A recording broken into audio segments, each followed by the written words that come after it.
Later, everyone would say that it was all Ron Weasley's fault. Ron himself proclaimed, and rather loudly, that it really was Hermione Granger who had started the whole thing. But no one believed him. Well, except for Harry Potter, who had been there and witnessed it all. In the modest opinion of the boy who lived, each had earned a share of the blame. However, as he didn't want to be on the outs with both his friends, he merely kept his mouth shut about the whole event. It had all started on a rather normal day. Indeed, it had been a Tuesday, and Harry had found that statistically nothing of great interest or disaster ever happened on Tuesdays. Thursdays were tricky. He'd had some terrible events occur on Thursdays. He'd been dropped at the Dursleys on a Thursday. He'd been bitten by a basilisk on a Thursday, and the Dark Lord Voldemort had arisen on a Thursday. Fridays were only slightly better, and Mondays had a history of going bad. Wednesdays could go either way, but usually held some sort of dramatic choice. His mother had sacrificed herself on a Wednesday, which had saved Harry even as it doomed her, and Harry had just recently beat back Voldemort on a Wednesday, although the battle could have very easily gone the other way. But Tuesdays were quite normal, which was why on that particular day Harry Potter had been in a good mood. He should have known that the statistics wouldn't bear him out, because things usually did go wrong around Harry Potter. "What class do we have first thing?" Harry had asked aloud at breakfast. He fiddled with his bacon, enjoying the feeling of relaxation that Tuesdays brought. Hermione looked up from her daily prophet. "History of magic." Ron groaned loudly. "Not Binns again. History has to be the most boring thing in the world." "Hush," criticized Hermione, swiping her newspaper in his direction. "History is very important. You don't want to repeat the mistakes of the past now, do you? And besides, ever since we started our 6th year, they've cut that class to only 1 hour a week. Surely even you can stay awake for that." "What do you mean repeat it? History is over. It can't be repeated. Studying it is a waste of time. Anyway, we share that class with the Slytherins," growled Ron. The redhead spared a glare for the house with green ties. Hermione rolled her. Ronald, really. It likely continued on from there, but Harry was more focused on eating his bacon. He expertly tuned out the sound of Ron and Hermione's constant bickering. Without noticing, he began to hum. This managed to draw the attention of his quarreling friends. "Why are you in such a good mood?" Hermione asked him pointedly. "It's Tuesday," Ron answered before Harry could reply. He nudged his best mate with a grin. Hermione rolled her eyes again. "How many times have I told you that the day of the week doesn't mean anything? Things happen regardless of what day it is." "So you keep saying," Harry said with a small grin, "but I've never been attacked by a Dark Lord, nor has anything attempted to eat me on a Tuesday. The worst that has ever happened has been potions class, and let's face it, everyone suffers there." Hermione huffed. She'd yet to change his mind. "Anyway, is it so unusual for me to be happy?" The raven-haired boy asked. Hermione shared a glance with Ron. "Not unusual," she trailed off. What could either say? Harry's attitude since Voldemort's supposed defeat had been slightly difficult to pin down. At times he was the cheerful Harry they knew, yet his mood seemed to easily shift, almost like the weather. The clouds would build up slowly. You could see them brewing if you knew the signs. Then Harry would lock himself away, stare gloomily, as Hermione had described it, at the flickering fireplace before throwing himself into his work. They'd watch him train for hours, his wand a wicked instrument of magic. Spells would fly fast and incensed for over an hour, sometimes 2 or 3. And during this time, there seemed to be nothing they could do to reach him. Then the obsession would wane and Harry would be back for a bit. Neither of his friends knew what triggered these outbursts. Harry had never tried to explain. Hermione had asked once, but Harry would only shake his head ruefully and explain that it was merely something he had to do. Not that his friends hadn't wanted to pry, but secretly Hermione believed that her friend's intensity was linked to his need to live up to his famous name, one which had grown even more famous now that people believed he had defeated Voldemort again only last summer. And for this reason she, and a grumbling Ron, decided to let the matter alone. But of course, Voldemort was not gone. Harry was quite willing to say that Voldemort hadn't been vanquished and was once again biding his time, but the wizarding world pretended not to hear. Hermione was sure that Harry felt compelled to train himself up and defeat the Dark Lord quite thoroughly the next time they met. Hermione was wrong. But this story isn't really Harry Potter and Lord Voldemort and their seemingly fated confrontations. It isn't even about how Hermione Granger can sometimes be very wrong. Rather, this story is more linked to the trouble that can occur when a person says things he oughtn't. And the entirety of Hogwarts believed that person was Ron Weasley. Of course, at that moment, no one knew what was about to occur, particularly since it was Tuesday. Even Sybil Trelawney hadn't considered anything amiss, although later she would claim that she had. Second Tuesday in the month of a full moon, dears, bad omens indeed. After a normal breakfast, the trio took their usual route to the history of magic classroom. They settled into their seats, sitting in the same seats as they always did. Hermione snagged a spot in front while her slightly less academic friends sat behind her. All three got out pieces of parchment, Hermione bent on note-taking, and Harry and Ron were preparing for an epic game of hangman. Harry had taught his friend the Muggle game, and the pureblood wizard seemed to take a shine to it. They'd covered sheets of parchment with the innocent diversion. A few weeks before, it had been tic-tac-toe and dragon-rabbit. The last being a wizarding game that Harry was quite terrible at, mostly because Ron kept altering the rules. It wasn't long before the ghostly professor took his place at the head of the classroom, and without pausing for breath, as he didn't breathe, began lecturing about the Goblin Rebellion of 1643. Most of class gradually submerged back into sleep. Either that or they found things to keep them occupied. Lavender was braiding Pravati's hair. Ron and Harry continued their parchment games. Dean Thomas and Seamus Finnegan seemed to take cue from their housemates and started their own games. In essence, everything was occurring normally. Harry secretly relished the unexciting quality of it all. However, Hermione was in an odd mood today. Ron would later say, not in her hearing of course, that it must have been that time of the month. Harry, on the other hand, thought that after 6 years of her being the only one to pay attention to Binns, and thus be the one who everyone begged notes off of, had caused the bookish Gryffindor to snap. Either way, on that particular day, in between taking her notes, Hermione would periodically glance back at her two friends and glare, whisper a negative comment, and or sniff in a highly aggrieved manner. Oddly enough, it was the sniffing which caused Ron to narrow his own eyes in frustration. Hermione thought she was putting pressure on her two friends to be more responsible with their studies. What the bushy-haired girl didn't quite understand was that sometimes increasing pressure can make things explode. Harry could sense the redhead's growing temper, but didn't have any way of communicating the danger to Hermione. He knew, because the phrases Ron Weasley chose for their game of hangman were becoming increasingly violent, finally ending the game with, "If she sniffs one more time, I'm gonna burst." Harry had a difficult time solving that one. Ron didn't seem to get that it had to be an actual popular saying. Still, between Muggle and wizard idioms, he supposed it would have been just as difficult anyway. Hermione sniffed again. "Damn it all, Hermione. It is just history, no one bloody CARES." Ron's voice echoed around the room. Almost everyone snapped out of their drowsy moods and were now gazing at Ron with shocked expressions. Harry wasn't quite as surprised.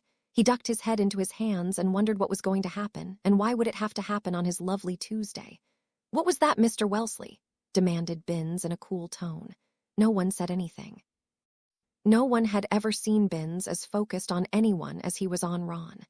Indeed, oftentimes Binns didn't even seem aware that he had a class, if the man hadn't noticed his own death. Well, let's just say that the trivial things like a class and its attention span didn't matter much.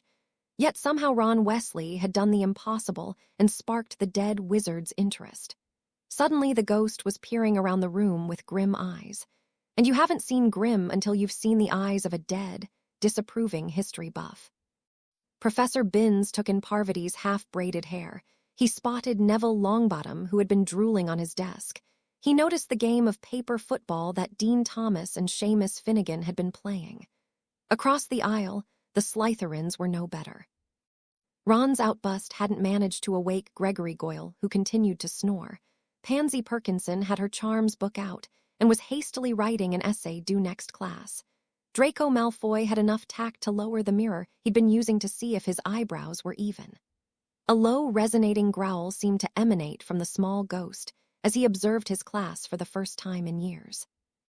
"Mr. Wellesley, indeed all of you, Black, Patty, Langston, Tallow, and Finwanger," the class looked around trying to figure out who he had singled out. "You all have failed to grasp the importance of history, and your negligence stops now. I dare say you will all soon be very interested." The class looked rather disbelieving. "He's gone loopy," Ron whispered to Harry. The class of 6th-year Gryffindors and Slytherins seemed to have come to the same conclusion. Half of the room was rather happy, after all. If Binns had gone mad, surely he couldn't be allowed to bore them with more lectures about goblin rebellions. The other half were not so happy. If Binns's death hadn't stopped the man from teaching, well, a little case of madness certainly wouldn't. Hermione sighed. If anything, this meant his lectures were going to be even more erratic. She foresaw note-taking becoming even more difficult. Yes, indeed, cackled Binns with a dark tone none of them had suspected he possessed. You'll all appreciate history a little more. A loud snore from Goyle seemed to punctuate this statement. With a cool gust of wind, Professor Binns soared across to his desk. Harry had never seen the ghost take any interest in this piece of furniture. Without the house elves, it would likely be covered with dust. Binns' ghostly hand reached through one of his drawers and emerged with a fist full of white powder. Harry cocked his head in confusion, but his eyes were already glum. Harry knew trouble quite intimately, and there was little point getting excited about it. But he did wonder what the material was that Binns managed to hold. He was a ghost, after all. Peeves managed to touch material things, but he was a poltergeist. What sort of material could a ghost touch? With a large gesture, Binns opened his palms and the white material soon dusted about the room. As the powder rained down upon them, Harry noticed that it wasn't powder, but rather sand.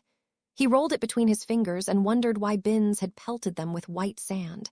Perhaps he really had gone loopy. Hermione, sitting in the front, seemed to have been covered the most. She sneezed and tried to dust herself off. Around the room, the other students were acting in a similar manner. Draco Malfoy said, rather loudly, that his father wouldn't stand for this. Lavender and Parvati both swiped at their hair rather frantically, and Goyle slept on. Things were beginning to settle down when quite suddenly Hermione Granger disappeared. Pandemonium might have broken out. Both Harry and Ron had risen to their feet in alarm, but it was at that moment that a rather calm-looking Dumbledore entered the room. The old headmaster looked around the room with a somewhat grim but unsurprised look. His eyes rested upon Harry Potter, and the look became even grimmer but no more surprised. Professor McGonagall arrived behind him only moments later. "Headmaster, what would require my presence away from seventh-year transfiguration?" she inquired coolly. Her glacial look warmed a few degrees when she spotted the unhappy students who seemed dusted in white. Dumbledore ignored the deputy headmistress's question and instead turned to the history of magic professor. "Binns," Dumbledore reproved, looking down at the little ghost. "We've discussed this after what happened to that class in 1956. The ghost didn't look repentant in the least. McGonagall, however, gasped. "He didn't," she squeaked. "Professor, what happened to Hermione?" asked Harry with a steady voice. "Oh dear, starting already, is it?" The headmaster glanced around, taking in the empty seat. "All right, everyone to the hospital wing." But first, Dumbledore waved his wand, and a burst of wind swept through the room. The white sand which had coated the students was caught in the breeze and flew to the back of the classroom where it collected on the floor. Unfortunately, Neville Longbottom had opened his mouth at that unlucky moment, and a great deal of sand flew into his mouth. He coughed for a moment before promptly disappearing. Once again, everyone started speaking at once. Dumbledore promptly shot bright purple sparks from his wand. "The hospital wing, please," he said quite formally. He turned to McGonagall and asked, "Where is Professor Snape? I believe I asked him to be present as well." "He has advanced potions. I dare say he didn't think your invitation merited his presence," she replied primly. "Well, fetch him now. As head of Slytherin House, he'll need to contact his students' parents about the incident." McGonagall nodded. Before leaving, she shot a glance at the students who were still seated. "I believe the headmaster told you to report to the hospital wing." That was how several grumbling Slytherin and Gryffindor sixth years found themselves marching to hospital. The two houses, which were known for their equal dislike, seemed to have called a momentary truce. There was only one attempted tripping and a few discreet elbow jabs. The whole procession was practically civilized. And it was in the same manner that the students clambered onto beds and waited to find out what the batty history professor had done to them. "Madame Pomfrey, if you would perhaps pass out some pepper-up potion. I don't want any more popping away before I've explained," Dumbledore said, standing before them all rather hesitantly. He coughed and reached into his pocket for a lemon drop, while the students begrudgingly swallowed the potion that Pomfrey distributed. "Well now, let me first assure you that you are in no direct danger. The substance that Professor Binns distributed throughout your class is in general quite harmless, just a magically charged sand. No need for alarm. At this statement, a few of the more nervous students released sighs of relief. Harry did not. He knew the old headmaster well enough to see trouble brewing in the man's blue eyes. However, there is one little negative drawback, nothing too serious. A similar incident occurred in 1956. All the students at that time were fine. Indeed, I rather think that they learned a valuable lesson from the entire experience.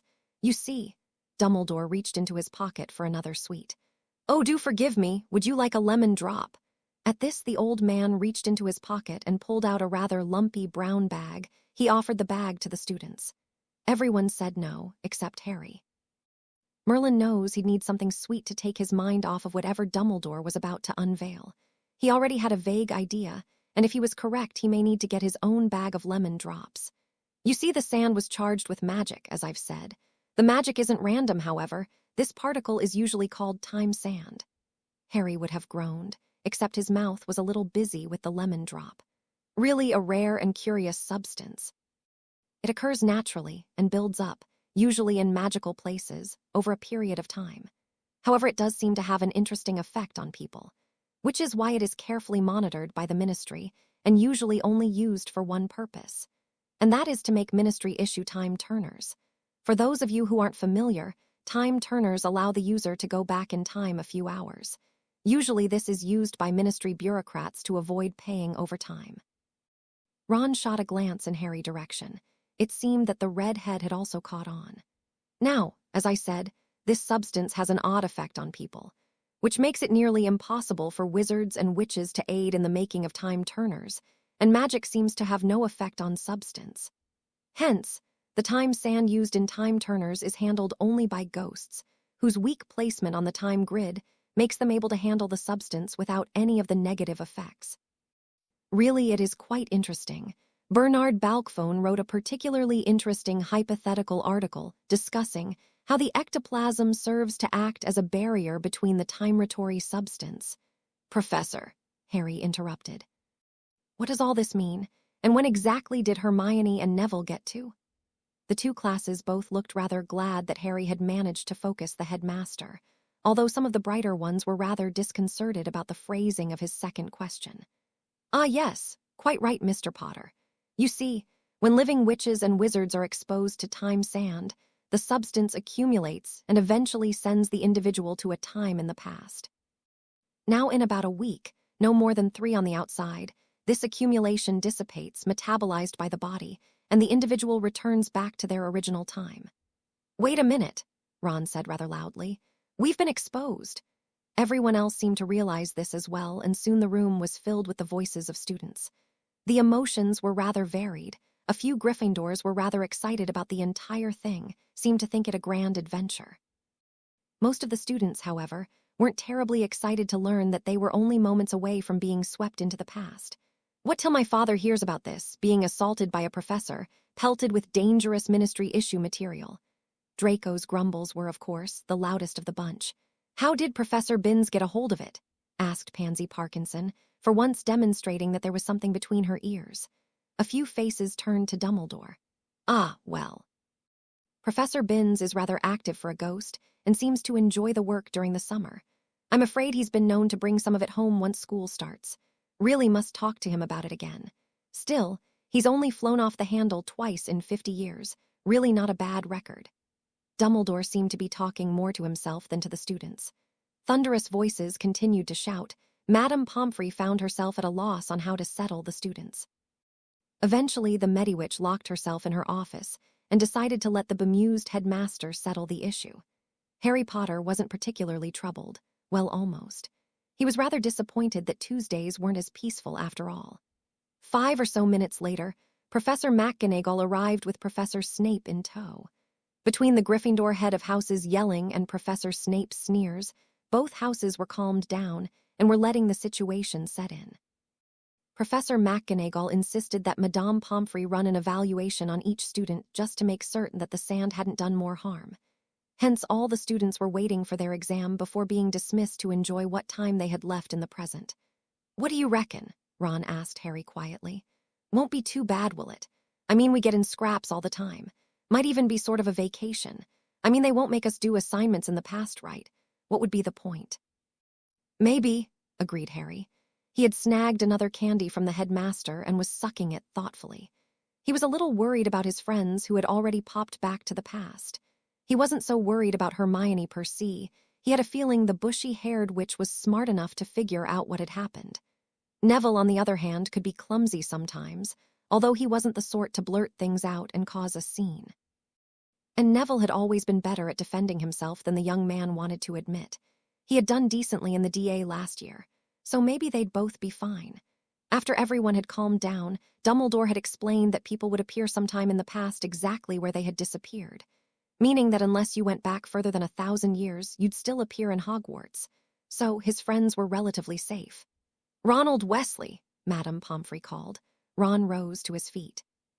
"See you at lunch, mate," the redhead said before going behind a privacy curtain. Harry continued to wait until everyone else had gone. "Harry Potter," finally called the friendly Mediwitch. Harry crossed behind the curtain but didn't find only Madame Pomfrey as he had expected. Rather, both Professor Dumbledore and his head of house were also seated behind the curtain. "Ah, good Mr. Potter, I've been wanting to speak to you for a while, but you seem to be avoiding the hospital wing," stated the Mediwitch with raised eyebrows. Harry shrugged. "I've been fine." Madame Pomfrey looked at the ceiling and shook her head. "Yes, Mr. Potter, I dare say you'd say so. But having such powerful wards collapse onto someone isn't a trifling matter. How has your magic been behaving?" "I thought you were scanning me to make sure I was healthy before I was sent back in time," argued Harry. "Indeed we are Harry," said Dumbledore. The man's mouth narrowed as he examined the young man. "I'm afraid I can't tell you when you'll be sent to. Whenever you may not have the proper healing magic available to help you should your magic cause a problem, I need to make sure you can handle it on your own." Professor McGonagall fidgeted in her chair. "It's not that we've noticed anything particularly unusual, Harry, although you have skipped classes a few days this first month." "That's not like you, and we need to know if you're all right, particularly with this change of events." Harry sighed. "I have been having some bursts of excess magic," admitted Harry. "And that is to be expected," stated Dumbledore firmly. "The collapsing of the wards around Privet Drive constituted a very large backlash of magic. It was enough to send Voldemort into a coma. The fact that you survived is quite extraordinary, but how have you been dealing with these surges?" "I've tried the meditating you taught me. It works for a bit, sometimes it manages to control it for a few hours. At least it assures that I can get somewhere safe, then I just fire off bursts of magic. Kind of like a fast-paced training exercise. Not uncontrolled magic spells. It sort of drains away the energy and then things are okay again." Harry didn't know how to explain it any better than that. All three adults looked pensive for a moment. "And that works for you?" Dumbledore asked. "Yes, I haven't had any trouble like I did when I first came here after Voldemort attacked number 4. Madame Pomfrey's lips grew thin. Her face was usually impassive, mending away even the most gruesome magical mishaps without any emotion. However, Harry had spent enough time with the kindly witch to be able to read the slight changes in emotion. He knew that she was currently thinking of his condition this summer. It hadn't been pretty. It had been on a Thursday, of course. Dumbledore hadn't known of the disturbance prior to the ward's collapse, which had signaled the end of the confrontation. The headmaster and the Order, with the Ministry close behind, had rushed to number 4. Both groups had arrived just in time to see the Death Eaters carting away Voldemort's body and Harry Potter standing alone in the wreckage. Later, the Dursleys were found alive, unfortunately, in the cellar of their home.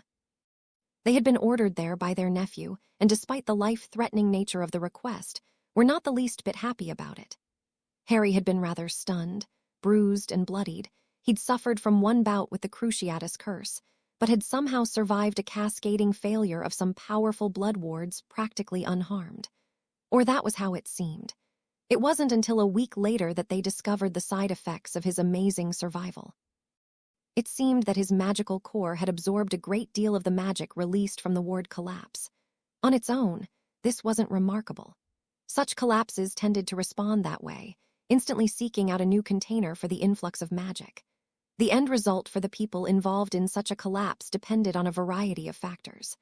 Firstly, the amount of power in the wards, the size of the person's natural magical core, the age of the person, and the connection a person had to their magic. However, despite all these factors, in most cases the result was death. Too much magic could burn you up from the inside like a firecracker. If you were terribly lucky, you may end up in a magical coma, the likes of which currently consumed Voldemort. Some people had been fried by magic, but managed to survive. Of course, their brains had more of a resemblance to pudding than anything else.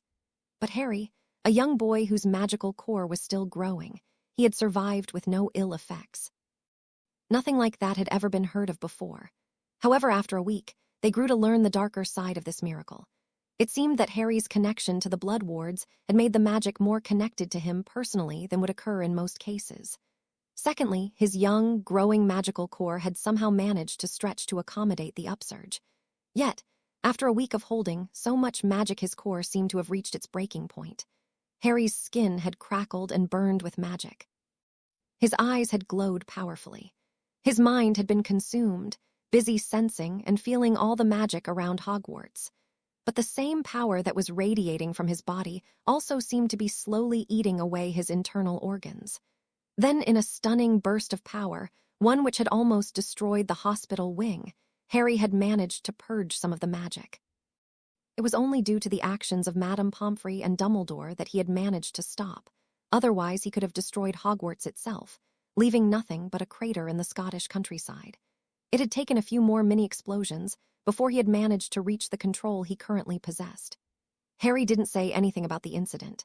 Madame Pomfrey and the others seemed to take the hint, and the Mediwitch managed to hide her concerned stare. However, the silence felt heavy in the air. Harry couldn't blame them for ambushing him to discuss the situation. In an objective, logical way, he could see why Dumbledore and the others might be a little concerned about Harry, the magical time bomb Potter traipsing through time. But logic wasn't really how some people did things. Dumbledore's eyes crinkled into a grin. "I have faith in you, Harry. If you think you can manage, I have nothing to fear." "I think I'll be fine, sir, just a couple weeks, right?" Harry nodded thoughtfully. "Indeed, Mr. Potter. Consider it a little break from your current fame." Dumbledore looked a little dour at the words. Harry agreed. Any word on Voldemort's condition? Not that Harry hadn't been enjoying the few months of Voldemort-free time, but he knew it wasn't a permanent state and the waiting made it worse somehow. "No, Harry, as far as we know, he is still unconscious. Like you, it is amazing he even lived." Dumbledore watched the young man before him, the prophecy swirling in his mind. Not for all the world would he want to lose Harry Potter. It was a blessing that the boy had managed to live, and if for that he had to endure Voldemort's continued existence, so be it. And the Ministry, are they still acting on the assumption that he is dead? Dumbledore heaved a sigh. "I'm afraid that is the case. However, the Or Department is still on high alert. But I'm afraid the rest of the wizarding world is much more comfortable believing that you have emerged victorious." Harry rolled his eyes. Idiots.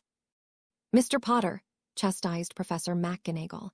"I'm sorry, Professor," apologized Harry. His tone, however, was not regretful. "It is a somewhat apt description," Madame Pomfrey said wryly. She casually ignored the Transfiguration Professor's cold stare. Harry nodded. "About the scan," the Mediwitch raised her wand.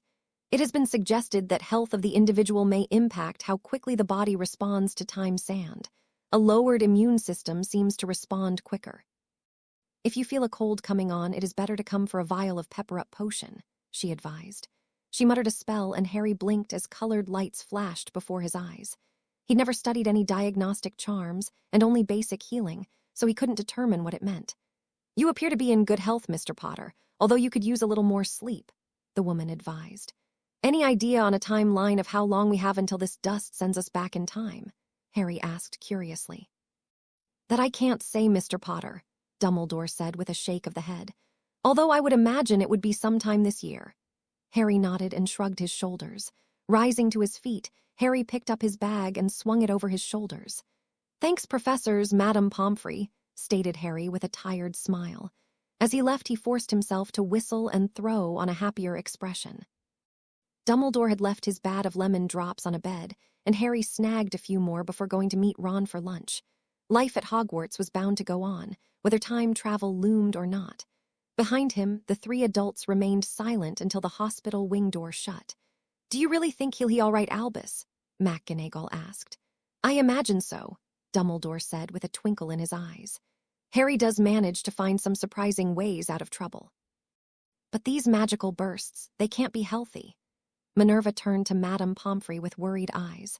The Mediwitch had no words with which to allay her fears. "That is curious," admitted Dumbledore with a sigh. He rose to his feet, his blues eyes following the path Harry had walked.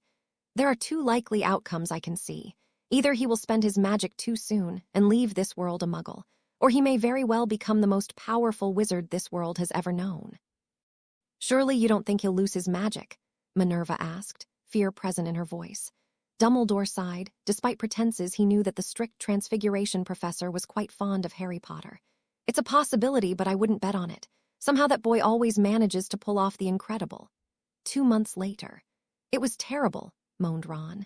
He was sitting at the Gryffindor table with his head in his hands, only half paying attention to the food that was beginning to appear.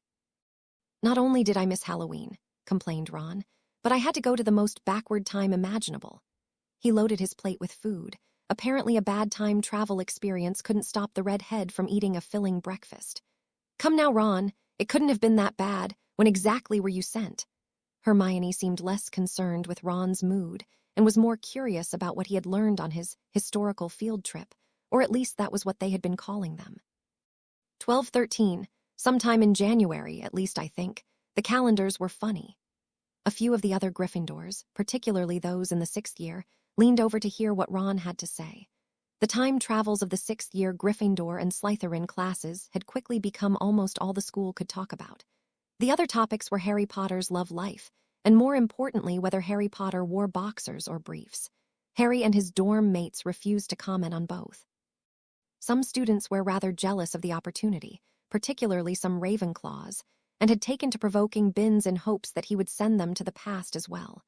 Unfortunately, Dumbledore seemed to have confiscated all of Binns' time sand. Ron was currently feeling too miserable to notice the attention that had landed upon him. 12/13, Hermione said with some glee. Oh, that is terribly exciting. You must have learned a great deal about medieval Hogwarts. Hermione was ignoring her own breakfast and was leaning towards Ron excitedly. The bushy-haired witch's own travel to 1845 had been a great learning experience, and she'd been quite happy with it until some of her classmates ventured further back in time. Also, she had been fairly disappointed that her stay had only been a week. Neville Longbottom had stayed almost a week and a half longer in 1634, during the famous Goblin Siege on Hogwarts. Yeah, exciting, commented Ron sarcastically. The people in the past are all Burks, and the plumbing you don't even want to know what I had to endure, and every night it was mutton for dinner. I like mutton as well as the next bloke, but every night. Trust Ron to think of his dinner and bathroom needs. Oh, Ronald, complained his witch friend. Look, do you know how to conjure a chamber pot? The redhead asked. No, Hermione asked a little perplexed. Although I suppose it isn't much different from a normal pot. Trust me, it is. I spent a few unpleasant nights in the Gryffindor dorms where apparently conjuring chamber pots are a first-year skill, although air-freshening charms apparently aren't. One ruddy third year called me a swollen parcel of dropsies. Now what the hell does that even mean? Hermione politely covered her smile. And the professors kept yelling at me because I didn't know the runic movements behind each spell before I cast it. I thought there wouldn't be homework. And just trust me, you wouldn't want to get detention there. I couldn't sit for 2 days. A few of the Gryffindors looked like they felt a little sorry for Ron. However, some seemed to think that he had gotten just as he deserved for starting the whole mess. Seamus Finnegan in particular thought Ron deserved all he'd got. The young man had spent a week as a prisoner in the dungeons because, apparently, in 1318 Irish students had been banned from attending Hogwarts on the ground that they might act as spies for Irish rebels. Harry listened as Ron continued to bemoan 12/13 and all those who had existed during that time. Hermione seemed to listening avidly, filtering out Ron's complaints and absorbing his comments about Hogwarts life at that period. Harry didn't care what Hermione thought. He wanted to go to a time where indoor plumbing had been invented. What surprised Harry was that he hadn't already taken his own historical field trip. He'd taken to carrying a shrunken trunk in his pocket, particularly on Thursdays. He'd remembered again this morning because Ron had just returned the night before. And not only that, I missed Halloween. I missed having troll pudding. You know, they only make it once a year. Harry rolled his eyes. This seemed to be at the top of Ron's list of complaints. Because time sand could land you anywhere, you had no hope that the time you'd wind up in would coordinate with the present. Another reason why Harry's trunk had been fitted with clothes for both warm and cold weather. Knowing Harry's luck, he'd spend 3 weeks in the wilds of pre-Hogwarts Scotland. Hence, he'd included a knife, a bag of gold galleons, a broomstick, and his invisibility cloak. Hermione thought he was paranoid. He also made sure to never leave his wand lying around. This time Sand could activate at any time. Blaise Zambini had apparently been taken in the middle of the night, while his wand rested uselessly on his nightstand in the present.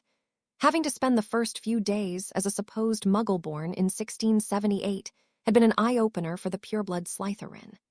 Harry didn't know the boy well, but he'd been told that the word mudblood hadn't left his lips since his return. Needless to say, Harry's wand was attached firmly to the wand holster around his forearm at all times. It made showering difficult. Ron, take this seriously. Who was the headmaster? What was he or she like? Hermione had taken to writing up anything she could about the Hogwarts staff from when the students visited. Ron, however, was in no mood to discuss history. Turning to Harry, he tried to ignore Hermione's prodding. "So, anyone else pop back when I was gone?" he asked. "Only Lavender, CMC went in 1910, which is good news considering that when Parvati came back from 1456 she was practically traumatized." "Bathrooms?" Ron asked. "Something like that," said Harry dismissively. "You know, I usually think those two are just annoying bits of fluff, but I have to agree. Merlin never thought I'd agree with Lavender and Parvati. Last night I could have soaked in a bath for hours. Everything just smells so different then. And let's just say that cleaning charms weren't nearly as popular as they should have been." Harry nodded and took a bite of his toast. Suddenly Harry froze. An odd tingling feeling started in his stomach and swam through his body like ice through his veins. For a moment he worried if this was a new outburst of magic. Usually it burned hot. But then, with a shiver of a little dread, he recognized the symptoms that the other time travelers had mentioned. He wished he could have said goodbye. He knew he wouldn't be seeing his friends again for a few weeks. And Ron had just returned. Oddly enough, he did feel somewhat relieved that the waiting was over. "Whoa, prongs, hell of a good prank. How did you apparate in Hogwarts?" A new voice intruded into Harry's thoughts. The words and the voice made it feel as if someone had thrown a brick into his stomach. Looking up from the toast he'd been eating, he knew what he'd find. Sirius Black was as handsome and young as he had been the day of Lily and James's wedding. He had thick black hair that hung a little in front of his blue eyes, a healthy face that seemed to glow with mirth and golden from the sun. His lips had curled an expression that Harry knew, one which reveled in a well-played prank. Harry was a little sad to know he hadn't seen that expression on his godfather's face as often as he'd have liked. But he wasn't his godfather. The young man before him wasn't older than 17, and Harry realized with a sickening pang exactly what time travel fate he'd drawn. Excuse me," Harry said with a serious voice. "I really must go see Dumbledore." Without further ado, Harry Potter rose to his feet and fled the Great Hall, leaving a somewhat stunned Padfoot behind. Perhaps he should have guessed. Perhaps he should have known from the instant he'd heard the phrase time travel. Ruin seemed to follow in his wake. It was to be expected that he'd be thrown into the same time are his parents' Hogwarts years. Harry walked with steady steps as he gloomily wondered if he would manage to prevent his own birth in the space of a week. Knowing him, it was possible. Yet, as he walked this thin line with disaster, he couldn't avoid the tiniest of smiles. He was smiling, and he didn't know why. Albus Dumbledore prided himself on not being easily surprised. Yet he'd also been fond of the saying that pride cometh before the fall. He was arse over teakettle at the moment. "So, Professor Binns dusted your class with time sand, sending you to the past, which coincidentally allows you to be in the same period as your parents." Dumbledore eyed the young man speculatively. He was dark-haired and with thin wire-rimmed glasses, bearing a shocking resemblance to one of his more troublesome 6th years. Harry paused and nodded. "That is about it. It's a tad more complicated, but I'm probably not supposed to tell you anything about the future, and considering this isn't that far back in the past, well, saying too much would make meddling very easy." "Ah, I see." Dumbledore crossed his hands and tried to look very wise. "If you don't mind me asking, what year do you hail from? I must be prepared for when my history of magic professor decides to go off his nut and pelt another class." 1996. Harry paused and leaned back in his chair, giving the headmaster a surveying look. "Now I see why you weren't confused or surprised when you arrived on the scene." He did have a question, though. "You wouldn't try and stop it?" he asked. "Oh, Merlin, no. Poor Binns does need to vent from time to time, and in truth these sorts of time travels can be excellent learning experiences, although problematic in your case. If I could clear it with the Board of Governors, I'd want every year to experience it, but I don't think the Ministry would ever approve. Nor the Board of Governors. I heard Lucius Malfoy wasn't pleased. Dear me, that irritable boy becomes a school governor. I'd hoped I'd seen the last of him when he graduated 2 years ago, said Dumbledore with a sigh. But the man didn't look too surprised. Still, Dumbledore's voice was quiet as he examined Harry from behind his spectacles. I've never had a case of a student arriving at a point so very near their present, and ironically arriving when they are in the same year as their parents. You must have an insatiable knack for trouble, commented the headmaster, his eyes twinkling wildly. I'm afraid so, agreed Harry. Dumbledore smiled, feeling rather at ease with the young man. It wasn't often that a student felt comfortable in the headmaster's office. Even the Marauders tried to look slightly repentant in his presence. Harry exuded nothing but a casual comfort. Also, the boy was surprisingly familiar with the room. Harry had even known where Dumbledore kept his supply of extra lemon drops, and the boy had helped himself to a few as he'd explained the current situation. All this led Dumbledore to believe that Harry had been there quite often, and probably not always for matters of discipline. He found himself liking the young time traveler who had introduced himself only as Harry. Although if Dumbledore was a good judge, and he thought he was, the Potter was obvious. Well, Professor, what do you suggest? Harry asked. The headmaster hummed to himself, and he considered the situation. Are you in the same house as your parents, or parent as the case may be? Yes, stated Harry. Now a trickier question. You mentioned meddling in time, and since you know the rule, I can gather that you've considered the possibility of altering something. If I let you join your housemates, do you think you can avoid the temptation? Dumbledore looked at Harry with stern eyes. For an instant they lost their sparkle. Harry placed his hands behind his back. Could he change things? It wouldn't be that hard. Even if he just placed a seed of doubt in people's minds about Peter's loyalty, he could possibly change things for the better. But what would that mean? It would leave the world he knew unrecognizable. Without his parents' death, his being hailed the boy who lived, would the wizarding world have managed to endure more years of war with Voldemort? Before, when he was younger, Harry might have thought it didn't matter. Like any orphan, he had always wanted his parents back. And he once might have fiddled with time, might have thought that he was right to do so. But now, after seeing all that had been lost in the war with Voldemort, he didn't think that his happiness mattered more than others. Moody had only last summer shown him the group photo of the original Order of the Phoenix. It hadn't been difficult to see that they had been losing. Members cut down every week. But then the Potters had sacrificed everything to give the wizarding world a little more than a decade of peace, and it had given Harry time. Ever since his latest fight with Voldemort had sent the wizard into a coma, Harry had learned how precious borrowed time could be. It was time for him to prepare, time for him to become ready. The prophecy would come to pass, but with these little bits of borrowed peace, they could all heal and prepare. No, I won't change anything, Harry said solemnly. At least not purposefully, he amended. Dumbledore had grown still while Harry had thought. The headmaster could see the strain on the young man before him. He looked down in his lap, forcing himself not to ask the questions that he desperately wanted to. Somehow this boy seemed far too old. Perhaps the headmaster only thought so because it was so easy to compare Harry with James Potter. The pair looked very alike, but Albus could never imagine the prankster he knew to behave with such maturity. If you think so, said Dumbledore slowly, then I see no reason why you shouldn't join your house and year. Perhaps it will give you a chance to have a little fun. I dare say you need it. That's what you told me, to think of this as a little vacation, Harry said.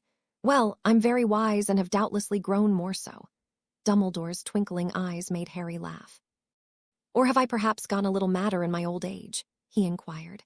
No more than is needed, commented Harry somewhat mysteriously. Good, at least I don't seem to be boring, the old man said with a cheerfulness. No, never that, agreed Harry. While he and the headmaster had their disagreements over the years, he'd admit that Dumbledore was certainly an interesting character. Now you're a Gryffindor, aren't you? Dumbledore didn't wait for an answer. I'll call Professor McGonagall up to fetch you. While time travelers do sometimes pop up, it has been Hogwarts tradition to keep that fact rather quiet. I'll introduce you as a transfer student who is arriving a little late. Thankfully, you've only missed the first day, so it likely won't cause much stir at all. Time sand is a little tricky, so you have no idea how long you'll be here. We'll just come up with a good explanation when you disappear again. Perhaps a little forgetfulness spell to smooth any disruption. In the meantime, act naturally and don't purposefully meddle with time. So just not purposefully. Harry was still a little nervous about how this charade would occur. Time travel has been studied, my boy. As long as you don't run around telling people about the future, well, things tend to take care of themselves. I even read a paper once which stated that all time travelers were meant to travel, and hence if they didn't travel, history would not be as we know it. So I shan't tell you to be too careful. If you were meant to do something, then you've already done it. Dumbledore leaned back in his chair after this comment. Harry raised his eyebrows. If you say so, he allowed dismissively. That's the spirit, don't worry about things so much. Enjoy your lessons and consider how wonderful it will be knowing your grades don't matter. He paused and lifted a hand to stroke his long beard.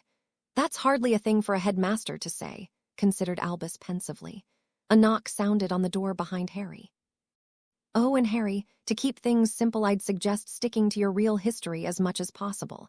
You should be able to keep that straight for a few weeks. And if in doubt, quality education can also be found at Spellwick's Academy. It's a smaller school, which doesn't really exist, although a few visitors to Hogwarts have claimed to go there. Dumbledore winked. Come in, he said loudly. Harry nodded at the headmaster as a brunette witch entered the room. She was tall and thin with a slightly harsh jawline. Her eyes were neatly wrinkled already. And while her hair was just becoming streaked with silver, Harry knew it would become even more so in a few decades. Minerva McGonagall stood before Harry looking not much different than she would almost 20 years in the future. Ah yes, Minerva, this is Harry Tempest. He's a recent transfer from Spellwick's Academy and already sorted into Gryffindor. Perhaps you could see if the sixth-year prefects would lend a hand showing him around. Harry nodded amicably at his introduction. Trust Dumbledore to choose a last name that practically screamed time traveler. Still, McGonagall seemed to pay it no mind. Yes, headmaster, she said politely before leading him out. The two exited the revolving spiral staircase in silence, but once exiting into the corridor, McGonagall spoke without looking in Harry's direction. It's lucky you've only missed the first day, Mr. Tempest, she said primly. I trust it wasn't possible for you to have arrived at the same time as the other students. The Transfiguration professor continued to cut a steady line through the halls as she spoke. Harry slightly enjoyed his head of house's subtle dressing down. I'm afraid not, Professor, he said, managing to sound contrite. Merlin knows I had no say in the matter. Well, as I said, it is lucky you are only 1 day late. I believe we will be able to find the prefects of your year at breakfast, if you'll follow me to the Great Hall. Harry nodded and swiftly followed in the strict professor's wake. Somehow he didn't seem at all worried, even though he knew full well what introduction was about to occur. Now that her opinion had been stated, McGonagall seemed content to return to her previous silence. The halls became more crowded the closer they got to the Great Hall. Students of all years seemed to be staggering toward their breakfasts, bleary-eyed and half asleep. Harry found himself subconsciously looking for familiar faces. He didn't recognize anyone, and perhaps it was better that way. Harry found himself wondering what he wanted to get out of these couple of weeks. It wasn't as if he was going to have a great deal of time.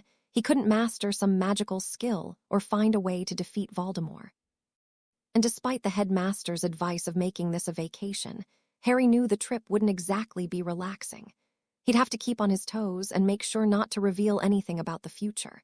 Not to mention Voldemort was alive and well, already entering the height of his power. Harry didn't envy the headaches he would likely be getting. So what sort of thing could he get out of this odd coincidence? What could he gain from this chance of meeting the parents he had never known? It didn't take him long to decide. It came to him instantly. He wanted to know them. When he was little and growing up at the Dursleys, he'd given up any hope of learning about his parents. They had been a subject just as taboo as any of Harry's unnaturalness. But for the last few years, he'd slowly been gaining more facts about them. But it had all been information secondhand from his father's friends. The only first-hand knowledge was, disturbingly enough, from the horrors the Dementors revealed. For once he wanted to know something, to know one thing about his parents that no one had to tell him. He knew it would be futile to imagine he could become best friends. He would only be allowed a week or two with them. But to sit and have a conversation with them, to actually know something about them that he knew was real. Everyone wanted to tell him his parents were wonders, his father a hero, his mother an angel. That was all well and good, but but he wanted to know the truth. They had been people once. He'd make the most of this time, even if he only learned one new thing. Padfoot was still trying to figure out if Prongs was playing some sort of prank on him. Marauder pranking wasn't unusual. It was never very nasty, not like the stuff they said on the Slytherins, but it usually was funny. And Sirius couldn't for the life of him discover the humor in whatever joke Prongs had decided to play. It had started off a normal day. Or relatively at least, normal was a shifting thing when you friends were pranksters. Sirius had missed dinner the night before, and certain difficulties hadn't made it impossible for him to visit the kitchen. Hence he'd awoken this morning more hungry than usual. Other events had conspired, so that Sirius had headed down to the Great Hall alone. Peter seemed dead to the world and refused to wake up. Remus had been dragged in to settle some third-year quarrel. James was being his usual self and was spending time trying to make his hair stand up in some appealing way. It had long become a losing battle, but try telling the Quidditch star that. Sirius had simply been too hungry to wait. Still, he wasn't antisocial. He'd been chatting up a few girls when suddenly, he'd swear on his title as a marauder, James had appeared at the table. He literally meant appeared. He'd even complimented his best mate on a well-played prank, only to have James act as if someone had hit him in the gut. He'd stated quite clearly, in an un-Jamesy way, that he needed to see Dumbledore. Then, not 5 minutes ago, James had waltzed into the Great Hall and was acting as if he had never been there to begin with. It must be a joke, but Sirius didn't understand how it was funny. So Sirius continued staring at James with a thoughtful glance, staring quite attentively in fact, until Remus, free of his prefect duties, had seen fit to comment on it. Padfoot, something wrong with the food?" he asked by way of starting a conversation. Sirius spared one glance at Remus, shook his head in the negative before promptly staring at James again. He did shovel a spoon of eggs into his mouth without losing eye contact. "James, do you have any clue why Padfoot is so enamored with you this morning?" the werewolf asked. James shrugged as he chewed on a piece of toast. "Don't really know. He was acting all wonky asking how I apparated in Hogwarts, and then why I dashed off. I told him I used the door like anyone else, but he still seems to think I apparated into breakfast." James yawned after the explanation. It was too early. He was too tired to wonder what new weirdness his best mate had conjured. Remus shook his head. "You can't apparate into Hogwarts," he decreed. "I know," grunted Sirius. "That's why I want to know how he did it." After a short pause, Padfoot asked, "You aren't having me on. You really didn't apparate in here and run off to Dumbledore?" James shook his head. "Course not. If I figured something like that out, I'd tell you." James grinned at his friend before reaching out for a glass of juice. His eyes flickered off for a moment as he watched a red-haired witch take a drink from her own drink. "Well, Merlin, James, I could have sworn I saw you. I must have been delusional with hunger." At this comment, Sirius consumed another helping of eggs. Remus snorted. "Delusional perhaps, but not from hunger." "Oh, Remus," moaned Sirius with a full mouth. Peter stumbled up to the table, his hair still mussed from sleep, his tie askew. "Couldn't you have woken me?" he complained in a light manner. "Tried," James said, shrugging before helping himself to another piece of bacon. "You told us to leave you alone." Peter sat down with a confused expression. "I did." He easily let the matter drop and settled down at his own place. Peter reached for the stack of toast and some marmalade. He pushed down his fair hair, trying to see his reflection in a silver pitcher. Now that all the Marauders were gathered around the table, the four closed ranks as it were. Sirius turned, easily ignoring the girls he had been talking to earlier. All four followed a similar movement, turning inward, forming a solid group. Perhaps they had become friends out of necessity, being the only Gryffindor boys in their year, but through whatever way, they were very close. They knew each other's secrets and sore spots. All in all, they were closer than brothers, which was perhaps why they were such effective pranksters. No one would ever betray their little group, and thusly no teacher ever had the slightest bit of proof. Not that such a little thing as the burden of proof stopped their professors from dishing out punishment. And speaking of pranks, "So, how'd it go?" Peter asked, glancing in Sirius's direction. He spoke softly, but the other boys shushed him just the same. It was etiquette not to mention pranking in the Great Hall, not within easy hearing range of the professors. Still, Sirius was rather proud of this little trick and glanced up at the staff table casually. McGonagall, by far the professor hardest on the four boys, was not in her customary spot. He turned to Peter with a grin and winked. The round boy also smiled. Yawning dramatically, he began his tale with a solemn, whispered voice. Let's just say that the night of trailing my brother paid off. I managed to get into the Slytherin common rooms last night. I think our slimy year mates will be entertaining. It's hardly my best, but it works as a good greeting for the snakes. Remus shook his head and narrowed his eyes. I can't believe you went through with that. I thought we all agreed that it was simply too dangerous. And alone, what if you had been caught? The young werewolf tried to preach logic to his friend, but Sirius shrugged and looked annoyed. James looked toward the Slytherin table. At the moment, none of the male sixth-year Slytherins were there. It was still a little early, but it was strange that none of them had made an appearance yet. Sirius, however, was still intent on Remus. Well, Peter was the only one who was willing to help, and he's not the most quiet bloke, so I had him wait up in the common room for me. He at least had the true marauder spirit. Peter seemed quite proud of this and faced the other two with his chin pointed upward, a slushy smile on his face. It's not that we weren't interested in pranking the Slytherin house, appeased James. Of the four, Remus and Sirius were the most polar opposite.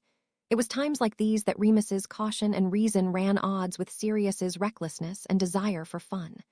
Still, James knew full well that after this previous summer Sirius felt a strong desire to strike back at Slytherins, so he spoke softly and tried not to let his ire show.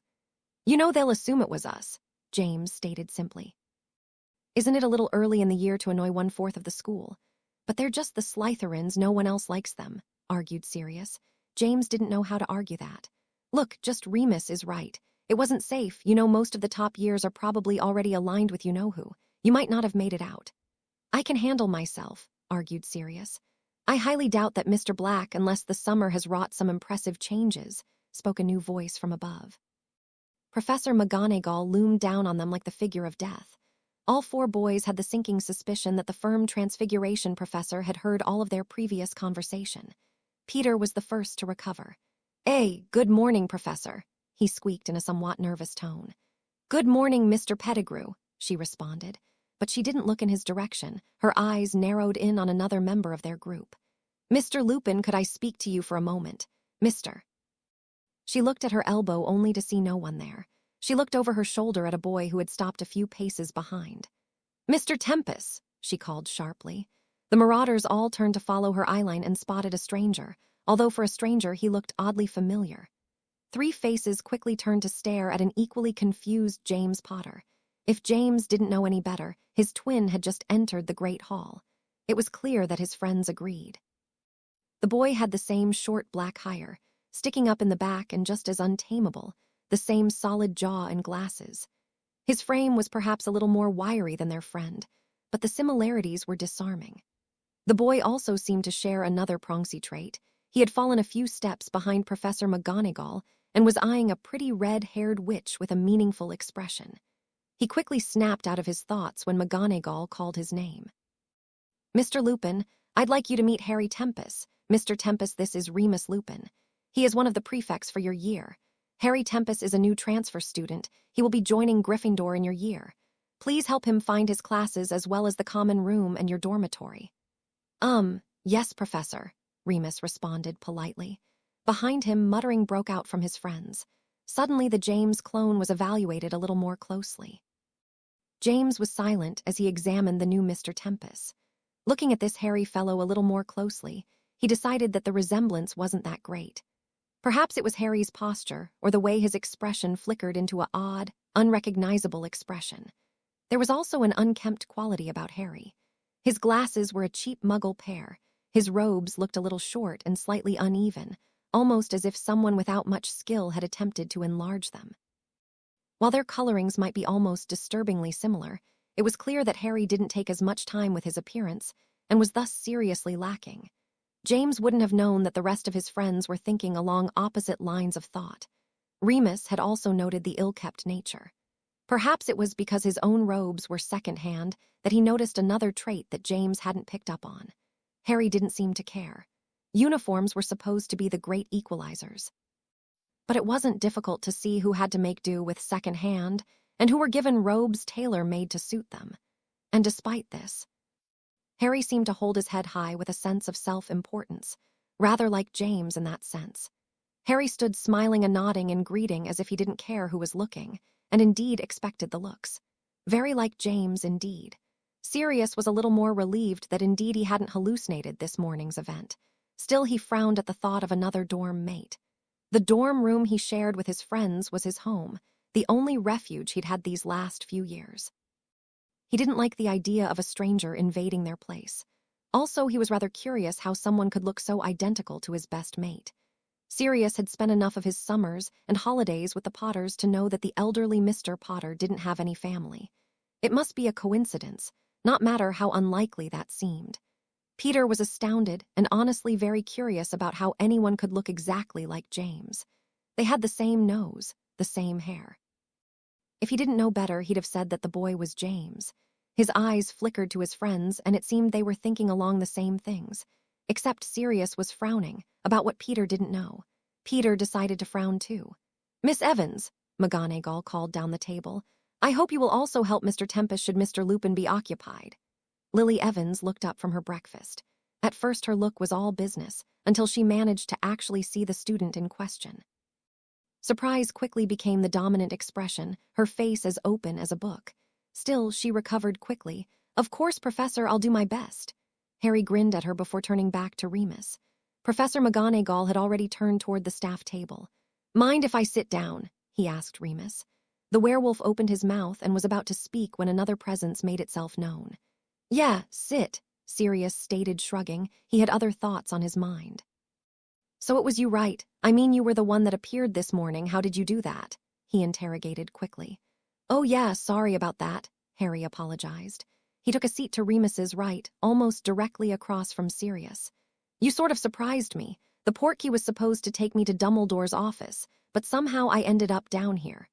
Harry's face took on a tinge of confusion, but smiled ruefully all the same. "Portkey, that explains it." Sirius paused and turned to Remus. "Does that explain it?" "I suppose it could, but I've never heard of a portkey working in Hogwarts," Remus said pensively. "It just has to have the approval of the headmaster," assured Harry. They were silent for a moment, and Harry reached for a piece of toast, chewing it while the others continued to stare at him. He took in their gazes with a practiced ease, something that the werewolf noted. "So, why do you look like James?" Peter asked, his squeaky voice. Peter could always be counted upon to ask the obvious. Harry's eyes narrowed a bit but quashed the homicidal urge to tackle the rat. Looking at the curious four, he decided his course of action with an inner grin. "Who's James?" he asked with a confused tone. Me," replied said Marauder.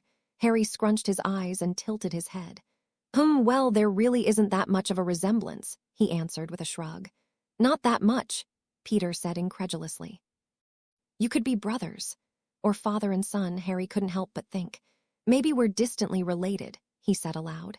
"My godfather told me once that practically everyone in the wizarding world is somehow related to everyone else. Least the purebloods are," he said with a shrug. "Are you a pureblood?" Sirius asked with some distaste for the word. "Half my dad's family was. My mum was a muggle born, but they do say I look like my dad."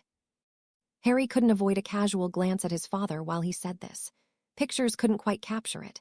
Oh, there were some definite differences, but somehow the similarities seemed to stand out more. Sirius seemed to relax somewhat. Despite being a pureblood himself, the heir to the Black family was somewhat of a reverse bigot. He distrusted purebloods on principle. Well, except for James. "So, why are you starting Hogwarts now?" Remus asked. He alone seemed to have captured the use of past tense when describing his parent. The werewolf was starting to put together a bit of who Harry Tempest was. Harry shrugged. "I always wanted to go here. My parents did. It was just more convenient for my aunt and uncle to have me go to Spellwicks." "Spellwicks?" Peter questioned. Both James and Sirius had also cocked their heads in confusion. "Spellwicks Academy," Harry nodded. "It's a small school in the south. Really more of a tutoring sort of a place than a school. Trains you up for OWLS and NEWTS, but like I said, it's pretty small. I only had 2 other people in my year." "I think I've heard of it." James cocked his head as he tried to remember. Remus also nodded his head. He had the vaguest feeling he'd read something about it once. The werewolf shook himself. Well, perhaps he'd remember another time. "This must be quite the culture shock," he said warmly. Harry, however, grinned. "Welcome change, really. We didn't even have a Quidditch team." Remus and Peter seemed to groan a bit while James and Sirius dropped their mouths in shock. "No Quidditch," James said, his voice surprisingly squeaky.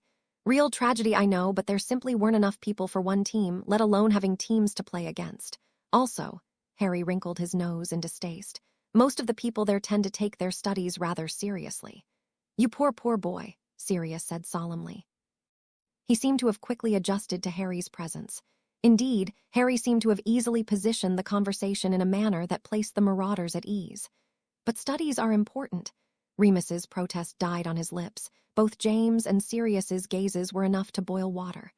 Why'd you get sent there? James asked, some horror in his voice. Well, it was closer than Hogwarts. My aunt and uncle thought it seemed like a better school. It took them a while, but I got some good owl's scores, so I convinced them to let me come here, answered Harry. Really, his ability to spin a web of lies was surprising even himself. Still, he did have a tendency to keep secrets. Perhaps it wasn't surprising that he was such a good liar. You know, it is really too bad that Harry here wasn't with us when we were younger.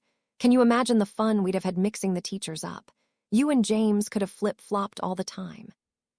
Sirius's eyes were misty with the thought of all the missed opportunities for pranking. Harry couldn't help but grin at the look of his godfather's face. Trust Sirius to only think about pranks. The Great Hall was rapidly losing students, and Remus looked at his watch. We better hurry and get to class, the prefect lectured his friends. We have transfiguration first thing, and if we're late to McGonagall's class, she'll give us a week of detentions. A week? That sounds a little harsh, Harry commented. Remus looked a little embarrassed. Yeah, well, I think she's still a little sore about something James and Sirius did at the end of the year. The two pranksters in question looked very innocent when Moony glanced their way. Don't know what you're taking about, James said with a soft voice. Oh, come on, let's just not be late. Remus turned towards Harry. You are taking transfiguration, aren't you? Yep, Harry answered with a grin. He'd been particularly proud and surprised when he'd received an outstanding in that class. Still, it was a good thing, as he needed that newt if he were to become an Auror. That's good. What other classes are you taking? Remus asked. I don't mean to pry, but if I'm showing you around. Remus grabbed Peter's robes as everyone began to leave, dragging the boy away. Peter snagged one more piece of toast and jam before following along. Potions, defense against the dark arts, care of magical creatures, charms, and herbology, Harry rattled off the list. Good, I'm taking the same classes. Well, ancient runes as well. Geek, snorted Sirius from behind them. He and James fell into step behind Remus. They never could understand why he took his prefect duties so seriously. Still, Tempest seemed like a good bloke, if perhaps a little too studious. His class list was a little on the heavy side for a Newt year class. Most students dropped down to 4 or 5 total after their owls. Trust Remus to be even worse and take 7. That's right, 7 Newt-level classes. But Sirius's mutter didn't seem to merit much attention. Remus ignored him out of habit. It's really very practical, he argued to Harry, particularly if you ever want to work towards spell construction or even learning more complicated spells. Remus continued rattling off some of the high points in learning ancient runes. Harry only partially listened. He vividly remembered Hermione reciting a similar list in their 3rd year. They had exited the Great Hall and were about to climb the stairs toward the 2nd floor when suddenly, shooting from Harry's left, a murky yellow spell shot in his direction. Without even thinking, Harry quickly erected a shield charm, reflecting the spell back to where it had come. It had come from a direction that led to the dungeons, and it wasn't difficult to see who had sent it. A group of boys with green and silver ties stood poised there, glaring with hard, cold eyes. But it was a little difficult to take them entirely seriously considering they had all grown unibrows, and a few were sporting more hair on their faces than was on their heads. They looked like werewolves from black and white Muggle horror movies. I know it was you, Potter, called a somewhat familiar voice. The face the voice belonged to was almost entirely hidden behind thick, rather greasy, black hair. Harry had turned, his wand raised, an excellent fully formed blue shield separating him from the Slytherins. It was then that Harry remembered he wasn't a Potter. Excuse me, he asked politely, an edge of warning in his voice. The black hairy face stepped forward, fists clenched. From behind him, other scowling faces came forward as well. Snape didn't seem to be the leader of these boys. He was merely the maddest and had been the first to shoot off a curse. Snape, Remus's voice intruded. His voice was an attempt at intervention, but there was a definite lack of force behind the words. Stay out of this. This is between me and Potter. The future potions master fumed. The other Slytherins seemed more than happy to let their housemate tackle the Marauders. In true Slytherin fashion, they much rather have someone else be fighting their battles. "Then maybe you should talk to me," James, who had been watching the event from beside Sirius, stepped forward and stood beside Harry. If the hair didn't hide Snape's expression, Harry figured a look of utter disgust must have crossed the Slytherin's face. "Merlin, don't tell me your parents found another way to multiple." Scorn dripped from his every word. Harry could sense the situation devolving. James practically radiated rage. He'd seen this sort of scene in a pensive once. The enmity between the two was so extreme that it didn't take much to enrage either party. However, Harry had been on the receiving end of a barrage of insults from an adult Severus Snape. His current standards were below average, certainly not enough to produce James's level of rage. "What's the matter, Snivelus? Finally take a good look in the mirror and not like what you see. 'Bout time." James' mocking comment and smirk were not helping matters. Harry knew firsthand that Severus Snape was not the sort of person who could take a joke, and he was right. "Damn you, I'm not taking your pranking shite anymore," the enraged ball of fur yelled. Behind him, the Slytherins grinned happily. "Sectum Sapra," Snape yelled. Harry responded quickly. He had more than enough power to spare, and he poured it into his shield. The shield's shape and color shifted slightly. It became more sliver than blue, arching wider, and into a sharper V. Snape's spell bordered on dark magic. A more powerful shield than a simple protego was needed to block it. But Harry had been hit with worse. The shield reacted as it was supposed to. The magic absorbed the red spell Snape had sent in James's direction. With a silent twist of his wand, Harry managed to disarm the angry Slytherin. Snape now stood before them without a wand. The hair blocked his face, hiding his expression. James swung an arm around Harry's shoulder. "Not so tough now, Snivelus," mocked James. Sirius had joined them. "Not so powerful, are we, slimy little snake."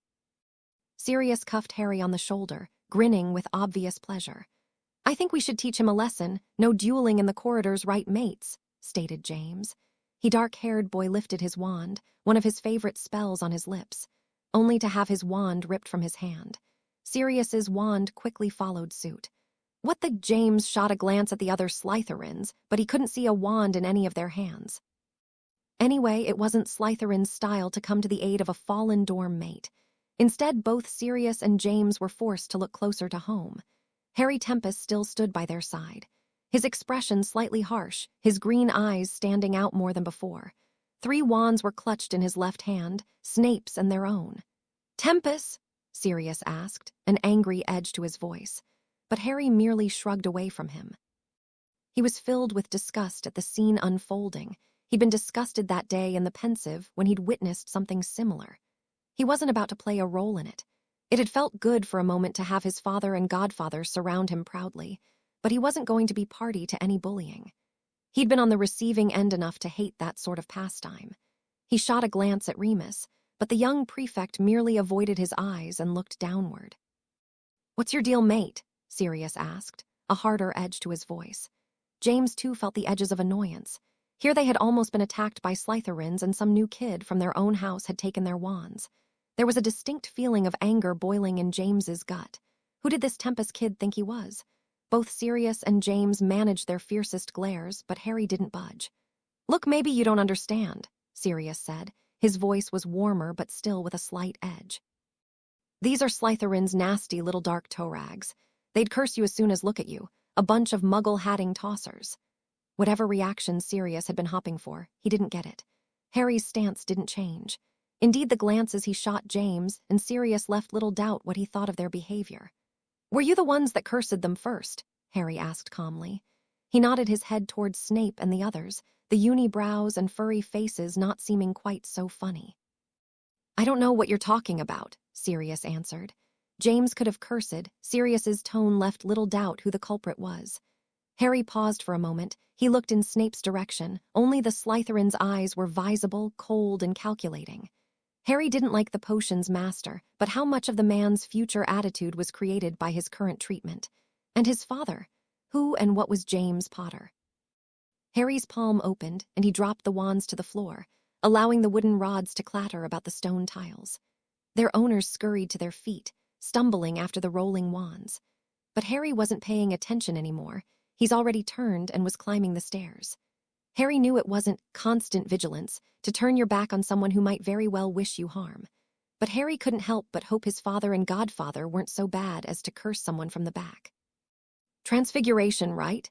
Harry said with a nod toward Remus. Yeah," the werewolf responded. He quickly turned to keep up with Harry. He shot a look back at his friends only to see the three, Sirius, James, and Peter, still standing at the bottom of the steps, either too stunned or mad to respond yet. The Slytherins had already left. "We'll be late." Harry looked down at his watch before looking back up. "Right," Remus nodded. The prefect's mouth felt dry. Many times he'd wanted to stop his friends from fighting with the Slytherins. He just didn't possess the confidence to go against the only friends he had ever had. He wondered if Harry Tempest knew what he was getting into. He turned and watched as the other boy steadily climbed the stairs, no looking back at the glares from below. Remus sighed. He knew full well he wouldn't be able to help the situation. Perhaps he could talk Lily into. He hated to shirk the burden that McGonagall had set on him, but he knew where his loyalties lay. Harry and Remus entered the classroom.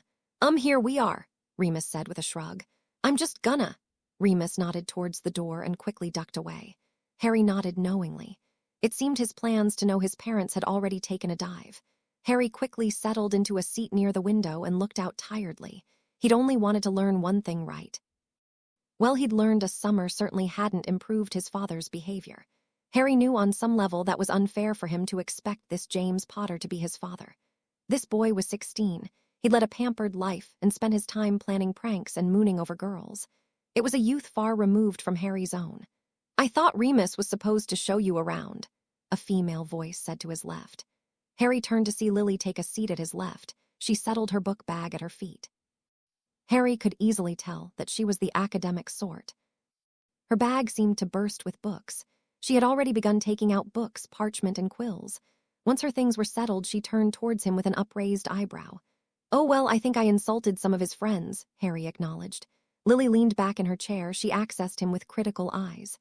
"To your credit, I'm sure," she said with a smile. "Those boy are such. She shook her hands in the air, unable to find words to convey her frustration. She coughed and raised her chin. "Well, don't worry, I'll show you around." She flipped her hair after she spoke. Harry had the feeling that she enjoyed being prefect. "Thanks," he replied. Lily turned to gaze at him curiously. "You must have done well on your owls to make it into Newt-level transfiguration. Half our class couldn't or didn't." Her speech was somewhat clipped and professional, Harry noticed. Oddly, it was comforting. His mother's voice always brought to mind screams. Perhaps that was what happened when Dementors were how you got to know your parents. "Do you like transfiguration?" Harry asked. His own tone mimicked hers, despite the fact that he was honestly curious. Even with Sirius's stories, Lily Potter was very much of an unknown to him. She scrunched her nose thoughtfully. Not my favorite, but it is terribly useful. I suppose I prefer charms." "Transfiguration takes one thing and turns it into another. Charms just seems to make stuff happen." She smiled softly, as if remembering something. "Like real magic?" Harry questioned her logic. Lily grinned. "Exactly. I'm a muggle born." She stated the last part somewhat defensively. "And I suppose just when I was a little girl and thought about magic, I just thought more of charms and such." Harry nodded. "I thought magic was card tricks and such. I saw a magic show on the telly when I was little once. My aunt pitched a fit when she saw what my cousin and I were watching. She shut it off, and then my cousin had an even larger tantrum." Harry reminisced about his own childhood. It wasn't something he did often. Disliking the past, he was more likely to live in the present. He noticed Lily's curious eyes. "Oh, my aunt isn't fond of magic. I think she finds it unnatural or something." Lily shook her head. "Oh, I know. My sister thinks witches and wizards are like the characters in movies, like the Witch and the Wizard of Oz." Lily was opening up slightly. She fiddled with her quill as she spoke. "I try to show her some of things I can do, during Christmas break when we're allowed. But she just made me so mad. I finally just changed her teacup into a frog. That's all she thinks magic is." Harry leaned back, amused at this story. He wished he knew more about the strange relationship these two sisters shared. "She doesn't like magic," he wondered aloud. Lily rolled her eyes. "She would if she knew how wonderful it can be. I suppose the bad is just easier to see sometimes. She found one of my school books about magical creatures once, and of course she had to read about only the scary creatures first. I tried showing her unicorns and measles and such. She's convinced we're all monsters." Lily seemed somewhat sad as she said this. In a moment she shook her red hair. almost as if to shake off the emotion. She turned back to him with shining green eyes. But oh well, it doesn't matter much. If only you knew, Harry thought. Harry looked up as the Marauders traipsed in. If looks could kill. Peter, it seemed, hadn't made it into Transfiguration. The 3 remaining boys settled in the back. Sirius and James in particular were looking at Harry as he was a particularly disgusting zit, one which they'd enjoy squeezing out of existence. Lily's eyes widened. You certainly did get on their bad side. What did you do? Harry opened his mouth to answer, but quickly shut it when McGonagall entered. The strict professor gazed at her somewhat small class before sliding the door shut with a snap. Well, I'm proud of those of you who decided to continue on to Newt-level Transfiguration. These next few years will not be easy, and if you are doubting your conviction, I ask that you consider changing classes. We will be working with human transfiguration, not something to be meddled with lightly. Harry began to zone out when he realized that this speech was almost identical to the one he had received at the beginning of the year. Considering that his timeline was over 2 months ahead of this one, Harry had a feeling that he might be in store for quite a bit of repetition. Of course, all the teachers wouldn't be the same, and the curriculum must have changed some in 20 years. Not that any of this mattered. In a week or so, he'd be swept back to his own timeline. Harry glanced sideways in Lily's direction. Despite her comment that she enjoyed charms more, his mother's attention was fully on Professor McGonagall. The professor's claim that human transfiguration was both difficult and dangerous only seemed to excite the redhead. Today we will begin taking notes on some of the dangers of human transfiguration. Harry stared out the window. Maybe he should try and become an animagi. Had his father accomplished it already? He thought he remembered Sirius saying that they had finally accomplished it in their 5th year, not long before OWLS. Harry's gaze shifted back to the 3 Marauders. He didn't mind Peter's absence. They were prats, but they couldn't be all bad. Not if they had taken such a risk to help out a friend. Transfiguration passed slowly. Harry finally pulled out some parchment and proceeded to doodle on it while McGonagall went on, and on about how a poorly done human transfiguration could result in death. She added a few horror stories about a few people who had never been able to untransfigure something, including one wizard who was stuck with a pencil as finger. Harry had laughed at that. He simply hadn't been able to help it. The head of Gryffindor House had given him a very stiff look. Still, despite Harry's sense of humor, most of the class exited with rather pale expressions. One Hufflepuff girl seemed a little green after hearing about a wizard who became half a tiger, apparently the wrong half, and had eaten his entire family. Harry was still wondering if having a pencil for a finger was such a tragedy. You'd never have to worry about finding something to write with, although he wondered if it hurt to sharpen. That was enlightening, a voice said by his side. Harry turned to watch as Lily followed beside him, lugging her heavy bag of books. Yeah, I guess, he replied. You should have at least pretended to listen, the girl stated with a high and mighty look. I listened, Harry argued. Not today per se, but he had listened to McGonagall's fearful lecture once before. Sure, what other classes do you have? She asked. Harry once again rattled off the list. He supposed he should be glad that Lily seemed happy enough to help him out. Remus has disappeared moments after class had finished. Not that he really needed someone to show him around, but his sudden appearance would seem less unusual if he had a tour guide with him. Lily pursed her lips thoughtfully. I have most of those classes. Not care of magical creatures, I'm taking arithmancy instead and ancient runes. And of course the additional seminar in history of magic, she trailed off. Hence the heavy bag, she said with a shrug. Harry grinned and tapped the canvas bag with his wand. The simple featherlight charm made Lily stop in her tracks. I can't believe I didn't think of that, she muttered. She swept some of the red hair off her face and smiled up at him. Don't thank me. One day I thought my back was going to break from the weight of my bag, and one of my friends just says to me, there is this thing called Magic Harry, and then she tapped my bag just like that. Harry's impression of Hermione was spot on. Lily didn't know that, but Harry's falsetto voice made her giggle. I suppose in the Muggle world you just get used to such things as having heavy bags, Lily said pensively once she had stopped laughing. That's the thing, Hermione is a Muggle born and she thought of it before me and my other friend did, explained Harry. I suppose we're just dense then, she said with a shrug. She smiled up at her eyes teasing. Harry laughed and nudged her playfully. Speak for yourself. He lifted his chest. Lifting his hand, he made an attempt to slick his hair back like Malfoy. Lily snorted. His mother had just snorted. Harry found himself feeling more and more comfortable with the red head. His mother was somewhat like Hermione, bookish and strict about classes, but she was also somewhat silly now that she had relaxed some. She didn't seem worried about giggling foolishly in the hallway. Her thick red hair swung about and she laughed. Harry noticed that she didn't wear makeup. She was still pretty, but it wasn't a made-up, glamorous sort of image. She was nice, perhaps a little opinionated.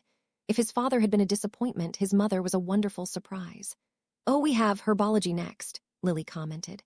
Harry continued to follow her. "It's a good class. Of course now we're dealing with more dangerous plants. We actually already had one class yesterday, so I suppose you'll have to ask Professor Pod about it." Harry paused and frowned, wondering where Professor Sprout was. "We have more independent work this year. Some sort of project, I think.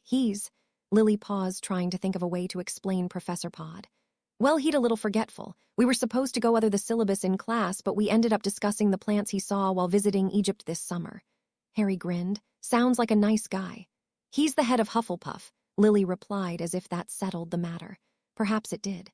The two cut across the grounds. The weather was still somewhat warm. It wouldn't be long, though, before they would need their outer cloaks before crossing to herbology. But the day was currently beautiful. Sun streaked the green grass of the Hogwarts lawn. Harry found himself subconsciously glancing towards Hagrid's hut. The gamekeeper wasn't about. It was somewhat disheartening to know that the friendly half-giant wouldn't be teaching care of magical creatures. It wasn't long before Lily led him to Greenhouse 5. It was the last of the greenhouses and was known for housing some of the most dangerous plants. A few other students had gathered. One girl was gazing enraptured at a large purple flower that seemed to snoring. "Alice," Lily greeted. The red head sidled up beside the blonde. "Oh, hello," the blonde greeted without turning. "How was Transfiguration?" Finally, she turned to look at Lily and seemed to choke. Harry's reaction wasn't much different, although he hid it better. Unaware of Harry's consternation, Lily ignored him and patted her friend's back roughly. Alice pushed her away. "Lily, have you lost your mind?" the blonde asked. Harry was thinking she should be asking him that. Looking at Alice Longbottom, or whatever her name was now, was almost like looking at Neville in drag. He'd thought they looked similar, the same round face and open eyes, but to see Alice when she was sane and the same age as her son, well, like him and his father, the similarities were disarming. "Huh." Lily answered. She looked at her best friend in confusion. "What are you doing hanging out with James Potter?" Alice shot Harry a look that implied a deep sense of dislike. Lily whipped her head around, looking nervously, as if James Potter was about to leap out from behind a bush. "Huh?" she asked again, this time her own eyes mirroring confusion. Alice nodded her head in Harry's direction and Lily sighed. "Don't startle me like that. This isn't James, this is Harry Tempest." Although I agree they do look scarily similar.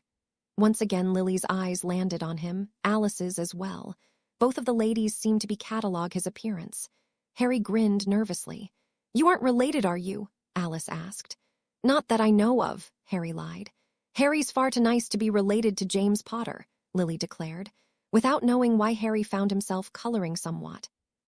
Compliments made him uncomfortable, but hearing his mother's firm statement of fact somehow seemed to overpower even his well-controlled emotions. Alice shrugged.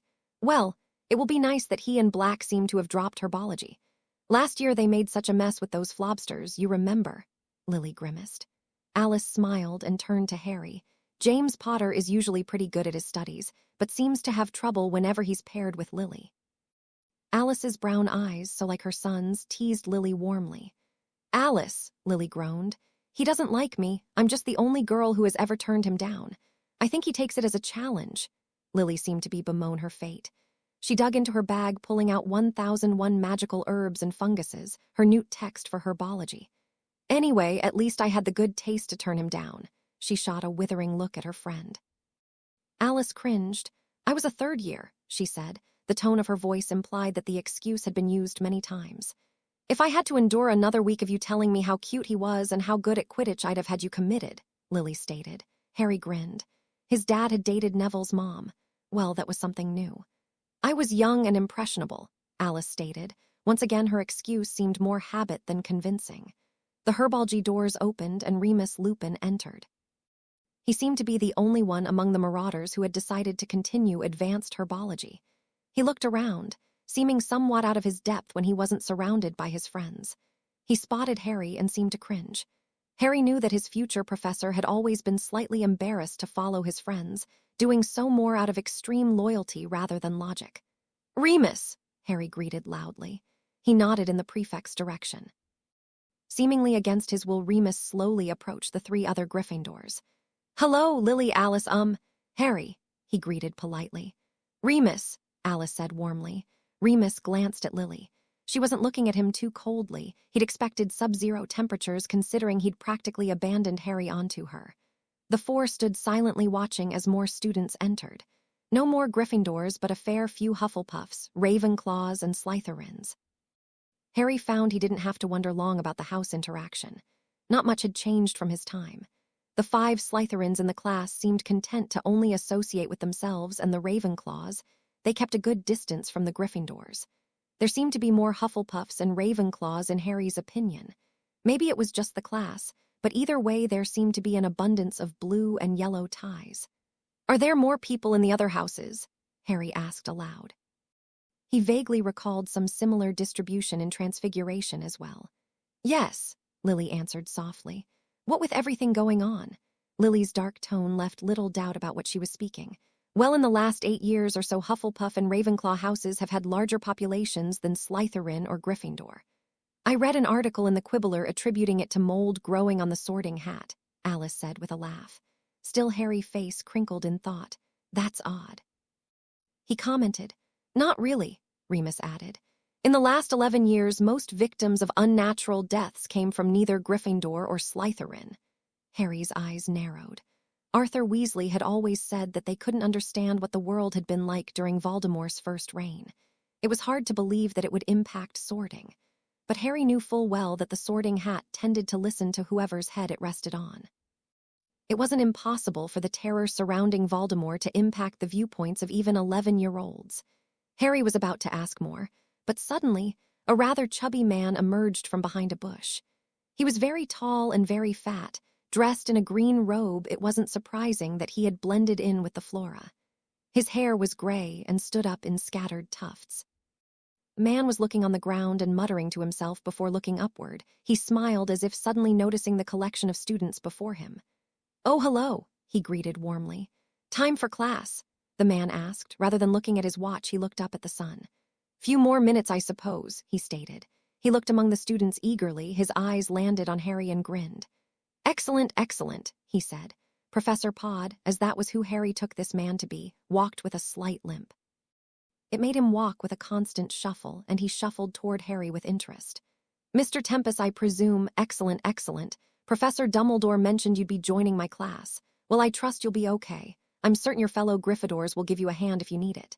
"Yes, Professor," Lily answered. "Excellent, Lily, excellent. Do you have a green thumb, Harry? Isn't that an excellent Muggle saying?" Harry found himself staring at man. He was downright peculiar. He wasn't very Sprout-like. "Professor, I was telling Harry that we're going to work on independent projects this year," Lily offered. Professor Pod was staring at Harry's forehead. "That looks like it hurt," he muttered. Harry quickly rearranged his hair to cover the lightning bolt scar that had become visible. "Professor," Lily reminded. "Oh yes, individual projects. I thought I'd have you try and cultivate some rare species. I have a list from some of the herbology magazines of some of the rarer plants today. We should start a little preserve here. I thought I'd have you all pick one and work on it this year." "I really must find that list."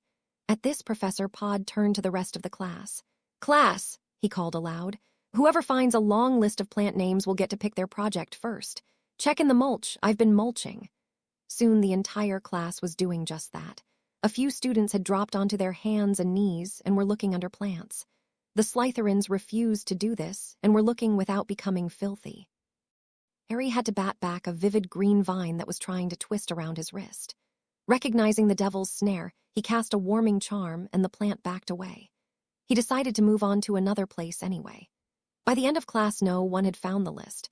Although 3 students had been poisoned by a pretty pink flower, another had been partially digested by a plant that resembled a dead tree, and 2 others had accidentally disturbed baby mandrakes and were sleeping next to a pile of manure.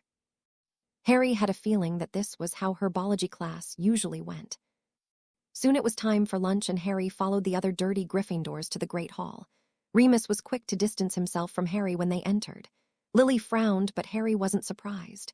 Lily and Alice seemed more than eager to sit far away from the Marauders. They settled themselves, and Harry found himself sitting across from Lily. He liked being able to see her face. His mother was so innocent. She tried to act tough, and her language about the Marauders wasn't holy. Harry watched her as she ranted on his behalf about how terrible they were.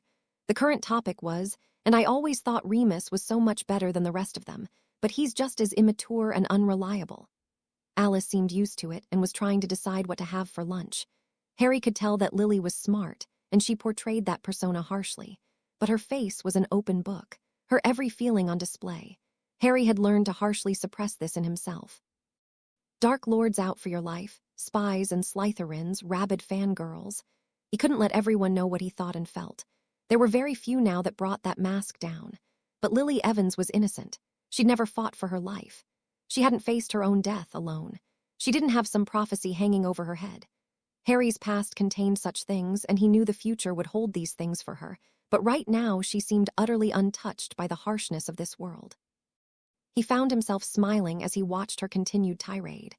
Lily looked up and she flushed somewhat, her embarrassment obvious. Alice, who had been seated beside her, was wondering when the somewhat dense red head would notice that Harry was staring at her. "I guess I tend to rant," she admitted apologetically. "Really?" Harry asked. His green eyes crinkled together with some unreadable emotion. Alice bit her lip. She looked between the two, not certain what she was seeing here. A moment ago she might have thought another dark-haired boy had a crush on her somewhat obtuse friend. Now she wasn't certain. "Lo, Alice," said a deep voice, a thud on the bench next to her. The blonde turned with a smile. "Frank," she said, her expression lightening into a smile. "Hi, Frank," Lily greeted.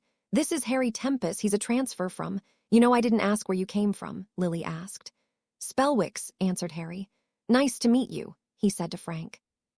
Frank Longbottom, Harry assumed, was a little taller than Neville. His hair was dark and a little curly. His brown eyes were warm, and he smiled a greeting to Harry. "Frank is the prefect a year above us, and he's my boyfriend," Alice said the last bit with a grin. Frank ruffled his hair, a somewhat proud smile on his face. "How was herbology?" he asked Alice. Her face still had a smudge of dirt, and the man wiped at it with his napkin. Alice raised an eyebrow at the gesture but fought a grin. "All right, Professor Pod seems to be even more addled this year," she commented. "We spent the whole class looking for a list he misplaced." "I still don't see why no one summoned it," Harry offered. Towards the end of class, he'd nearly smacked himself for forgetting the handy charm. Alice had stopped him before he'd had a chance to cast it. "Because as soon as we found the list, he'd have had us do something else pointless. It was just better to spend the rest of the class looking than have him assign us to manure the fickle fits or trim the hanging dandles." Lily frowned. "Alice, why are you even taking that class? You can't stand half the things we do in it." Alice shrugged. "It was recommended for healing. I just don't have that green thumb he natters on about." "I overheard Flitwick say that he was trapped in some sort of giant flower for a few days while in Egypt," offered Frank with a shrug. "I don't think I've ever heard of Spellwicks," Lily said, taking the discussion away from herbology. "I think I have," Frank averred with a thoughtful look on his face. "It's pretty small. I wouldn't be surprised if you haven't heard of it." Harry's shrug and dismissive tone allowed the topic to drop. Soon the conversation switched to other topics. Hogwarts gossip was a little more varied in this time. Everyone seemed to still be catching up on things that had happened over the summer. Frank was a member of the pureblood elite, even if he didn't act the part. Apparently, Madame Longbottom was somewhat of a gossip, and he seemed well briefed on all the engagements and arrangements that had occurred during the 2 months. The big news had involved the engagement of Narcissa Black to Lucius Malfoy. The Malfoy heir had graduated a few years ago, but Narcissa was currently a 7th year. "So that is why she went blonde," Alice said, glancing over to the Slytherin table where a slender young woman with a sour expression was eating primly. "Apparently all Malfoys have to be," Frank said with a grimace. "I'm just glad her sister graduated. She was vindictive," Lily said with hesitation on the last word. "The term is bitch," Alice casually disagreed. The chill around the table left Harry little doubt which of Narcissa's sisters Lily was referring to. It was hard to imagine Bellatrix Lestrange as a Hogwarts student. The 3 others continued chatting. Harry would occasionally look up when a last name sounded familiar. Otherwise, he found himself watching the group around him. Alice was obviously his mother's best friend, if indeed her only real friend. Frank was a new addition, but being a friendly bloke, he seemed to get on with Lily well. Harry's expression grew a little stony when he considered the futures of the people before him. Still, tragic as the Longbottoms' future was, it did explain a few things. Harry had always wondered why no friends of his mother had stepped forward to swap stories. Sirius and Remus were more than happy to tell him tales of his father, but they really only spoke of Lily in conjunction with James. He never heard her stories. Harry smiled softly as he watched her laugh and joke with her friends. For the first time ever, she was becoming real. James glared down the table. All right, he'd pretty much hated Severus Snape since they had met on the train to Hogwarts in his first year. Ever since that day, he'd been positive that there was no one he could hate more. The slimy Slytherin seemed to go out of his way to piss him off. They were simply opposites, oil and water. Well, he'd been wrong. In the space of a few hours, Harry Tempest was rising to the top of his people I hate list. He actually had a list, something that made Moony roll his eyes. I can't believe he's sharing a dorm with us, James fumed aloud. Remus said nothing. This was the third time James had said something to this effect. The first time he had offered a hesitant defense. Now he didn't even try. I know, mate, maybe we can convince him to transfer away, eh? Sirius suggested with a feral grin. You really think we can? Peter asked in between bites of sandwich. Remus stared into his food and tried to ignore the eagerness of all three boys. It couldn't be that hard, reflected James. We don't even have to find a way to sneak into his dorm room. Remus was convinced that arguing the point wouldn't solve anything. James and Sirius, with Peter tagging along, would find some way to torment their new dorm mate. Maybe he could switch houses. Cause either way you looked at it, Harry Tempest was doomed. Double care of magical creature, Harry said aloud. Lily had given him her schedule, and he was examining it thoughtfully. He couldn't recall ever having a double magical creatures class. It's your new year, Lily explained with a reasonable voice. Apparently Professor Kettleburn is going to be handling very dangerous creatures. Harry fought a smile. Maybe his previous experiences would leave him better prepared. Hagrid's idea of tame had included three-headed dogs and dragons. I suppose it makes sense, he agreed with Lily. Also only once a week, he said with a shrug. Perhaps it wouldn't be too bad to spend the afternoon outside. I guess you're headed to arithmancy, Harry stated. Given the choice, he knew where he'd rather be. Yep, Lily said with a grin. She seemed honestly excited about it. No one had mentioned that his mother was mad.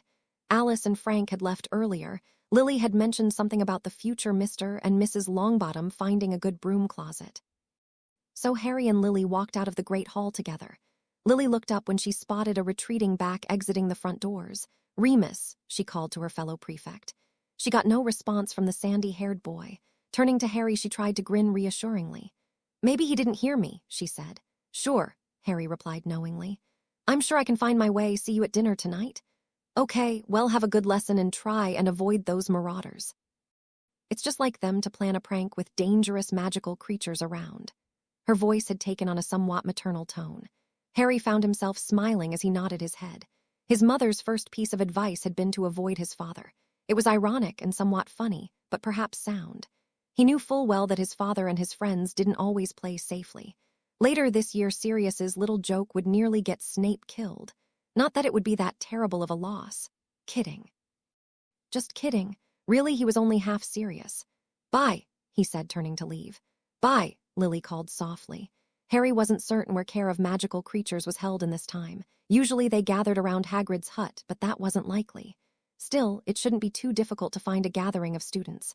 He spotted 2 black heads and 1 sandy heading towards the Forbidden Forest. With some hesitation, he followed. Professor Kettleburn was a short man with a bristly brown beard. He only had 3 fingers on his left hand, and 1 ear looked more than a little mangled. All in all, he was more whole than Harry remembered him to be. He could recall an older version of the man limping around minus 1 arm and a leg. But Kettleburn didn't seem to mind his impending amputations and was smiling cheerily at them all. His brown eyes gleamed with excitement. Great! Been waiting for 6th year, going to be fun. I've got some treats for you. Kettleburn marched around, taking attendance and muttering about what a great year they had planned. They had gathered on the west lawn, the Forbidden Forest far enough away to be comforting, but close enough to make the class wonder what sort of inhabitant was intended for this class. By the size of the large crate behind their professor, it certainly wasn't an easel. The class was large, which was perhaps understandable considering it looked as if all the houses were represented. A few Slytherns, quite a showing of Gryffindors and Ravenclaws, and a couple Hufflepuffs, who looked more excited than any of them. The Marauders, minus Peter, were there. Harry was actually becoming curious about what classes Peter was taking. He hadn't seen the little rat in lessons thus far. Besides the Marauders, there were also 2 Gryffindor girls that Harry hadn't met previously. Both had black hair trimmed short and were rather athletic-looking. Indeed, this class seemed made up of people who didn't scare easily. 2 of the Slytherins were well over 6 feet and very broad. One Ravenclaw looked like he could personally wrestle a blast-ended Scroot and win. It seemed Lily hadn't been lying. Kettleburn's 6th-year class was destined to be filled with interesting creatures.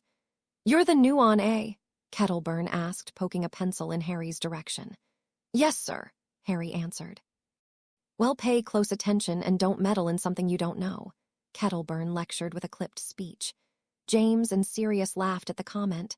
Remus snickered without feeling. "Now, class, as I've been telling you for 3 years, this is where things get exciting. I'll be bringing in some dangerous creatures and expect the lot of you to be on your toes and perk them ears. I've got permission from Dumbledore to boot anyone who is wasting my time. This is Newt's people. I won't coddle you anymore." Excited murmurs were scattered through the crowd at Kettleburn's announcement. One of the Hufflepuff boys, his thick blonde hair hanging in front of his eyes, was smiling with a grin that seemed to stretch his face. The Ravenclaws had eyes that seemed alight with challenge. The Marauders were playing the situation coolly. In truth, their ventures into the Forbidden Forest had introduced them to many dangerous beasts already. "First off, today we'll be learning about a beast that is lethal and can very easily kill and eat you." Kettleburn jerked his thumb, pointing behind him to a large crate. The crate had, of course, drawn people's interest earlier, however it had seemed quite harmless before Kettleburn's introduction. As if hearing the man's comment, the crate suddenly began rocking menacingly. Kettleburn didn't seem to mind the movement. He moved backwards, an excited grin on his face. With a tap of his wand, the boards of the crate fell away, revealing a cage and a large creature inside.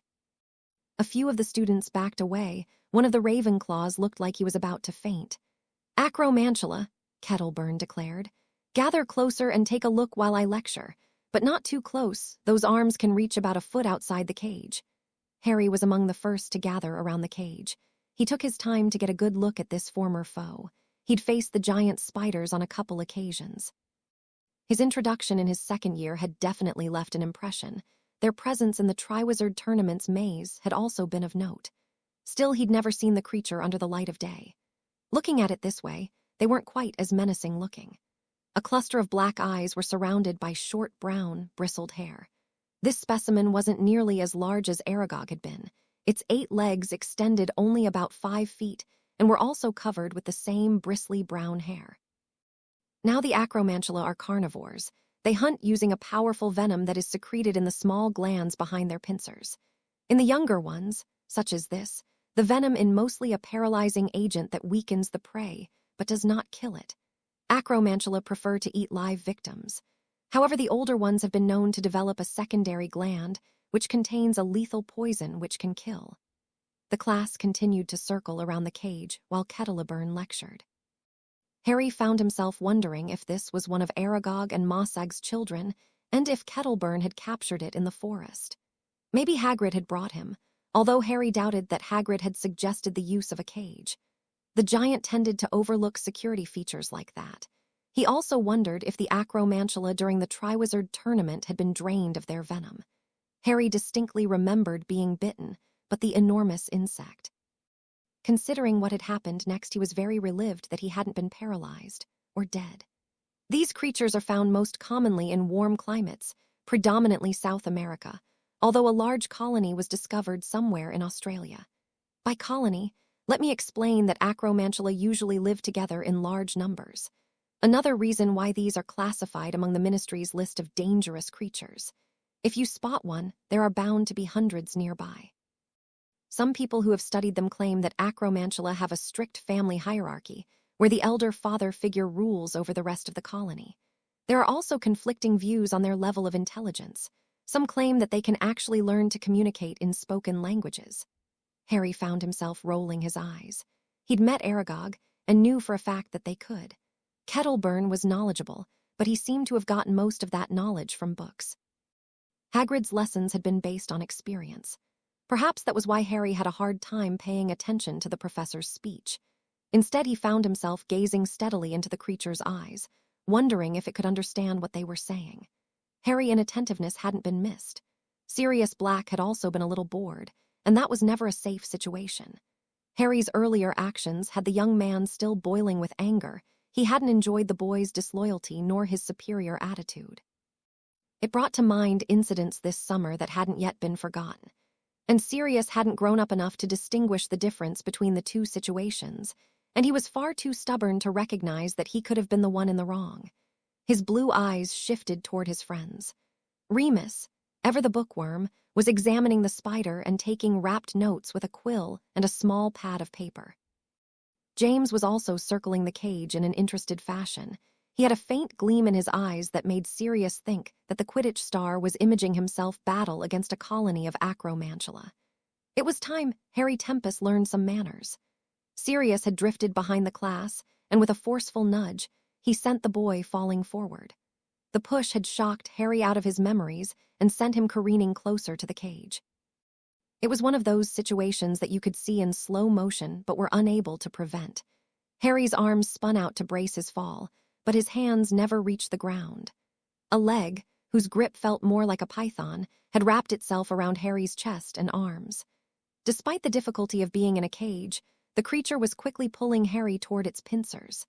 Acting swiftly, without waiting for the teacher, Harry called his wand into his hand. He twisted his wrist awkwardly until it pointed towards the more fleshy underbelly. "Stupefy," he said aloud. The red light burst out of his wand, and with it the spider clutching him grew still. Harry struggled for a moment to extricate himself before rising to his feet. The class was staring at him with wide eyes. Kettleburn's wand was extended. It hung in the air as he watched the student. "Mr."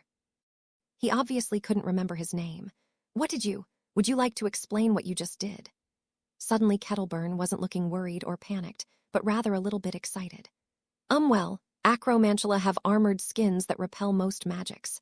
Arania exama will push them back, but if you need something a little more permanent, it is best to aim for the more fleshy area in the underbelly. Even still, on bigger spiders, you'll probably need more than one person casting. Harry trailed off, suddenly realizing that the entire class was staring at him. He averted his eyes and scratched the back of his neck, ignoring the lot of them. While speaking, he'd glanced behind him to see Sirius still somewhat close. Now he turned his gaze on the boy and sent his best glare. What did his godfather think he was playing at? If Harry hadn't known how to handle the situation, he could have been badly hurt. Remus Lupin seemed to catch the silent starring match between Sirius and Harry, and it wasn't long before he pieced the situation together. James was by his side, and it seemed that the other marauder had also grasped onto what had occurred. "Very good, mister." "Well, very good. 5 points to Gryffindor for quick thinking." The class progressed, Kettleburn lecturing more, some of it nonsense in Harry's opinion. Harry took care to keep a distance from all the marauders. He'd planned on checking his food and sleeping area for jinxes and tricks, but he'd have to be more wary apparently. Still, he wasn't worried. Dodging Voldemort and Death Eater plans since you were 11 made such prank attempts seem harmless. Harry's stunning spell allowed students the chance to get an even closer look, which they took advantage of. Some students even went so far as to touch the spider. Although one of the Hufflepuffs, a girl with brown hair, almost regretted it when Harry's stunner wore off. Needless to say, most people considered it a very exciting class, made even more exciting by Harry Tempest. "What do you think you were doing?" Remus said through clenched teeth. Sirius Black rolled his shoulder and didn't meet his gaze. "Answer me," Remus said. For the first time, his voice became somewhat fierce. He grasped his friend's arm and pulled him around so that their eyes met. "Relax, Remus," James appeased. I'm sure Sirius didn't mean it. He tried to shake Remus loose, however the werewolf held tight. "He meant it, tell me I'm wrong." Remus released the boy, flinging his arm away from himself. "He didn't me, so what if I did?" Sirius's statement quashed James's denial. "Padfoot, it wasn't intentional, was it? You were just gonna give him a scare, right?" James Potter found himself unable to look at his best mate. Truth be told, he'd already guessed exactly what had happened. But he wanted to give his friend the benefit of the doubt. "He wasn't gonna get really hurt," explained Sirius negligently. Kettleburn was there. I don't understand what the big deal was. You just don't get anything. You act any way you want and you don't worry about other people. Did you stop to think what would have happened if Tempest had been badly hurt? You could be expelled, don't you get that? Remus charged on ahead as he spoke. He moved his arms around in frustration. Merlin Mooney, what's got your tail in a twist? Sirius complained. Remus buried his face in his palms, pulling them away after a moment. He just shook his head tiredly. Let's just go back to the common room. The werewolf went on ahead of the others, seemingly wanting to be by himself as he walked through the halls of Hogwarts. James hung back and walked beside Sirius. Mooney was acting off. Must be that time of the month. Sirius grinned cheekily and nudged his shoulder with James. I don't know, he might have had a point. Come on, Sirius, there's getting back at the Pratt and getting yourself expelled from school. The leader of the Marauders spoke with a hesitation. James, Sirius whined. You know he had it coming. He had something due, and I don't want to share a room with the blighter, but look, just back down a bit, Sirius. Black laughed and brushed his hair out of his eyes, sweeping the locks back. I don't back down, he stated firmly. James remained silent, not knowing if there was anything he could say about the situation. Sirius had been more reckless this year than the last. The last summer might have been the reason. He knew that summers at the Black House had gradually gotten worse and worse for his friend. Sirius always seemed to return to Hogwarts with even more desire to distance himself from his family. Tempest did know how to handle the situation, though, Sirius said aloud. James turned to see a somewhat pensive expression on the other boy's face. Sirius lifted a hand and slid it through his hair. He even knew a bunch about acromantula, like he's actually met some before. What do you think that was about? Likely just trying to show off, James scoffed. If he were being truthful, he'd admit to being somewhat impressed about the new Gryffindor's behavior, and perhaps a little jealous. His inner show-off, as Lily liked to call it, didn't like being upstaged by someone else. James and Sirius soon reached the common room. They crossed the room towards a grouping of armchairs. A few second years were already seated there, but the boys rose to their feet and scurried away at the approach of the 6th years. James flopped into his seat, letting his bag drop with a loud thud. He turned when the portrait door opened, only to have his heart make a similarly loud thud. Lily Evans stood there. Why did his chest always seem to ache whenever he saw her? She scanned the room, and the ache seemed to lessen as she spotted them, her emerald eyes meeting his. She looked around again before moving in their direction. It felt like the snitch had settled in his stomach. Hello, she said sourly. Why Lily Flower? Sirius began. James frowned as his friend smirked and ran a hand through his hair. And what might we do for you on this fine day? Need someone to help you remove that stick you've got shoved up your Sirius, James growled, interrupting his friend. What do you want? He asked, turning to the redhead. Lily glared at Sirius. Charming, she said aloud. She didn't bother to look at them, instead directing her vision above their heads. You're in care of magical creatures, aren't you? She asked. Yeah, James said cautiously. She couldn't have found out about the prank Sirius played on Tempest yet, could she? Harry Tempest, James fought the urge to panic, was the woman a seer. I'm supposed to show him around since Remus decided to become like the rest of you and not take his duty seriously. Have you seen him? Remus, James asked. Lily gave him a look that could freeze lava. Harry. James rolled his eyes. The professor kept him back. You're not interested in that Pratt, are you? Sirius asked aloud. Lily colored, her cheeks matching her hair. It wouldn't be any concern of yours if I were, she answered primly. I only ask because he looks just like James, sort of odd since you never seem interested in him. Sirius raised his eyebrows. It's not the way that Potter looks that I have a problem with, she answered dryly. James smiled. It's that your roundabout way of saying I'm too handsome for words. Well, don't you worry, Evans. He ran a hand through his hair, making it stick up even more. I'd be glad to go to Hogsmeade with you, but I don't kiss on a first date. I'm just not that kind of a boy. You're impossible, Lily growled. All right, don't be pushy. I guess I could give you one kiss if you buy the butterbeer. Lily drew a deep breath before narrowing her eyes, the expression one James knew all too well. James Potter, I wouldn't date you if you were the last man alive. She hissed the sentence before turning on her heel and walking back out through the portrait hole. Sirius grinned and shook his head as she left. Merlin James, that was funny. What a stuck-up prude. Still don't believe that you really like her. James frowned as he looked at his friend. You know not all of us want to date girls who would snog the first pair of lips they bump into. Why ever not? Sirius said wolfishly. Speaking of which, I've got a date with Matilda Wells tonight. Let's just say she does very well indeed." James shook his head. He subconsciously found himself watching the portrait whole. What exactly was Lily's interest in the strange new transfer student?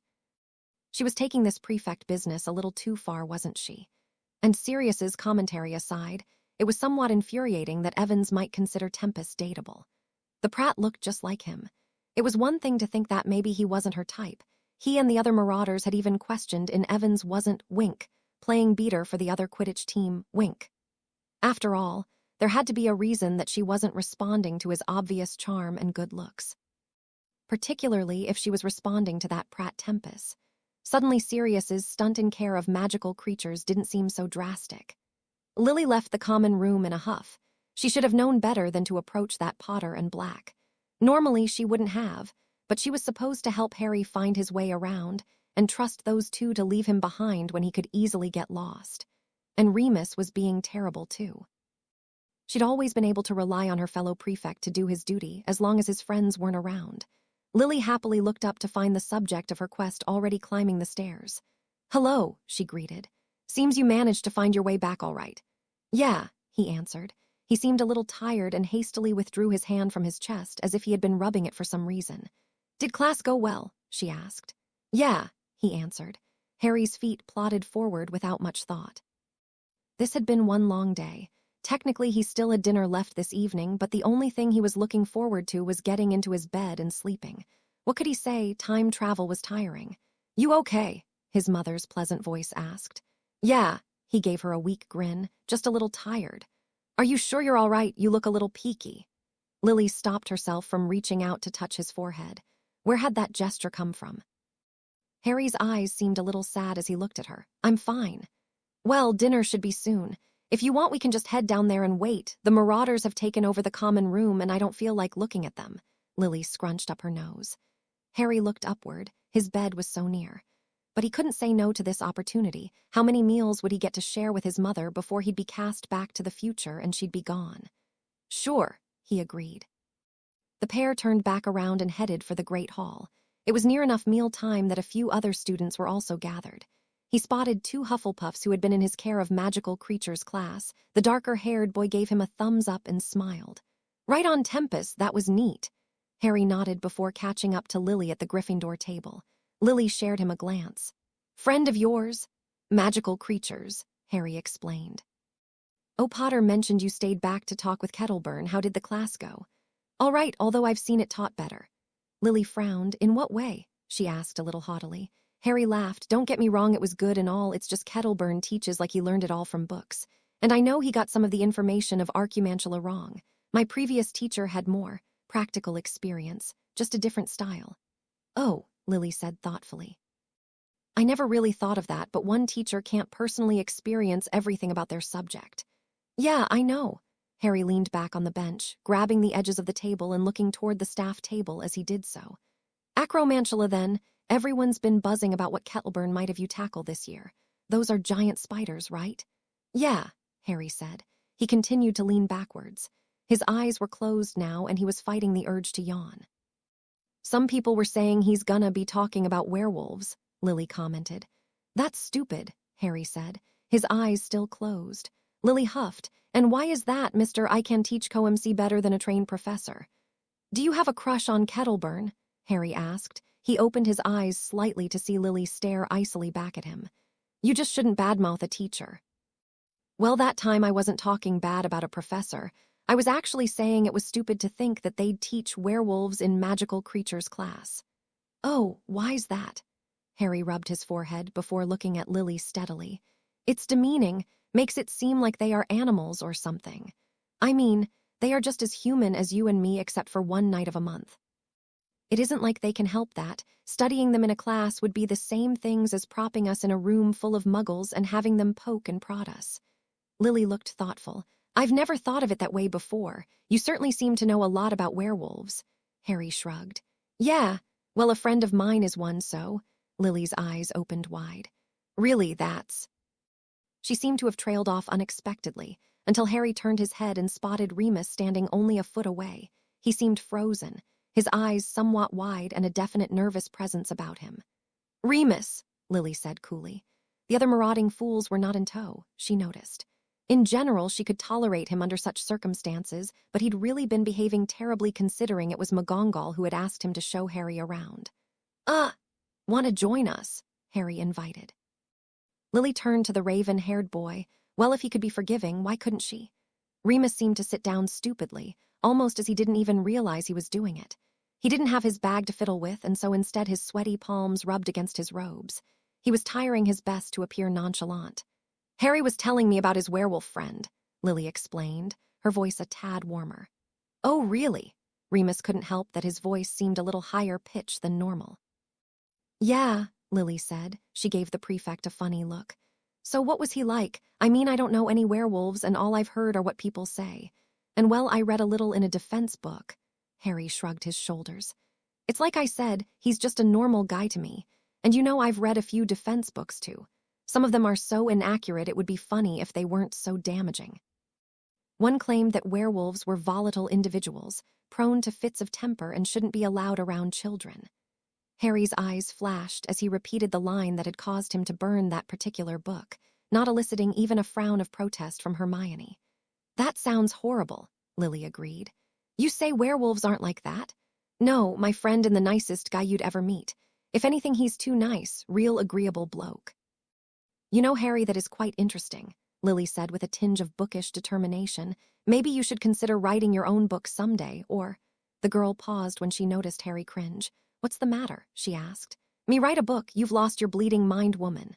Lily looked affronted. Well, it was just an idea, and if you don't like what the other books have to say. Look, Lily, Harry said with a steady voice. I'm all for fixing things, but I don't think I'm the right guy. Firstly, I'm not a werewolf, so I can't honestly say I know what I'm talking about. And anyway, even if I did want to, who would listen to me? Remus back me up on this one. Well. Remus found it difficult to get his throat to utter sounds that sounded remotely like human speech. I don't really know anything about this sort of thing. Lily frowned. It just seems pretty pointless to sit there and argue about how things should be when you aren't going to make any effort to change things. Did anyone ever tell you that you're a shocking resemblance to Joan of Arc? Harry offered with an upraised eyebrow. If that's an attempt at mocking, it was poorly done. Lily lifted her chin and refused to look at him as she spoke. Harry paused. No, actually, I was just trying to warn you of what can happen to crusaders. Lily glared at him. Maybe you and Potter aren't so different after all, she said with some chill to her voice. Excuse me, I see Alice. Lily soon got to her feet and found her way over beside her blonde friend, sitting down in such a way that her back was to Harry. She can be kind of passionate about things, commented Remus. His mouth still felt a little dry, but the tone of his voice had steadied some. Yeah, Harry said, a little sadness leaking into his words. He was proud of her, too. Harry's own desire to do the right thing must have been influenced by his mother's integrity. But it was also a little disturbing to know that the same spirit would lead to her death. Harry swallowed. This was harder than he thought it would be. Maybe it was because he was tired. His desire to know more about his parents was starting to go at odds with a sense of self-preservation. Surely he'd go mad surrounded by these ghosts, sitting here like some despotic seer. So how was your first day? Remus asked. He'd been watching the way Harry's green eyes seemed to unfocus as the young man sank into thought. What if the new transfer was putting the pieces together? He knew werewolves. What if he figured out? This, of course, was purely panic-driven reasoning. There were no pieces. Remus had only met the boy a few hours ago. Still, he felt compelled to pull Harry into conversation. Did you like the teachers here? A poor attempt to be sure, but nevertheless it served to pull Harry from his thoughts. Yeah, they seem nice. Although, like I was telling Lily, Kettleburn got some of his fact on acromantula wrong. Really? Remus asked in honest interest. Harry nodded, scratching his head. He glanced at his watch. The food should be arriving at any minute, then he could eat and go to bed. You seem to know a lot about magical creatures, commented Remus. Some, Harry said with a shrug. My old professor had a taste for dangerous creatures, had an acromantula for a pet, Remus coughed. A pet, Harry shrugged. Can't really blame him. He was part giant, so I suppose it was sort of like having a tarantula by his reckoning. Yeah, I guess that makes sense. He was a great professor, though, and a friend before that. And while he always wanted us to meet the more dangerous creatures, if you listened to him, you did learn a lot. Harry nodded. Remus found himself watching the boy discreetly. He seemed tired, his posture a little more slumped than it had been this morning. Remus also couldn't help but feel a little uncomfortable with the fact that Harry continued to be friendly despite all that had happened involving the Marauders. Harry's hand negligently rubbed his chest as he continued to stare at the table. With a wash of magic, the food appeared. "Finally," Harry said. "About today," Remus said, speaking quickly. "I don't mean to." "Well, I'm sure it was just an accident with..." Remus found himself unsure of what to say. "Look, just forget it," Harry said, speaking more to his plate than Remus. "They don't mean to be, well, the way they are," he pressed on. "It really doesn't bother me," Harry said. He was shocked to find it was true. He might be a little disappointed in how his father was currently behaving. He might not even quite understand it. But knowing the fate that lay before them, how could Harry want to deny them this carefree existence? Remus found himself puzzled. Harry turned his tired eyes to young Werewolf. "There are more important things in this world than whether someone likes me or not," he said. "Oh, pass the trifle, would you?" "Aren't you going to eat actual food?" Remus asked, watching as Harry piled his plate with the dessert. "Not today," Harry said. He toyed with the food on his plate. "Ah, sugar," Harry said with a smile. He knew that his current food choice would have Hermione cringing, but for some reason he'd been craving sweets this year. He'd even become somewhat fond of the lemon drops that Professor Dumbledore tried to force-feed people. Harry looked up again. Remus was looking fairly disgusted by the situation. "I'll add some stew," Harry offered. He made a small space on his plate and scooped a little of the beefy stew. Remus seemed only slightly appeased.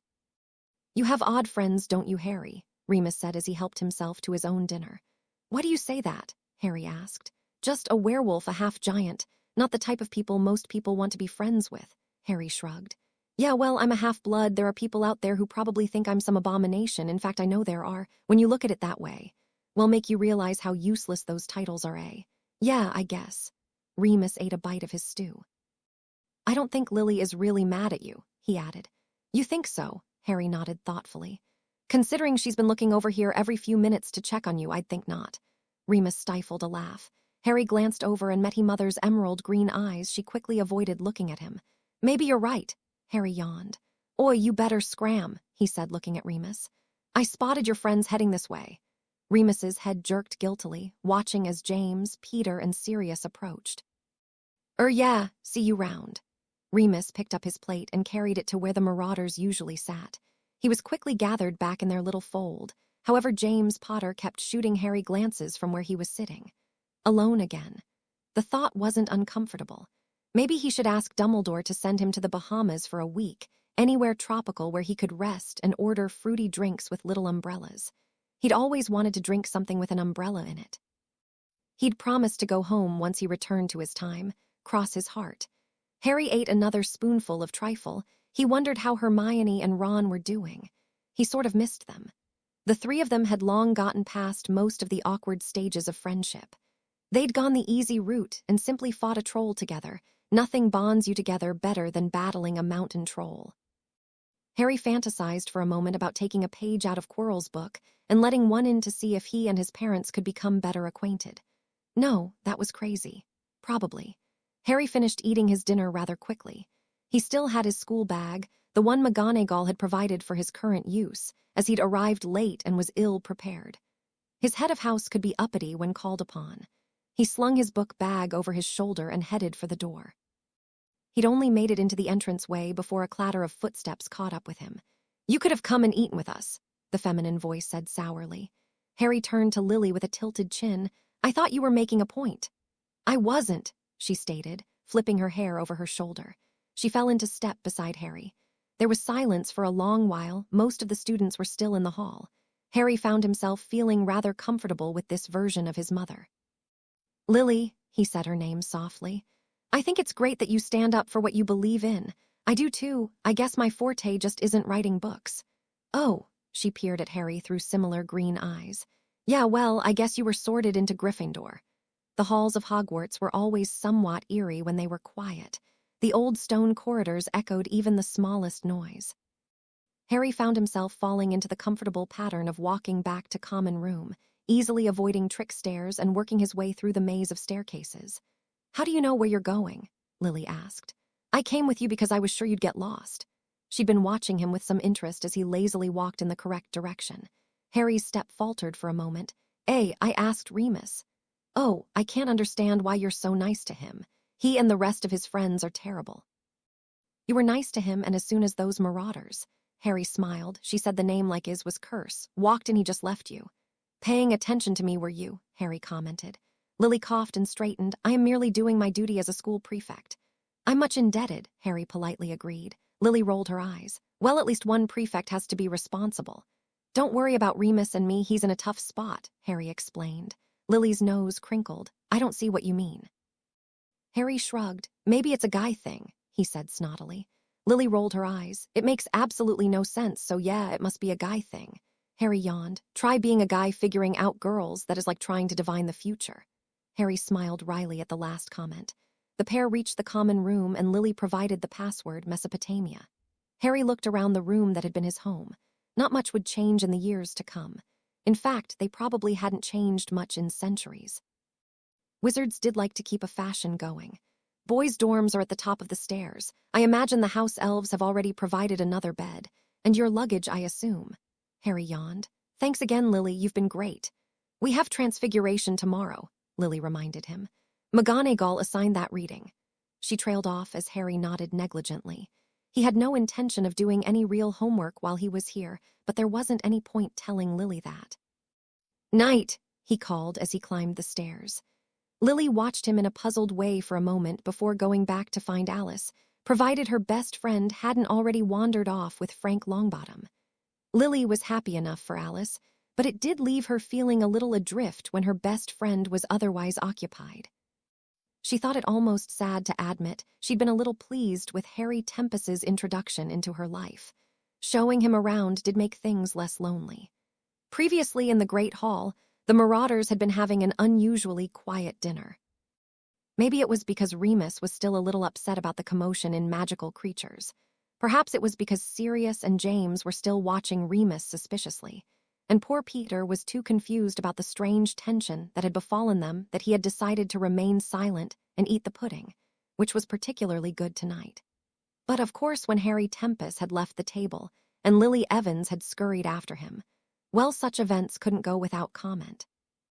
At least for some people they couldn't, and Sirius Black had yet to learn Ron Weasley's lesson of thinking first and speaking later.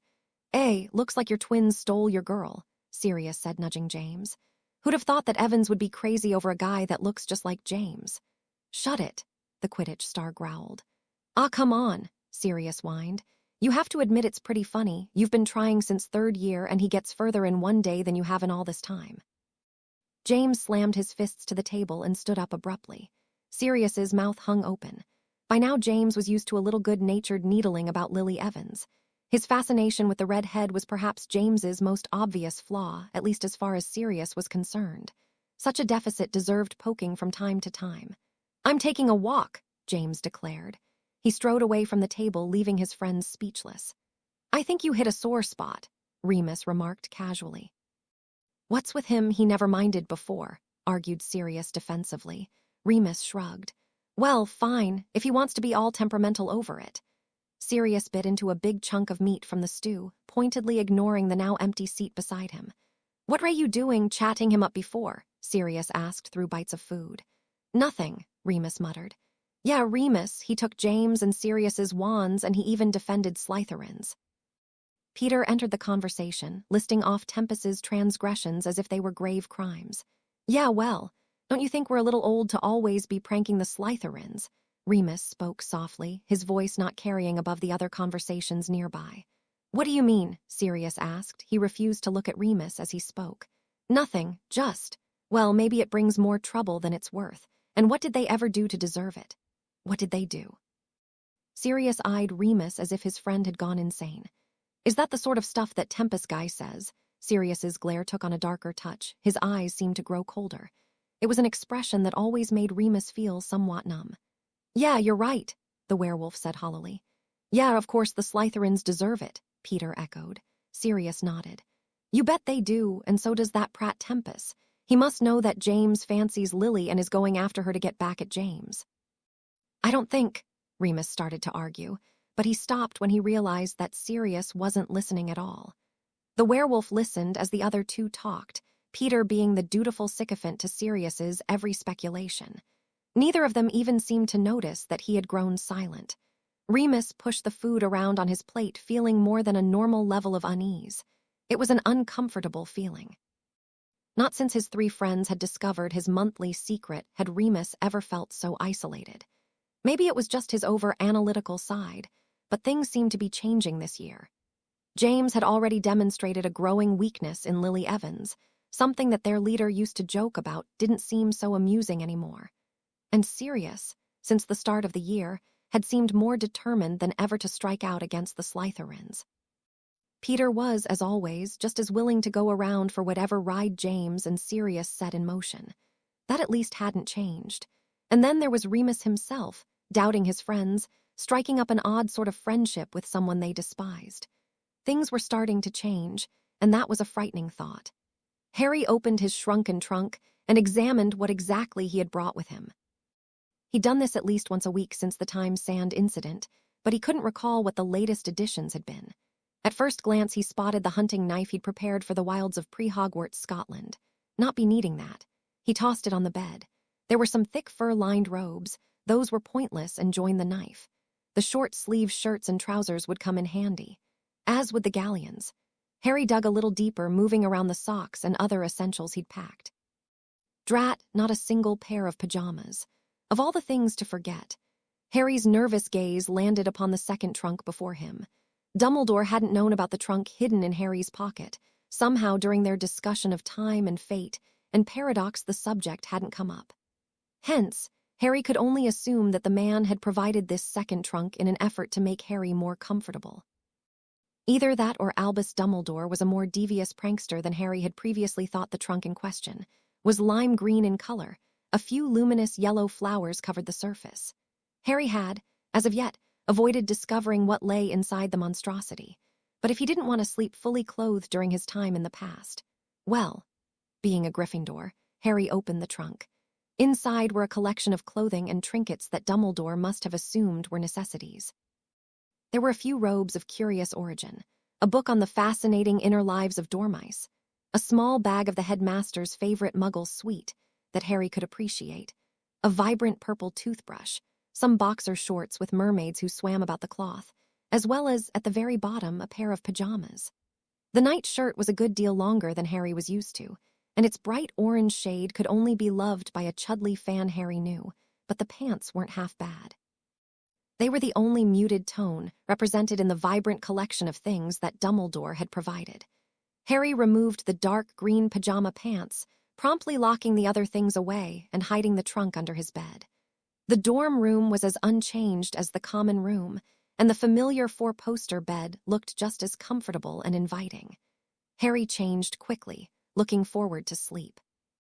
His hands ran along his ribs, absently brushing the bruises that were forming from his encounter with Acromantula. The spider had a surprisingly firm grim. The door to the dorm room swung open with surprising force, a dark-haired young man entering with steps that seemed to hit the ground harder than was necessary. He stomped to his own bed and flinging the curtains about angrily before he even noticed Harry's presence. "What are you doing here?" James Potter accused roughly.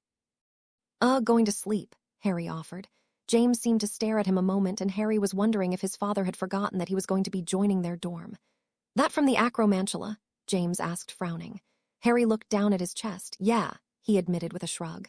"What are you doing here?" he decided to ask. "What is my dorm room? Can't I be here?" James argued defensively. "Yeah, sure, just figured you would still be eating." Harry sat on his bed, still watching his father thoughtfully.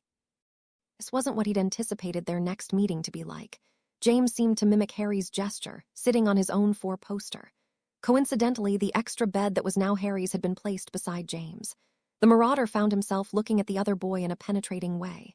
"We do look a lot alike," James stated. There was a tinge of exasperation in his tone. Harry nodded. "Yeah, I guess so." "Then why?" James shook his head and ran a frustrated hand through his already messy hair. "Whatever," he tried to say casually. Harry, tired as he was, couldn't seem to turn away from his father. When the boy was alone, Harry thought he saw a little bit more of the man James Potter would grow to become. And he saw a little more of someone Harry had always wanted to meet. "I'm sorry if things got out of hand this morning," Harry said. Suddenly he had no desire to keep up a feud with his father. It just seemed to have no point. What was the use of trying to teach James that he was in the wrong? The man would come to that conclusion himself in time. James looked up. Oh, yeah, I guess it did, and yeah, no hard feelings. James awkwardly avoided apologizing. You must be pretty good at defense. That shield was pretty good, the boy offered. Harry grinned. It's my favorite class. Yeah, James asked. I like it okay. You planning on being an Auror or something? Harry shrugged. Maybe I'd like to, but I don't know if I'm really ministry material. My dad's an Auror, at least he was. He's retired now. He always says the ministry's policies sometimes do more harm than good, so I get your point. Tell me about it, Harry said with more feeling than he probably should. James looked at the other boy curiously. Yeah, so James floundered, wondering what else they should talk about. He didn't really like Tempest, but the guy didn't seem all bad. The bruising on his chest stood out vividly, and he hadn't ratted Sirius out. What do your parents do? He cringed at the lameness of the question, but he wanted to keep this going for a bit. Tempest seemed to pale a bit at TH question before shrugging. They're dead. James wanted to bash his head into something. I didn't. It's okay, Harry interrupted. They died a long time ago. I was just a baby. Oh. He really wanted to ask how, but it seemed too rude. Harry watched the questioning face and felt a little sickened. They were killed by a dark wizard, he explained without being asked. Night, James. Harry pulled the curtains around his bed so that he wouldn't have to see his father's face. There was silence for a moment. Harry, James's voice intruded for a moment. Can I ask you something? Harry stared at the curtain. Sure, he said hoarsely. About Evans. You and she. I mean, well, I know you just met her, but it seems like... Harry bit off a cynical laugh. Don't worry, James. Trust me, I'm not interested in Lily. She's just being nice to me to be a good prefect. Harry couldn't see James, but he had the vague feeling that the boy had sighed in relief. Thanks, Harry, the relieved voice on the other side of the curtains said. Harry listened as the footsteps crossed the room and the door opened and closed. The room was quiet again. Harry rolled onto his side and tried to fall asleep. For some reason, he was feeling a little restless. If he were being honest with himself, something he had no intention of doing, he might admit that cryptically telling his father the truth about the future hurt more than not saying anything. Just as warning Lily not to be a hero had left him feeling unsettled. He might also admit that he'd never felt more alone, but he wasn't in the mood for personal contemplations. So instead he tried listing the seekers of all the national Quidditch teams, then the chasers. He fell asleep sometime after Alison Meeker of Poland's Pixies. When considering the Knights of Hogwarts School of Witchcraft and Wizardry, there are usually several different opinions. Parents likely think that their children are nestled snugly in their dorm rooms, resting up for another day of magical education. Parents are, of course, the most deluded about their children's lives. No matter how close a relationship a parent and child may have, children will, out of kindness, shield their parents from the truth. It is a time-honored practice, one of great history and tradition. Even in cases on time travel, when said parents are the same age as said child. Well, lying is always the best policy. The students themselves might consider the evenings as prime time to enjoy themselves without teacher interference. Various Muggle and Wizard games are played late into the night, and among the upper forms students are busy trying to arrange romantic rendezvous. Love, it seems, can endure even on weeknights when a half-meter essay is due the next day. And despite some people's, McGonagall arguments that closed classrooms should be securely locked and the astronomy tower patrolled, other people, Dumbledore, seem content to trust the students and allow them to make their own choices. Teachers, depending on their attitudes, generally spend their evenings ignoring the exploits of the students or frantically trying to stop said exploits. The caretaker, a squib by the name of Argus Filch, was constantly at war with the little miscreants that roamed his halls after curfew. He had taken the job 10 years ago, and during that period had stumbled upon more future married couples than he would like, even if they would later be married to people other than those he'd found them with. And it did provide some interesting blackmailer, was he the sort to pursue such things, or if he owned a camera. That particular night the man had managed to snag Sirius Black and a girl named Matilda Wells. It had, in fact, been a complete accident. The caretaker had been looking for a broom when he'd stumbled upon the pair.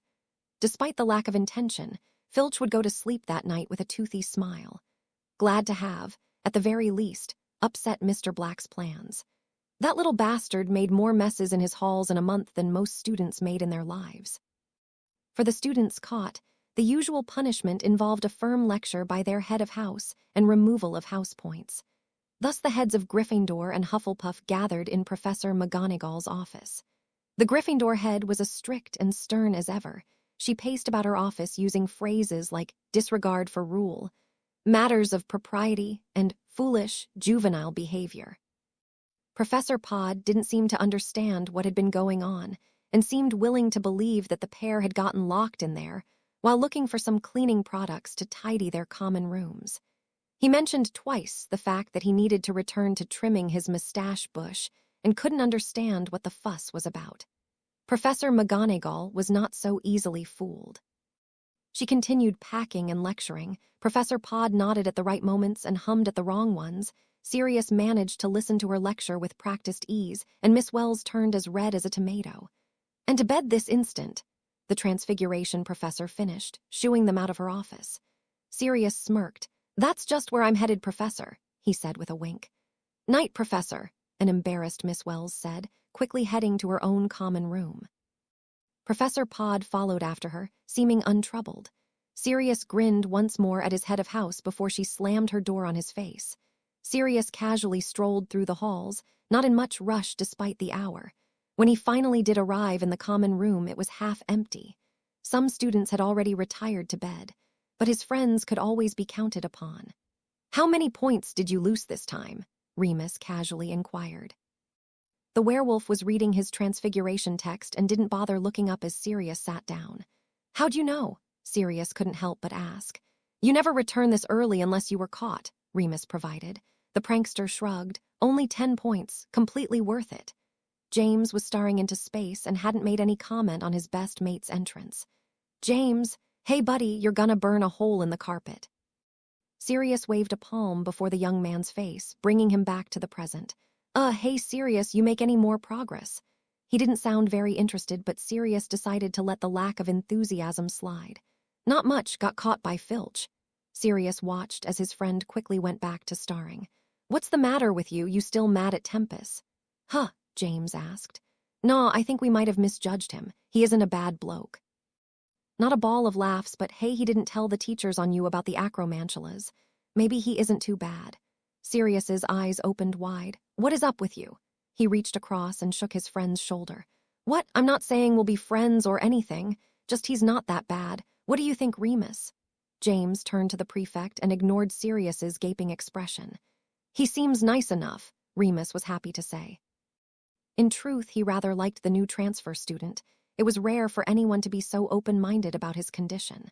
Not that he would go out of his way to upset his friends with the matter. "Yeah, that is what I thought." James's face became thoughtful again. "Anyway, he said he isn't interested in Lily, so..." Sirius smacked his head. "I should have known that you'd give up once you knew your Lily Flower's virtue was protected." "Hey," James complained, "that's not all. I said he didn't turn you into the professors. Isn't that enough to give him another chance?" He considered telling them about Tempest's parents, but that didn't seem like the thing to share, and if it were him, he wouldn't want people being nice to him out of pity. "James, he defended the Slytherins and he took your wand, don't you remember that?" Sirius fumed, his clenching at his sides. "Yeah." "Well, you did prank them first, and it's not like he didn't give our wands back." James rubbed the back of his neck self-consciously, "and he said he was sorry about it." Sirius leaned back in the chair, allowing his head to lie weakly against the cushion. "Tell me I'm not hearing this." He waved his hands at the other around him. "In the space of a few hours, you've all decided to turn into a bunch of pansies. He's a prat. He invaded our dorm and he's gonna ruin everything. What's gonna happen when the next full moon comes? Won't he think it's odd that we all leave the dorm?" "Maybe he won't notice," Peter suggested softly. "He went to sleep real early tonight." "I don't think he'll care," Remus voiced from behind his book. "What do you mean by that if he finds out?" Sirius let the conversation hang ominously. Everyone knew of Remus's paranoia regarding anyone finding out his secret. He'd nearly had a heart attack when the other three had confronted him about it. He said he already has a friend that, has the same thing as me." Remus was always careful never to say the W word in the presence of others. It was this sort of precaution that had allowed him to remain undiscovered for 6 years. "Really?" James inquired curiously. He leaned towards the werewolf. "What did he say about it?" Not much. He and Lily were talking about it, just said his friend was just like any other guy. Everyone could tell that Remus was pleased with that comment, perhaps even more so because it was an inadvertent compliment. They all tried to tell Remus that it was fine, but their friendship and loyalty to him made him question it. Having another person offer his opinion meant more than Harry Tempest could know. "Come on," Sirius argued in a pleading way. "Don't you find that odd? Tempest just happens to get into a conversation about, right when you're there. He was probably trying to get you to like him." "How could that be?" James protested. "Tempest doesn't even know about Remus's little problem." Remus remained silent about the dispute. He believed that Tempest spoke the truth, and that was all that mattered, really. "What's up with you, Padfoot? Why are you so determined to hate him?" James ran a hand through his hair and gave his friend a questioning look. "He's a stuck-up prat," Sirius pressed on. "He's a little snake, and I know it." James shook his head. "What happened this summer, mate?" The undeclared leader of the Marauders suddenly looked serious, and his voice was softer. "Huh, what does that have?" "Nothing, just summer." Sirius rose to his feet. "I'm going to bed," he announced, heading for the staircase before anyone could call him back. James turned to Remus. "I think it must have been pretty bad," he said softly. "He came over for 2 weeks near the end. He said he was bored. Now I wonder." James rubbed his temples tiredly. "I should have noticed," he said aloud without looking at anyone. "Noticed what?" Peter asked, leaning forward. "He was trying too hard to be himself." Neither Peter nor Remus commented on that. Instead, the other three continued their homework, Peter asking questions whenever he got stuck. When James grew bored, he found himself switching between watching Lily, who was sitting alone and doing her own homework, and glancing at the stairs, worrying about what was happening with Sirius and why the stubborn pureblood refused to tell them. Sirius was feeling rebellious and didn't brush his teeth before falling into bed. He glared at the one bed with closed curtains. An unreasonable voice kept saying that Harry Tempest was to blame for unsettling everything. Just the change of an additional bed in the dorm seemed to piss him off. He lay in his bed, allowing his anger to melt away, leaving him feeling somewhat cold. Day 2, and we begin to wonder what mistakes we made in past lives. Harry awoke the next morning, not feeling as refreshed as he should. His dreams had been troubled. Too hazy for them to be real visions, but Harry had the vaguest feeling that he had been a subconscious visitor to the Dark Lord's mind. Not a place he wanted to be, and he was still as rubbish at occlumency as ever. He yawned and rubbed the back of his head. Looking around the dorm room, he at first felt a little startled to see the unfamiliar aspects. Dean's Muggle posters were nowhere in sight. Instead, he saw a row of moving wizarding pictures. Ron's bed was occupied by a blonde head that still snored slightly. Harry had to shake the cotton out of his skull to remember where he was. "We don't have many classes today," a quiet voice intruded. Harry turned around to find his favorite defense professor already dressed and appropriately enough reading a defense text. "You're up early," Harry mentioned.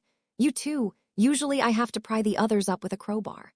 Harry nodded and yawned. He crossed the room to take a better look at the book Remus was reading. "Defense for the Diligent sounds interesting," he spoke without irony. "Yeah." Remus's eyes looked away from the bruises on Harry's chest. "James said you liked defense." "Yeah, my favorite, you." Harry moved back to his bed and dug into his chest, finding a clean uniform. "It's all right," Remus admitted. "What's the professor like?" Harry asked. He'd had his share of terrible defense professors, not to mention a killer or two. "Haven't met him yet," Remus stated. "First class is today. From what I've heard through, he was an Auror. The other classes seem impressed, but considering we had an utter incompetent last year, well, it wasn't too difficult to be better." Harry nodded in understanding. A half-hour later, Harry was showered and dressed for the day. Remus had also managed to wake James and Sirius, and only Peter still avoided being awoken.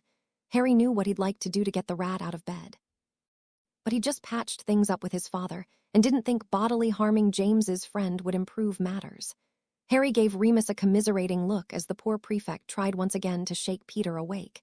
He decided to grab his bag and head to breakfast. Perhaps he could have a few moments to center himself, clear his thoughts, and take stock of his magical indicators. All these had been suggestion from Madame Pomfrey and Professor Dumbledore. Harry, quite frankly, thought them all to be a load of dung, but he could use some time with his parents out of his sight. Spotting them every time he turned around was making him feel a little jumpy. "Harry," a voice intruded in his thoughts.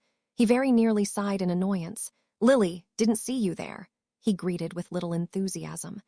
I was getting worried that you hadn't woken up yet, the prefect said as she guided Harry toward the common room exit. Oh yeah, no trouble there. Harry reluctantly followed the red-haired witch. It would be just like Remus to not make sure you woke up in time. As if anyone could sleep through his attempts to wake Peter, Harry muttered. Once again, Lily led him to the Great Hall, telling him about Hogwarts history as they walked. Harry was starting to think that Lily took her job as prefect too seriously. Surely McGonagall hadn't expected her to shadow him everywhere and provide a guided tour of the school. The two settled themselves at the Gryffindor table, Lily continuing to lecture on about the ceiling and the other aspects of the room. Harry found he became less annoyed as he watched her rather than listened. We have Transfiguration today. Did you do the reading last night? Lily helped herself to toast as she questioned him. Harry shrugged. Yeah, he lied, although perhaps it wasn't a lie. In his time, McGonagall had chosen a newer text, but he highly doubted that she had varied things too greatly. And he didn't really care if she had. Lily considered him suspiciously, but didn't comment. So where is Alice today? He asked conversationally. She and Frank are taking a walk, or something like that. The redhead seemed a little sad as she said it. Harry began to see why Lily might be sticking with him so diligently. Harry looked at the table but couldn't find anything that appealed to him. There was an uncomfortable feeling in his stomach that made eating anything sound nauseating. He could read the signs well enough, but for the moment decided to ignore it. He stared at the empty plate, trying to focus on the shine of the gold, and pushed his magic back in line. Someone sitting down across from him broke his gaze. Morning, James Potter said. He eagerly helped himself to eggs and sausage. What are you doing? Lily demanded, staring at James as if the young man had grown a second head. James swallowed. Eating breakfast. He flashed the prefect a cocky grin that set her spluttering. I mean, what are you doing sitting by me? She demanded. Sirius sat down beside his friend, mostly out of habit. He didn't pay much mind to Tempest, still feeling a little tired to begin another argument. She's got a point, James. I think McGonagall banned close proximity after that food fight in 4th year. I didn't start that, if you recall, James pointed out. He somehow managed to avoid Lily's harsh glare. Anyway, I'm not sitting with Evans, I just want to catch up with our new roommate. If she's sitting next to him, well, it's not my problem. Lily seemed to decide to ignore him, eating her breakfast and moving a little further down the bench and away from him. So, how'd you sleep? James asked loudly. Harry wasn't certain exactly who the question was directed to, him or Lily, but judging by Lily's tight-lipped stare, he drove forward. Fine, you. All right, had to stay up to read that awful Transfiguration homework. Utter rubbish. What do you mean rubbish, Potter? Lily demanded, breaking her vow of silence. It just rehashed everything she said in class. Pointless waste of time, proclaimed James with a finality in his voice. Don't you think the warnings were well advised? Some of these human transfigurations can result in lifelong mutations. Lily leaned forward and tapped the table in a firm way when she was finished speaking. Only if you're an idiot, James said under his breath. Lily's eyes burned in annoyance. Just because Harry quickly broke in, transfiguration must be your best subject, huh? James cast a glance in Harry's direction. Yeah, well, I guess I'm good at quite a few. And modest, too, Sirius added before cramming more food into his mouth. You're insufferable, Lily pronounced. James shrugged. You've used that one before, James pointed out tiredly. I'll see you in class, Lily said to Harry before grabbing her book bag and leaving the table. Harry turned to his father with a curious look. So, were you trying to drive her away? He asked. That's just how it goes, Sirius said stiffly. He avoided looking at Harry and turned to his breakfast and James, attempting to shut the newcomer out of the conversation. So another stirring performance prongs, he said with a cheeky grin. James grabbed a piece of toast and bit into it angrily. I just can't get around her, he fumed, speaking more to himself than anyone around. James, what can I say? She's a prude with no sense of humor. You're better off dropping her and moving on to someone else. The canine animagus grinned and patted his friend's back in a cheerful manner. James shrugged him away. No, there's something about her. Harry didn't know what advice to offer. Girls were something he'd never quite understood. Maybe if Hermione was here, she could explain the problem between James and Lily. Not that he would probably understand the explanation. There was little comfort in knowing that Ron would be even more clueless. If Harry were to consider it, under pain of death, mind you, he might conclude that James still had the maturity level of a 12-year-old, and as such his humor didn't appeal to the serious young witch.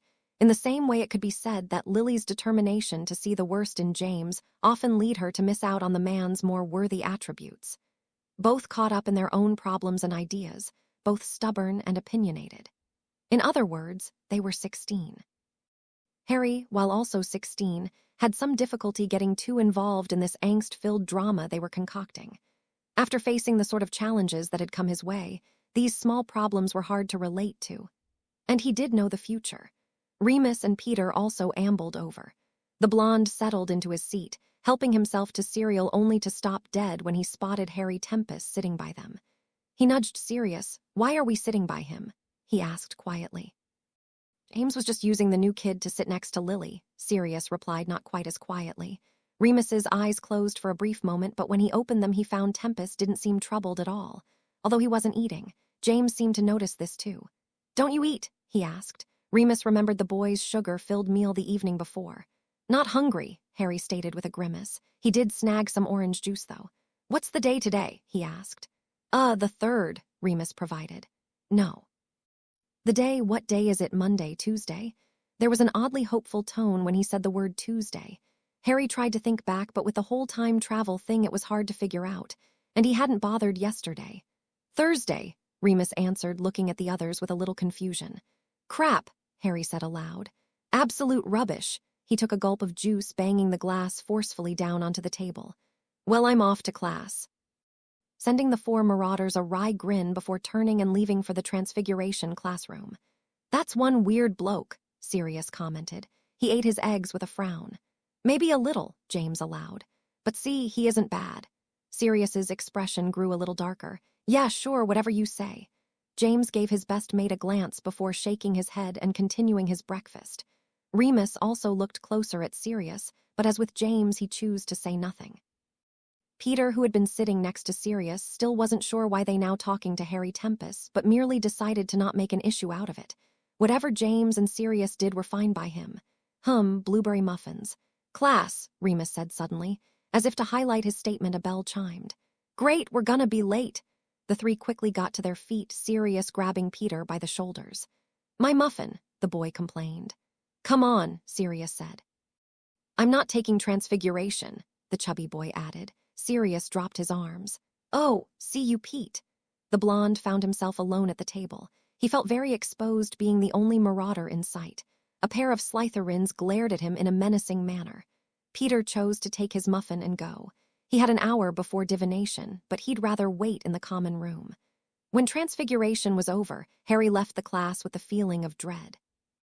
And it wasn't homework that was deadening his mood. The class had gone well. They'd been transfiguring their fingers into claws. Harry's ability had impressed the professor to even offer him a slight smile. James Potter and Sirius Black had also managed it by the end of the class, and both Remus and Lily, as well as a few of their other classmates, became very close, so it didn't seem too unusual. But for Harry, the success left him ill at ease, because he hadn't intended to do well. While he had learned the spell a few weeks ago in his own time, indeed from the very same professor, he had purposely not focused on the magic as much as he should. He had no intention of making a show of himself.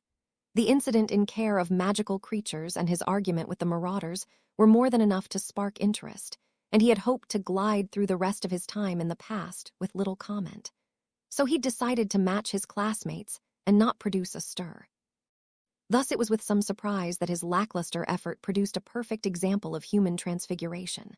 On the first try, Harry had tried to shrug the display off, had desperately tried to quiet Lily's gush of excitement.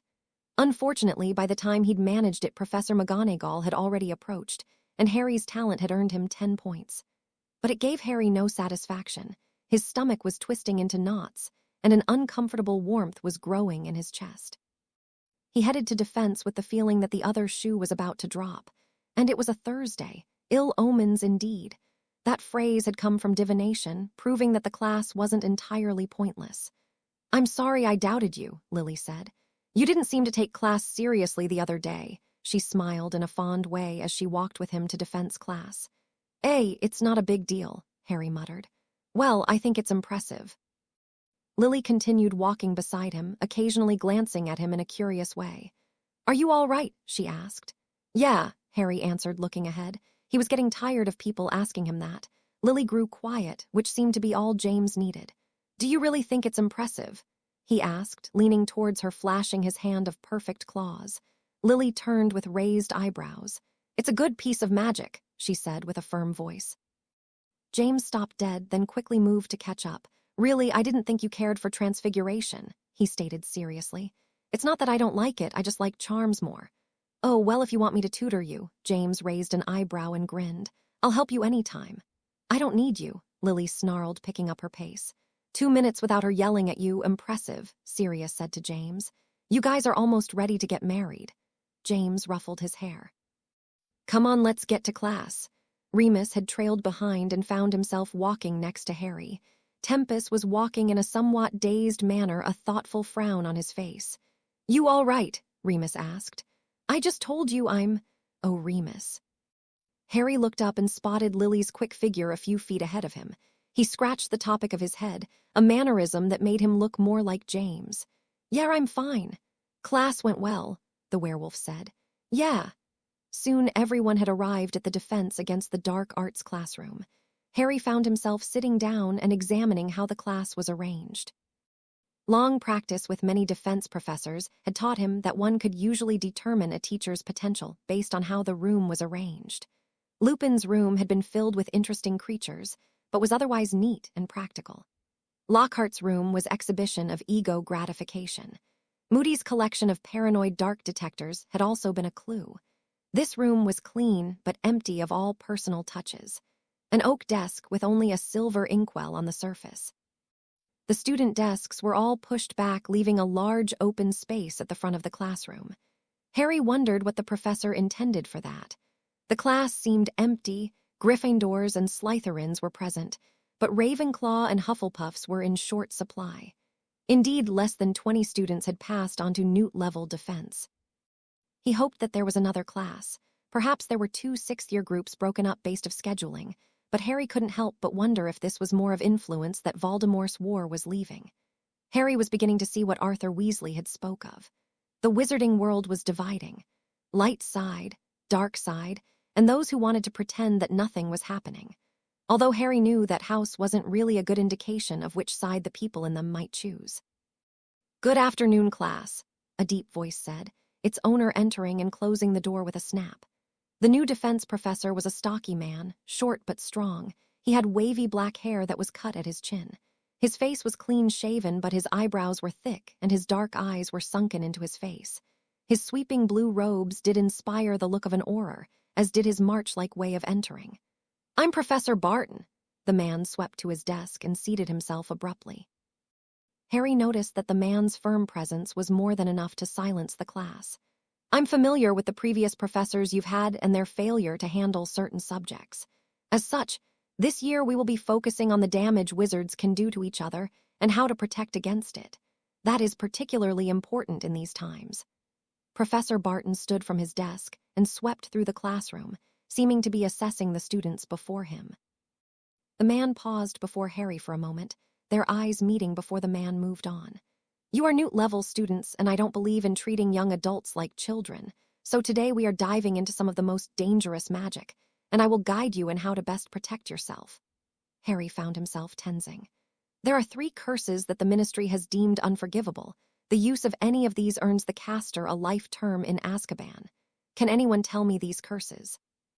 Remus's hand rose in the air. "Imperious," he said in his textbook voice. "Explain," Professor Barton said. He surveyed Remus with chilly eyes. He stuttered a bit in the beginning. "The Imperious curse is said to take over the will of the individuals, making them do whatever is asked of them. Complete control." The werewolf seemed to shiver a bit at the idea, but quickly hid any anxiety. "Correct," the Auror responded. This was the place where a professor would usually assign points. Professor Barton did not. Instead, he made a small note on a piece of parchment. "Next curse," he called out. A Ravenclaw with curly hair raised his hand, the palm straight as an arrow. "The Cruciatus curse," he said without being called on. "It is a torture curse that inflicts pain upon the victim." "Yes, Mr." Barton raised an eyebrow. "Denton," the Ravenclaw replied. Professor Barton made another note on his parchment. "And the final curse?" he asked, scanning the class. Everyone seemed determined not to meet his eye. "Come now, the final one, the ticker, how about?" He scanned the class list, landing on his target. Mr. Tempest, the final unforgivable curse, please. Harry met the man's stony eyes with no expression. Avada Kedavra, the killing curse. Explain, Barton asked silkily. Harry's lips tightened a small degree, but otherwise he showed no outward sign of dissent. It's a curse that kills, he replied simply. Any other information you'd like to supply your class? Yeah, if you see a big green light coming your way, duck. It can't be blocked. Harry fought the urge to glare at the man and strove to keep his face impassive. Correct, Mr. Tempest, Barton said softly. Very good advice. The man made a little longer note on his parchment, finally looking up to meet the stares of his silent class. Today we will be exploring only one of these curses, the other two in your next 2 classes. In between, I'd like you to read as much as you can on them. They are featured heavily in Chapter 6 of your text, but considering the Hogwarts library is without compare, I'd also like you to find a second source of information. 1-foot essay covering them and the Ministry's history with these curses. People had hastily made a note of the assignment. Now, today we'll be focusing on the Imperious Curse. As Mr. Lupin explained, it exerts total control over the person it has been cast upon. However, unlike the other two, this curse can be broken if the individual has a strong enough will. To that end, I have been given permission by the Ministry and the headmaster to cast it upon you. Here the class burst into noise, but Barton ignored them all and plowed forward. That you can understand the feeling involved. Hopefully, should you ever encounter it in real life, you will have the means to stop it before you are forced to do something you may regret. Some of the worst crimes and betrayals have occurred because individuals were under this curse.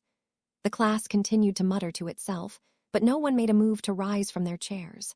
I'll be calling you up in alphabetical order, starting with Black, Sirius. The young pureblood rose to his feet a little stiffly, but his cocky walk to the front of the classroom was in character. He grinned at the professor, silently encouraging the former Auror to give it his best shot. In less than a minute, Sirius was happily singing. Mary had a little lamb and skipping like a schoolgirl, although admittedly his movements seemed a little jerky. Not too shabby, Mr. Black, Barton mentioned, making a note on his paper again. You managed to fight for 50 seconds, which is more than most. Sirius didn't seem too pleased with the compliment. His face had gone pale and he sat back in his chair, avoiding everyone and staring at his hands. The class continued on. Lily, with her stubborn streak, also put up a good fight, but eventually pretended to skip rope without complaint. Remus seemed terribly nervous at the idea of having his will cast aside, on a night other than the full moon, but didn't seem to put up any struggle when Barton ordered him to tap dance a rather extravagant dance number.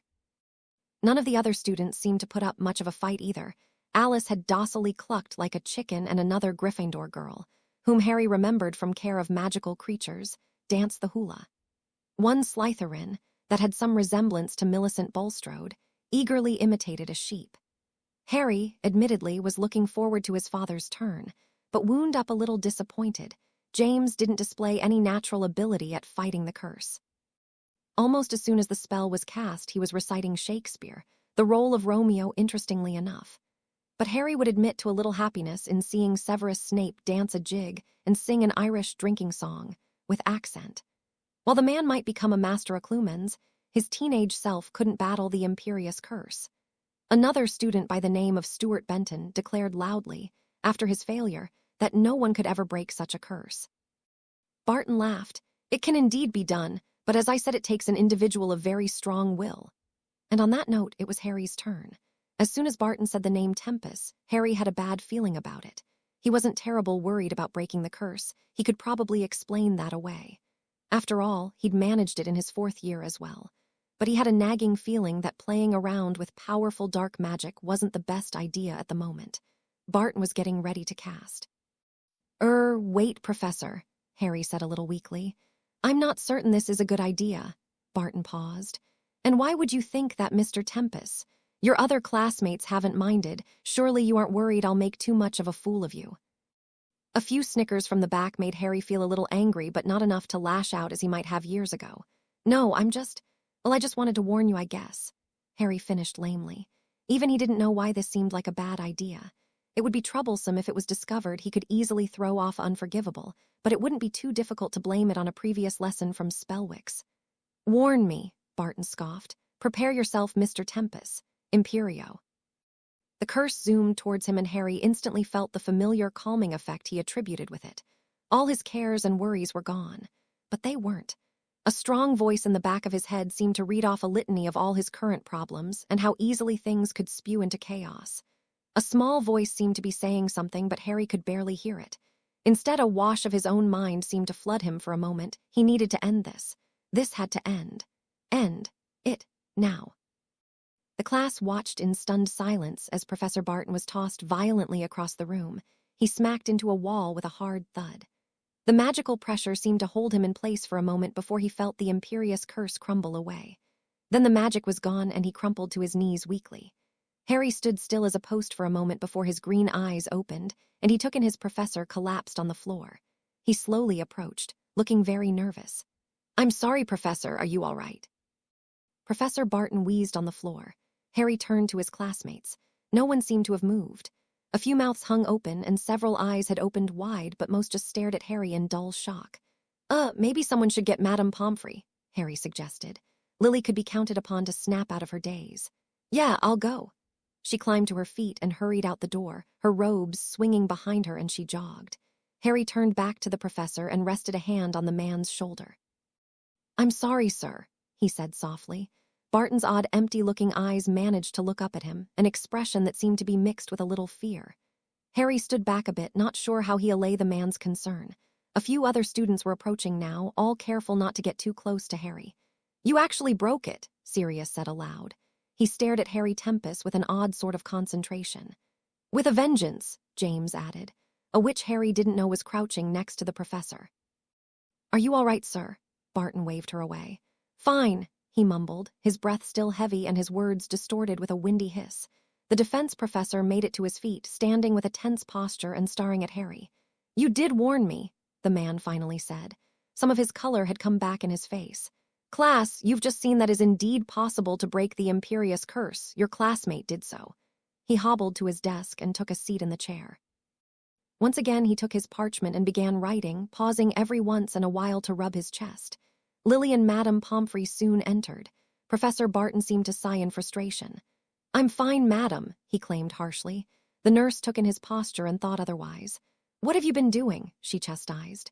"Class dismissed," Barton decreed. The students stared at him stupidly. They still had a half-hour of lesson left. "Get out," the Auror ordered. Madame Pomfrey waited somewhat impatiently, while the students quickly gathered their bags and scurried from the class. Professor Barton's glare was enough to put fire to their heels. As the door was swinging shut, the stragglers managed to hear, "Two broken ribs. What have you been playing at?" The irate nurse's words were quickly deafened by the door. Which was too bad, as the Marauders had purposely let themselves fall behind in hopes that they might hear a little more. James turned to his friends with a somewhat excited smile. "That was pretty amazing.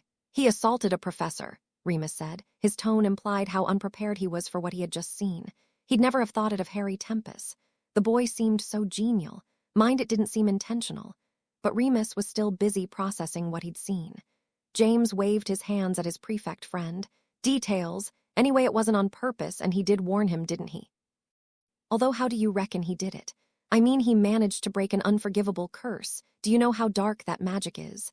And he not only did that, he nearly took out the person who cast it on him." No one had anything to say to that. "Hey, where did he go?"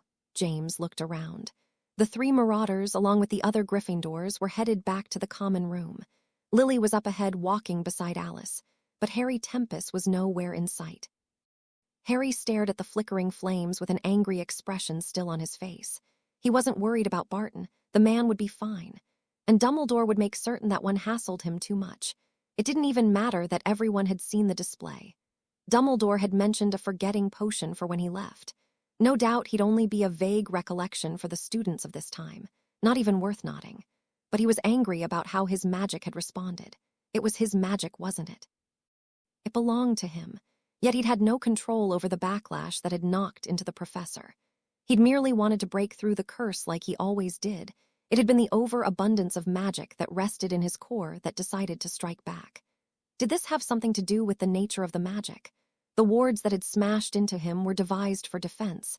Did that mean his magic now reacted badly if anyone attacked him? Not a bad thing considering his history. but the lack of control still bothered him. Meditate. Mediate. Harry looked at the fire and tried to ease his magic back under his control. He discovered over the summer that staring at the flames seemed to be his best method for calming whatever lay within him. Some people imagined waves on a beach, other people listened to music or envisioned a beautiful garden. None of those normal methods worked. Firstly, Harry had never been taken to the beach for holiday. His only memory of the sea had been when the Dursleys had dragged him to the hut on the rock in an attempt to hide him from the magical world. It was hardly soothing, and the only water he could ever picture always seemed to be steely blue and rough. As for music, Harry had never owned any tapes of CDs. He did remember Dudley chucking his new seed player at him once. He'd gotten on hell of a black eye. In the wizarding world, Harry's only musical experience had been at the Yule Ball. It went without saying that such an event was unusable for mediation. And gardens? Well, gardens made him think of weeding. It made him think of being 8 years old and locked out of the house on a hot day, weeding his aunt's garden on the chance that she might feel inclined to provide lunch for him. But fire. There was something about it that was soothing. The flickering shapes, the warmth. He could watch it forever and forget himself in it. In the beginning, he'd been a little worried that this was how people became pyromaniacs. But he hadn't felt tempted to set anything on fire yet, so he'd decided to continue.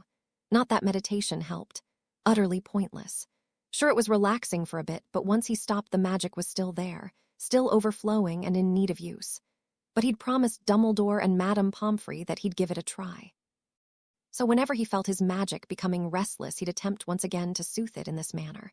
And when that method failed, he moved on to the one that worked. He'd had enough of staring at fire. Rising to his feet, Harry looked around to the room that he'd chosen. The room of requirement would always feel like a safe haven to him, not matter what time he had stumbled on. He'd manipulated the room into one he was comfortable with. In many respects, it resembled the D-Ace meeting room. He'd long ago discovered that the room could devise almost anything he could think of, which was why he grinned as a familiar blank-faced dummy appeared before him. The device was one of his own imagining, an agile opponent that he could blast to smithereens if need be. It could also cast spells of a sort. Nothing creative, but the lights it issued left a sharp sting if they touched him. Harry bowed politely. His dueling dummy bowed back. Had anyone paid much attention to the empty corridor on the 7th floor, they might have noticed some mysteriously loud bangs and clashes. The one first year who had gotten lost and accidentally stumbled upon it was quick to leave. However, after a few hours, the noise subsided, and a somewhat weary Harry emerged. He was sweaty, and his robes were casually tossed over his shoulder, standing only in his shirt and pants. However, despite the obvious physical exertion, Harry seemed very relaxed and peaceful. He glanced at his watch, noticing that he'd missed lunch, as well as the study period that Lily had been pestering him to go to. He strolled back to the common room, not worried about things anymore. Doubtlessly, people would have questions regarding defense, and he'd answer them as truthfully as he could. He had no intention of keeping any more secrets than necessary, as he wasn't looking forward to learning which of his parents he'd inherited his curious, investigative side. He was nearly there when he spotted an unpleasant sight. Peter Pettigrew was climbing the stairs ahead of him. However, his initial revulsion was lessened when he spotted the way the other boy was limping up the stairs, cradling his arm and whimpering in a whiny sort of way. Harry climbed the stairs at a swifter pace. Falling beside the rat animagus. "You okay, Pettigrew?" Harry asked. Peter turned in surprise. His face was a little tear-streaked, and he swiftly wiped at his cheeks. "Some Slytherins jumped me," Peter tried to say, but he was slightly impeded by one of the spells that had been cast on him. "The others weren't around, so." Peter continued to try and climb up the stairs, but he was a sorry sight. He way limping, a few unsightly jinxes still marked him. One in particular caught Harry's eye and inspired a bad memory. Pettigrew's 2 front teeth were growing and were starting to extend below his collar. His nose was also a little misshaped, and it almost seemed like the skin was being eaten away.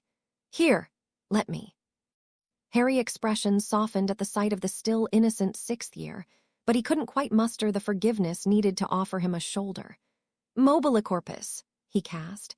Peter looked at Harry in surprise as he was weightless lifted up, looking as if he were dangling from unseen stings. "I'll take you to the hospital wing," Harry said, trying not to look at the other boy. I'm not certain about that thing on your nose, but a friend of mine had her teeth hit with that spell, and she came back looking better than she did before, Harry said. Thanks, Peter said sincerely. Harry felt uncomfortable with the appreciative tone and just nodded. They reached the hospital wing in silence, Harry opening the door and guiding the other boy through. Madame Pomfrey was seated at her desk paging through Witch Weekly when they entered. She looked up, a flash of concern on her face. Settle him down over here, she instructed. She paid Harry little attention while Peter was lowered to the bed. Her wand was already out quickly evaluating the damage. Mr. Pettigrew, what in the world happened this time? A sprained wrist, I see. Luckily the arm isn't broken. And some very nasty jinxes. Harry backed away, not certain if he could leave or not. He found himself staying. Now are you going to tell me about it this time? She asked. Her wand was already prodding him. His teeth had stopped there decent, and his leg had been instantly wrapped into a splint. Nothing, Madame Pomfrey, Peter said with a deceptive smile. Harry found he almost liked the rat better when he was lying made it easier to hate him. It was hard to not pity him moments ago. Nothing, yes, and then tomorrow a group of Slytherins will be in my hospital wing, and they will say that your friends attacked them, and if they'd had proof last time, your friends would have been in a great deal of trouble. Now don't you think it saves us all the hassle if you just tell me now? Peter hesitated for a moment. It's really nothing, Madame Pomfrey, he said softly. You've nothing to be ashamed of, the nurse continued. I don't know why you seem to. I'll need a cream for that. The older matron turned and spotted Harry, who was considering making a dash for it. You're the new boy, yes. She gave him a stern look, one which caused Harry to smile nervously. Stay here for a moment and make sure his nose doesn't get any worse. That is a tricky spell. I may need to have Professor Slughorn brew a potion for it. What I have may have expired. The nurse bustled away, and Harry found himself next to Peter Pettigrew's bed, watching the boy's pointy nose and trying to wonder what would happen if the spell did manage to eat more of the rat's face. Does it hurt? Harry finally asked. He wasn't certain what he wanted the answer to be. Not anymore, Madame Pomfrey numbed my face. As if to demonstrate, Peter lifted his good hand and poked his cheek experimentally. Can't feel it. Oh, so who was it? He asked. He didn't know why he cared. Peter looked away. Just some Slytherins. They always like to get back at me because James and Sirius are too strong. And Remus is really smart. I'm just useless. Harry didn't know what to say to that. Peter was looking upset again, and Harry really didn't think he had the moral fiber to comfort the man who would betray his parents. He could spare his life, but offering concern and support was a little bit of a stretch. Maybe you should have them teach you a shield charm, he offered. Peter managed to look even more upset. I'm rubbish at defense. Good, Harry thought. Hopefully that will make it easier to catch you. Madame Pomfrey returned. Still enough left, she claimed happily. The potion takes a day to brew. Poor Justin Kimball had almost his entire ear eaten away before Professor Slughorn finished this batch. Why they are teaching children flesh-eating charms, I'll never know.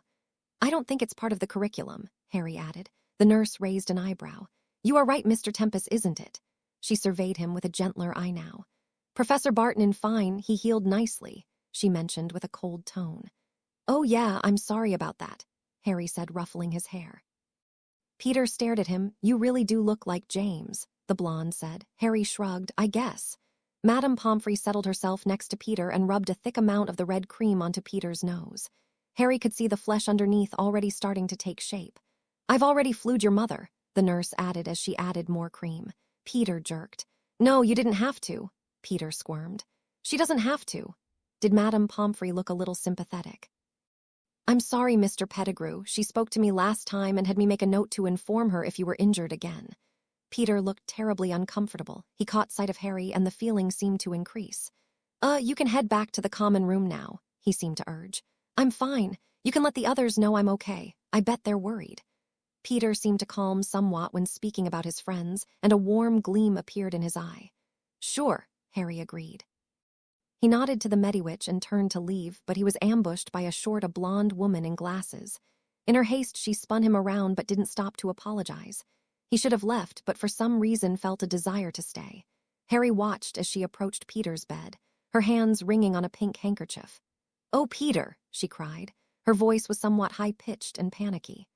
Are you all right? Oh, darling, you worry me so much. Why do you have to worry me so much? I've told you time and time again you have to take better care of yourself. I've already lost you, Father. It would just kill me if I lost you, too. She was patting his head and giving agonized looks at his nose. "That isn't going to be permanent, is it?" she asked the nurse, pointing at her son's nose in the disgusted manner. "No, he'll be fine." "A light, that's a relief. Peter, why do you let these things happen? You worry me so much." Harry ducked out, closing the door to the hospital wing and muffling the noise behind him. Harry found himself wondering about Peter Pettigrew. It wasn't a comfortable feeling. He'd much rather continue to see the rat as he had. But life seemed to have a quirky sense of humor. Harry gave the password to the fat lady and climbed through the portrait hole. His entrance sparked a great deal of muttering. Apparently the show he had put on in defense had quickly spread through the Hogwarts grapevine. But no one was approaching him, and Harry was comfortable with stares. He did spot the 3 Marauders gathered by the fireplace and moved in their direction. Remus was reading, per usual for the bookish future professor. Sirius was guiding a paper airplane that was buzzing around some girl's head. James was watching his friend's progress, laughing when the girl tried to swat the airborne pest. "Hey!" he said by a way of greeting. Harry couldn't help but notice that unlike Peter's prediction, the 3 didn't seem worried about their stray friend. Harry wasn't certain what that meant. James looked up with a grin. "Hey, Harry, that was some show in defense. No wonder it's your best subject." Harry shrugged. "Yeah, it's not really a big deal." The others looked at him like he'd lost his mind. "You attacked a teacher," Remus hissed, his voice a little concerned. "Not badly," Harry argued. James laughed. "Well, it was awesome, and you got us out of class a half-hour early." Sirius hadn't made a comment and was only watching Harry thoughtfully. "Anyway, I wanted to tell you that Peter is in the hospital wing," Harry informed them. "What?" James leaned forward in his chair. "What happened?" "What did you do?" Sirius growled. Harry couldn't help but be annoyed by the accusation. "I found him limping up the stairs and took him to hospital wing." He glared at the offending animagus as he spoke. "And if you want to blame anyone, you should turn that finger around. The Slytherins targeted him to get back at you for that ridiculous prank you had to play." Sirius flinched back, but then his face grew red. "Those slimy Slytherins, I knew it." "How is he?" Remus finally asked, being the first to check on Peter's welfare. Harry couldn't help but note that while everyone was angry, no one seemed very surprised. "He's fine. Madame Pomfrey is fixing him up." "We should go see him," James said. He rose to his feet. "Yeah, find out who it was." Sirius gritted his teeth and clenched his fist. "You really don't get it," Harry said sadly. "What?" James asked. Harry just shook his head and headed for the dormitory. He felt like getting out of the clothes he had trained in and into a cleaner pair. He didn't watch as the 3 Marauders hurried from the common room. In his own time, he'd had his disagreements with the Slytherins. Name-calling, a strict rivalry on game day, Malfoy's constant taunting. But things had never become a feud, not one where he and his friends were in danger if they were left alone. Even in 4th year, when tempers were high, and the Slytherins were running around handing out Potter Stinks badges, he had rarely come to blows, and never in such a coordinated attack. Was the tension in this time impacted by the war and Voldemort, or was it all triggered by James and Sirius's own attacks against the House of Snakes? "Where were you?" A voice intruded into his thoughts. Harry looked up, mildly surprised to see he had arrived in the Great Hall and was seated at the Gryffindor section. Lily was sitting across from him, her eyes a chilly green. Needed to blow off some steam," he answered honestly, "and I didn't really want to face all the questions." Lily seemed slightly appeased. "Well, there are questions. Everyone seems to think you're a really powerful wizard and you've leapt to the top of Hogwarts gossip." She seemed a little disapproving. "Joy," was his sarcastic reply. "How did you do that?" Lily asked. She was lazily filling her own plate as she asked. "I've had practice," Harry stated. Lily choked on the pumpkin juice she had just swallowed. Thankfully, she didn't succumb to comic license and spray him in the face. "What?" she managed to say with a raw throat. "At my school," Harry answered. "We covered the Unforgivables in my 4th year." "Wow," Lily said, sounding very impressed. "You know, I'm starting to think Spellwicks must be an amazing school." "It has its strong points," Harry admitted, thinking back to his time. Lily examined his expression. "Do you miss it?" she asked. Harry took her question seriously. How much did he miss? He wasn't famous here, which was a relief. But he'd also managed to build a family of sorts in his own time. Ron, Hermione, the Weasleys. It was ironic that he had his real parents before him and yet was somehow even more of an orphan. "I miss my friends," Harry replied. "I never thought of that," Lily said thoughtfully. Harry divided his plate into sections, once again choosing a big dessert and a small amount of actual food. I can't believe that is how you eat, Lily said with a frown. It's utterly unfair. If I ate like that, I'd weigh 300 pounds and you're skinny as a twig. I'm not skinny as a twig, Harry argued. He proved his point by flashing a few muscles and grin that was frighteningly like James Potter's. Lily chuckled, which wasn't comforting. You should at least eat healthy food, Lily pressed on. I don't know, Miss Evans. Another voice entered into the conversation. That meal looks excellent. I think I'll have the same and maybe a wedge of that chocolate cake. There is chocolate cake. Harry peered further down the table. Oi, pass that this way, Harry called down the table. To his utter surprise, it worked. Good eye, Professor, Harry added, looking up at the headmaster. Anytime, Mr. Tempest. I was hoping we might have a word after dinner in my office. Harry nodded agreeably. Sure, Professor. Don't forget your own dessert, Miss Evans, the tall wizards advised seriously. Yes, sir, Professor Dumbledore, Lily agreed with a nervous smile. The headmaster nodded pleasantly before continuing his stroll to the staff table. Oh no, you're gonna be in trouble about defense today. Lily raised her hands and started tapping her mouth in a nervous gesture. I don't think he'll expel you. Calm down, Harry. She hastily reached out to pat his arm, knocking his fork from his hand. Surely it was an accident and you did warn the professor, and it's not as if he was hurt too badly. And it really isn't your fault. I mean, how can we be expected to predict how we'll respond to dark magic that had been banned by the ministry? Okay, just relax, Harry. Dumbledore is a fair man. He'll consider all the issues. Maybe you'll only be suspended. I don't remember what the punishment is for harming a professor. I never thought it would come up, but Harry allowed her to rant, finding the entire thing amusing. However, when he started laughing, Lily seemed to catch on. Sorry, Harry said, trying to turn the laugh into a cough. It's just you should see your face. This isn't a joke, Lily said, her heart-like face taking on a sharp look. You've been called to the headmaster's office. Usually they just send people to their head of house. Harry shrugged. Yeah, but nothing I do can change it, right? And Professor Dumbledore seems like a nice bloke. Sure, everything will be fine. Lily seemed a little outraged with casually calling the headmaster a nice bloke, but she let it slide. Peering at his curiously, she stated, Aren't I the one supposed to be telling you that? No one's died, Lily. It's really not that big of deal. I suppose that is one way of looking at it, she allowed. The pair continued their dinner, later joined by Alice and Frank, as well as a classmate of Frank's who wanted to know how Harry had bested the Imperious Curse. Harry gave the man the same answer he'd given Lily and prompted the conversation in another direction. But soon the meal was over and Harry had seen Dumbledore leave the staff table a few moments before. I'll see you in the common room, Harry said. Do you know the way to the headmaster's office? Lily asked. Harry nodded, turning to leave with a steady step. The fact that he wasn't even nervous about meeting with Dumbledore made the others glance at each other. He must be powerful, Frank's friend Ethan said with a distinct tone of awe in his voice, which made Lily glance heavenward in annoyance. He explained to you that he already learned about the unforgivables before, Lily said. She wasn't a fan of Ethan's revered tone. Lily, most Aurors can't beat the Imperious Curse, Frank added.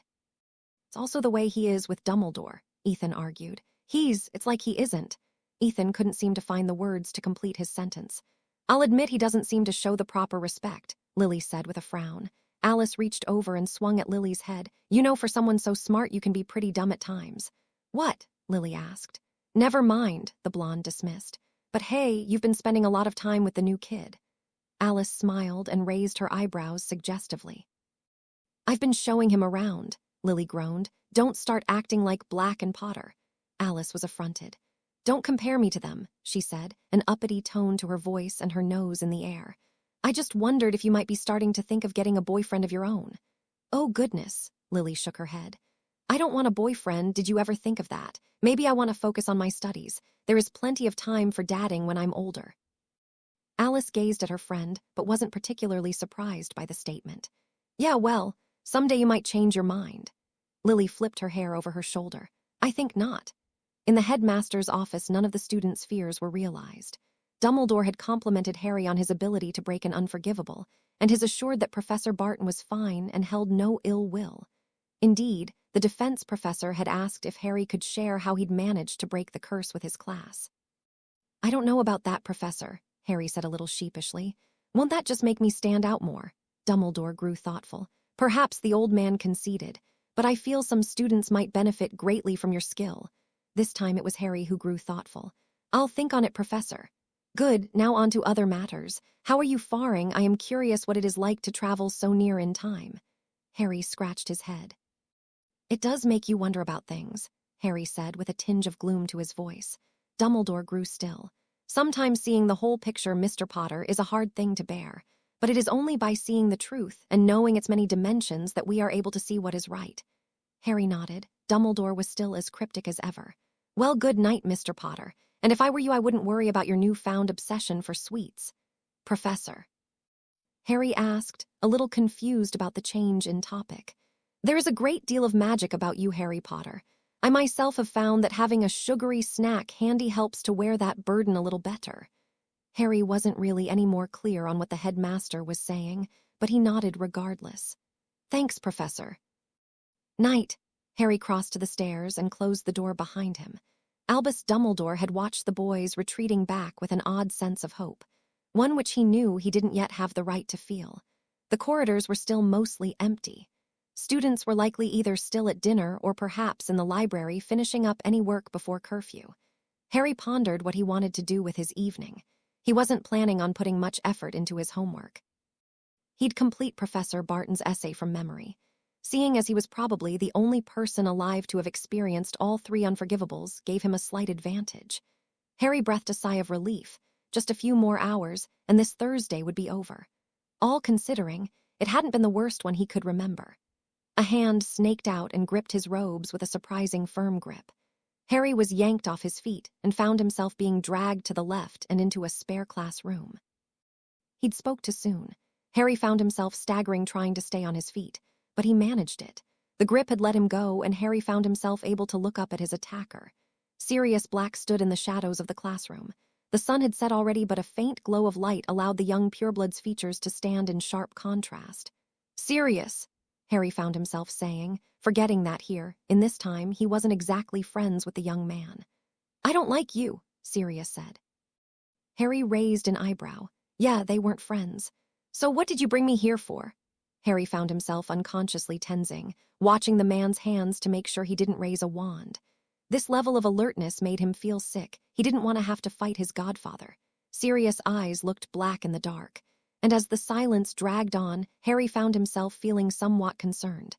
Not for himself, but for the wizard before him. There was something about this Sirius, something that reminded Harry of another man. A man who had endured years in the wizarding prison of Azkaban, a man who was desperate and hollow, a man who should have no resemblance to the prankster before him. I need your help. I need your help. Harry stood in the empty classroom at a loss for what to say. That had been the last thing he'd expected to hear from angry teen he'd gotten to know. This Sirius hated him, and truth be told, Harry wasn't especially fond of him either. The boy was too caught up in his disputes with the Slytherins, too convinced of his own superiority, so much so that he couldn't let Harry's intervention yesterday slide. Perhaps it was cruel to think, but all the torment that the adult Sirius had endured had made him stronger. Somehow those empty years in Azkaban had tempered his ire. This boy before him wasn't the man Harry knew. What? Harry finally managed to say. He didn't look at Sirius as he spoke. Instead, he stared out a window to the loft. While empty, this room was spotless, another show of the house elf's dedication to their vocation. Sirius looked away uncomfortably. I wouldn't come to you if it wasn't important. I'm not going to lie and act like we're friends. You're not my friend. Harry let out a breath of air. You're really convincing me to help you, he said sarcastically. Shut it, Sirius said fiercely. I don't like asking for this, but I need it. Harry shook his head. What do you need? He found himself saying. Despite all that had happened, Harry couldn't reject Sirius because Sirius Black, the man, meant more to Harry than his teenage counterpart could know. He died for him. Sirius could have asked for anything, and Harry would never have been able to say no. Sirius looked away again. You need to help me break the Imperious curse. Why? Harry asked, honestly confused. Sirius just shrugged. It doesn't matter. Harry's eyes narrowed.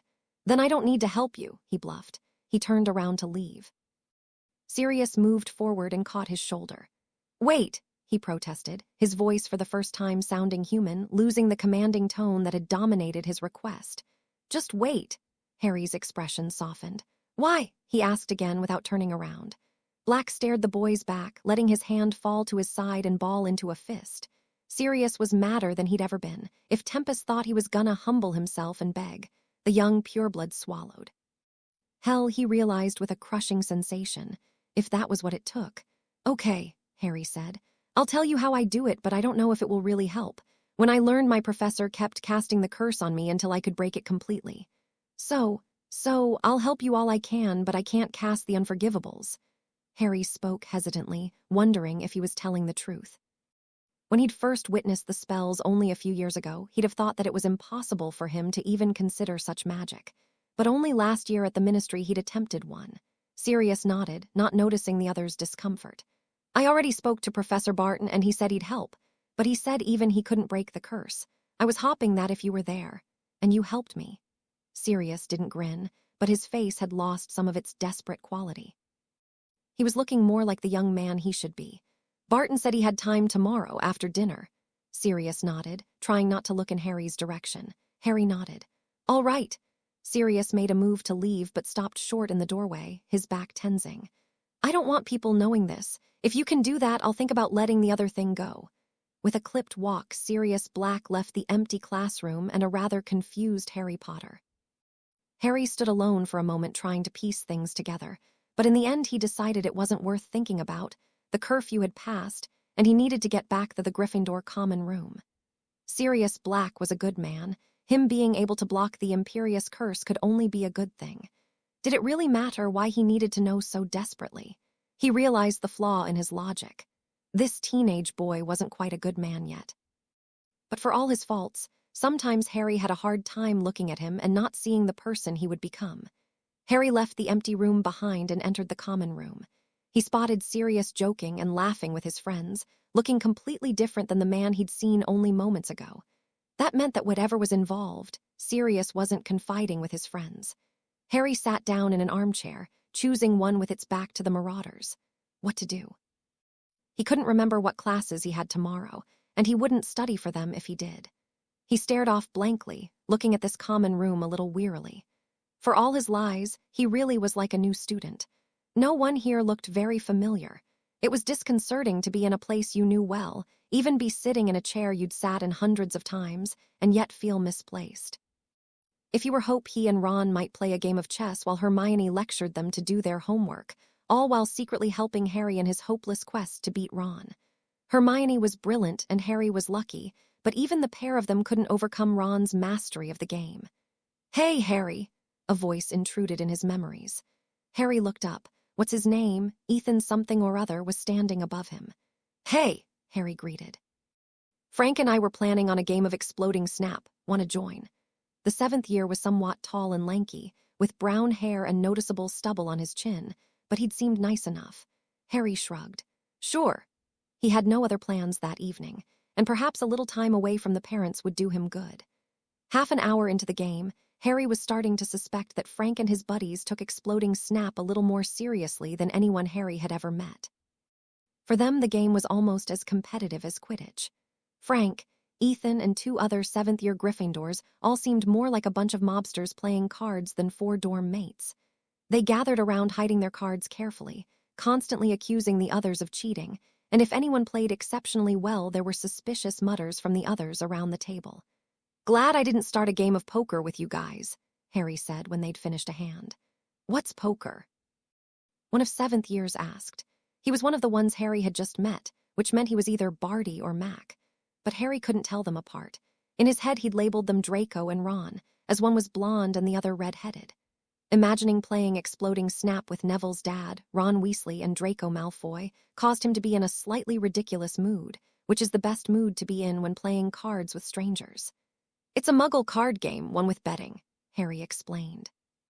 Are you a Muggle-born Tempest? Draco asked, sounding surprised. No, Harry answered, examining the cards he'd been dealt. But I was raised by Muggles. Ron leaned forward. I never would have thought that, he mused before playing a card. Cheating bastard, Draco cried. What's with having 4 5s? You've been getting good hands all night, accused Ethan. Ron just grinned. What can I say? Lady Luck is on my side. I still say we take a good look at your sleeves, Draco muttered mutinously. Want me to play Starkers? Ron asked with a grin. Didn't know you were that sort. Draco merely smiled, and Ron quickly got back to shuffling the cards. So you were raised by muggles, what was that like? Frank asked with honest curiosity. Okay, Harry lied with a shrug. The others shared a glance. Not a good liar is our Harry, Draco mused. So if you aren't a muggle born, any relation to James Potter? Ethan probed. The card players spared a glance for the Potter heir who was discussing something in whispers with his friends.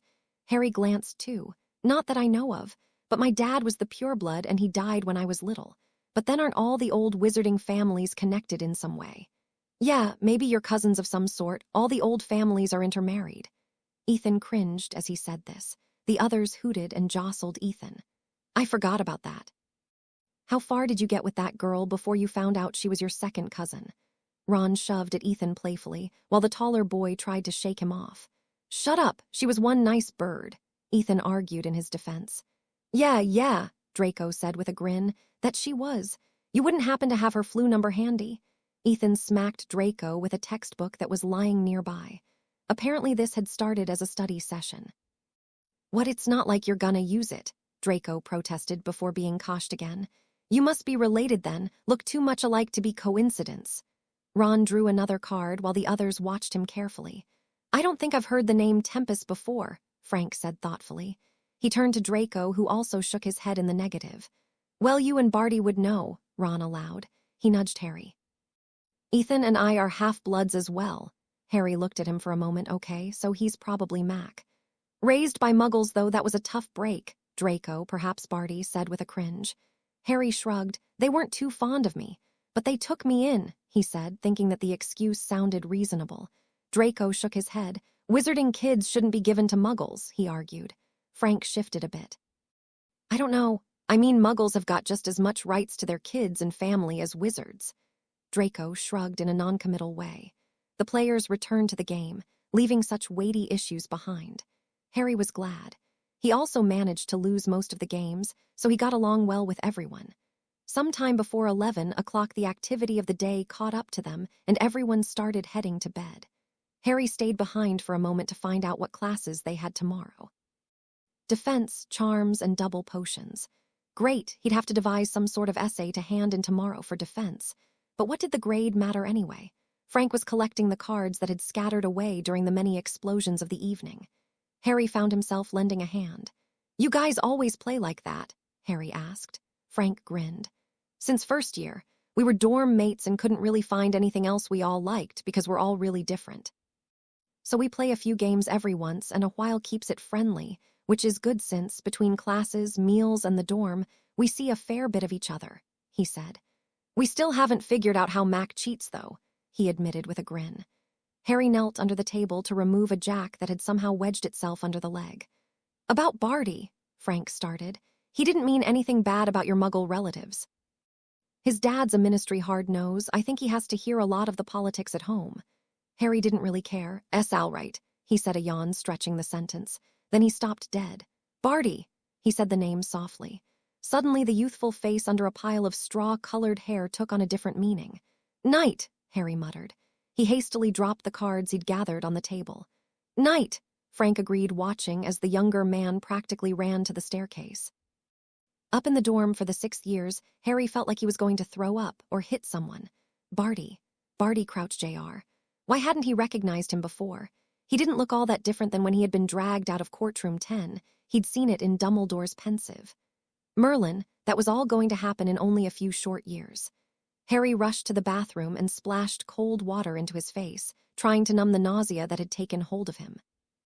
Shit, he cursed at the mirror, his fists pounding the porcelain of the sink. Why hadn't anyone told him that Crouch had been a Gryffindor, that he had been a dorm mate and friend to a man he'd later torture into madness? Voldemort he could take. The man was a nutter with a god complex, evil to the core of his blackened heart. That was somehow easy and acceptable.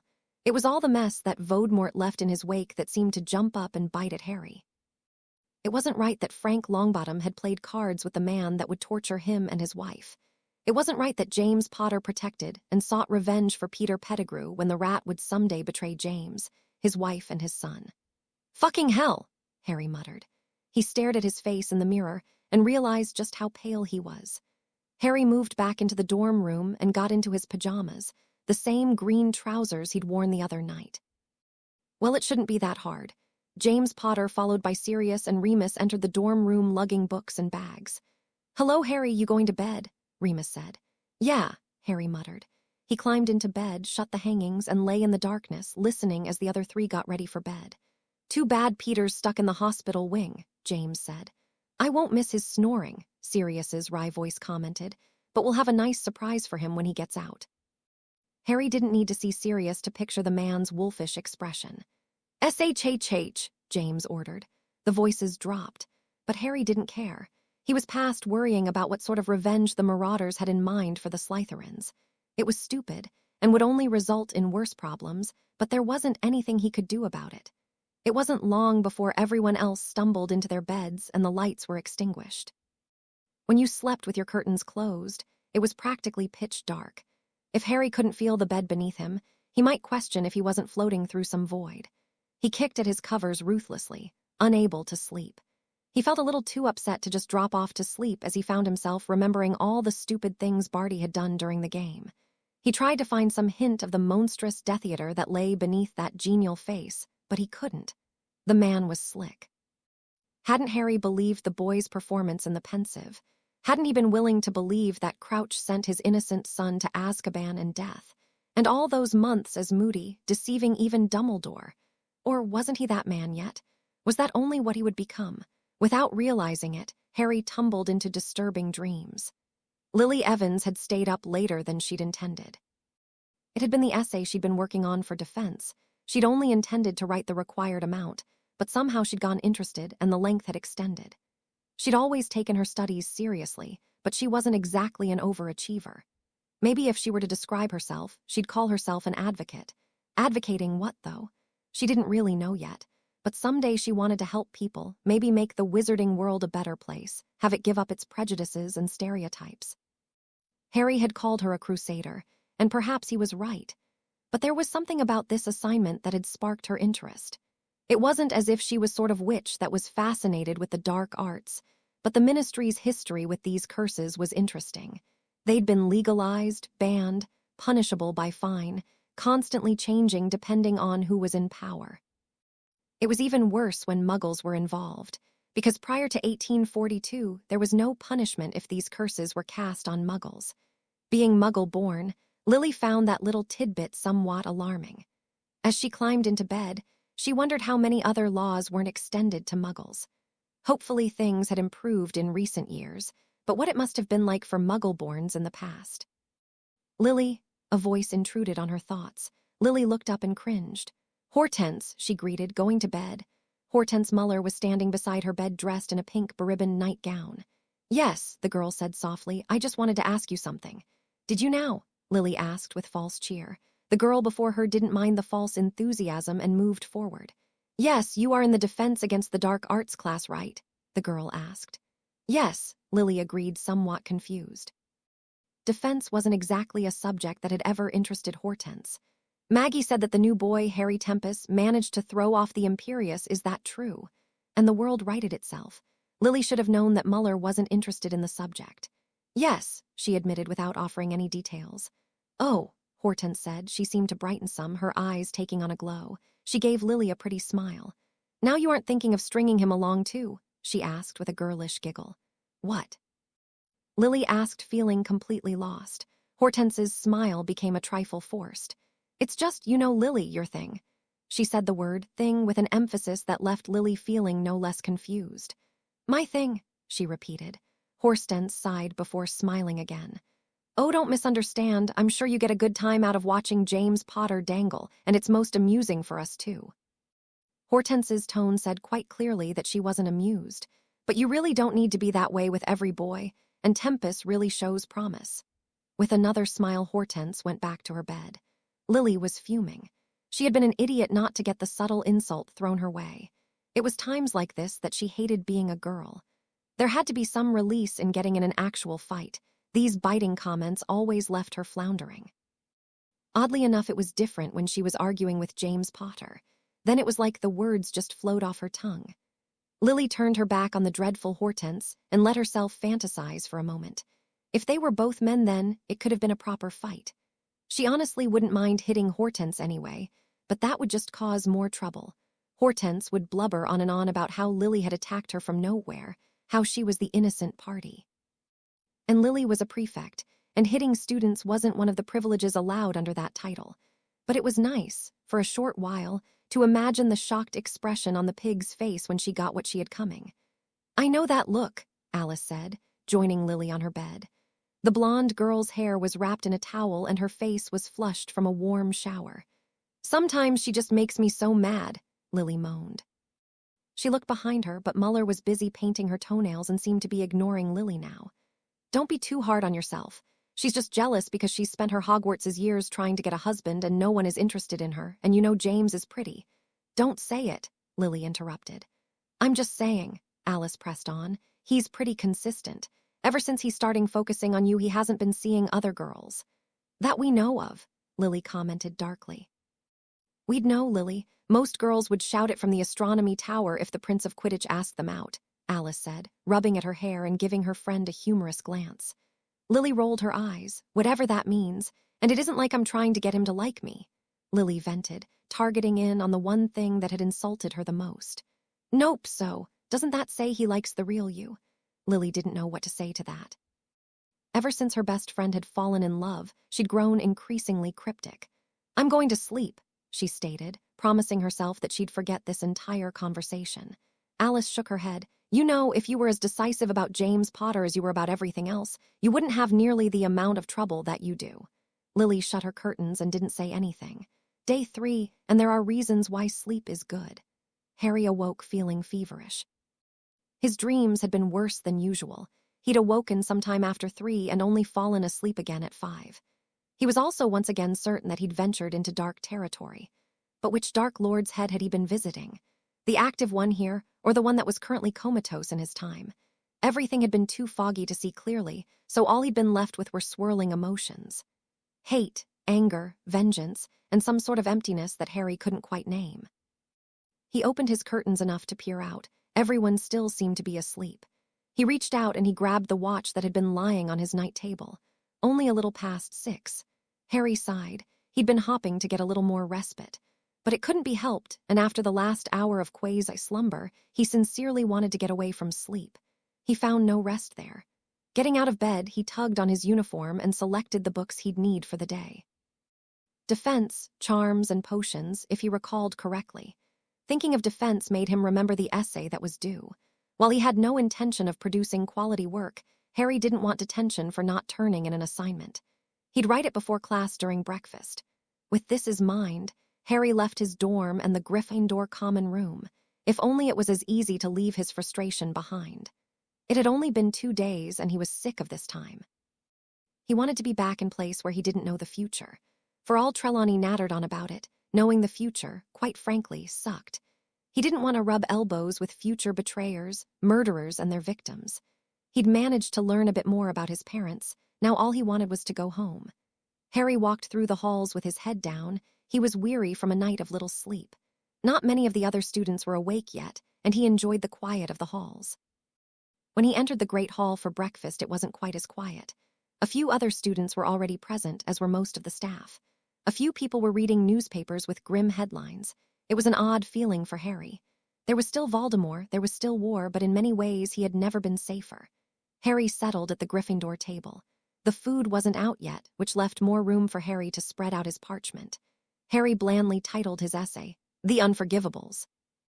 In the first paragraph, Harry described the Imperious Curse and how it could be broken. He also wrote a small portion on how to best identify those under its sway, taking his information from Bartimus Crouch SR, as well as Victor Crumb. For the Cruciatus, Harry described what it felt like, as well as the potential long-term effects.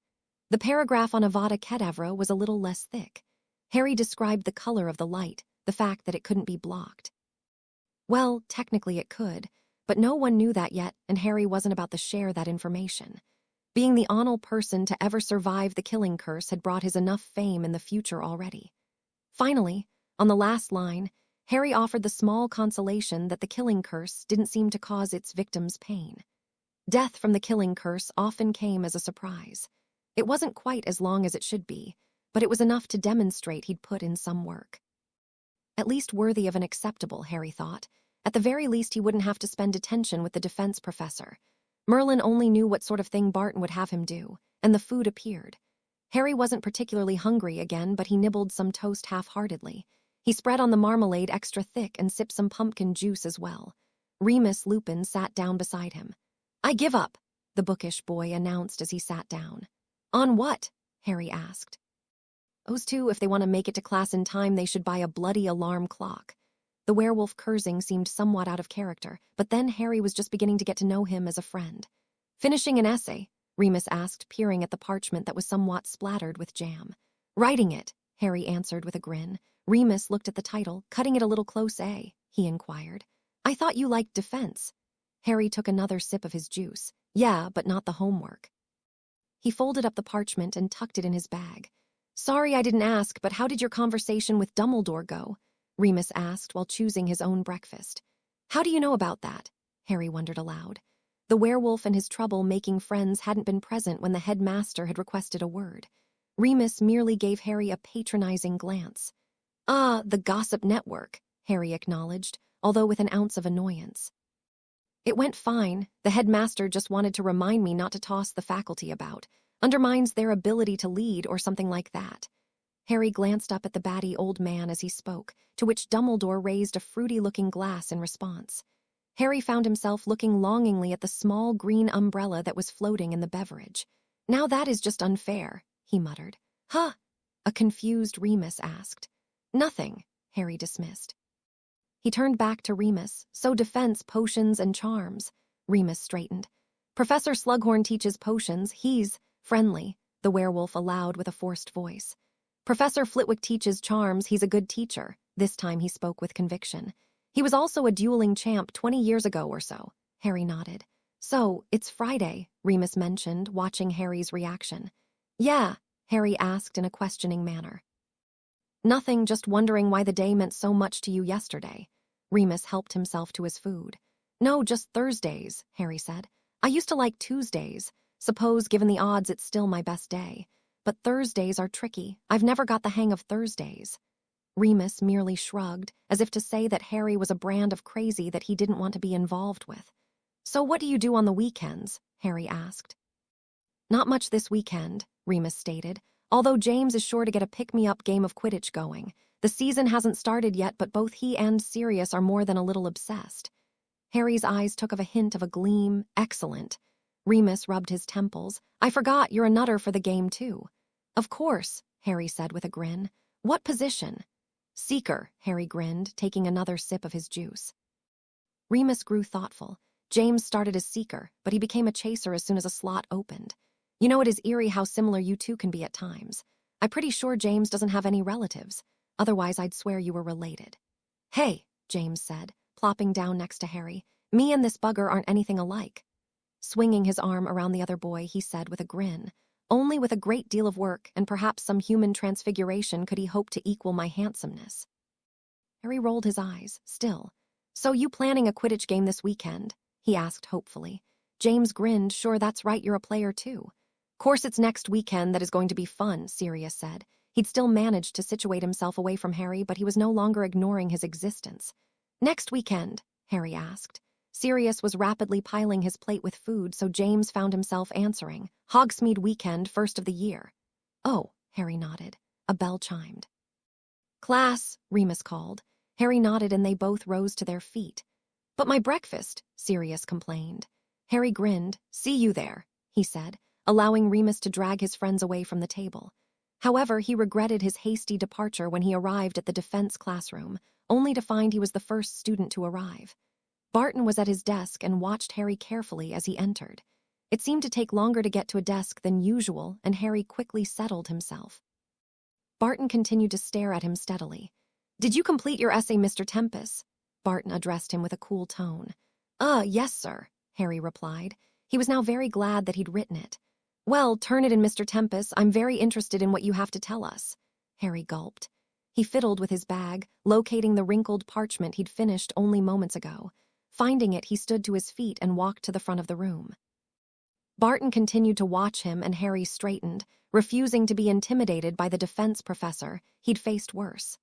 "Thank you," the professor claimed, taking the parchment. His lips curled somewhat as he took in the breakfast stains that marred the document. Harry returned to his seat and released a sigh when 2 other students entered. They were Slytherins, but not ones he was familiar with. Barton had them leave their essays on his desk, but Harry realized with a nervous kick in his stomach that the man was currently reading his. The Slytherins watched Harry with a slightly appraising look, almost as if he were a curious artifact. Harry had a feeling that his display in class hadn't been forgotten yet. Remus, trailed by James and Sirius, also entered. Sirius ignored Harry and settled in the back, and James followed, although Remus seemed to hesitate for a moment before following his friends. Of course, Harry didn't have to worry about being alone. "Morning," Lily greeted. "Morning," Harry agreed. He watched as the redhead settled herself next to Harry, arranging her books beside her. Alice seemed to be running a little late again. "I was a little surprised when I did the research for the essay," Lily commented. "Oh," Harry didn't have anything to add considering he hadn't researched anything. Lily looked at him as if she knew all his failings. "Yes. I mean to think that Muggles weren't protected, even in recent times. Muggle hunting was once actually a sport. Can you believe that?"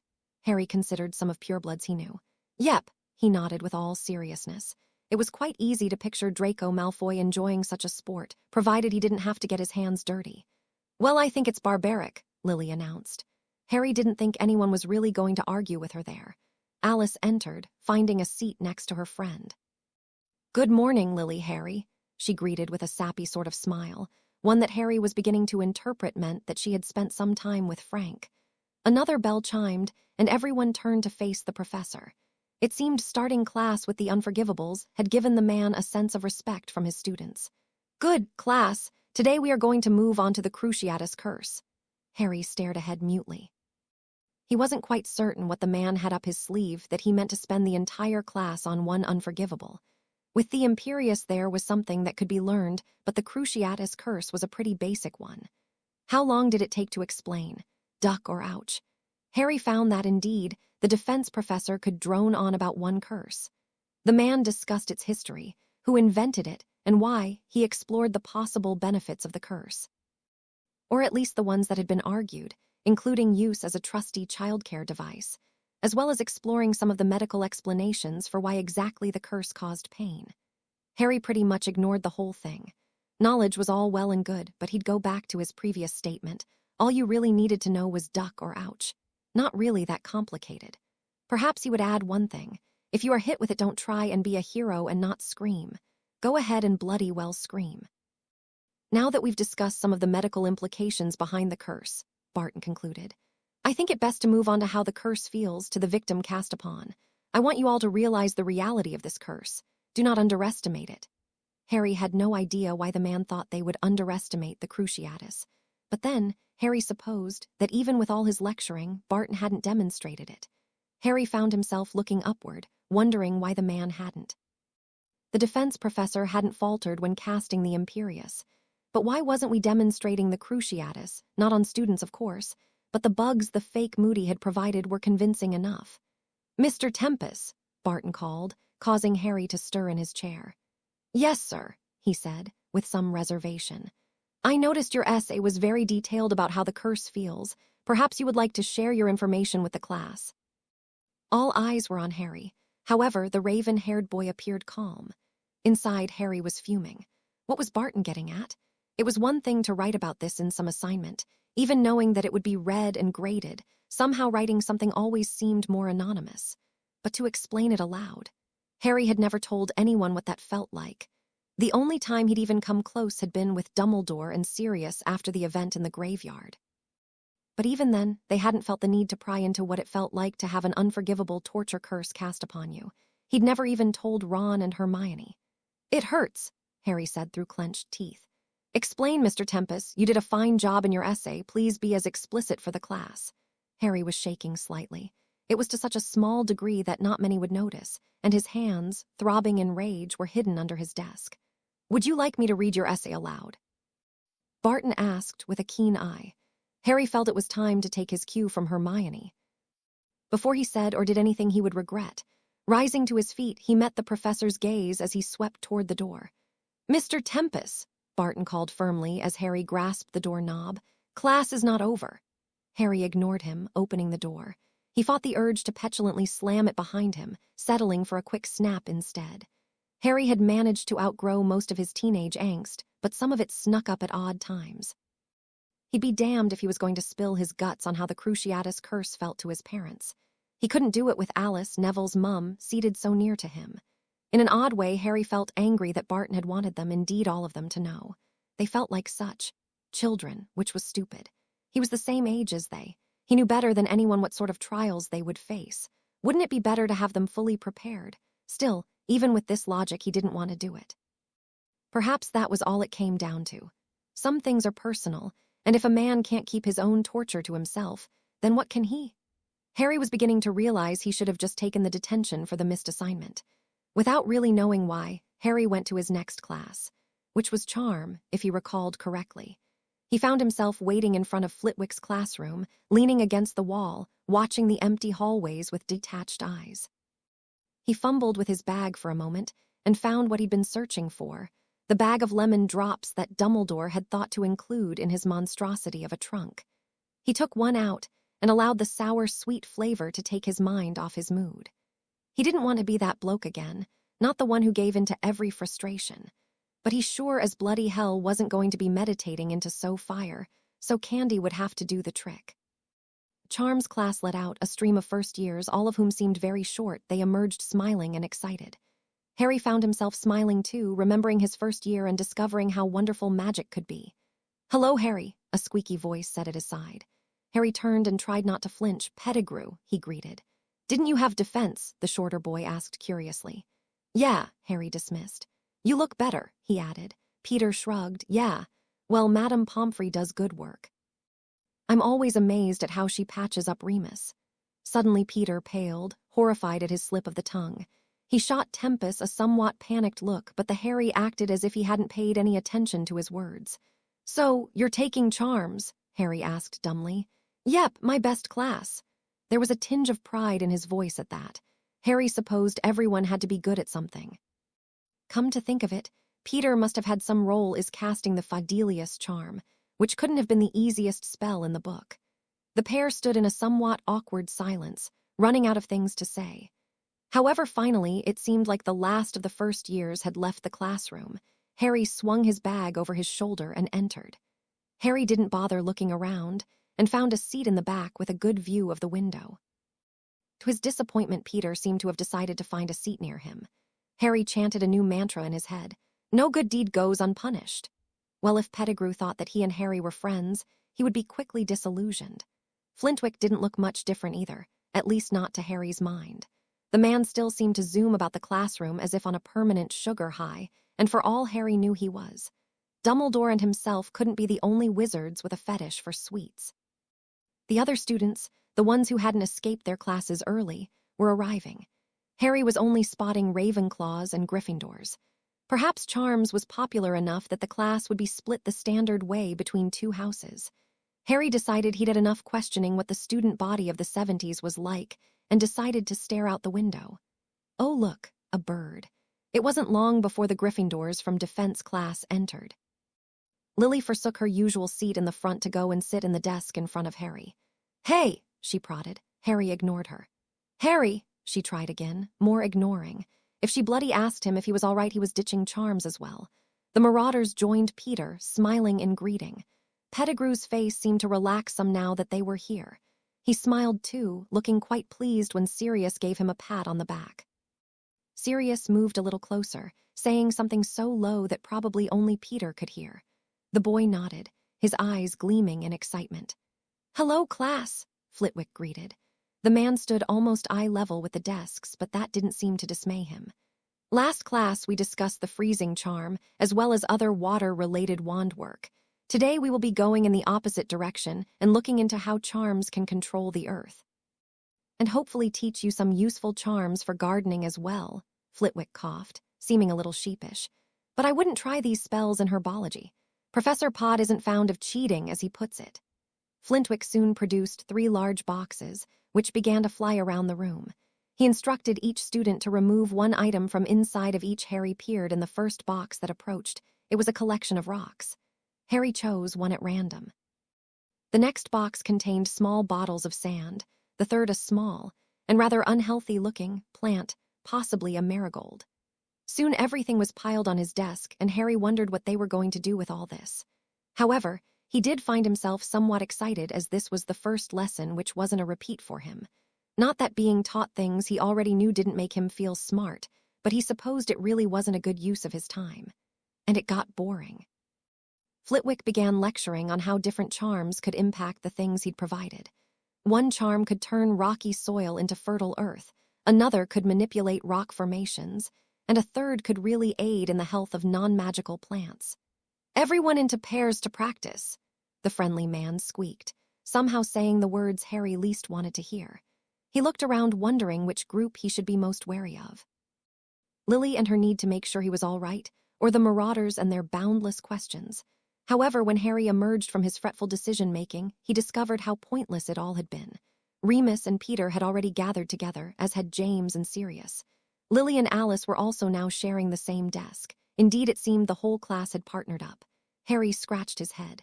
Well, that was interesting. "Without a partner?" asked a voice coming from his elbow. Harry looked down to see the younger-looking Flitwick gazing at him kindly. "Yeah, but I don't mind working alone," Harry was quick to suggest. "Nonsense," the small professor argued. He moved towards Lily. "Miss Evans, would you mind taking on a third?" Lily smiled warmly. "Of course not, Professor." Harry didn't bash his head against his desk and exercise in extreme self-control. Harry moved himself beside Alice, hoping she'd be a buffer. "So charms, and doesn't it look exciting?" Alice snorted. The blonde witch smiled as she watched Lily glare at the dark-haired boy. "So let's try and give this marigold some life," Harry tried again. He pulled out his wand, looking at the dower plant. "Vetreus," he cast. Under the yellow-green light that came from his wand, the sickly-looking plant seemed to burst with life. Springing into the air, the plant became a bush and towered over their heads. Harry looked up with a curious expression. "Well, that wasn't right," he said. "Mr. Tempest." Flitwick joined them. "Well cast, Mr. Tempest. Not quite what I'd intended, but good work. I dare say we might find a home for this one somewhere about the grounds."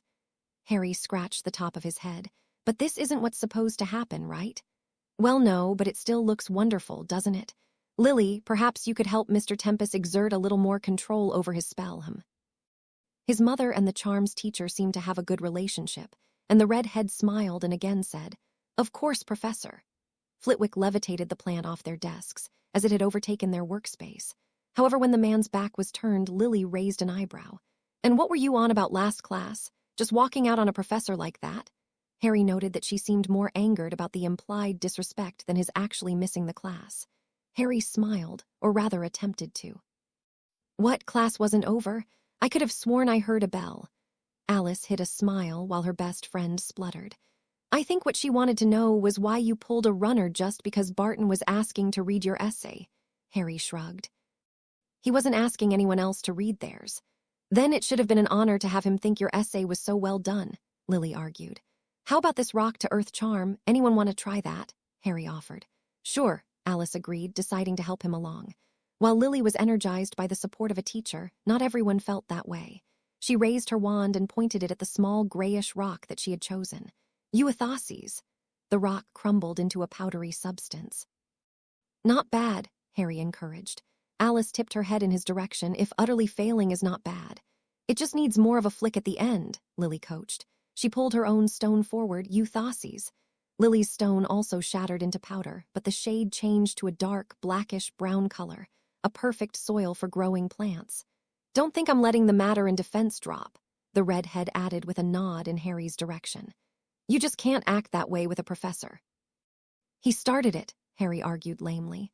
"I just don't understand why you didn't read your essay. You don't seem really like the shy type," Lily pressed on. "Look, he shouldn't have asked," Harry said. He pulled out his own wand. Feeling a little frustrated, he cast the Euthauses charm with a little more force than needed. Like Alice, Harry's rock also turned to powder. It also managed to explode, covering the people in the immediate vicinity with a gray dust. "Sorry," Harry called. His two partners were the most covered, and both girls sneezed, wiping at their faces and hair to try and clear the sooty substance away. "Mr. Tempest," Flitwick asked. He neared the class again. "Perhaps you should just observe your partners today." Harry nodded. Flitwick cast a quick cleaning charm, and soon the desks and the students were clean. "Fine," Lily said. "I don't get it, though. It's not like it's anything personal, not like you've been under the cruciatus yourself, but whatever. Just don't treat a professor so poorly. Barton doesn't deserve my respect, Harry said, glad that the redhead hadn't noticed his slight flinch at her previous statement. He's a professor, she argued. And that doesn't mean he's always right. Professors are people and people make mistakes. Harry spoke with a firmness. This was something that he believed in. Lily opened her mouth, but Alice nudged her, silently advising her to let the matter drop. The threesome managed to finish charms without any more explosions, something everyone was thankful for. Harry's large marigold plant was put aside to be planted on the Hogwarts' grounds. Harry wondered if he would be able to find it once he returned to the future. Once class was over, Harry managed to blend into the stream of students heading toward the Great Hall. He hadn't spent much time with the Marauders, but if they had taken note of his action in defense, it didn't show. But perhaps he shouldn't expect much outrage from a group that spent their free time planning pranks. Lunch was a rather empty event. Harry ate at the Gryffindor table. Lily was ignoring him, which he didn't really mind. Alice was chatting with Frank, and the Marauders were absent. The other seventh-year Gryffindors, whom Harry had played Exploding Snap with the previous evening, tried to draw Harry into their conversation. He wasn't interested. Ethan in particular seemed eager to chat with him, but Harry kept his answers brief and tried to look busy with his food. Potions was next, which meant Professor Slughorn would be teaching. Harry had met the man on a few occasions. Originally, Dumbledore had intended to hire the wizard to teach potions. However, when Harry had defeated Voldemort over the summer, it seemed that things had been put on hold. However, for some reason the headmaster had wanted Professor Slughorn handy, seeming to fear for the old wizard's safety. Thus, Slughorn had volunteered to teach the younger years. Originally, he had asked for the 6th and 7th years, but apparently Snape had raised such a stink that Slughorn had amicably chosen the 1st through 3rd years. Despite the fact that Harry wasn't exactly his student, the potions master still sought him out for his collection of famous wizards. That manipulative aspect of the man's character didn't make him Harry's favorite person, but he'd willingly admit that he did envy the younger years. A potions lesson without the greasy bat. It was a wonderful, if impossible, dream, for such could never be. He'd managed to slip through time and was still sharing the same classroom with Severus Snape, albeit in a different role. Harry had left lunch early and arrived when only a few students were milling about. It was no surprise that Severus Snape was already present. The future potions professor was paging though his text and scribbling into the margins. Harry wondered if Slughorn, as head of Slytherin's house, had already clued in his students what potion they would be dealing with today. It would be a very Slytherin thing to do. Harry chose an empty desk on the Gryffindor side and pawed through the potions supplies McGonagall had provided. She'd been somewhat perturbed to have to do so, even if the headmaster had assured her that Harry would be getting his own in a few weeks. Still, she hadn't skimped. He had all the basic ingredients. Someone pulled the chair next to him, taking a seat. Harry looked over. He didn't know her. The girl who had taken up residence beside him had tightly curled brown hair. She flashed him a smile, one which he returned hesitantly. "Hello," she greeted. "I don't think we've met before." Harry shrugged. "I haven't met a lot of people." He was tempted to turn back to his cauldron and leave it at that, but it seemed a little rude. "Harry Tempest," he said with a half-smile, sticking out his hand for her to shake. "Hortense Muller," she replied, taking his hand with a light grasp. Harry nodded. All right, the introductions were done. He could go back to staring at his side of the desk. "I'm so glad I get to share a class with you," she said with a simpering voice. Harry nodded. Yeah. I haven't seen you in any of my others." Hortense giggled. "Oh, I'm not smart enough to get into Newt-level defense or transfiguration," she said simply. "You must be very clever." Harry looked at her a little oddly. Not really," he admitted quite honestly. Hermione was the smart one, he just got by. "Oh, don't be silly," she admonished, her hand petting his shoulder as she spoke. Harry had the feeling that her hand was lingering longer than necessary. He found himself looking at her a little closer, wondering why he had this vague feeling that something was missing. She needed an I Heart Harry Potter button. Then she'd be the picture-perfect example of one of his fangirls. Harry found himself inching subtly away. Where was the bloody professor when he needed one? Thankfully, the class was quickly filling up. The Marauders traipsed in with a cocky air. Sirius was looking far too smug, and it didn't sit well with Harry. Lily entered, and with her usual zeal found a place in front. If Harry recalled, his mother was quite good at potions. even if she did prefer charms. "Good afternoon, class," Slughorn welcomed. The very overweight man didn't look much different than he would in the Harry's time. His mustache still had a touch of gold, but it had mostly passed to silver. His stomach was just as large and even clothed in a waistcoat that Harry thought he'd seen him wear in the future. Now, last class, we discussed some of the tricky but helpful medical potions that we will be making this year. Today, we will be working on a fever-reducing potions. Very useful, but also potentially poisonous if brewed wrong. When in doubt, go to St. Mungo's. They'll help you out. Very catchy phrase. I know Benjamin Barrel who dreamed it up. As well as the slogan for Wiz's menswear. If it's a custom fit, it's a whiz. Very clever chap. Slughorn tapped his wand on the board and the potion's instructions appeared. Harry recalled that he'd made this before, in his 5th year. Of course, he also recalled his potion had ended up looking like a cauldron of mud, as opposed to the turquoise shade it was supposed to be. Slughorn walked about the room chatting with his students, lecturing about the potion and offering helpful hints. Cerberus Snape was not listening. He was writing in his textbook and ignoring the cheerful hints Slughorn was passing around. "Right, you all got that. Pip, pip, get to it then." Slughorn grinned and waved his hands in an encouraging manner. Harry got to work, this time trying to pay attention, although Hortense was making that difficult. "You know you look a great deal like James Potter," Hortense whispered, leaning toward him as she spoke. "You don't say," Harry said as he measured out his essence of oleander. "Yes, you really do." She moved a little closer. "He's quite popular, you know." "Evione thinks he's very handsome." "Uh-huh," Harry agreed. Where were those beetle eyes? Slughorn had said they need to be ground to a fine powder. Hortense huffed. "Are you related?" "To who?" Harry asked. He added the 2 ingredients together and made certain that the fire was slightly blue, hinting that it was the right temperature. "James Potter," Hortense pressed on. "Oh, him? No, not that I know of," he lied. "Shouldn't we be concentrating on our potion?" Hortense giggled. "Oh, I'd never be able to manage a tricky potion like this." Harry paused to stare at her.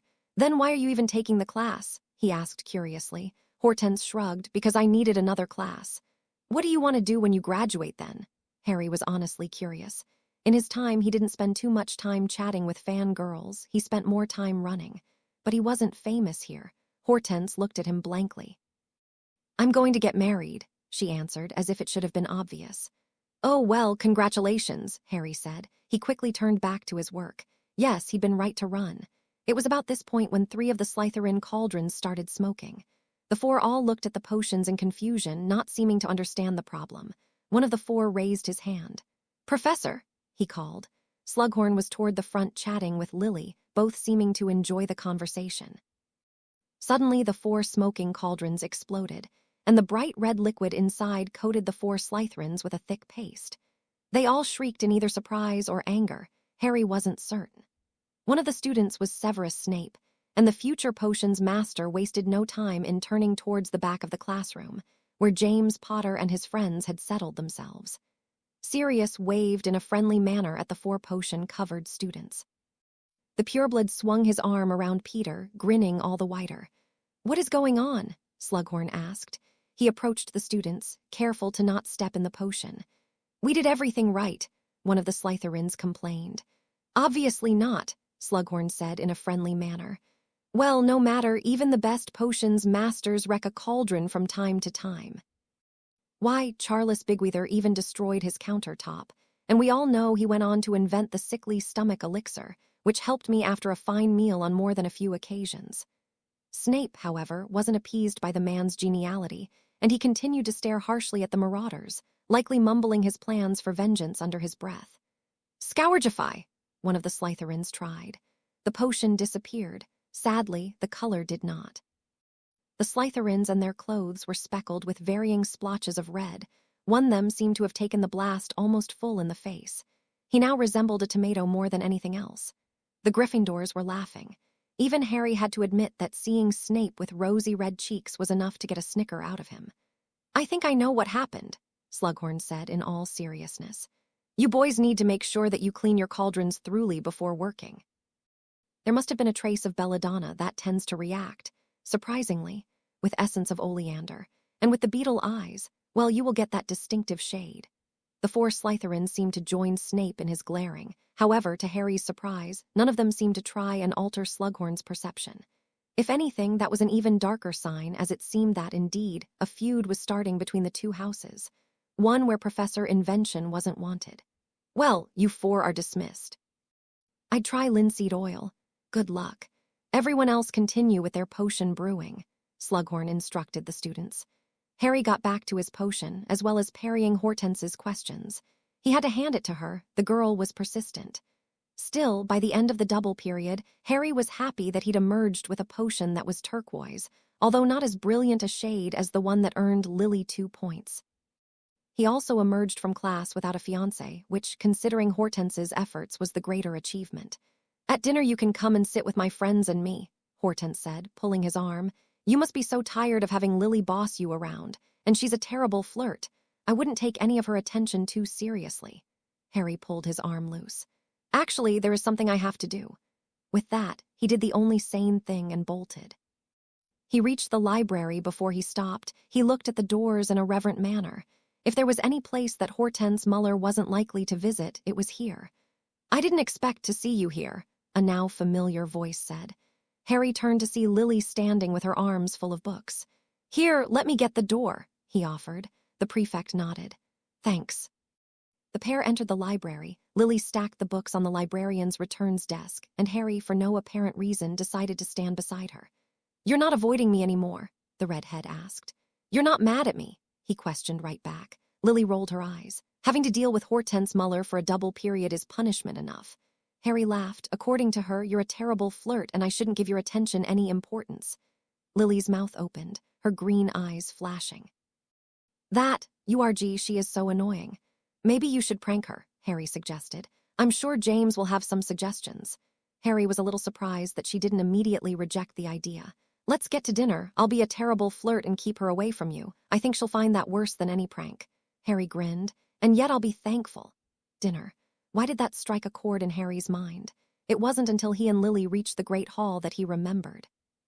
Tonight, after dinner, he was going to give Sirius Black his first lesson on breaking the Imperious Curse.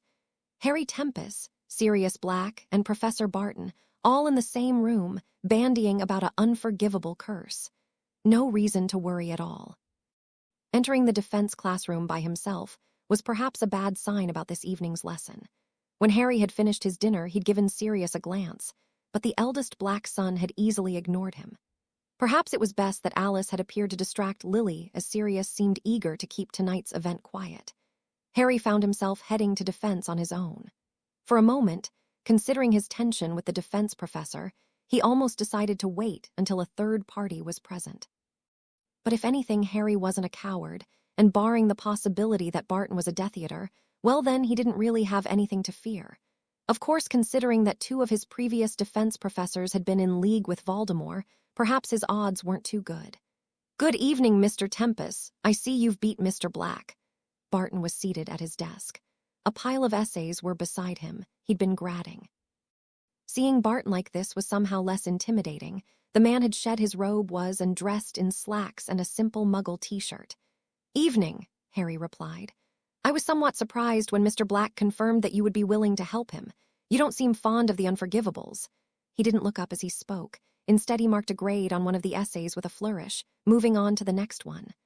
"Well, who does like them?" Harry allowed carefully. Barton looked up. "Yes, I suppose you're right." Harry scratched his neck uncomfortably. "I don't know how much use I can be," he found himself saying. Barton paused again. He tapped the current essay with his quill. "I said much of the same to Mr. Black, but he seems convinced that you will be able to help him. And I'll admit, having someone who can successfully break the curse may be encouraging if nothing else." Silence fell between them. The only noise was the scratching of the quill. Harry found himself looking at the clock, wondering how much after dinner Sirius was planning on waiting. "Mr. Tempest," Barton said suddenly, "I do want to talk about class today." Harry's teeth ground together. "Yes?" he asked with false curiosity. If Barton wanted him to apologize about leaving class, well then the defense professor would be disappointed. Harry could stand a lot of things, he'd gotten good at it, but he didn't feel bad about his actions today. "The Cruciatus Curse, you didn't want to discuss it because you felt the effects. Am I right?" Barton was looking at him straight on now, reading his body language like a book. Harry nodded. Barton raised a hand, rubbed the bridge of his nose. Your description of the curse was very accurate. I'd hoped you'd merely found a good reference book, or perhaps had witnessed some incident. But when you refused to speak, well, I feared such might have been the case. The professor watched him. Harry found himself meeting the man's gaze. There was no pity in his eyes, which was a relief. In that case, the professor said slowly, I am sorry about class today. I suppose I wanted to think that someone of your age wouldn't have felt the effects of that curse, but perhaps that is not the world we live in. Harry nodded. Thanks. No problem, the man smiled. But if anyone asks, you met with me tonight as part of your detention. A grin quirked at his lips. Yes, Professor. Barton looked at the clock. Now where is Mr. Black? It was his idea to come asking for lessons, wasn't it? He probably has to arrange some way to ditch his friends, Harry explained thoughtfully. Barton nodded. You may be right. I've been warned about that bunch, thicker than thieves, or so the other professors would have me believe. But if that were the case, then why would the young Mr. Black feel the need to keep this secret? Barton cocked an eyebrow in Harry's direction. The young time traveler had realized that the defense professor was very observant, but it was then that a flushed Sirius Black entered the room. Sorry, he huffed, breathing deeply. It was you who wanted these lessons, was it not? Barton said with a harsh tone. Yes, sir, Sirius grumbled. If you're planning on behaving this way, why not cancel the whole thing? Barton threatened. No, sir, I want to learn. Sirius's voice took on a forceful tone. He stood straighter and stared the professor in the eye. Barton paused. All right then, provided you are not wasting Mr. Tempest's time, and more importantly my time, then we shall proceed. The Imperious Curse is all a matter of willpower, although some have argued that long-term exposure to the curse can also build up a resistance. Barton was still seated in his desk, but he spoke like a teacher giving a lecture. Now, as I've told you, Mr. Black, this may not be something you can learn, as the ability to withstand this curse is varied person to person. I myself have experienced it and was unable to break it. However, as you've seen, Mr. Tempest seems to have the knack. Why is that? Sirius asked. Barton looked at Harry thoughtfully. Perhaps it is because he has a strong will. Perhaps it is merely because he has experienced it in the past and has built up a feel for it. I can't really say. Mr. Tempest. Harry shrugged. The first time was when my professor put me under it. He did much of the same as you did, casting the curse on us and asking us to perform silly tasks. He told me to jump on a desk, but it didn't make sense to me, so I jumped and tried not to jump at the same time. Barton watched him speculatively. You managed to resist on your first attempt. That is indeed impressive. Who was your teacher? Harry paused. He was an old Auror, Professor Mayday. Harry was quick to slur the last two words together. If he remembered rightly, Alistair Moody wouldn't even have his magical eye yet, so the man wouldn't likely make the connection. Barton was thoughtful. I'm not familiar with him. However, my lesson was based on some Auror training exercises, so perhaps. Barton looked pensive for a moment before turning back to Harry. Perhaps if you explain your thought process while under the curse. Harry nodded. He turned towards Sirius, who had been listening with some interest. Well, I suppose the biggest thing to fight against is the feeling of calm that the curse gives you. You want to feel at ease so that you don't think about what you're doing. But if you know that such a state isn't right to begin with, that is half the battle. Then I guess I just fight back against the voice in my head. Just argue right back. Sirius raised an eyebrow. So you want me to just argue with the voice in my head? He questioned. That's really supposed to help, Harry shrugged. Helps me. But how do you, like blast him across the room?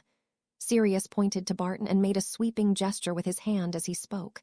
That's not really, I mean, you don't need to do that, and I didn't the first couple times I broke it, Harry argued. Sirius frowned. Sounds kind of lame, argue with the voice in my head. That's your advice. Well, prepare yourself, Mr. Black Imperio. Barton wasted no time in casting the unforgivable on the young wizard. Sirius's expression was interesting to watch. There was a definite sign of some debate raging. His eyes went hazy and he stood strangely rigid. It took almost a minute, but soon Sirius was dancing the waltz and singing a tune Harry wasn't familiar with. When the spell was released, Sirius groaned in frustration. You were fighting it, Barton said in an encouraging manner. Little good it did, Sirius muttered. He moved away from both his tutors and collapsed into a chair with a dark expression on his face. Did you argue? Harry asked. Sirius gave him a hard look. Yeah, I think it's just you're right. It feels nice to just enjoy the peace. Sirius shook his head and looked away. Maybe that is why I don't have much trouble, Harry admitted. Sirius looked at him strangely. What do you mean by that? I guess I just don't feel that way normally enough. You might want to try and think about all the reasons that you don't feel that way. Remember your problems, your secrets. Harry felt strangely like he was back in the DA, teaching once again. Sirius nodded his head, looking out the window. "Ready, Mr. Black?" Barton asked. Sirius nodded, a somewhat hesitant look on his face. "Go for it," he said without much animation. "Imperio," Barton cast. Once again, Sirius seemed to fight the curse for a few moments before following Barton's every order. As the lesson progressed, Sirius attempted 5 more times, eventually fighting the curse for over a minute, but never managing to break it. Once Harry suggested that Barton instruct Sirius to do something that the young man would not willingly do in his natural state. Harry wondered if the performer and prankster in Sirius may have made him less opposed to making a fool of himself. Baton then instructed Sirius to confess about a prank he had pulled. Harry seemed to be correct. Sirius was never closer to breaking the curse then, when he attempted to disobey that order. But Barton and Harry still learned that Sirius had been responsible for doozing some of the Slytherin students' juice at dinner this evening, in another attempt get revenge for Peter. Let us say that the Slytherin bathrooms would be a popular place this evening. 10 points and detention, Mr. Black, Barton decreed once the boy was free of the curse. "That isn't fair," Sirius cried. "You wouldn't have known if you hadn't been casting unforgivables on me." Barton gave his student a hard look. "Many men have been forced to do unforgivable things under these curses, Mr. Black. Be thankful your actions only resulted in detention." Sirius only glared after that, not saying anything. "I think we've had enough for tonight," the defense professor stated. Harry nodded. Sirius made no gesture to the others in the room, just rose to his feet and left. "Night," Harry said. "Good night, Mr. Tempest," Barton acknowledged before returning to his desk and the essays he'd been grading earlier. Harry found himself jogging through the halls of Hogwarts to catch up with Sirius. "Hey," he called when he was near enough. Sirius didn't bother turning around. "What do you want?" he asked sourly. Nothing," he said, not knowing even why he'd bothered to chase after Sirius. Wasn't as if they were going to have a good chat. Still, he felt compelled to try. "That was rough, huh?" Sirius turned around rapidly. "I don't need this from you, Tempest," he growled. Harry paused at the anger in his words. "Okay. And another thing, we aren't friends. Outside of lessons, I don't want you to talk to me, look at me, don't even act like you know me. Understand?" Sirius was panting somewhat, his face flushed in anger. Harry couldn't build up the will to be angry. "Yeah, sure," he said. Maybe it was how Harry had said it. Maybe it was the tone or the body language, but Sirius's expression seemed to calm some. He licked his lips and opened his mouth, then shook his head in a decisive fashion. Without saying another word, he turned on his heel and continued his swift pace back to the common room. Harry let the distance grow between them. It was coming on curfew, and he should be rushing back as well. But back to what? To spending time with his dead mother. To watching betrayers and betrayed sit side by side. But he didn't have any other choice. For the first time, he almost wished that his magic was overflowing. It would be very nice to hide away in the room of requirement for a few hours and let his training regimen wash over him and leave him hollow. But his magic was calm. "It's almost time for curfew, Mr. Potter," said a familiar voice. Harry turned around, smiling softly. "Good evening, headmaster," he greeted. "Indeed," the man nodded. "I've just been called by Professor Barton. He seems quite..." The man hesitated for a moment. "Impressed by your ability with the unforgivable curses." Harry shrugged. "I was sort of wondering how long it would take for him to contact you." Albus smiled faintly. "Indeed, only moments after your lesson with Mr. Black, Mitchell decided to pay me a little visit. He was concerned about the familiarity you have with these curses." Harry paused. "You don't want me to explain that, do you?" "No, indeed, Mr. Potter," Albus agreed. "I think we both know that it would be better for me to know no more. I'm already having Professor Slughorn brew a forgetfulness potion for the entirety of Hogwarts for when you leave. I believe the recipe calls for one of your hairs. I'll no doubt be asking for one at some point."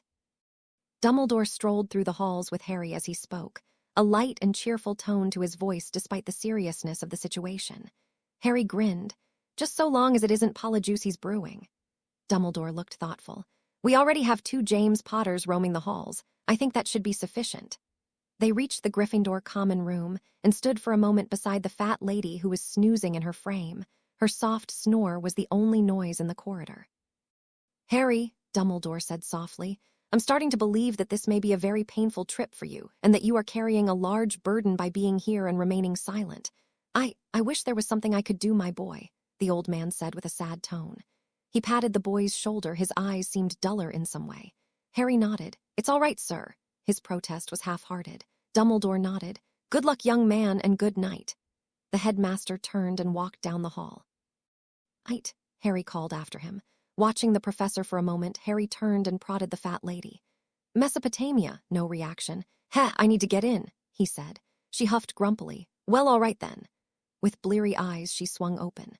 Harry entered the Gryffindor common room, looking around to see most of the students playing wizarding games or chatting and laughing with friends. It was a Friday night, and the students of the past weren't behaving any differently than the student of Harry's time. No one seemed to have a book out, but then this wasn't Ravenclaw. Harry knew that the impending weekend probably wouldn't have stopped Hermione. Now there was a Gryffindor that believed in serious studying. Harry caught a glimpse of Lily. The redhead reminded him of his bushy-haired friend in many ways. However, Lily was seen without a book in sight. She was chatting with Frank and Alice, although Harry thought he caught the slightest hint of tension in her readable face. There was something very third-wheel about her position among that grouping. Harry approached with a grin. "Hey," he said with a warmly. Lily smiled in response. "Harry," was there some relief in her tone? "Hello, Harry," Alice greeted. "And what was good boy like yourself doing coming in a little past curfew?" She smiled cheekily as she spoke. Harry found himself feeling just as teasing in response. "And whoever said I was a good boy?" The blonde laughed and Frank smiled warmly. "He did toss a teacher about the room," the older boy added. "And walk out of a class," Lily said with a frown. Harry shrugged. "What can I saw? Girls love the bad boys." Everyone laughed at that comment, perhaps a little too hard. "Hey, it wasn't that funny," Harry protested. Lily patted his shoulder in a condescending way. "Don't worry, I'm sure some girls are mad about you. In fact, I think I see Hortense headed this way." Harry subconsciously seemed to flinch and looked around nervously, and if the would-be fangirl was about to descend from the ceiling. People laughed again, and Harry found himself joining them. "So you're Hortense's latest attempt," Frank said with raised eyebrows. "So she's already made a circuit, has she?" Harry asked. He settled himself in one of the nearby armchairs. Frank nodded. "Indeed. Her family is sort of famous for attempting to marry better. Her grandmother was a Muggle-born who married into the Penting family, and her mother was a half-blood who married into the Muller family." Harry seemed unimpressed. "Should I know them?" Frank shrugged. Alice, who was sitting on his lap, toyed with his hair as he spoke. "It doesn't matter to me, but they are pretty important in the Ministry and the Wisengamot. I think Hortense is aiming for an even more impressive husband." "I'm surprised she didn't wind up in Slytherin," Harry commented. Frank shook his head. "Clever and cunning isn't exactly part of her strategy. She's quite open with her intentions," Alice agreed with a nod. "Subtly plays no part in her method." Then she changed gears with a soft smile. "So, Harry, do you have a girlfriend? If you did, we could try and chase her off." Harry shook his head. "I don't have time for girlfriends," he said, thinking of the comatose Voldemort and the war that awaited him back home. Alice raised an eyebrow. "Time?" she inquired, her expression doubtful. Lily, however, was nodding. "See, I've tried to tell her the same thing. My parents didn't get married until they were both into their 30s. There is plenty of time for dating and such after Hogwarts, and after we figure out what we want to do with our lives." Harry found himself looking at his mother curiously. While he didn't know much about her and his father's courtship, outside the fact that it had started in their 7th year, he could do the math and knew that he was scheduled to be born in only a few years. "So you're planning on having kids when you're 30? Harry asked. Lily shrugged. "Maybe. I mean, that sort of thing can wait, you know." Alice, however, was shaking her head, not believing a word her friend spoke. There she goes trying to sound all logical and practical. Lily Evans somewhere inside you is a romantic that is just dying to get out. Lily rolled her eyes. "You always say that." "Because I'm your best friend and I know you," the blonde argued. "And when you get over this little phase of yours, you and I can both get married and have kids at the same time. And our kids can be friends and we'll get together every week and have dinner and complain about how many kids we have and how messy they are, and how much we'll miss them when they go to Hogwarts." Alice sounded a little dreamy about the fantasy she'd woven. Harry cast a glance at Frank, wondering if the 7th year was a little concerned about his girlfriend's plans, but Longbottom seemed to have a sappy smile on his face as well. He decided to look at Lily, and there he also found a somewhat thoughtful face, one which she was trying to hide but failed. "Doesn't that sound like a nice little life?" Alice asked the group. Frank nodded, "But you forgot the dog." Alice turned to him, brushing his cheeks softly. "No, I didn't, a big gold retriever." "And you forgot the successful jobs. An Auror for Frank, a healer for you, and Charms creator for me. What do you want to be, Harry?" Lily asked, including him in their fantasy. Professional Quidditch player," he said with a grin. It wasn't actually where he'd likely end up. The world would ask more of him, but if it were the sweet little silly world that they imagined, that would be a fun thing to do. Lily seemed to want to say something but shrugged. "All right, professional Quidditch for you. Are you that good?" Frank asked, his face a trifle serious. Harry smiled. "On a broom I'm unstoppable." He buffed his nails on his shirt with a playfulness that made the others snicker. Lily muttered something that sounded like not another one. But Harry pretended not to hear. "In all seriousness, I'm a pretty good seeker." Frank nodded with a smile. "James Potter and I are going to be captains of a match tomorrow. Probably mostly just the 6th and 7th years, people from the team. But if you're as good as you say..." Frank grinned a little devilishly. "I'll have an advantage to pick you. No one knows how good you are yet." Harry smiled too. "Brill!" Be it the future or the past, Harry Potter knew that getting on a broom and playing his favorite game could remove much of his worries and concerns. The four chatted for a little while longer. Finally, Frank and Alice seemed a little preoccupied with each other, and they drifted away to sit by the fire, while Harry and Lily played a Muggle card game that both knew. Lily had even produced the Muggle deck, summoning them from her dorm room. "It's nice to have someone to play with," she confessed. "Alice is a half-blood, but she was raised the wizard way. She really should take Muggle studies, because honestly some of her misconceptions are atrocious. She came over to my house in the summer, and I think she destroyed our toaster. She also spent a few minutes trying to talk to the people on the TV. That was funny. Of course my sister thought she was a freak and didn't want to meet her." Harry nodded and Lily rambled away. He glanced behind her with a slight grin. A black-haired boy seemed to be taking notice of their conversation. "I tried to teach Alice Go Fish, because that is probably the easiest one to learn, and she kept on wanting to know when the fish were going to appear. And then she said that the king and queen were scary because they just stared at her and didn't move, no matter how much she prodded them." "Yeah, I know," Harry said. "I taught Ron the game Hangman, and at first he kept arguing that it was a gruesome game because it was about public execution, and then he was disappointed when he learned we weren't actually going to see someone suffocated. He still hasn't got how to use phrases." Lily smiled. "I feel sort of sad for the wizards who don't get to learn about some of the great things Muggles can do," she said. Harry looked behind Lily once again. James had been slowly inching forward for the last few minutes, very obviously trying to overhear their conversation. "I'm sure they'd like to learn," Harry suggested, knowing full well that James was within hearing distance now. Lily shrugged. "Most purebloods just seem to assume that anything Muggle is a waste of time." Harry purposefully glanced at James with a very obvious nod. Did the boy really need a better invitation? "That's not true." James entered the conversation, or stumbled rather. "I mean, I'm very curious about Muggle culture and Muggle-borns." He added a leering grin at the end of his sentence. Harry closed his eyes wearily. "I think I'm going to bed," Lily announced. "Wait," James said. "I really would like to learn more about Muggles." "Take Muggle studies," Lily said, rising to her feet. She nodded to Harry before hurrying up the girls' staircase. "And the Keeper blocks another attempt." Sirius called from across the room. James sat in the chair that Lily had just left, his leg jerked out and kicked the chair across from him. "What am I doing wrong?" he moaned. Harry thought this was time to offer a little fatherly advice, and no, he did realize how backward this situation was. But having Hermione for a friend had given him a little insight into the female psyche, and James was in desperate need of a little guidance. "It's the way you talk to her," he advised. "What?" "How do I talk to her?" James asked. He'd sat up some and was looking at Harry in a skeptical way. Harry couldn't help the cringe. He was venturing into the disgusting. "Like you just want to shag her," he said bluntly. "How am I supposed to talk to her?" James was honestly perplexed. "Wow, was really hopping for a denial there," Harry said with a little jerk. He leaned back in his chair and really tried to convince himself that the sack of hormones before him wasn't his father. It would have been more convincing if they didn't look so much alike. "No, well, I like her too." James tugged at his collar as he spoke. It was obviously less embarrassing to want to shag Lily as opposed to actually liking her. Well, then talk to her like you like her, like she's a friend, like she's serious. You want me to mock her and call her an idiot? James scratched his head. No, Harry said. Better take this slow. Talk to her like she's a person and be interested in what she has to say. Try and take an interest in what she's interested in.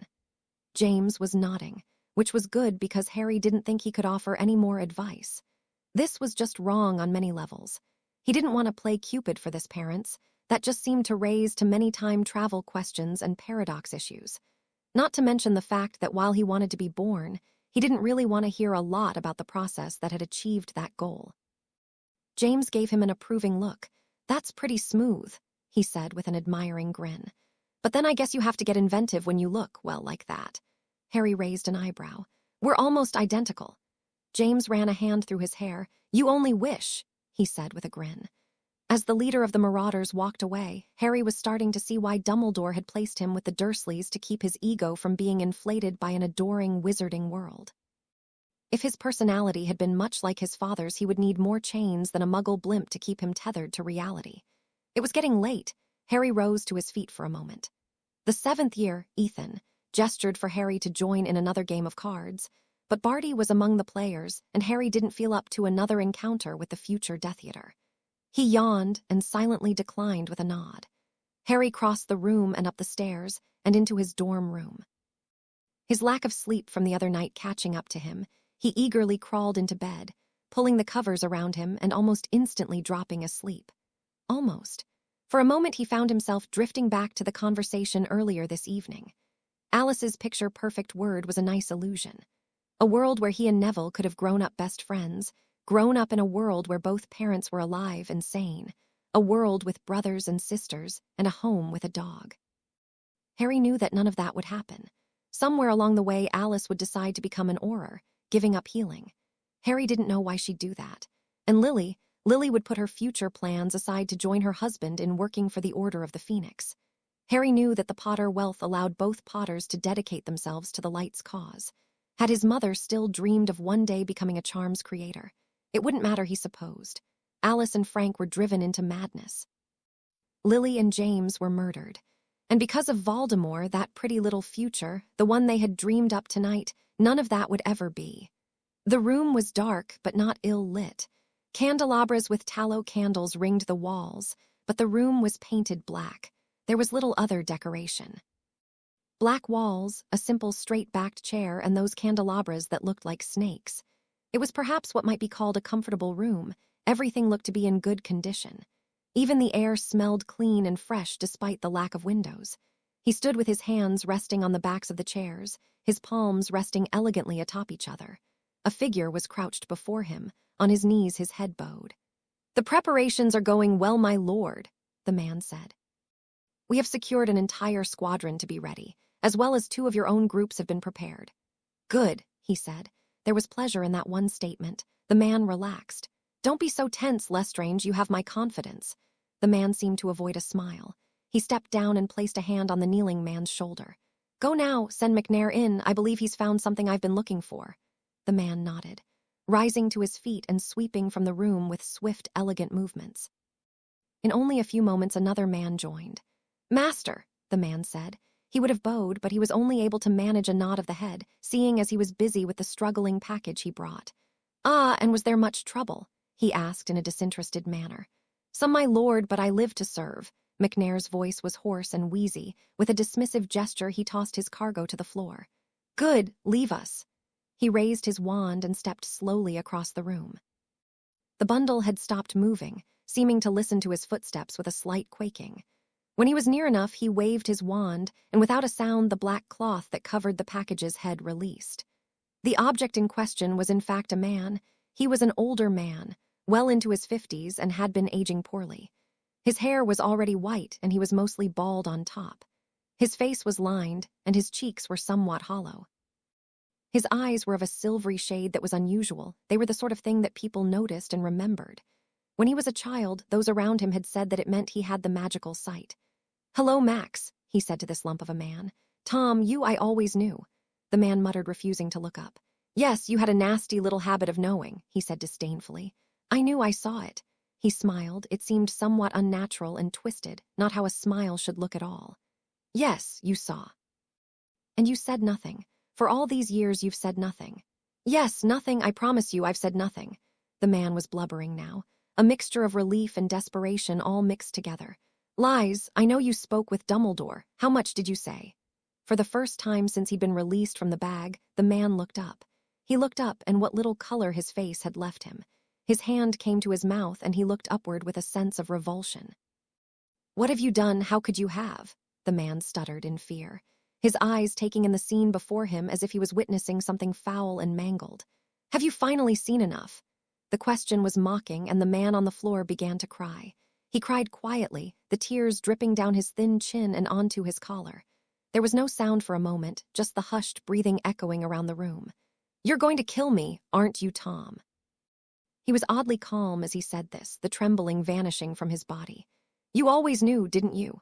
He raised his hand, and this time he spoke the words, Avada Kedavra. The man, the package, Max, they all creased to be in that instant. Slumping to the ground, those odd silver eyes lost all their light, and the sight brought such a sense of peace, such utter relief. He sat in the chair and smiled, really smiled. In Scotland, a boy opened his eyes and flung himself forward. He was still wrapped in his blankets. He fought against the covers, pushing them onto the floor. He felt suffocated, as if the air was somehow thicker. He got to his feet, moving to the window that was beside his bed and flinging it open so that cool night air swept around him, sending goosebumps on his bare arms and chest. But it felt good, and he breathed the air in hungrily. He didn't need to see that. Why was he even seeing it? He didn't have a connection to this Voldemort. This Voldemort was a man who hadn't yet felt that icy brush of death. This was a man who hadn't heard a prophecy of his own demise, who hadn't, at seemingly random, chosen a child and decided to execute it. He should not have to see this man. But like so many things that he shouldn't have to bear, the weight was still left on his shoulders. Where was it fair that the first time he could hear his parents' voices was when he heard them being murdered? Life wasn't fair for Harry Potter, he should just accept that by now. You all right? A voice posed. Harry jerked. Remus, he asked. The werewolf stood behind him slightly. Yeah, you sounded like you were having a nightmare, muttering in your sleep. I was thinking about waking you. Harry ran a hand along his still prickling scar. I'm sorry, I didn't mean to wake you. His ministrations to his scar became nervous gesture, ruffling his hair. It's all right, I'm a light sleeper. It seems like every time someone knocks over a pillow, I wake up. Harry knew that it was really Lupin's sensitive ears. While they might make dorm life troublesome, Harry supposed that they had come in handy while he was a professor. He couldn't recall anyone managing to successfully prank him, not even the twins. Harry's silence had caused the young prefect to look at him closely. Well, if you're all right. Harry nodded. Yeah, I'm fine. Remus returned to his bed, but Harry had no intention of doing the same. Instead, he softly walked out the dorm room and closed the door behind him. He entered the common room and looked around, his eyes meeting the clock. It was only a little past 1, not very late at all. Indeed, even a few students were still awake. Harry saw a couple before the fire as well as 4 younger boys who were playing a wizard board game that Harry wasn't familiar with. However, the candles that lit the room brightly had been doused at midnight. Only the warm glow for the fireplaces remained. Harry made his way over to a dark corner and let his head lay back, closing his eyes. He was tired, but these visions or dreams always seemed to make him not want to sleep. He supposed that wasn't an irrational reaction. After all, few people would really want to wander into the mind of a psychopath during their nightly hours. But the dream was becoming fuzzy now, as they always did. Something was happening, and it made Voldemort happy. Not a good thing, then. And then that man, what had his name been? He and Voldemort seemed to know each other. The man had even called the Dark Lord by his real name. Harry rubbed his forehead tiredly. It was hard to pretend it didn't matter. So what that he had watched the death of another human being, unable to stop it. He had no power over what Voldemort did. This man was dead. Indeed, from Harry's place in time, this stranger had been dead for some time, years in fact. So it shouldn't matter. Yes, it was hard to pretend. Day, 4 things can only get better at this point, right? Morning, did you sleep here all night, silly boy? The voice was very loud and made him feel annoyed, although he didn't know why. Harry tried to move, but for some reason that his bed was smaller than he remembered. He felt penned in, and to add to his discomfort, something seemed to be brushing across his face. His eyes jerked open, and what he saw was both comforting and also a little unpleasant. The room was comfortable, the company wasn't. Hortense's hand was still close to his face. Harry found himself pulling back. Hello," he said for the lack of anything better to say. Hortense smiled. "Hello, did you sleep in the common room?" Harry sat up and the girl backed away slightly. She toyed with her brown curly hair and flashed a smile. "I guess I did," Harry admitted. "I better go and Harry glanced down. He'd sort of forgotten that his only pajamas didn't come with a shirt. Hortense had already noticed. That sort of explained the smile.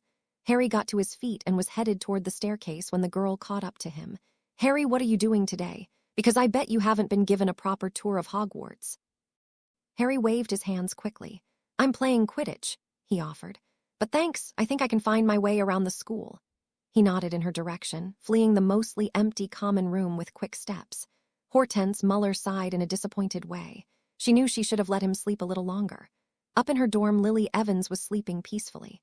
One of her guilty pleasures was a love of sleeping late on the weekends. Even if she didn't sleep, she often stayed abed until past 10. And would possibly have stayed even later, but breakfast wasn't served after 10:30. Lily rolled over and opened her eyes slowly.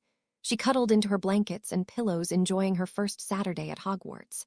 At home, her mother always insisted that she be up by 9, so in some ways she always looked forward to returning to school.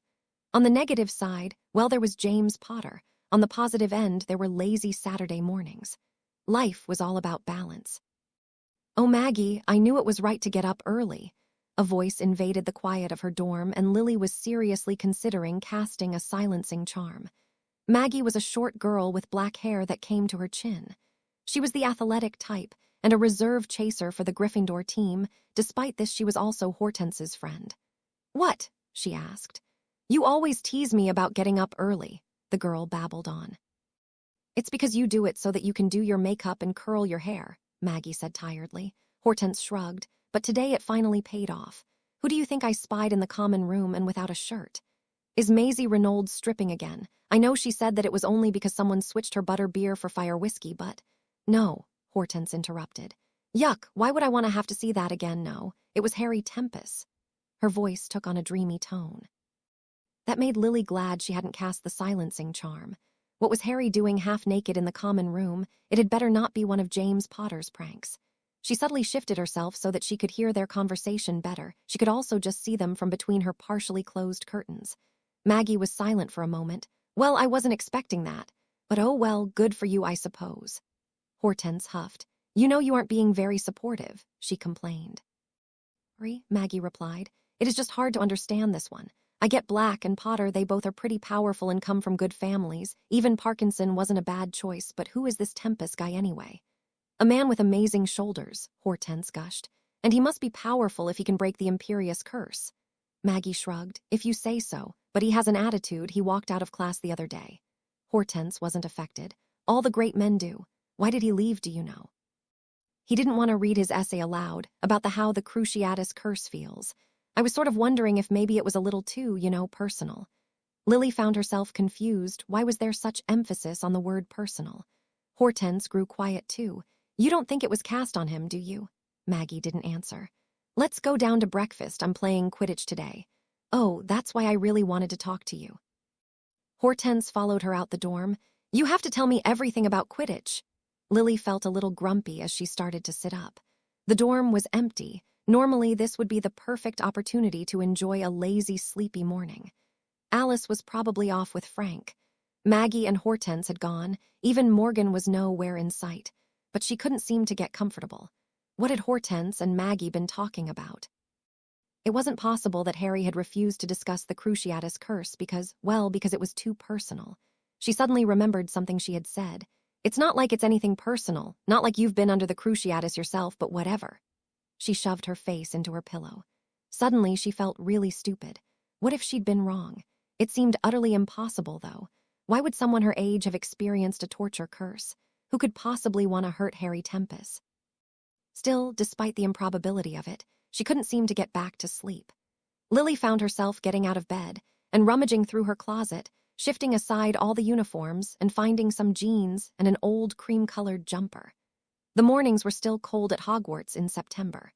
When she entered the common room, she spotted Remus standing before 2 second years speaking seriously. She wandered towards him, hoping to overhear. While pranking is all well and good, he lectured, flooding the second-year dorm room is going a little out of line. I'll have to tell Professor McGonagall about this. Both boys looked a little pale and desperate about that. We'll dry everything up, the one said, the other quickly nodding. Remus seemed pensive. If you do it together, well, all right. Both boys were relieved. What was that about?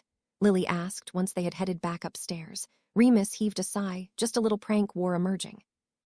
Those two seem to fight more than any other people I've met. Well, excepting you and James, it will be punishment to have them work together, and you never know, they might learn to get along some. Lily nodded. Remus really could be sensible when he was away from his friends. Remus, have you seen Harry Tempest? She asked. The prefect nodded. He was heading to breakfast. I think he's planning on playing in Frank and James's Quidditch game. I just hope it doesn't get as out of hand as last year. They can be pretty competitive. We need a referee, Lily agreed. The pair exited the common room and began walking to the Great Hall. It was early enough that the halls weren't very crowded. Everything looked more colorful with students out of uniform, milling around in both wizarding wear and muggle clothing. Lily glanced upward at the windows they passed. It looked like it was going to be a beautiful day. The sun was streaming through the windows, and only a few white clouds dotted the sky. It would be a good day for Quidditch. Now why did she think that Lily wondered? Remus nodded. You're up early, he commented. Lily tried to shrug that fact away. She turned to Remus a little curiously. Remus, why do you think Harry walked out of defense yesterday? I hadn't given it much thought, he replied. Is there a reason? No, I guess not. I was just something Maggie said this morning. Well, you don't think he could, no personally.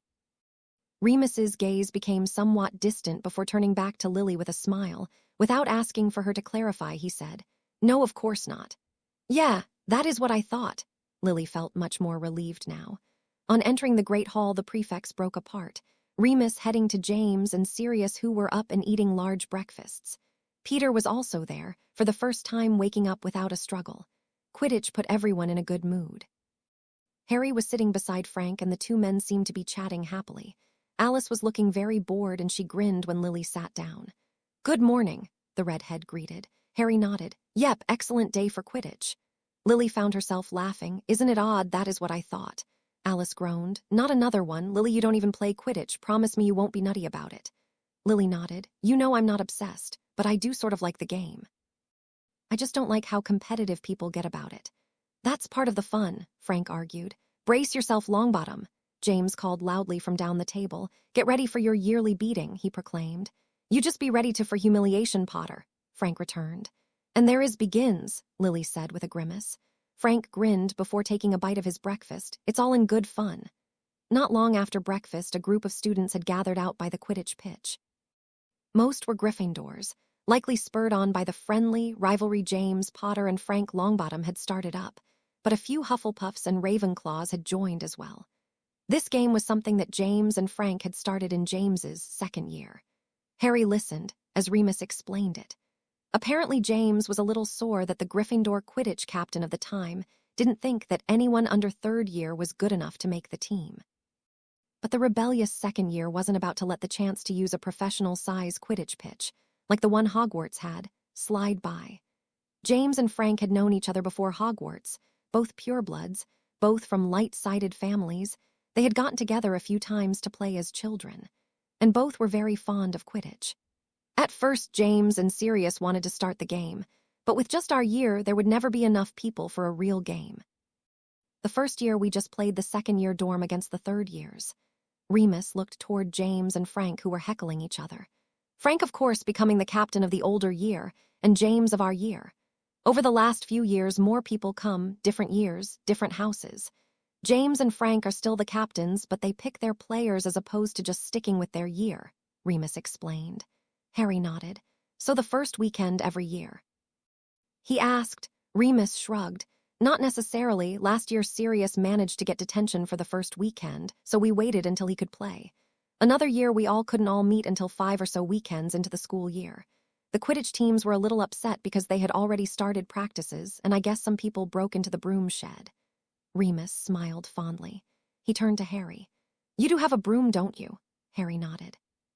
When he'd been packing his time travel survival trunk, he'd never have forgotten to take his broom. He had been forced to make a few careful alterations. There was an illusion charm that made his firebolt look like some of the current clean sweep models.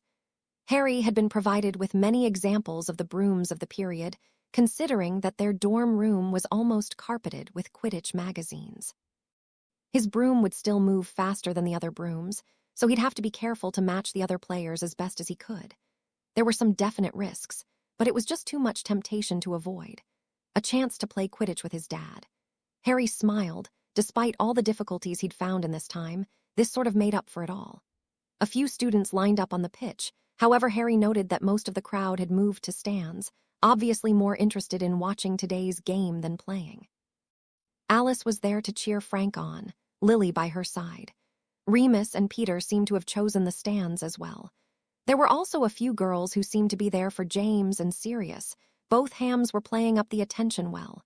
Some younger years, including a few first-year Muggleborns, had come, eager to see their first game of Quidditch. However, the stands soon melted into the background as the two captains took their spots in front. Frank and James stood before the others as if they were generals going into war. "Age before beauty," James allowed, gesturing for Frank to pick first. The seventh year seemed to want to laugh about James's vanity, but instead coughed and took on a hardened look that made some of the prospective players nervous with excitement. "Harry Tempest," Frank said. Harry was a little surprised, but quickly went to stand beside Frank. James looked a little suspicious. "Just because we look alike doesn't mean he's as good as me," he said highly. Frank played it close to his vest. "Your turn." "Sirius," James called. The young pureblood grinned excitedly, marching up the front and slapping his friend on the back. "Ethan," Neville said, calling his dorm mate to the front. "Tobias Crane," James called, bringing up a third year who was rather small. "He plays Seeker for Gryffindor," Ethan whispered. "Maggie Winthrop," Frank called. A girl with short black hair nodded, standing next to Ethan with a familiarity. The taller seventh year smiled down at her. "Nice to have you, Maggie. I thought James would nick you, especially with Franklin not here," Ethan said, leaning towards her. The girl flipped her short hair. "He tends to underestimate girls," she answered. "His loss," Ethan said, winking at her. "Thurton Campton," James called, bringing up a tall, broad boy who Ethan informed Harry was a beater for Hufflepuff. "Morgan Winthrop," Frank called. Harry noticed another girl come forward. She was very similar to the previous, the same short black hair and slight but athletic build. "Are you twins?" Harry asked them. Maggie looked at him in an evaluating way that was a little unnerving. "Fraternal, not identical," she stated. Morgan seemed to be the quieter of the two and only nodded. "Sam Davis," James called, bringing another boy with a sandy-colored hair. "Gryffindor Chaser," Ethan added. "And slow at turns," Maggie added. "James and Franklin Bennett are the other Gryffindor Chaser. I play reserve," she included for Harry's benefit. "Do most of the team come to play at this game?" Harry wondered aloud. "Mostly, but then it is Quidditch. I think most of us would play regardless of who started the game," Maggie said, with an excited grin stealing over her rather composed face. Harry nodded. "Hector and Fort didn't show," Ethan said, looking around. "They're probably in the hospital wing," Morgan mentioned softly. "Why is that?" Ethan questioned. I heard that they were arguing in potions again." Morgan turned to Sister as she spoke. Ethan winced. "How bad was the explosion? I didn't feel the ground shaking." "Those idiots," Maggie decided. "They work great when they are on the pitch, but the rest of the time they seem ready to kill each other." "Remember the fight they had in the Great Hall?" Ethan smiled. "That was great." "You didn't wind up with custard in your hair," Maggie argued with a sour expression. Ethan looked pensive. "Actually, I think I did." "Mac," Frank called. The redhead from the game of Exploding Snap approached. "'Bout time," he said, joining beside Ethan. "Sorry, mate," Frank said. "Had to get the best pair of chasers while I could." The Winthrop sisters reacted to the comment, Maggie smiling and Morgan blushing. "Frank plays keeper, so we only need another chaser," Mac said, looking at the people who were left. "Thomas O'Neill," James called. Thomas was a wiry boy with black hair. He joined his place beside the others. "Ravenclaw chaser," Maggie informed. "And good." She looked thoughtful for a moment. "Frank." Maggie moved to the captain and whispered something in his ear. Frank nodded. "Chris Fletcher," a smaller boy, probably a fourth-year, moved to their side. "Smart choice," Mac commented. "Ravenclaw chaser. If anyone can predict O'Neill's movements, it would be his teammate." "And vice versa," Harry added. "There is that," Maggie agreed. "But he's a good chaser, too. Scored quite a bit last year for only starting in the middle of the season after Frobisher was injured." "Thanks, you're not bad yourself," Chris said. winking at Maggie as he spoke. Maggie smiled and looked him square in the eye, not intimidated by a woman that plays Quidditch, she asked the younger and shorter boy. Morgan nudged her sister. Chris smiled. A beautiful girl who is awesome at Quidditch. Marry me, he teased. Maggie laughed. I knew you were the right choice. She swung an arm around his shoulder and laughed, while her sister seemed too flustered to comment. James, meanwhile, had examined the rest carefully. Damien Forrester, he called. And so the teams were divided. Those who hadn't been picked for a team moaned and compliant, but most weren't too surprised. It was a given that the players for the house teams would be given first pick. Perhaps the only real surprise had been Frank's choice of Harry Tempest. Frank gathered his team in a circle. Ethan and Mac are our beaters. Maggie, Morgan, and Chris can handle the quaffle. I'll protect our goal, and Harry, it's up to you to catch the snitch. But let's just have fun and beat James Potter's ego back to a reasonable size. Everyone grinned at the comment.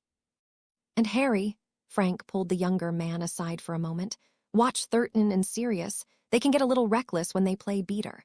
The last time we played, my seeker broke his arm. It's just supposed to be a fun rivalry, but sometimes I think it takes on a life of its own. Harry could tell that the 7th year was still feeling guilty about his last seeker. Don't worry, on a broom I'm pretty uncatchable. Frank nodded. The two teams took to the air, and Harry reveled in the feeling of the wind whipping through his hair, enjoying the weightless feeling that seemed to happen whenever he took off and soared high above the pitch. Soared a little too fast, actually. Harry looked around, but no one seemed to have noticed. Everyone was waiting for the toss-up. Harry looked below and watched the other players moving around. He knew that their brooms had to move at about half the speed that his could. He just hoped he remembered that when it came time to chase the snitch. A figure flew up beside him. It was the young seeker Tobias Crane. Harry nodded at him pleasantly, Crane responding with a mid-air somersault and a raised eyebrow. Harry grinned. He'd played seeker enough to know that half the game was mental. If you could intimidate your opponent, then you stood a better chance of winning. But it took more than some impressive aerial displays to intimidate him. Harry merely gazed steadily at the younger seeker, then looked down when he heard a whistle. The quaffle was up, and James Potter had immediately taken control. Not for nothing was he considered the king of Quidditch. Harry found himself a little mesmerized by the sight of his father playing. Sirius had told him that he'd inherited his father's talent with a broom, and it was true. Harry could tell that James felt comfortable on a broom. Even from here, he could see that much of his father's posturing was cast aside when he was flying. Like Harry, he seemed to leave his troubles on the ground. But Harry thought that his father's flaying and his own were different too. Maybe it was just because James was a chaser and Harry a seeker. Tactics had to be different after all. James flew with a quick sort of confidence, moving agilely through the other players. He seemed to have no knowledge of potential danger. Harry hovered high above everything, his body alert, ready for anything. Maybe it was because James Potter hadn't dodged rogue bludgers seeking to injure him, or fought jinxed bucking broomsticks, or had a squad of Dementors enter the pitch. Quidditch was wonderful. Harry loved everything about it. But like with everything else in his life, he'd learned to take the good with the bad. A flicker of gold caught his attention, and Harry moved towards where Frank was guarding the hoops. But it turned out to be the sheen from a copper hairclip that Morgan was wearing. Maggie seemed to have taken the quaffle, and both her and her sister moved rapidly, passing between each other so smoothly that it seemed the twins could read each other's minds. They reached the hoops and Maggie threw the ball, but it was quickly blocked by the keeper Damien Forrester. He had caught the ball squarely in his palms and tossed it to James as the chaser flew by. A bludger came Harry's way, and he was forced to roll. Ethan hurried over. "How you doing?" he asked. Harry nodded. "Just be careful, all right," Ethan encouraged. "And don't catch the snitch too soon. Want to play this game for a bit." But there was no chance of ending the game too soon. The snitch seemed eager to be outside and play and was making no effort to be found. Both Harry and Tobias were getting a little bored. At one point, Harry had bulleted through the other team's defenses, giving Maggie a path to score. It was a maneuver that he had used from time to time on his team at home. It was just natural for people to move out of the way of a fast-moving object. Not that he was going that fast. Harry really wanted to have the chance to let his firebolt out, but he knew that he had to keep up appearances. James's team was dominating the scoreboard. James and Sam Davis were both chasers on the Gryffindor team. Together, they could implement some snazzy tactics to score. Maggie and Morgan worked amazingly well together, but Morgan wasn't as confident as her sister and didn't play on the house team, so she was a little rusty skill-wise. The two Ravenclaw chasers seemed pretty busy just competing against each other. Harry didn't know, but he thought there might be some disagreement between the two, or at least it looked that way judging by their fierce attitudes. Harry was drifting by James's hoops when he once again caught a gold shine. He moved his head slowly, keeping the shin within his eye line but not moving his head too obviously. Crane had been marking him closely for much of the game. Not too near, Sirius and Thurton did seem to go out of their way to target him. Crane couldn't get too close or risk being hit by his own beaters. There was the shine again. Now he could tell it was the snitch. It almost looked like it was floating harmlessly on the breeze near Frank's goal. Harry turned an eye on Crane. The younger boy hadn't spotted it yet. He was also a little closer. Harry slowly moved towards Frank's end of the pitch. He was even with Crane when the other seeker spotted it. Harry had been keeping one eye on him, the other on the snitch. The seeker's expression had given it all away. Harry flattened himself on his broom. He moved quickly toward the snitch. Crane soon matched him, both seekers shoulder to shoulder. Crane used his upward angle to bash into Harry. It really wasn't the best move. While not much larger, Harry did have at least 5 inches and 10 pounds on Crane. He absorbed the blow, knocking his own shoulder into the other seeker. Crane was pushed off course a bit, but managed to catch up. However, his attempt to check Harry had lost him a few inches. He lowered his face on his broom trying to catch up on his speed. Both seekers were nearing the snitch when suddenly the small ball seemed to discover that it had been sighted. The winged ball dropped lower and sped towards James's goals. Harry tucked into a Quidditch move known as a tight roll. It allowed the seeker to change direction at an almost 90-degree angle. His speed didn't change much, and he was soon diving lower, moving jerkily to keep with the flying ball's movement. He was soon almost within reaching distance. His arm was out and ready to grab. But the snitch changed direction again, stopping almost dead and dropping lower. There was only one thing for it. Harry stopped abruptly as well. Dropping to the side and allowing his knees to wrap around the handle, he swung upside down, snatching the snitch from where it fluttered just above the grass. As Harry pulled himself back up, he became aware that there had been a crowd watching. He'd forgotten about the students that had gathered to watch the game. It was only now that he considered them. Their cheers filled air. For the distance he thought he could see his mother, her face excited and happy, jumping up and down, and she cheered his name. Yeah, this trip was all worthwhile. Soon, however, that noise was drowned out when the other members of Harry's team collided on him. Frank was thumping his back, probably harder than was necessary. Ethan was flying around in circles, cheering at the top of his lungs. Chris Fletcher seemed to enjoy gloating a bit in front of his fellow Ravenclaw, and the Winthrop sisters hugged each other and flew around the pitch. Maggie soon flew down to Harry, tugging on his arm to lead him on a triumphant circle of the pitch. Chris, Ethan, and Morgan soon joined in, everyone circling high above the pitch cheering their win. Once Frank had finished congratulating Harry, the 7th year moved on to James Potter. Despite the age difference, James had won 3 out of the 4 matches, and the older Frank had been hungry for another win. James didn't wear defeat well. He still couldn't believe what had happened. They had been leading by 100 points. Victory had seemed so sure. He listened to Frank's crowing with as much dignity as he could muster, finally shaking the other captain's hand before flying to the ground. The rest of his team was also grumpy. Thurton still had one bludger handy. He tossed it in the air and swung with his bat aimlessly. Damn it, he cursed sullenly. Despite his low spirits, the bat hit true, sending the metal ball in a high arch across the pitch, flying directly towards the celebrating team. Harry was still being patted on the bat when he heard the whistling. He noticed it in a vague way, not quite understanding why the noise seemed to fill him with a trace of worry. "We did it!" Max shouted. "Merlin, I'm glad," the redhead cheered. Whack ahhh. From somewhat behind him, the noise rang through the air. Everyone turned in a stunned manner to see Morgan. She had been flung off her broom and was plummeting to the ground. Her dark hair swirled around her panicked face. Most stood for a moment too surprised to do anything. Harry's reflexes were spot on. Without a thought, Harry kicked his broom to the highest speed he could manage, trying to fly faster than Morgan was falling. The wind whipped past his face, forcing his eyes into slits, while his mind tried to do the math. They had been at least 50 feet up when she'd fallen. If he pushed just a little harder, just a little harder. Harry managed to sweep under Morgan, her body landing hard against his chest and sliding down until she straddled his legs at an odd angle. Her hands had wrapped around his head, clinging onto him for dear life. "You're okay," Harry muttered, trying to speak between her hands. Morgan seemed to notice this. She lowered her hands a bit, wrapping them around his shoulder as he lowered them slowly to the ground. When they finally touched down, Morgan burst into tears. Somehow being safe allowed all the emotion to hit her. Maggie wasn't far behind. The normally confident sister was shaking, her eyes rimming with tears. "Maury," she said, wrapping her arms around her sister as much as she could.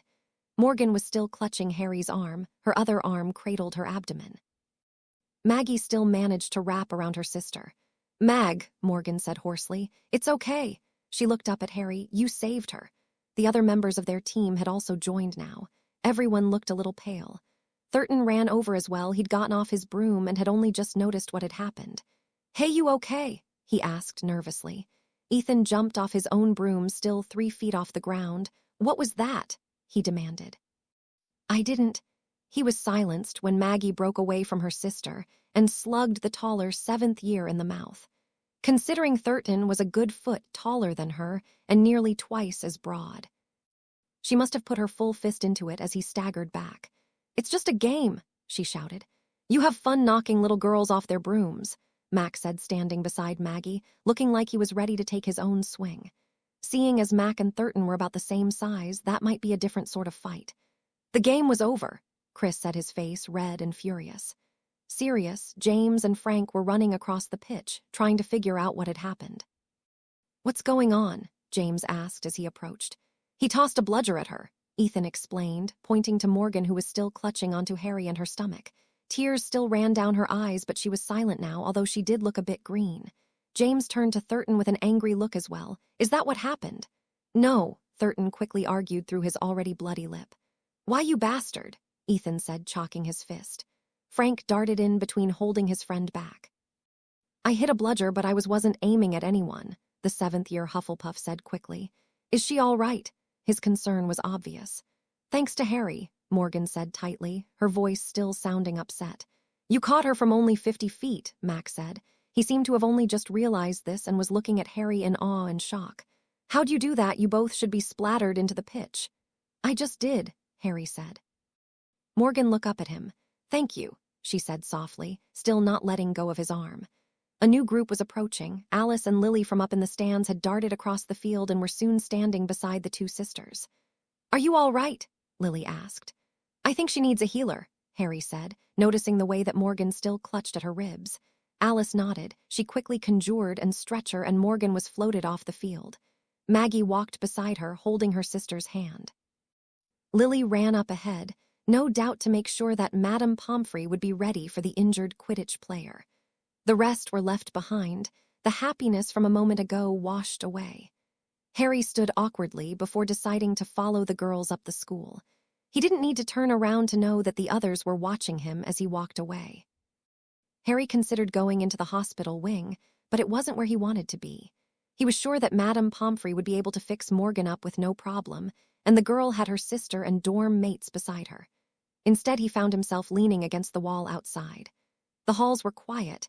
It was a beautiful day, and most students were outside. Or maybe they were eating lunch. Harry wasn't certain what time it was. Quidditch had a way of dulling your sense of time. "You're an amazing flyer," a girl said, sidling up beside him. Harry turned to look over. Hortense had joined him, leaning against the wall. "Thanks," he answered simply. She turned a bit, leaning on her shoulder so that she could look at him. "Maybe you have a future in professional Quidditch," she suggested. Harry shook his head. "There are other things I have to do."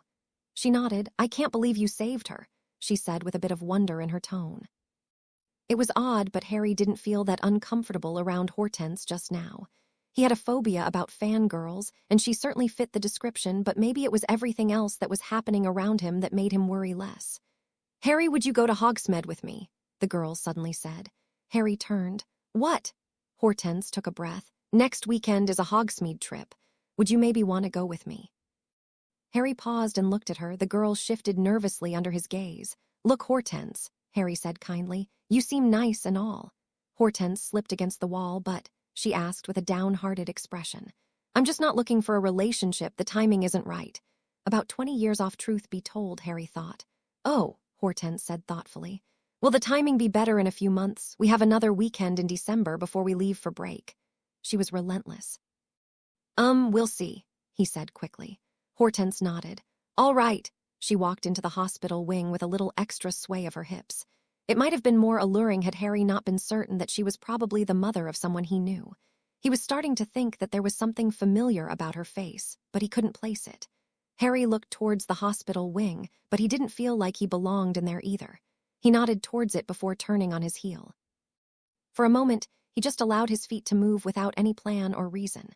But he wasn't surprised when he found himself at one of his favorite spots. The covered bridge that overlooked the lake was a sort of hideaway for him. Ron and Hermione knew it was one of his places and would come here and drag him away after a little while, but they wouldn't be doing that this time.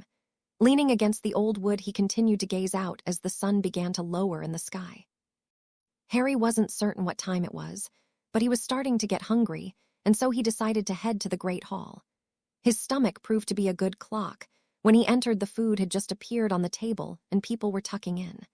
Most had spent the day outside, enjoying the good weather before the fall and winter came and took away the sunshine. Thus, with everyone having good appetites, a great deal of movement and chatter erupted when the food appeared. Harry found himself having trouble finding a seat. The benches were crowded tonight, but he managed to find an empty space around people he didn't really know, which was oddly a little bit of relief. He'd come to a decision about why people like Hortense didn't bother him. In the end, they didn't really mean anything. After he left this place, he would have no connection with them, while being with his parents brought up a bunch of issues that sane people left alone. What you sitting down here for? Someone asked, budging people over to sit next to him. Harry looked over, James Potter in the flesh. Now what had he just said about sane people? Just finding a spot, Harry said dismissively, noticing that James seemed to have settled in for the meal. So you're a pretty good flyer, James remarked coolly. Harry shrugged. Yeah. He helped himself to some pudding, reaching across to also grab some vegetables, proof that he wasn't only eating sweets. James coughed. He seemed to have been waiting for a different reaction. Okay, can't hide it from you. You're a great flyer, amazing. That roll and flip catching the snitch, not to mention the dive you made to get Morgan. Harry shrugged again. His shoulders were getting tired of this. Yeah, I really like Quidditch. He thought they had covered this on the first day. Yeah, I mean everybody likes Quidditch, but not everyone can be good at it. What would you think about going out for the house team? James asked. He leaned towards Harry as he gnawed on a roll. I thought you already had Crane as a seeker, Harry said, remembering the dark-haired boy he'd played against in the game today. James waved the issue away. He's a fourth year, he can always play after you leave. And you beat him to the snitch. And that wasn't a lucky catch, you've got some impressive skills.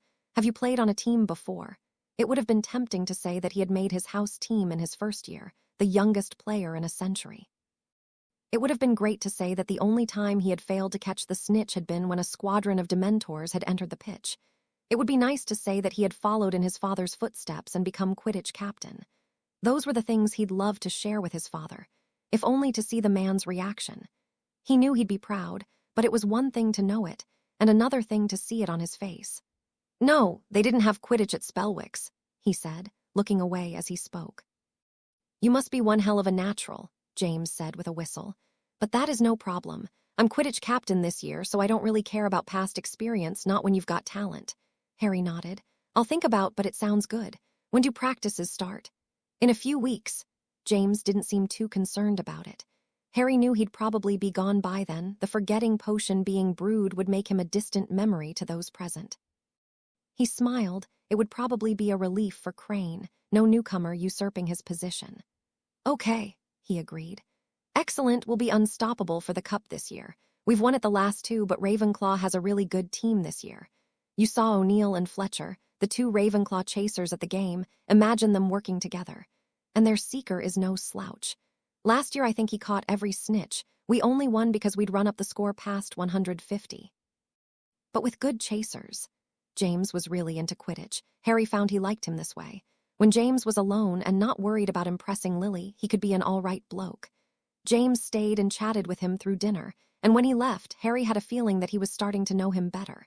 His father was still immature, still a little foolish, but there were traces of the brave man he would become. Day 5 Sunday came and went in a peaceful manner. Harry was starting to think that maybe Sunday should be his new Tuesday. Obviously, considering this whole time travel incident, Tuesdays weren't as uneventful as he may like. Thursdays were holding true, being just as disastrous as they could be. But perhaps Sundays weren't bad. This one certainly wasn't. Harry enjoyed spending most of his time in the Gryffindor common room or the Hogwarts grounds. While not an unknown entity, he was by no means as famous in this time as he was at home. In his time, he'd gotten used to the idea that complete strangers seemed to get some joy out of staring at him. It was sort of something he had to deal with at the start of every school year. For the new first years, who had gone to sleep hearing the story of Harry Potter, he seemed a legend made real, sprung to life from their parents' stories. But here he was just the new kid Harry Tempest. Certainly the new kid who could break the Imperious Curse and who could battle a fully grown acromantula. How had that story gotten out of hand? But he was still just a normal student. So as a normal student, Harry spent his normal Sunday walking around the lake and napping under some willow trees. After that short excursion, he lost a game of chess to Remus, fought off Lily's attempts for him to do his homework, and chatted seeker strategy with Tobias Crane, who turned out to not be such a bad guy. In other words, it was the best day he'd had in a long time. Yep, Sundays were really starting to grow on him. Perhaps he should have known that it would come to an end when he went to his bed that night and found a hastily scrawled note lying on his pillow. Another lesson. Tomorrow after dinner. Serious. Day 6. How many more days can this thing last? Really? Monday was met by much grumbling, as all Mondays are. Harry still wasn't sleeping as restfully as he should, but he hadn't had any more disturbing visions since the one that awoken him, so he was quite content. The young time traveler seemed to be a continuing source of pride for Remus, considering he was the only dorm mate that the prefect didn't have to wake from a comatose state. Harry waved at him cheerily, heading for the Great Hall, as Remus once again prodded James with his pillow. Sitting at the Gryffindor table, Harry was soon greeted by Frank Longbottom, who was also awake, despite the tired look in his eyes. Neville's dad also drank copious amounts of tea while scratching out a few more sentences for a defense essay that was due today. "What does Bart have you writing on?" Harry questioned. He leaned over to try and read, but Frank's handwriting was more illegible than Ron's. "Dark wizards," Frank said. "I was hoping to draw Grindelwald, something semi-recent, ended up with Enden the Strange, as far as evil Dark Lords go, not the most interesting bloke." "Yeah," Harry asked. He really hadn't focused on the dead dark wizards. The live ones were giving him enough trouble. "What did he do?" "Tried to take over the world, or at the very least Surrey," Frank answered. "He was willing to settle for Surrey?" Harry asked, raising an eyebrow. "I guess so," Frank said, shrugging. Aside from that, he had all the other Dark Lord qualifications: minions, lots of destruction, started the Great Fire in London 1666, though there is some dispute that he didn't set it so much as knocked over a candelabra. Anyway, Parselmouth, Harry choked. "You all right?" Frank leaned over. "Yeah, just a little juice got caught in my throat. But what does being a Parselmouth have to being a Dark Lord?" Frank looked pensive. "Don't know, just seems a few of them were. Slytherin, and Dendhere, and Yauno, who as well." "Yeah, but there must have been more Parselmouths than just those three. I mean, isn't including Parselmouth on the list the same as saying that they all had brown hair, and thus brown-haired people are evil?" Harry knew the argument was purely self-defensive. If he weren't a Parselmouth, he probably wouldn't give a hang about how everyone thought they were evil. He might even jump on the bandwagon considering his own altercations with the poster boy of the snake-tongued. Frank seemed thoughtful. "That's a good point," he grinned wolfishly. "I think I'll add that to my essay. Should give me enough to finish this off, thanks." Harry nodded. "But I'd be careful, only the dark families seem to like Parselmouth. It's a mark of pride to some of the pureblood nutters." "Really?" Harry asked. Frank nodded. "You may be right, it may be just a skill, but the old families are really happy if one of their children is one. Of course, no one has been in. Don't know how long." "What are you talking about?" Lily asked. She and Allison joined them, both girls quickly looking over the food and piling some on their plates. "Parselmouths," Frank answered before Harry could steer the conversation elsewhere. "What's that?" Lily asked. She chewed on a piece of toast as she spoke. She turned to Alice, but the other girl seemed just as puzzled. "It's someone who can talk to snakes," Harry answered simply. Lily tilted her head. "I didn't know wizards could speak to animals." "Is it like a language you can learn?" Harry shook his head, pulling some of the eggs onto his plate. "No, it's a skill that you're usually born with, and Parselmouths don't even really notice. It's like you see a snake and the snake is speaking English as far as you're concerned. Lily hummed. That sounds great. Can other people speak to other animals? Not that I know of, Harry answered. Frank nodded toward Harry, but we were talking about how most people think that it is a sign of darkness. That's stupid, Lily said. If you're born with it, that makes it sound like people can be born bad. I don't believe that. I don't know, Alice said. I mean, it can't all be based on what happened to you. Look at some of the people who came from good homes and families and did terrible things. My grandmother told me that Grindelwald's family was a good one, but he went bad anyway. But because of choices he made, Lily pressed on. He chose to get into dark magic. Exactly, Alice argued. Why would he choose to become a Dark Lord if it wasn't already in him to begin with? Lily huffed. Well, it just sounds stupid to me to think someone is bad just because of a skill they have. Harry couldn't hide the small grin that lit his features. He quickly tried to pull himself together. So what classes do we have today? Transfiguration and herbology for you, Lily answered. I'm looking forward to herbology, Harry said with a grin. Alice snickered. Lily seemed somewhat affronted. Professor Pod really is a very intelligent wizard, she argued. Harry nodded. I'm sure. He is, she added. I agree, Harry said with a grin. He took another bite of some toast while she looked at him through suspicious, slitted eyes. Did you do the transfiguration homework? Lily asked. What homework? Harry asked. He turned to Frank. Do you know about any homework? The 7th year only cocked an eyebrow. Why are you being sarcastic today? Lily asked. She spread some strawberry jelly on her own toast. Seemed a good day for it, Harry thought reflectively. He'd been doing the math and he couldn't possibly be here much longer. All he had to do was avoid trouble and everything would work out fine. Right. Harry stared into space for a moment. He had to admit that this was getting somewhat easier. Only a few days ago it seemed as if every sight of his parents sent his heart beating faster. He had been worried that he'd inadvertently say something to excite suspicion. But now he was becoming more comfortable. Lily was a friend, not his mother. James also seemed more like a dorm mate than the teenage version of his father. A bell rang. Let's get to class, Lily said, rising to her feet. Harry nodded. Alice kissed Frank before both headed to their own classes, divination for Alice, defense for Frank. When the pair were exiting, they were quickly joined by 2 others. Morning, Lily, James greeted, falling into step beside her. Lily suppressed a groan. Morning. Looking forward to transfiguration, he asked. I suppose so. Human transfiguration might be useful. What did you think of how the text described it? I thought it seemed more confusing than it is, James pressed on. Well, I suppose you're right. When it mentioned the focal factor, I was kind of confused. I had to look it up somewhere else. Lily seemed to be checking her bag for her books, forgetting exactly who she was speaking to. Harry shared a glance with Remus. What exactly was happening? He'd never witnessed James and Lily share more than one sentence before the conversation devolved into an argument. My mom loves transfiguration, so I have some of her texts, James replied. One is all about focal importance and how to improve, James mentioned. Lily seemed to pause slightly. Really, you think maybe I can borrow it? I found one in the library, but it must have weighed 20 pounds, and it was Middle English, I believe.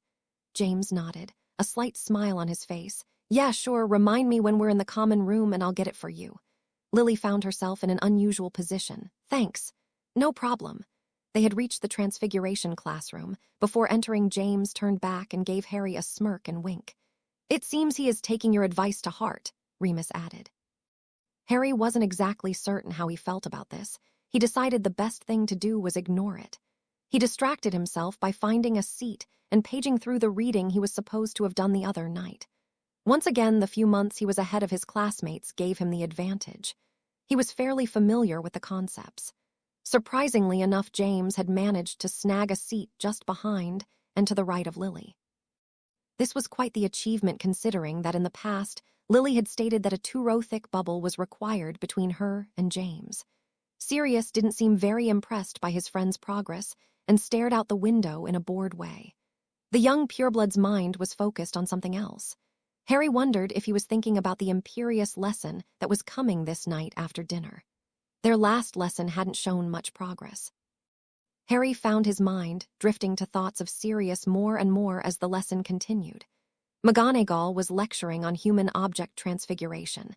This included transfiguring whole people into objects and transfiguring parts into objects. Once again, the strict professor was focusing on the dangers involved. and such repetition made it easy for his mind to wander. Why did Sirius need to learn to beat and unforgivable? It was a question that nagged at him no matter how much he tried to put it at rest. He was confident that teaching Sirius would only be good, as beneath the troublesome prankster lay the heart of a good man. But he still found himself curious. And why would Sirius have a desire to keep this information hidden from James and Remus? Surely those two could also be in need of such lessons. Whatever the reason, it must have been desperate Sirius wasn't fond of Harry. To actually ask him for help implied a dire need. "Could you please demonstrate, Mr. Tempest?" McGonagall asked, easily piking out the most distracted student and calling on him. Excuse me, Professor," Harry asked. McGonagall drummed her fingers across her arms in an annoyed fashion. "Please demonstrate the spell on page 215 regarding changing the structure of the arm." Harry nodded. He recalled that spell. "Arminus Tramfagato," he said. He smiled when his flesh stretched and flexed, changing texture and shape, leaving him with an arm that greatly resembled a beater's bat. "That's handy," James said with a grin.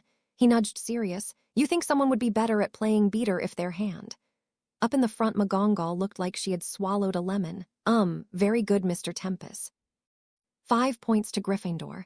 Now, class, as you can see, the pronunciation and wave movements are very precise. But what is even more important in the focus of mind?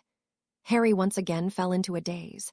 It was double transfiguration, and soon the class was broken up and told to work on the spell. Harry had already achieved it, so he spent most of class period either staring blankly at his desk or assisting people who asked him. Sirius and James, once again, had no difficulty. Remus and Lily, however, were a little frustrated. Despite most of the class's difficulty, McGonagall still seemed very impressed by the successes the class had seen. She was smiling fondly at the class as they left, Harry in particular. The students were also pretty happy, considering she had only assigned homework for those who hadn't achieved the spell, and that had only been to practice. "Harry, you're very good at transfiguration," Lily said, falling into step beside him. Harry felt a little uncomfortable with taking the credit. His real first attempt hadn't been very impressive. He'd simply already been taught this spell. Thanks, but it really isn't my best subject," he said, looking straight ahead. "You have to work on your sense of self-worth," James encouraged. He joined the conversation with a bit more confidence himself, feeling slightly rewarded when Lily didn't frown in his direction. "Herbology later, right?" Harry asked, redirecting the conversation. "Yes," Lily agreed. "I'm glad I dropped that class," James added. He was surprisingly good at jumping into conversations. "Why is that?" Lily asked archly. James swallowed. "Because it wasn't my best subject," he said cautiously. This new James really seemed to be throwing Lily off. "Oh," she was left to say blankly. "Let's get to class, Harry," she said, rushing forward. "We have lunch," the time traveler stated. "Oh, lunch." Lunch was a rather calm affair, which surprised everyone considering that Lily Evans and James Potter were within hearing distance of the other. Both were still surrounded by their own cadre of friends, but they were still closer than they had ever sat. And to the shock of everyone, there wasn't a fight. James seemed content to act largely as if Lily wasn't there, only speaking out to her on issues of homework or interesting books. Lily seemed very confused about the entire thing, but managed to ignore it as well. She ate her lunch, chatted with Alice. When it was time for her to leave for herbology, she rose to her feet, Harry and Alice following her. As she passed him by, James called, "Bye, have a nice class." Lily stopped. "Bye," she responded dumbly, not really knowing what else to do. James gave Harry a wink and a smile as he passed, which Harry wasn't certain how to feel about. He supposed it would be better if his parents got along. But this was too strange. He wanted a nice, normal family. He didn't want to be the secret driving force that had gotten his parents together. It was paradoxical and unhealthy. He'd give anything to know that his conception had been the result of one too many fire whiskey. At least that would be normal. As soon as the redhead left, Harry noticed James turn and begin speaking very animatedly to a rather bored Sirius. Remus gave his friend a nod before following after Harry and Lily. The young werewolf caught up. "Have we gotten around to any assignments yet in herbology?" He tried to remember. Lily looked pensive. "I don't think so." "No one found the list," Harry added. Yes," Remus nodded. The greenhouse was rather full of students when the 3 Gryffindors arrived. Alice, who had hurried on ahead, was chatting with someone from Hufflepuff, a girl with brown hair who seemed rather excited about something. "What's going on?" Lily asked once they were close enough. "Apparently Professor Pod is arranging a field trip for later in the year," Alice answered. The Hufflepuff girl seemed rather disappointed at the lack of energy. "Not just any trip," she said. "We're going to Magical Plant and Creature Preserve on the Isle of Man." "Are you certain it is a safe idea to travel with Professor Pod?" Harry asked. The girl blinked. "Why ever not?" she asked. "Never mind," Harry muttered. It was at that moment that the professor in question entered, his arms full of two rather lurid purple flowers who seemed to talking to each other. "A ugly bugger of a human you see has 6 children, them are like seedlings," one the plant said to the other with a deep voice. "And he figures he's got the brightest petals in the row, so he calls his wife mother of 6 and she doesn't like it." "What's with the human jokes?" the other flower complained in a squeaky voice. "I'm getting to the funny bit," the other flowered complained. "This is an excellent one," Professor Pod added, nodding his head as he spoke. "At least someone appreciates me," the flower said. "Don't get your leaves in a twist," the other squeaked.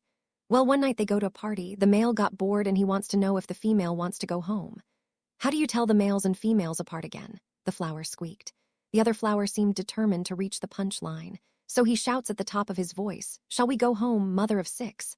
The flower paused for a moment, and she calls back, "Any time you're ready, father of 4."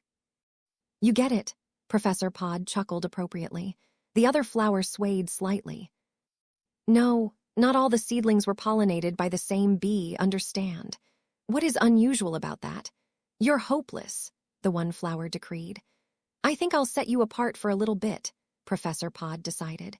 He put one of the flower pots beside something that resembled a small palm tree, and the other was placed on an overturned bucket. The one on the bucket began to sing. There once was a girl from Nantucket who crossed the sea in a bucket, and when she got there they asked for a fare, so she pulled up her dress and said, "Silencio," Professor Pod cast. He smiled warmly at the class, most of whom were snickering as they had managed to complete the rhyme on their own. "Hello, class, all here, excellent.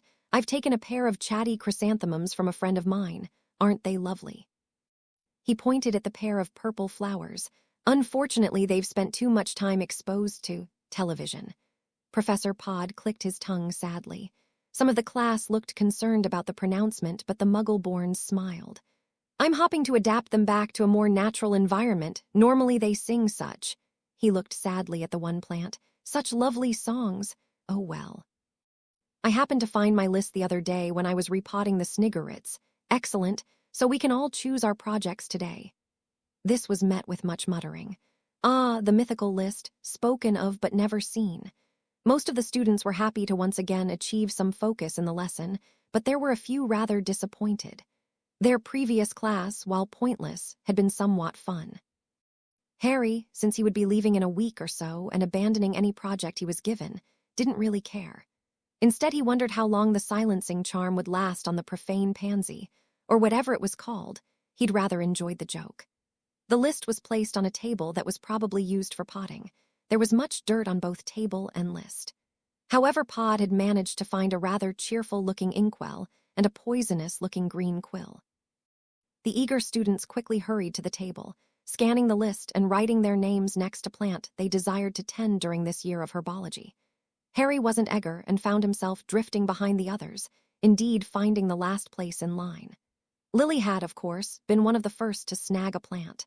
She had chosen something called a lacy feral fern. She had spent the last few moments with Harry, speculating what it would look like. Once Harry finally reached the list, there wasn't much to pick from. Killing poisonous ivy was still an option, but Harry was of a mind that perhaps that was one plant that deserved to go extinct. Flopping florades were also an option, but Harry envisioned some sort of flapping flower that couldn't be nearly as amusing as the perverted posy. What was that thing's name again? But then he stumbled upon a plant name that sounded quite simple and perhaps interesting without being dull, as almost all plants are. Boa vine. Harry couldn't understand why no one had chosen it already. It seemed like an interesting plant, and vines couldn't be nearly as difficult to tend as flowers. He printed his name next plant, hastily turning the P for Potter into a T for Tempest. Professor Pod took the list and began going over it. He called on students, seemingly at random, to discuss their plant and to give them whatever seeds or cuttings were required to get started. Harry rejoined Remus, Alice, and Lily as the Gryffindors chatted about the project. "What did you choose, Remus?" Alice asked. "Fluorescent moss," he said. "I've seen it growing in the woods near my house. It really is nice to look at in the evening." Alice looked thoughtful. "I don't think I've seen it, but it does sound nice." "Much better than mine," she said, scrunching her face into one of disapproval. "Tickling trellis," she pronounced. "I don't know why I choose it. Who wants a plant to tickle them?" Lily laughed. "I like mine. I'm curious what it will look like. We don't have a lot of magical plants growing in the areas around my house." Alice frowned. "You're lucky. My mother is always having me dignome the garden to protect her precious singing snapdragons." "What about you, Harry?" Remus asked. "A boa vine," Harry answered. The other three looked at him blankly. "What?" Lily asked. "A boa vine," Harry repeated. He wished they wouldn't start looking at him like that. It was making him worry that he'd chosen something very difficult. It was a bloody vine. How hard could it be? "I don't remember that one," Remus mentioned with a puzzled expression. "Me either," Lily agreed. "Are you sure that is what it is?" Harry nodded. He could understand simple English. "Yeah, I'm surprised no one else took it," he added. "It does sound interesting," Remus agreed. "Much better than tickling trellis," Alice added. Lily continued looking pensive. Eventually, as the class dragged on, people began to drift apart. Remus got a small amount of fluorescent moss, which during the day looking just like regular moss as far as Harry was concerned. Lily was pleased to no end when she managed to see a picture of the fern she was going to grow, and a little more disappointed when she received her spore and was told that through mitosis it would become a gametophyte, which would be an amazing accomplishment. Apparently it took 50 years for Lacy Farrell Fern to reach adulthood. Alice was coming around to her tickling trellis, which turned out to be blue and fluffy. When Harry's turn came, Professor Pod called him forward with a bit of excitement. "So you chose this plant, did you? Excellent, excellent," the friendly professor said. He was digging through a trunk of sorts, turning and looking at Harry periodically and gesturing with his eyebrows. Yeah," Harry said. "Sir, is there something odd about a boa vine?" "Oh, you know what it is, excellent. Then you may very well be the best person for it." A friend of mine, very accomplished botanist, managed to raise a specimen to this level, but I'm afraid he didn't have the particular talent needed to really make it grow. Professor Pod reached deep into the trunk and pulled out a small terracotta pot with what looked like a short stick emerging from the dirt. Harry was less than impressed. "That's it." "Yes," Professor Pod said excitedly. "He did an excellent job, didn't he? Took him 2 years of constant attention to get it to this level." Harry looked at the stick again. "But I dare say you'll have much more luck." Professor Pod smiled and winked in his direction. Why is that?" Harry wondered. The batty professor couldn't imagine that Harry had a green thumb. Sure, he did his share of gardening for the Dursleys, but it wasn't exactly his best skill. "Well, because you're a Parselmouth, my dear boy," Pod said excitedly. Harry felt a wild urge to clamp his hand over the man's mouth. Hadn't he just been discussing Parselmouths this morning? Had word spread that he was defending snake speakers? "I'm not," he argued hastily. "Of course you are," Professor Pod said with a negligent wave of his hand. "If you weren't, you wouldn't be able to read the name of the plant." Harry paused. "What are you talking about? It is written in plain English." "No, my dear boy, it is written in plain parcel speak, a written form of snake language. Not invented by snakes, my dear boy. I imagine it would be very difficult for them to hold a quill." Pod paused for a moment and giggled. As if he really were imagining snakes writing letters, he snapped out of it with a jerk. "No, invented by other Parselmouths as a way to communicate only to each other. I dutifully copied down this plant's parcel speak name and you managed to read it." Harry grew still. "Don't tell anyone about this," he said harshly.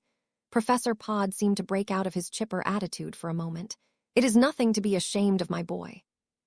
"Tell that to the school of people who will demonize me if they find out," Harry muttered. Pod reached out and patted the boy's shoulder. "I have no wish to out your secret, my boy. I'm only excited that I have the chance to grow this plant in a proper environment. You see, you need to speak to it, or with it, I suppose." "Excellent, eh?" Harry thought if the man said the word excellent one more time, he was going to bash in his skull with this excellent little plant. Harry looked down at the grubby little stick. "Talk to it." "Yes, my chum kept it in a cage with snakes. That is how it grew as well as it did. But I'm afraid that on their own snakes aren't the most conversational bunch, apparently." "Oh, but then you'd know more than I. Keep it down," Harry directed. Pod flashed a grin that wasn't comforting. "Well, either way, Mr. Tempest, I've provided a book about this plant with some suggestions on how to take care of it. I'll have to ask that you keep it with you nearby. It seems to do better when it has a connection to the witch or wizard tending it. Harry nodded, taking the book and the stick from the herbology professor with a curt nod. Good luck, the man called as Harry turned around. This is excellent, just excellent. Once Harry returned to his peers, he shoved the pot into his bag, paying the stick no attention. The others seemed to read his disappointment and chose to stay silent. Their remaining classmates came up and discussed things with the baddie professor, and the other Gryffindors chatted about classes and gossip, but Harry couldn't get up the energy to worry about it. The little twig in his bag seemed to be an unwelcome weight. It wasn't that he was ashamed of what he was. At home, his Parselmouth status was well known, and he really didn't care what people had to say about it. As far as he was concerned, it was just a somewhat useful skill, and hey, snakes were pretty agreeable once you knew the language. Yet, somehow the idea of public vilification seemed to be a little much. Wasn't he already under enough pressure? Now he had to rely on the circumspection of a... Harry glanced over at Professor Pod. The man was leaping about demonstrating the correct procedure for dancing with a leaping lily. Yes, he had nothing to worry about at all. After class was over, Lily and Remus left for ancient runes, or was it arithmancy? Either way, Harry wasn't taking it and had the rest of the afternoon free. Feeling a little tired, he decided hide away in his dorm until dinner and then his lesson with Sirius. He unpacked his books, leaving the boa vine sitting unhappily on his bedside table. So, you like Parselmouths? He addressed the plant. You're probably the only one. There wasn't any response. Was he speaking in parcel tongue? Hello, he tried again, this time thinking of a serpent. There was no response from the little plant. I tried, he declared. With a yawn, he allowed himself to settle back on his bed, the late afternoon sun blocked by his curtains. It wasn't long before he was asleep. In a few hours' time, when Harry stirred, he felt an odd, scratchy feeling around his wrist. He pulled his arm roughly, jerking away from whatever was wrapping around him. You're moving, something seemed to say. Yeah. Harry was rather disoriented. Most of the sun had set, it seemed, and his tower dorm room was murky with shadow. A speaker, the voice said with some excitement. Harry had heard that sort of phrase before, like when he walked into pet shops, the reptile section to be precise. Lumos, he cast, allowing his wand to light the gloom. A rather vibrant green vine seemed to be twinning from his bedside table, curling up and around his bed and settling near where his arm had been. Harry gazed at the plant in shock. You can talk, he found himself saying. Yes, the vine replied. How did you get so big? He asked the plant. You spoke to me, the vine stated. Harry noted that while sentient, the plant didn't seem to have much emotion, which was perhaps a good thing. He really didn't want a temper tantrum from his herbology assignment. So you can grow when I speak to you? Why is that? He looked at the vine in some amazement. As he spoke to it, the plant did seem to be growing, moving smoothly along his bed covers as if it really were a snake. I do not know, the vine said. I want to grow. Harry remembered the book that Professor Pod had provided. He leaned over the bed, fumbling in his bag to try and find the slender little notebook. He finally fished it out. It was a small black book with the word boa vine written in a curling script. Harry opened the first page with some curiosity. That curiosity quickly died. The book was written like some herbologist's diary. It was filled with inane details about fertilizer, pruning, and magical pests. It didn't seem to offer any reason why the boa vine seemed to like growing around Parselmouths. Harry tossed the book aside, looking at the plant with narrowed eyes. You couldn't grow away from my bed, could you? The creeping vine was spreading across his mattress at an alarming rate. Yes, the vine said. But said was perhaps the wrong word to use. Harry couldn't see a mouth. The noise itself seemed to come from the sliding of the vine against itself. It must have produced a slight hissing sound that for a Parselmouth mimicked speech. But then how could it hear? Yet the vine could listen. At Harry's words, the plant had moved from his bed and was now slowly twinning up the sides and resting contentedly along his canopy. Great, Harry thought to himself. Now I'm living in a greenhouse. In his annoyance, Harry glanced at the clock. Bollocks, he cursed in English. At least he hoped it was English. It was already past 6:30 and he had promised to meet up with Sirius and Professor Barton after dinner, which should be about now. He jumped from his bed. Where are you going? The vine seemed to ask. I have class, I'll be back, he responded.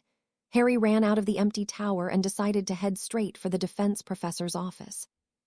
He only passed a few students in the halls. Most, it seemed, were at dinner. which was really where he would rather be. His stomach seemed to grumble in complaint. Well, it couldn't be helped.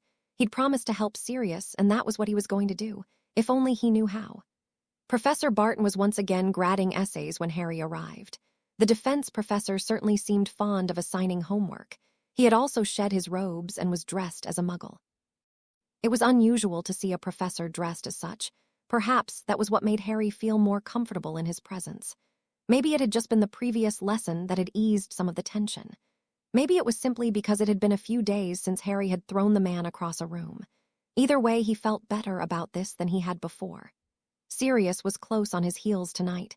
If Harry felt better, Sirius definitely seemed to feel worse. He entered the classroom with his face set in a tight line. He took a seat, not bothering to speak to Harry or look at him. "Evening, Professor," Sirius said moodily to Barton. "Both here," the professor said, looking up. The man's dark hair had been pulled back some, allowing them to see his angular face a little better. 2 slender scars marred his cheek. They weren't noticeable when the man's chin-length hair blocked the sides of his face. "Shall we get right to it?" He rose from his feet a little stiffly. Sirius also rose, his own steps looking more like he was on his way to an execution. "Can we not be asking about pranks tonight?" he questioned with a stern expression. "I think, as evidenced from last time, that you do better when threatened with something unpleasant," Barton said, eyeing the young man with those annoyingly observant eyes. "Just to start out," Sirius argued. Barton nodded. He turned to Harry. "Any other advice, Mr. Tempest?" Harry was left without much to say. "Just fight against the voice in your head and remember that the spell isn't real. I mean, it doesn't have any more control over you than you let it have." "Well put, Mr. Tempest," Barton said before turning back to Sirius. "Imperio." Tonight's lesson seemed to be an exercise in futility. Sirius's ability to withstand the curse hadn't improved at all since their last lesson, nor did he seem to be improving at all tonight. Each time it seemed to take only a moment before the pureblood succumbed to whatever the professor wanted him to do. And Sirius was obviously growing more and more upset with each failed attempt. His hair, usually rather polished, seemed to have grown disheveled. His face was red, and he wiped his sweaty forehead angrily. He refused to look Harry in the eye, despite asking for the young time traveler's help. He didn't seem to want to hear any of the advice Harry was giving. After each failed attempt, Sirius would merely move back to a fighting stance and say, "Again." Eventually, Professor Barton seemed to be eyeing Sirius with more and more trepidation. After the 10th or so attempt, he seemed hesitant to continue. "Again," Sirius repeated. His eyes seemed to glow with some sort of obsession. "One more time," Barton allowed, speaking as if his actions were done without his better judgment. "Imperio." Harry watched as once again Sirius fought vainly to stop the curse, but as before, his actions were futile. He seemed to stutter for a moment before listing off a litany of successful pranks. Harry sighed. Once the spell was lifted, Sirius seemed to stare ahead stonily, his feeling of failure almost palpable. "Thanks, Professor," Sirius ground out through clenched teeth. Once again, the young man left the room without saying a word to Harry. "Bye," Harry called. Once again, for no reason whatever, Harry found himself chasing after Sirius. He didn't know why he was so determined to talk to him. Perhaps it was because it seemed like this mattered so much to his godfather, and yet Sirius didn't have anyone to confide in. Perhaps it was because that while this Sirius and his godfather weren't really the same people. Well, Harry had turned to Sirius when he'd really needed someone. Maybe he just couldn't back away when Sirius obviously needed a shoulder to lean on. "Hey, wait up," Harry called. Sirius stopped dead, turning around to face Harry, his face furious. "What do you want?" he said harshly. Harry paused. So that was rough." Sirius reached out and grabbed Harry's collar. He tugged him roughly, jerking him into a wall. "I don't need to hear from you, Tempest," he yelled angrily. His voice pounding down, however the way his hands were shaking, Harry wasn't certain that Sirius wasn't avoiding hitting him. "Calm down," Harry found himself saying. "Calm? How can I be calm?" Sirius ranted. He released Harry and backed away. "Anyone can go ordering me about like a little toy Solider. Why should I be calm?" Harry watched Sirius's back. "Why do you need to learn this?" he asked. Sirius pulled away. "It's none of your business." Harry was starting to feel angry now. "Hey, you pulled me into this. You wanted my help. I'm trying to help you, but if you won't tell me why." "Yeah, help me, sure. How would you know how to help me? You could fight this on your first try." Sirius pulled away, moving towards the common room. "Hey," Harry called. He ran after Sirius, running until he stood before him, blocking his path. I might not be able to help you, yeah, but at least I'm trying. Trying, Sirius yelled. The pureblood seemed to realize that they were being loud in a popular corridor.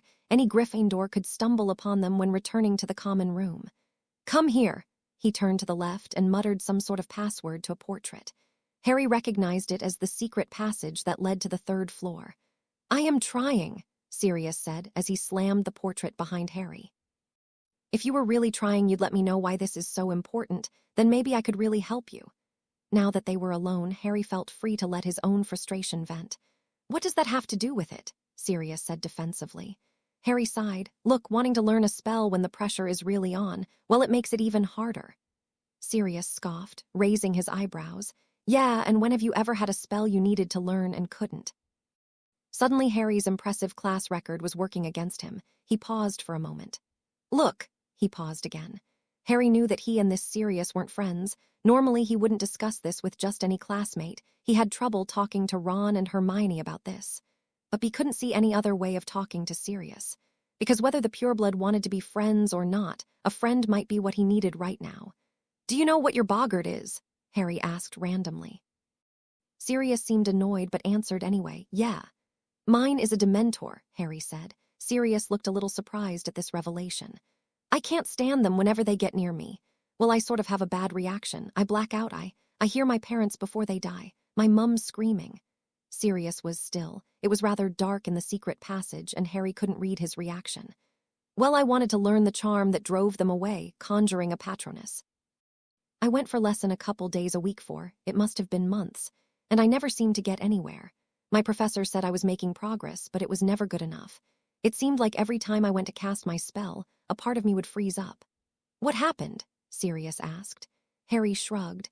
I finally figured out that the reason I couldn't cast the spell was the same reason why I wanted to cast it in the first place.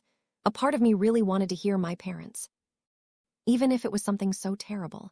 I guess I was thinking too much on the reasons why I did or didn't want the spell to work, that I didn't focus just on the spell.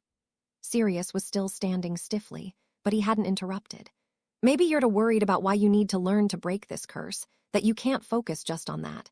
I can tell you've got the will. Maybe you just are caught in so much other shite that it gets pushed down. Sirius seemed unable to say anything to that. I know I'm not your friend and maybe you don't want to tell me, but talk to someone about it, eh? It might help you figure out why you want this so badly. Sirius nodded. Harry turned to leave. He began to push against the portrait back when he heard Sirius behind him. Sirius paused. My family, I don't want to be like them, but this spell, if I can't break it. What if they make me like them anyway? Harry turned back. I don't know your family, he lied, but if you don't want to be like them, you won't be. With a nod to the boy behind him, he stepped through the portrait hole, leaving a quiet Sirius black in the dark. James yawned tiredly. He had stayed up later than he'd planned. Sirius seemed to have ditched them all once again, something that had him a little nervous. Sirius tended to be a bit reckless when he was on his own. James hoped that his friend hadn't once again snuck into the Slytherin common room alone. That was dangerous preposition at the best of times. Look what they had done to Peter. James found himself looking over absently at a chair that, until a few minutes ago, had housed Lily Evans. His thoughts often drifted to her, although he didn't really know why. She was pretty, sure, but there were other pretty girls, and there were doubtlessly girls that were less work. He'd spent all day following Tempest's advice, talking to Lily about her interests. Truth be told, he only really knew that she was interested in school, so he'd confined his topics to that. But even that hadn't seemed to work well. True, Lily hadn't really yelled at him or tried to slap him, but she wasn't warming up to him either. She seemed to watch him suspiciously, his every comment analyzed before she'd offer a response. He sighed. Yep, that was how a guy wanted to court a girl. He should listen to Sirius and give her up still. There was something about her. He couldn't deny it. Out of all the girls he'd ever met, there was something about her that seemed to draw his attention. Any girl he met was always compared to her, and each and every one seemed somehow lacking. Sirius said that would change once he shagged her. Sirius seemed to like to think that his fascination with Lily was because he couldn't have her. And indeed, she was one of the few girls who didn't seem interested. James smiled at that thought. And maybe Sirius would know. He was the one with more experience. While James had a few girlfriends when he was younger, his sum total of sexual experiences was comprised of a girl he'd met while he and his parents had vacationed in Spain the previous summer. And even she had been a redhead. The common room was emptying, and still there was no sign of Sirius. Remus, ever the early riser, was already headed to bed. Peter had followed. Tempest had returned just before curfew and played a game of chess with Frank Longbottom before also going to the dorm. He was sort of a weird bloke, smart, but you never saw him with a book or doing homework. Not that James really did much homework either, but he did do some. Tempest treated the idea of assignments as if they were optional.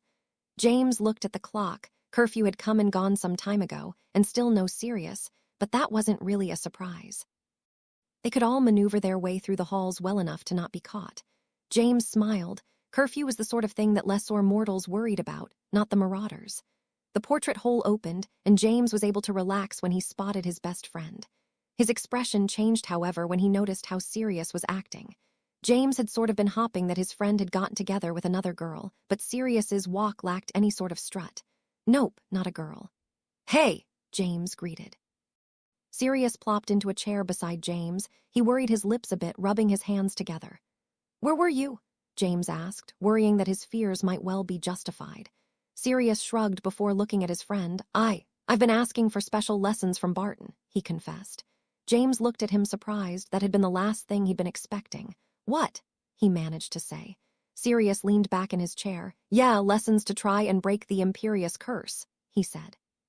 He looked into the fire as he spoke, and James knew he shouldn't treat this lightly.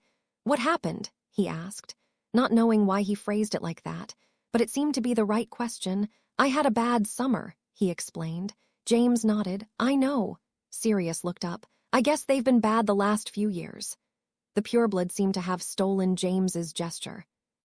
He ran a hand through his hair, sending the normally tidy locks into some disarray. "Yeah, that's an understatement," James agreed. The common room was pretty empty now. Still, Sirius looked around uncomfortably. Only a few seventh years were present, finishing some homework for their new year. Sirius seemed to watch them closely before continuing. "I sort of ran away. I left, and I don't think I'm ever gonna go back," he said. "Why didn't you tell me?" James asked, feeling guilty, although he didn't know why. "I didn't want you or your mum or dad to feel sorry for me. I didn't want to make it a big deal. I just wanted to come over like usual. I didn't want to have to tell you the horrible things my parents said." Sirius trailed off. "You're my best mate," James stated. "I wouldn't have cared. I think your parents are a bunch of nutters, your mum especially. How could I tell you that I had to leave my home, or else they would have made me join up with?" Sirius broke off, unable to finish saying what he'd started. He balled his hands into fists as he spoke, yet seemed afraid to see James's reaction. "I don't care," James pressed on. His face had gone a little pale, but his resolution hadn't changed. "My mum and dad are ready to adopt you right now. They always have been. I think my mum likes you better than me." Sirius laughed a little at that. "Well, you can't blame her, can you?" "So these lessons?" James asked. Sirius shrugged. He turned back to the fire again. "I don't know. When Barton cast the spell on us in class, I thought I'd be able to break it." "You did better than me," James argued. "I still did what he said," Sirius pointed out. "I can't stand the fact that my parents could just cast this on me and I'd do whatever they wanted. You don't seriously think they'd?" Sirius's look was enough to send James into silence. "Bugger," he cursed softly. "I didn't know it was that bad." Sirius tried to pull away. "I don't know, maybe they wouldn't. Maybe they don't care enough with Regulus dancing to their tune. I always knew I'd do what I wanted. The fact that this curse takes all that away, it scares the shit out of me." Sirius swallowed, almost unable to believe he'd managed to put it into words like that. He'd been trying to figure out, ever since he'd failed to break the curse in class, why he felt this gnawing sort of feeling in his gut. "How have the lessons been going?" James asked. He had leaned forward some while Sirius was speaking. Now he was sitting as near to his friend as their separate chairs would allow. "Terrible," Sirius said with a laugh. "I even got Tempest to help," Sirius added. "Really?" James said in surprise. He knew that Sirius didn't exactly like the new transfer. He paused. "Maybe." "Well, maybe next lesson I could come along, eh? I mean, I need the practice too." Sirius seemed shocked at the offer, although he knew he probably shouldn't be. "Yeah, that would be nice," he said, although he didn't know why. James nodded. Somehow, sitting together in the silence, Sirius felt better than he had in a long time. He found himself remembering why he and James were such good friends, found himself wondering why he'd been so ashamed to let his best mate in on the horror of his family. "Yeah, next time I'll go, and then we'll both learn how to break it and become amazing aurors." Sirius nodded. finding himself unable to say anything for a moment. "How'd it go tonight with Lily?" he finally managed to say. James seemed to cringe but smiled at the same time. "Well, better than usual, I suppose. First." Sirius allowed himself to lean back while his friends lapsed into another monologue concerning the wonder known as Lily Evans.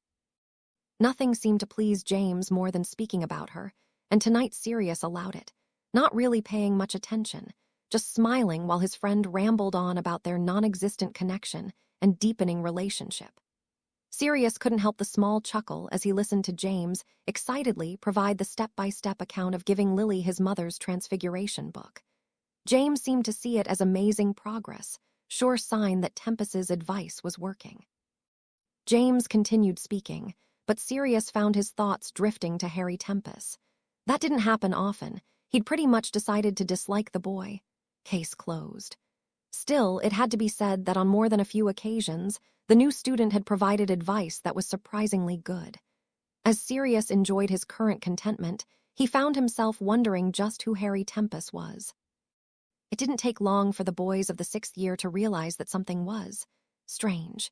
Everyone had gone to bed feeling a little too tired to take note of certain oddities, and frankly in the dark it hadn't been noticeable. But in the morning light it was all too apparent, and growing more annoying by the minute. Growing being the key word. "What are we sleeping in a greenhouse?" Sirius complained. His previous warm thoughts about their new dorm mate seemed to have vanished just as quickly as they had come. He glared at Tempest as if the boy had brought the plague to their door, and he very well might have. Harry shrugged desperately. "Sorry about all this." He'd actually said this phrase a few times now. The young time traveler had been awoken this morning being jostled by Remus. It was an odd circumstance. During his time in the past, Harry had, much to his pride, been the one boy that the prefect didn't have to forcibly remove from his bed every morning. Thus, he was a little shocked that he had required waking, and the faint light that was creeping through the curtains also led him to believe that it wasn't that late. "What?" he muttered, trying not to be grumpy. Really, he was. "Harry, I think your herbology assignment is a success." That was an odd thing to wake someone up for, Harry thought dazedly. "Huh," he muttered articulately. "Look," Remus stated. That would require him to open his eyes all the way right. Still, Harry somehow managed to comply with this unreasonable request, only to quickly shut his eyes again and groan. "That bloody plant," he cursed. The boa vine that had entered his life yesterday was making its presence felt. The vivid green plant had spread from the canopy of his bed, across the walls, and seemed to have twined around everyone else's beds and personal effects before growing thick on the floor. Their dormitory looked as if it were somewhere in the jungle. "Like to grow," came a hissing sound that seemed far too loud. Harry ignored it. "Don't think of snakes, don't think of snakes," he repeated to himself before speaking. "Sorry about this," he said to Remus. Sitting up, he looked around tiredly. "How did you do it?" Remus asked in amazement. "I saw the plant Professor Pod gave you yesterday." "I didn't even talk to it last night," Harry said in some amazement. "What?" Remus asked curiously. "Ooh, nothing. What?" Harry looked away and shrugged, his attitude going for nonchalant. "Yeah, this is something, isn't it?" He was soon ducking under his bed, trying to find the small book that Professor Pod had given him. There had to be something in there on containing the wretched vine. Endangered plant, huh? This thing grew like a weed. That led to their current situation, wherein Harry's dorm mates were trying almost helplessly to gather their belongings for the day. Such a normal task was somehow very difficult. The vine had managed to twine around dressers, tangle up backpacks, and in Peter's case it had even managed to imprison the boy in his bed. Okay, so it wasn't all bad. Harry paged through the black book helplessly. Once again he was finding nothing helpful. Who cared that the vine grew better in phosphate-rich soil? As far as Harry could tell, the thing didn't need soil at all. "Are you sure this isn't a prank?" James Potter asked for the second time. "No," Harry repeated. James shook his head. "Man, it is a good one." The Quidditch star seemed unable to accept that such a genius prank was in fact an accident. He'd been chuckling to himself for the last half hour while wrestling his clothes from the plant. "I think we should get Professor Pod," Remus stated again. "What would he be able to do? He was trying to get the thing to grow, not kill it," Harry argued. Also, he worried what the man would do if he saw their dorm's current state. For all he knew, the room might be considered a preserve for an endangered plant. "I say we go jungle and just machete it," Sirius said, yanking at his own dresser drawers. "Could you at least cut me out?" Peter asked. At first he'd been a little upset and frightened, but that novelty was wearing off and Peter was contemplating going back to sleep. "We're a half-hour late for class," Remus moaned. James laughed. "Just brilliant," he said. "I don't think we could have come up with a better prank." "It isn't a prank," Harry tried to argue again. "It's just potions," was Sirius's attempt at easing Remus's panic. "Potions," Remus said, his voice a little higher pitched than normal.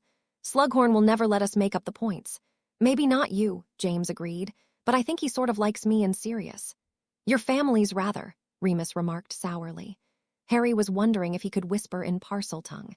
He was perhaps the most dressed of the four. Casually he kicked of one of his shoes and pushed it under the bed. "I wonder where my shoe is," he said louder than was necessary. Everyone looked at him like he was dense. "I'll, just look under my bed for it, shall I?" he speculated. Harry quickly crawled under his bed, rather glad to miss the questioning looks he received. And why was it necessary for him to crawl so far under his bed? Well, thankfully everyone was too occupied with their own concerns to mind him. Harry managed to wiggle his way close to the wall and vine. "You're too big," he hissed with a slightly angry tone. "Like to grow," the vine replied. "Yes, I know you like to grow. I don't care. You're too big, get smaller, stay by my bed. If you don't, I'll let Sirius take a machete to you." Harry's temper really wasn't where it should be. He was under his bed, whispering in parcel tongue to a plant, and to top it off he had to worry about his dead father figuring out he was a Parselmouth. The plant seemed to make a noise of unhappiness, but then with a sudden speed that surprised Harry, the vine seemed to collapse in on itself. It moved similarly to the way that a retractable measuring tape responds when it is released and allowed to retract. In other words, very fast. "Whoa!" Remus called as one vine whipped past him at an amazing speed. "Ouch!" Peter complained, rubbing his wrist where one vine had left a small red mark in its haste to move. In less than a minute, the enormous vine had shrunk back to the size it had been the other night, growing harmlessly around Harry's bed, of which Harry was just crawling out from underneath of. "That was weird," he commented. "What did you do?" Remus asked, his tone slightly amazed. "Nothing," Harry was quick to say. "Maybe Sirius's machete talk frightened it." James frowned. "Yeah, maybe. Well, I suppose we can go to class now." "There is no way that the professors will believe us," Remus moaned. Harry attempted a chuckle. Remus only glared at the attempt. Everyone knew that despite his rather impressive class record, Harry Tempest didn't give a hang about schoolwork. This seemed to particularly irritate the prefect at the moment. "I'm hungry," Peter stated. Harry nodded, for the first time agreeing with the rat. "Yeah, I think we should get some breakfast." "We should go to class," Remus argued. He was already packing his bag with books, a feat much easier now that the boa vine was no longer stealing his backpack. "If we all tell them together, the professors would have no choice but to believe us." "I didn't have dinner," Harry muttered. "Why weren't you at dinner?" Remus asked. Harry didn't bother to spare Sirius a glance. "I fell asleep," Harry said. He looked at his own backpack disdainfully. Somehow the idea of once again going to class and sitting through lessons he already knew just seemed unbearable. "I'm going to breakfast," he stated firmly. James swung an arm around his new dorm mate's shoulder. "First he pranks us, then he skives class. Ah, isn't it precious?" Okay, that was almost sounding paternal. Harry quickly pushed James away. "I didn't prank you," he stated, for what must have been the 10th time. James shook his head, pretending to wipe a tear from his eye, and he denies it splendidly, a real professional. Harry decided there was no avoiding it. "Let's get breakfast," Sirius decided. He'd finally managed to get into his dresser, and now that he'd shed his pajamas, he seemed ready for the day. And for the canine animagus, no day started without a healthy breakfast. Or two. Remus heaved a sigh. "All right," he relented. "But the Great Hall won't have any food. We'll have to show Harry the kitchens," Peter said. Harry didn't really like that Pettigrew seemed comfortable calling him by his first name. While it was easy to distance yourself from some things, knowing that Peter was a pathetic, betraying foot-kisser, Voldemort's feet to be precise, well, it did make befriending him a little difficult. "Great," James said. "I like eating in the kitchen better." Sirius snickered. "You only like it because the house elves show proper appreciation for your greatness," or something like that. What was it again? James cringed. "I only said that once," he muttered. The 5 Gryffindor boys were soon leaving their dorm room, although James paused for a moment and grabbed something out of his trunk before being the last one out. They crossed through a mostly empty common room. Most of the students were in class. Only a few seventh years seemed to have schedules that allowed them time off in the mornings. When they exited for a moment, James once again dropped back, glancing at a piece of parchment, one which was oddly familiar. Harry felt as if a lead weight had landed squarely in his intestinal tract. The bloody map. How could he have forgotten that? The map never lies. Yeah, well, maps are nice like that. Time-traveling sons, however, well, they tell a few fibs. What you got there?" Harry asked with the feeling of dread descending upon him. "It's a map of Hogwarts," James answered. Sirius moved between Harry and the map, and it's not something we want people knowing about. When had Sirius decided to be a Burke again? "Okay," Harry allowed. Still, he couldn't help but wish he could manage to catch a glimpse of it. From what Remus had said once, the map had taken all their years of Hogwarts to make. It originally had just been a map to help them remember where all the secret passageways were, and the different passwords for each. Later, they had added different spells to track people and other security devices to prevent unwanted readers. Each year they had added new spells, until their creation had been taken by a suspicious Filch. But what incarnation was the map currently in? Let's take a sweep through the West Passage, and that stairway behind that portrait of a violin-playing hag. James tucked the map back in his pocket, without giving Harry a glance at the parchment. The others nodded, and Harry fell into step behind them. By James's route, they encountered no one, finally entering the kitchens with no one the wiser. Which was good, because they had all reached the point where breakfast sounded more appealing than finishing a potions class. Entering the kitchen provoked a reaction from the small inhabitants. House elves had been moving swiftly around the kitchen, taking pots, bowls, dishes, and silverware to a large sink, whose bubbles were actually larger than the house elves themselves. But this didn't seem to be much of a problem considering the scrub brushes seemed to act on their own, and the dishes, once properly scrubbed, shot out of the sink at a fast speed and were caught by a few elves who then put them where they belonged. It really was quite an impressive way to wash dishes, and Harry was of the mind that perhaps the small creatures weren't as batty to like housework as he had always thought. This did seem like the funniest way to clean dishes that he had ever seen, and during his time at the Dursleys, he'd cleaned his fair share. However, their presence wasn't unnoticed for long. "Master's Marauders," one of the elves greeted. He seemed a person of some importance, seeing as a little copper pin was attached to the front of his pillowcase. "Hey, Mip," James greeted, obviously familiar with the little elf. "You couldn't get us some breakfast?" Peter asked. And just to prove Peter wrong and show that, indeed, they could get breakfast, a flurry of little creatures were soon moving away from the sink and promptly bringing out a good collection of whatever had been served earlier today. The Marauders, plus Harry, soon settled themselves at a small, round-shaped table. Small was perhaps the best way to describe it. The furniture was possibly used by the house elves themselves, and the chairs were so small that the wizards worried that they would break if sat on. Thus the group settled on the floor, eating their breakfast with some contentment. Harry was hungrier today than was common. Normally breakfast for him was an egg or some toast, but missing dinner had made him a little more ravenous. "Remus tells me you have a werewolf friend," Sirius said. An odd way to start a conversation, Harry thought. "Yes," he answered. James nudged his friend. "And you're an orphan, huh?" Sirius asked again. "What was this, the Spanish Inquisition? Not to mention, it seemed odd describing yourself as an orphan when your father was sitting beside you, eating his bowl of cereal rather sloppily." Yeah," he said. "Who do you live with?" Peter asked, seemingly wanting to join Sirius in whatever game he was playing. "My aunt and uncle," Harry said stonily. "Who do you live with?" he added, mostly just to be disagreeable. My mum," Peter stuttered. For some reason, the rat animagus didn't seem to like it when the tables were turned. "Your parents were murdered, right?" Sirius pressed on. "Sirius," James said, once again nudging his friend and looking irritated. "Just asking our new roommate some questions. Nothing wrong there, is it?" Sirius raised a black eyebrow to James's frown. Harry's expression tightened some. "I'm also a Leo. Enjoy long walks on the beach and cuddling before an open fire if any of that interests you," Harry offered snarkily. That seemed to shut Sirius up for a bit. James, on the other hand, found it funny and laughed. Remus's eyes were hiding laughter, and Peter laughed, but only after James had. Soon the Marauders fell into their own conversations, told old jokes, teased each other lightly. Harry was firmly reminded that he was very much the fifth wheel on the cart, but actually preferred it that way. Being in this time had the potential to be both bad and good. Personally, he'd like to stick with remaining in the shadows.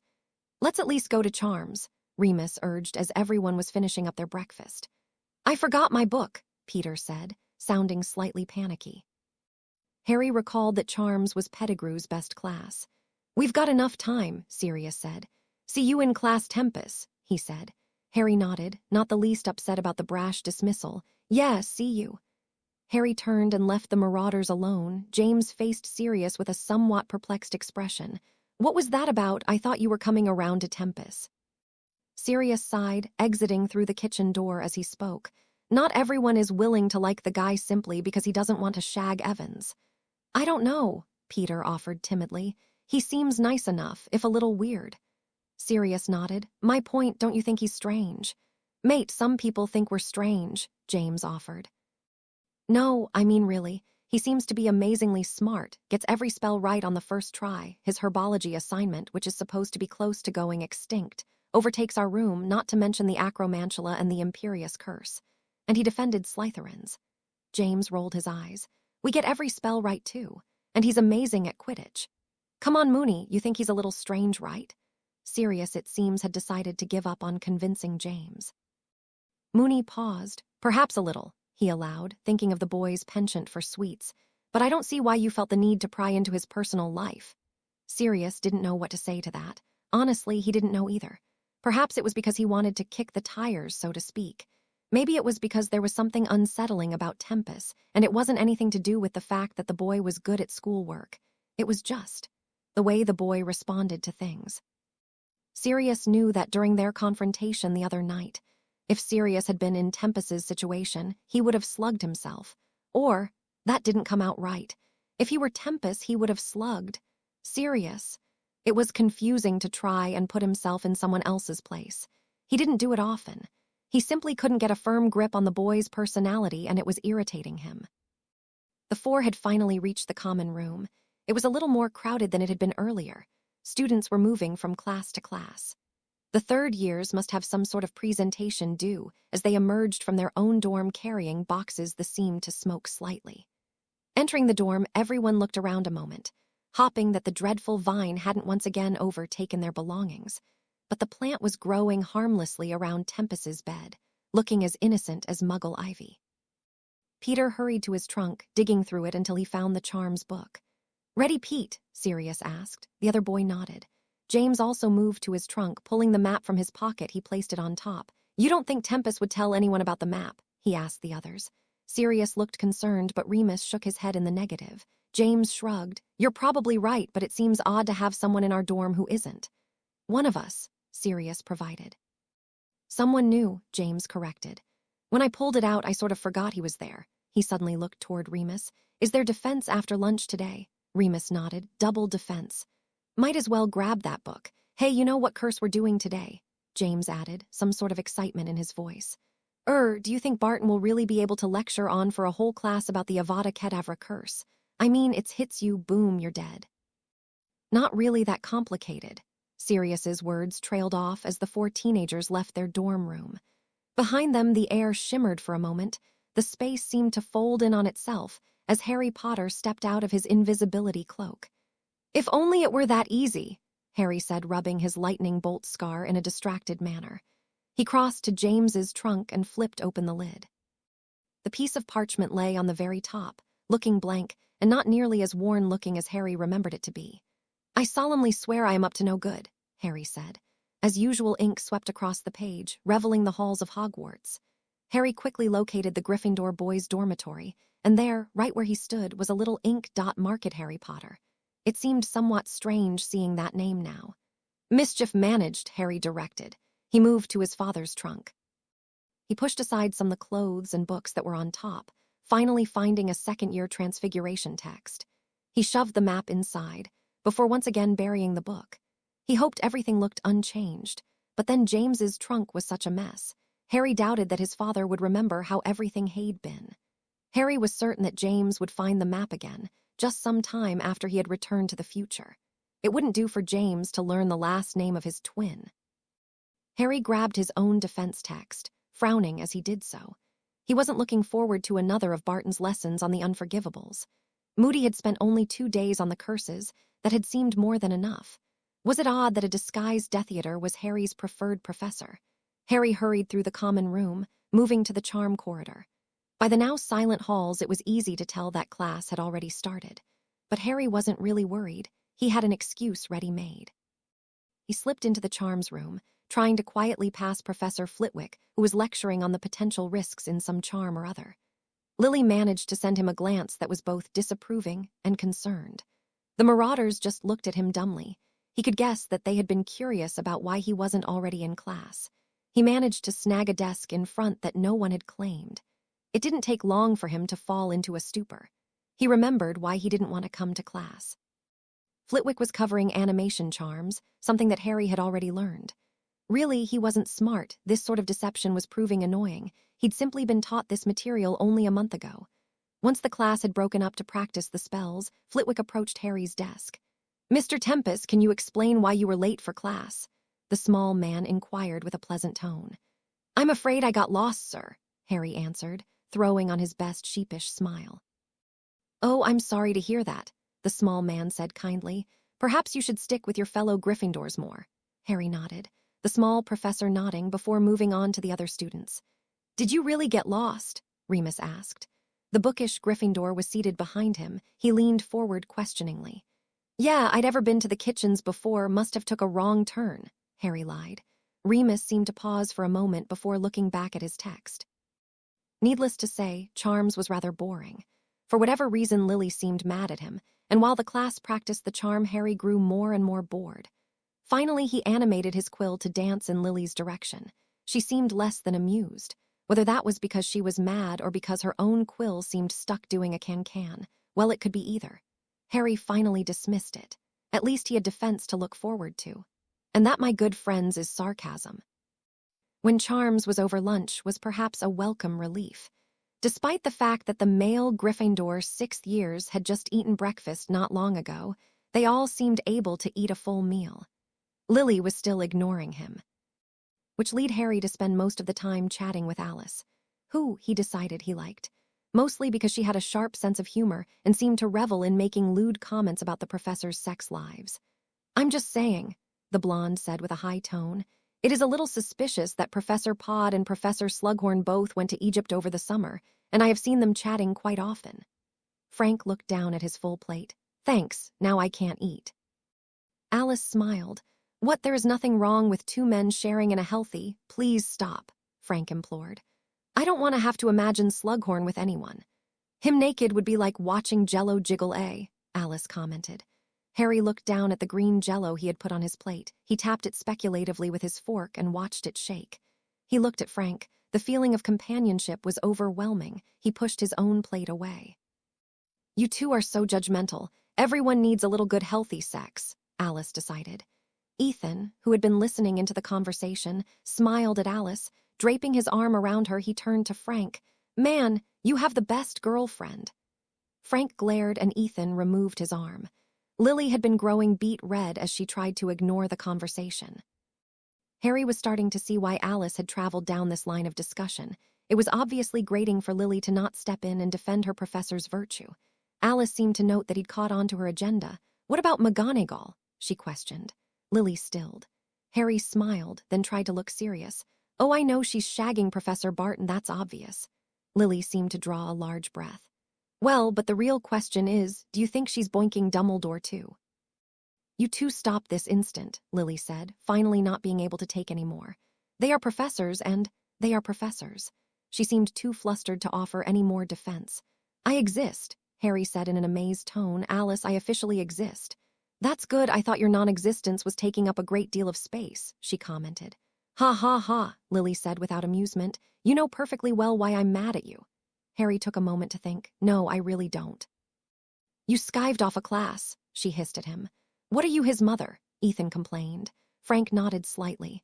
Lily didn't spare the 7th year a glance. Harry narrowly avoided choking. "Did you even ask me why I missed potions?" Harry asked. Lily opened her mouth, then paused. No, not exactly." Alice raised an eyebrow superiorly. Harry was starting to think that the 2 girls had already discussed this and Alice was being proved right. Lily caught the expression and seemed to mellow. She released a sigh and took a sip of her juice. "You remember the boa vine I got yesterday?" Harry asked. "Sure," Lily agreed, not knowing where this was going. Ethan and Frank were also tuning in, the older boys wondering what sort of excuse Harry would muster to appease the temperamental redhead. While quite a few men had tried to court the pretty Lily, James being the most determined, none had been able to withstand her temper. "Well, it seems that it isn't as difficult to grow as Professor Pod seems to think. The plant took over our dorm room. Sirius was almost forced to machete Pettigrew out of his bed." Lily looked suspicious. She looked down the table. "Remus, did Harry's herbology project take over your dorm room?" James took the opportunity to answer. "Sure did. It was the best prank I've seen in a fair while, not since Sirius flooded the—" James was forced to trail off when Sirius coughed meaningfully, his stare hard and demanding. "It wasn't a prank," Harry argued once again. "I'm telling you, the plant has a mind of its own." James shook his head proudly, and so sincere in his denial. Lily, however, had nodded softly. "I suppose that would make getting to class difficult," she allowed. Everyone seemed to stare at her calm acceptance, and Lily blinked in a confused manner. Finally, she tugged on Alice's arm. "I forgot my defense text," she stated. Alice shrugged, rising to her feet as well. "I'll accompany you then, I suppose." The blonde snagged a cookie from the table before following after the fast clip that Lily was setting. Ethan and Frank descended upon Harry while the boy was deciding between tarts. The food verity anyway. "That was quite amazing," Ethan said with an exaggerated tone of awe. "What was?" Harry asked. He looked up at the two seventh years. The older boys turned to each other and seemed to exchange some sort of silent conversation. They seemed to reach a decision, and Frank leaned in to speak. "About Lily, are you going to ask her to Hogsmeade? She's never listened to any guy like she listens to you." Neville's dad spoke quite seriously. Harry stopped chewing his lunch. "What?" he managed to say, a little bit of food clogging his speech. "Lily, are you—" "No," Harry said with a vehemence that caused the other boys to lean back. Why was Neville's dad forcing Lily on him? The redhead couldn't be taking too much of Alice's time. Frank and she certainly seemed to have plenty of opportunities to sneak off. It was Ethan who answered. "What? She's quite the dish. And I've tried to make the time of day with her, but she's a prickly flower if ever there was one." Ethan continued on, but paused when he noticed Harry turning slightly green. "You're not a poof, are you?" Ethan asked, raising an eyebrow. "Not that there is anything wrong with that," Frank offered hesitantly. Harry coughed. That would make things easy, wouldn't it? But then things were never easy for Harry Potter, and his masculine pride couldn't quite cope with that lie tossed on the pile. "No," Harry answered. Still, he couldn't avoid a little chuckle about how much easier it would be to be gay, in this situation at least. "I simply don't like redheads," Harry answered. Both boys seemed a little confused by this idea. "What's not to like?" Ethan asked, like, "Not fat redheads." A few seventh girls from down the table seemed to have overheard and glared at Ethan in a dark way. Frank seemed to laugh. "Now you're never going to lose your virginity before graduation." "Ixnay on the Igenve talk, eh?" Harry ignored them. "And I didn't do anything to impress Lily, I only told her the truth." Ethan grew reflective. "The truth? You can't tell girls the truth. They never react well to that," he said. He rubbed his cheek as if remembering a past experience with a girl and the truth. "That is why you only tell them the truth that they want to hear," Harry related, taking on a posture reminiscent of Dumbledore. He crossed his fingers wisely and nodded his head just before taking a bite out of one of the many cookies gathered on his plate. "Ooh," Ethan said, nodding. "I get it, that's smart." Harry continued looking wise, trying not to laugh. Frank, however, raised his eyebrow questioningly. "It's like the blind leading the dumb," he decided, gazing at Harry and Ethan wearily. "What is your type?" Ethan asked, ignoring Frank. "Blondes," Harry answered with a serious nod. "Alice is, don't think of Neville in a dress, don't think of Neville in a dress. She's smoking hot." "Yeah, and she's friendly," Ethan added with a little wink in Frank's direction. "Dozy wanker," Frank cursed, threatening to whap Ethan upside the head. The other seventh year shied away. "Hey, you heard her, and I am only proud in your choice of women." Ethan slung a friendly arm around his friend's shoulder. Harry laughed at the expression on Frank's face, one of long-suffering annoyance. "Ah." "Mr. Tempest, a moment, if you please," said a voice from above. Harry looked up. "Professor Dumbledore," Harry greeted. "Good afternoon. I was wondering if I might have a little of your time before class," the headmaster asked. "Throw in some lemon drops and you have a deal," Harry offered. The old man smiled. Indeed, I may have a few. Harry rose to his feet, trailing after Dumbledore. See you later, Harry called. Very important matters to discuss. Two wizards were seen walking together, exiting into the corridors. Some of those still present began to speculate as to what reasons the transfer might have for speaking with the headmaster. They ranged from the sensible, perhaps some of his grades didn't transfer, to the outlandish. You don't suppose he's Dumbledore's grandson, do you? For Sirius Black, who was still seated at the Gryffindor table, he merely continued eating, watching the pair leave with a thoughtful expression. Any trouble, Professor? Harry found himself saying. The man dug into his pockets, removing a small brown paper bag. No, nothing to worry about. He offered the bag. Lemon drop. Harry nodded, taking one of the sweets. The pair continued to walk in silence for a moment. The students they passed looked at Dumbledore with some interest. Their headmaster, while never missing a meal, wasn't a common fixture among the halls. Everyone knew that their famous headmaster served many roles to the wizarding world, and that the heads of house did most of the daily management of the school. I did need to get your hair, remember, and as your time here in the past is reaching a week in length, I thought it best to speak with you before you vanish into nothing. Harry nodded. Wouldn't my hair vanish as well? He asked curiously. Once it is removed from your body, as that is the case, it might be best if you began carrying any items you want to return with you on your person. Harry nodded. He'd already been thinking this himself. Reaching upward, he grabbed a bit of his hair and tugged. A few black strands pulled free, and he held them out to the headmaster.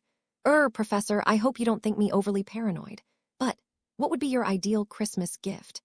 Dumbledore looked a little surprised at the question. Well, I suppose socks, my boy. Can never have enough, although people seem to want to give me books. Were you wondering what to get me for Christmas? Harry looked a little sheepish. Just checking, he answered, handing over the hairs without fear. Dumbledore seemed to grasp Harry's thoughts. Yes, indeed. Best to be careful. Constant vigilance, Harry added with a faint grin. Dumbledore nodded in a fond way. And now I believe you had best be in class. Better not to miss more than one a day, the headmaster stated, trying to sound weighty. Harry looked up, realizing that they were standing outside Barton's classroom. Harry merely nodded, not in the least surprised that Dumbledore was aware of any misadventures occurring in his school. Harry, Dumbledore called, just as the young man was about to cross the doorway, about Professor Barton. The headmaster paused. He twirled his beard absently for a moment. Yes, Professor. Harry asked, trying to prod the man back on track. Oh yes, it's probably nothing. Harry watched as the great wizard Albus Dumbledore swept through the hall at a slight zigzag pattern, appearing to hum a tune that sounded disturbingly like God Save the Queen. What was that about, he wondered, before stepping into Barton's class? Why did people always say things like at the ill-opportune moments? Sorry, folks, there seems to be a mad hatchet murderer loose on the grounds, but it's probably nothing, just stay away from dark alleys. On an unrelated matter, our dark allies and places suitable for a grisly death tour has just been marked half price. This way, if you please. And there was Harry with his ticket already purchased. Harry shook his head. Such thoughts really weren't helping. Not to mention they didn't make sense. Entering the classroom, Harry found Lily and Alice already present. He snagged a seat behind them, setting down his bag with a thump. Defense class really wasn't something he wanted to do today. The topic matter wasn't precisely his cup of tea, and truth be told, he was much better at the practical areas of defense and dueling. Harry gazed out the window as class filled up. James entered looking rather excited. Something Harry found darkly ironic. He decided to not think about it, and he wondered what he could do to take his mind off class. What he wouldn't give to have Ron and a game of hangman at the moment. Afternoon class, Barton greeted.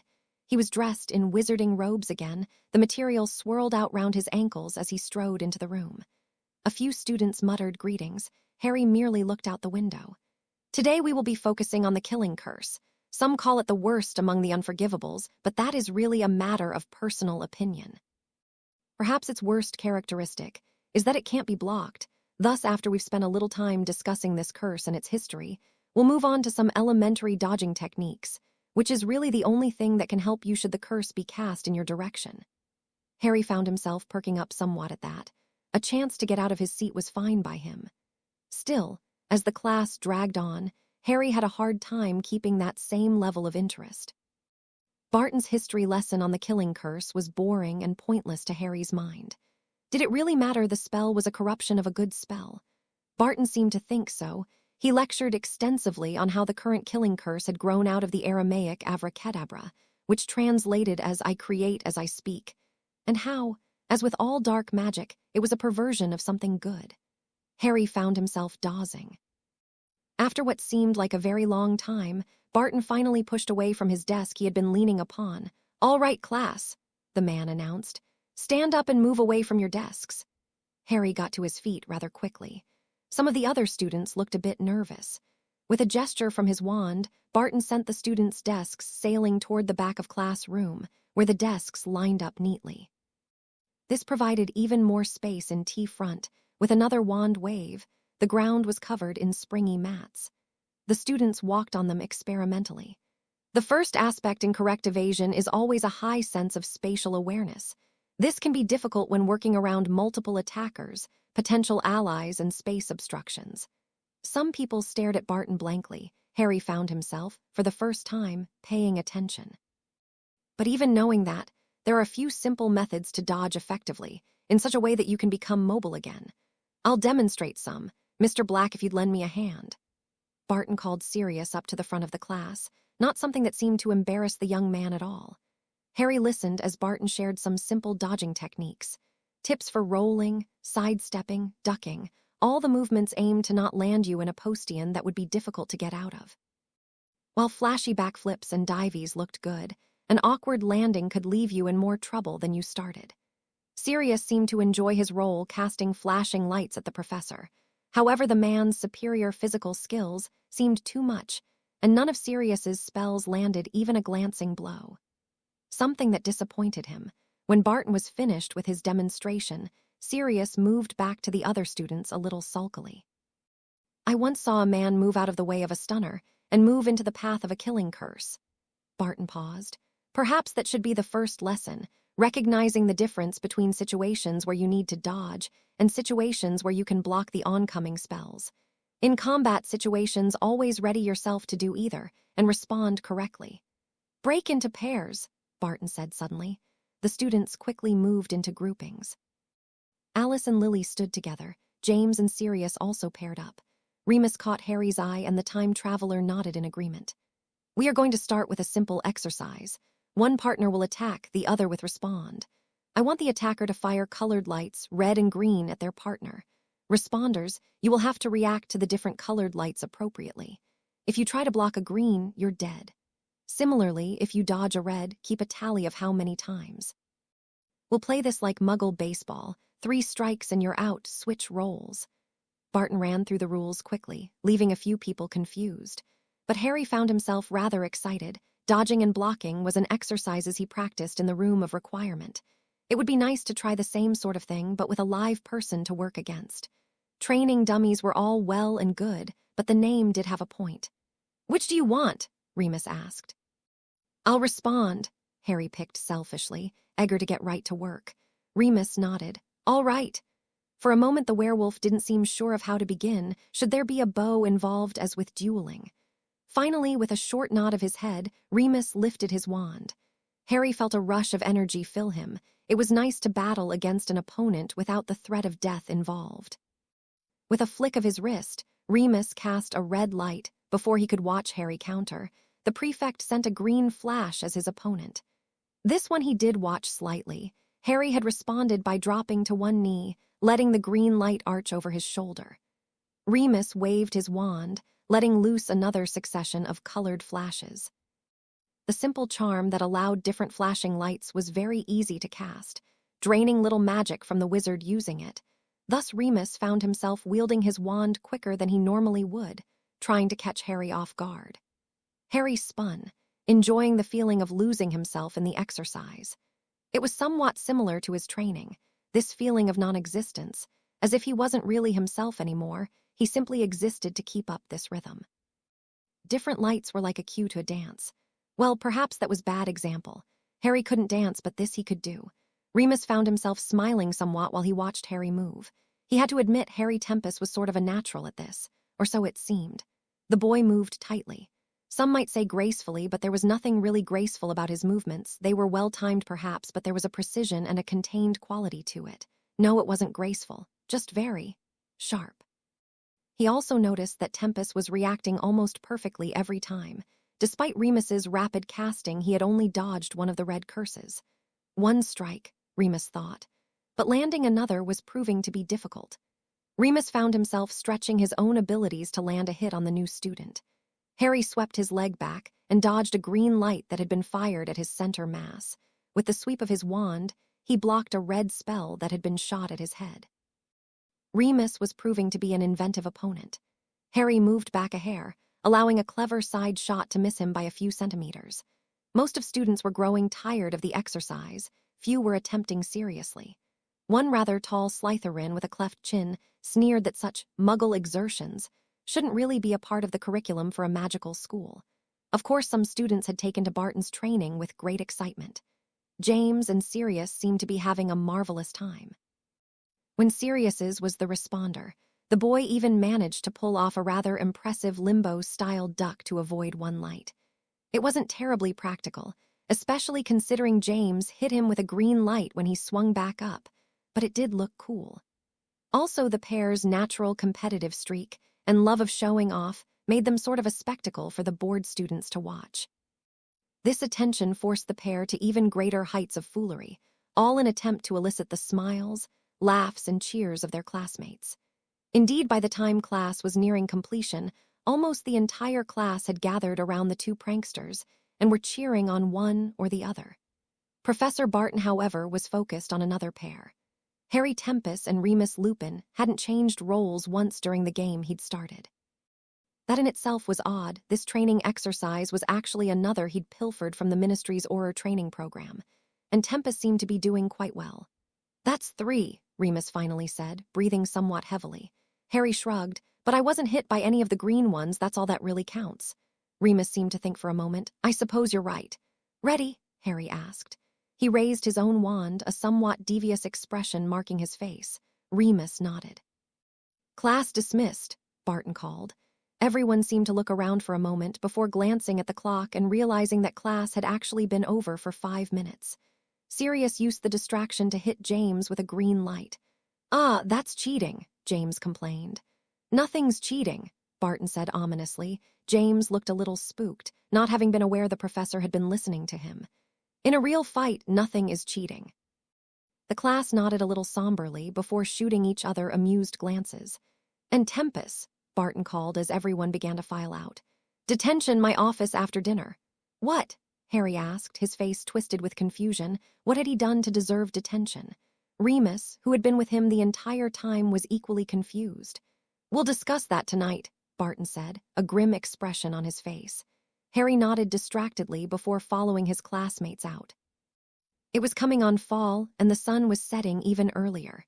Still, it wasn't what one might call shadowy when Harry walked to Professor Barton's office. The halls were somewhat golden in shade, the sun picking up a honey color to the tone of the stone. Harry would still admit that he was rather confused about why Barton wanted him in his office.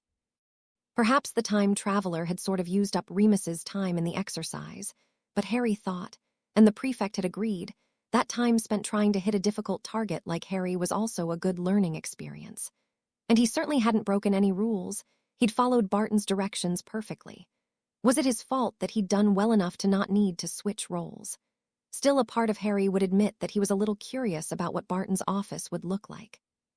He'd seen that room under many masters. It had shown Lockhart's ego gratification, Remus's interest in magical creatures, Umbridge's disturbing adoration of the color pink and fudge. Although which was more disturbing was difficult to peg. So he was a little excited to open the door to Barton's room, and a little disappointed at what he found. Barton apparently liked shutters. That was all Harry could grasp from the man's nearly sterile office. No knickknacks, no mementos, no cloves of garlic strung across the wall. It didn't look lived in at all. Even the bookshelves were empty. The only thing noteworthy about the room had been the addition of some dark shades that cast the office into an almost artificial night. Harry knocked, after peeking in, of course. "Professor," he called. There was no answer. Maybe he wasn't back from dinner. That seemed unlikely. From what Harry had seen, the man rarely ate in the Great Hall. And he was always already present when Harry had come for Sirius's lessons. Still, it probably wouldn't be good to be caught snooping through his office. Harry already had one detention without obvious reason. He didn't really want one for a real transgression. Still, he stood idly in the door for a moment, not quite sure of his next step. That would prove to be an error. A sudden force seemed to latch onto him, yanking him off his feet and dragging him into the room. But the force was not so mysterious when Harry spotted a cloaked man, masked, standing inside the room, his wand out and pointed in Harry's direction. Harry tried to dig his feet into the ground, but his shoes skidded across the wood surface. His own wand was suddenly in his hand. Deciding to ignore the fact that he couldn't stop for the time being, Harry allowed the momentum to bring him closer to the masked man, bringing his wand down in a slicing gesture. He was simply too close to miss. The figure hissed in pain. It had been a simple stinging hex, but at close range it would probably leave a welt. And it had stopped whatever spell the man had been using to bring him closer.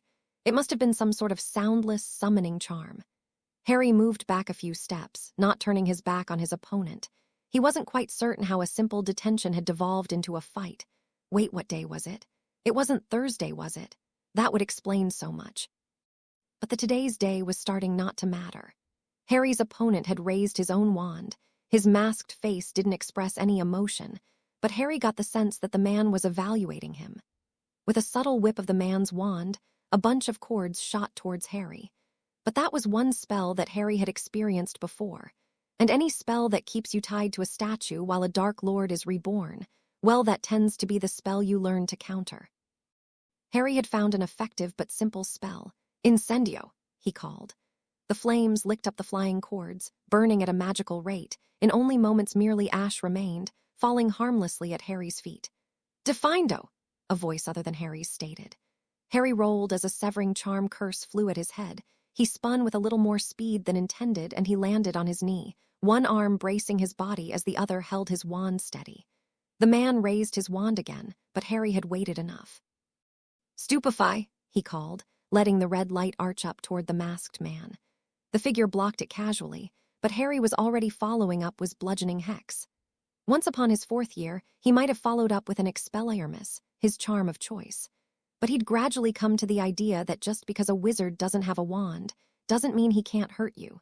Now an unconscious wizard or a grievously wounded wizard, well, that is another kettle of fish. The wizard hadn't been expecting that curse as much, and was forced to jerk sideways, the spell landing instead on an empty shelf. The hex slammed into it with the force of a hammer, and the wood shattered, oddly enough making the loudest noise of the encounter. Both Harry and his masked attacker had fought with confidence, both remaining rather quiet throughout the fight. The masked man, however, paid little mind to the destruction. He used it instead, banishing the wood in Harry's direction. Harry batted them away. They weren't flung with enough force to be dangerous, but they were blocking his vision. The man seemed to have been expecting this, but rather than taking the time to use another curse, he'd gotten closer, his gloved hand coming in contact with Harry's face, slamming his fist into Harry's cheek.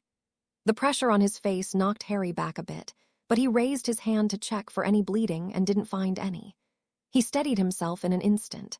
Muggle fighting was perhaps his weakest skill. Taking a hit wasn't a problem. In his Muggle days, he'd been the one being punched, not doing the punching. And training by yourself in the room of requirement can only go so far. For instance, it can't provide you with a karate master capable of teaching you the touch of death.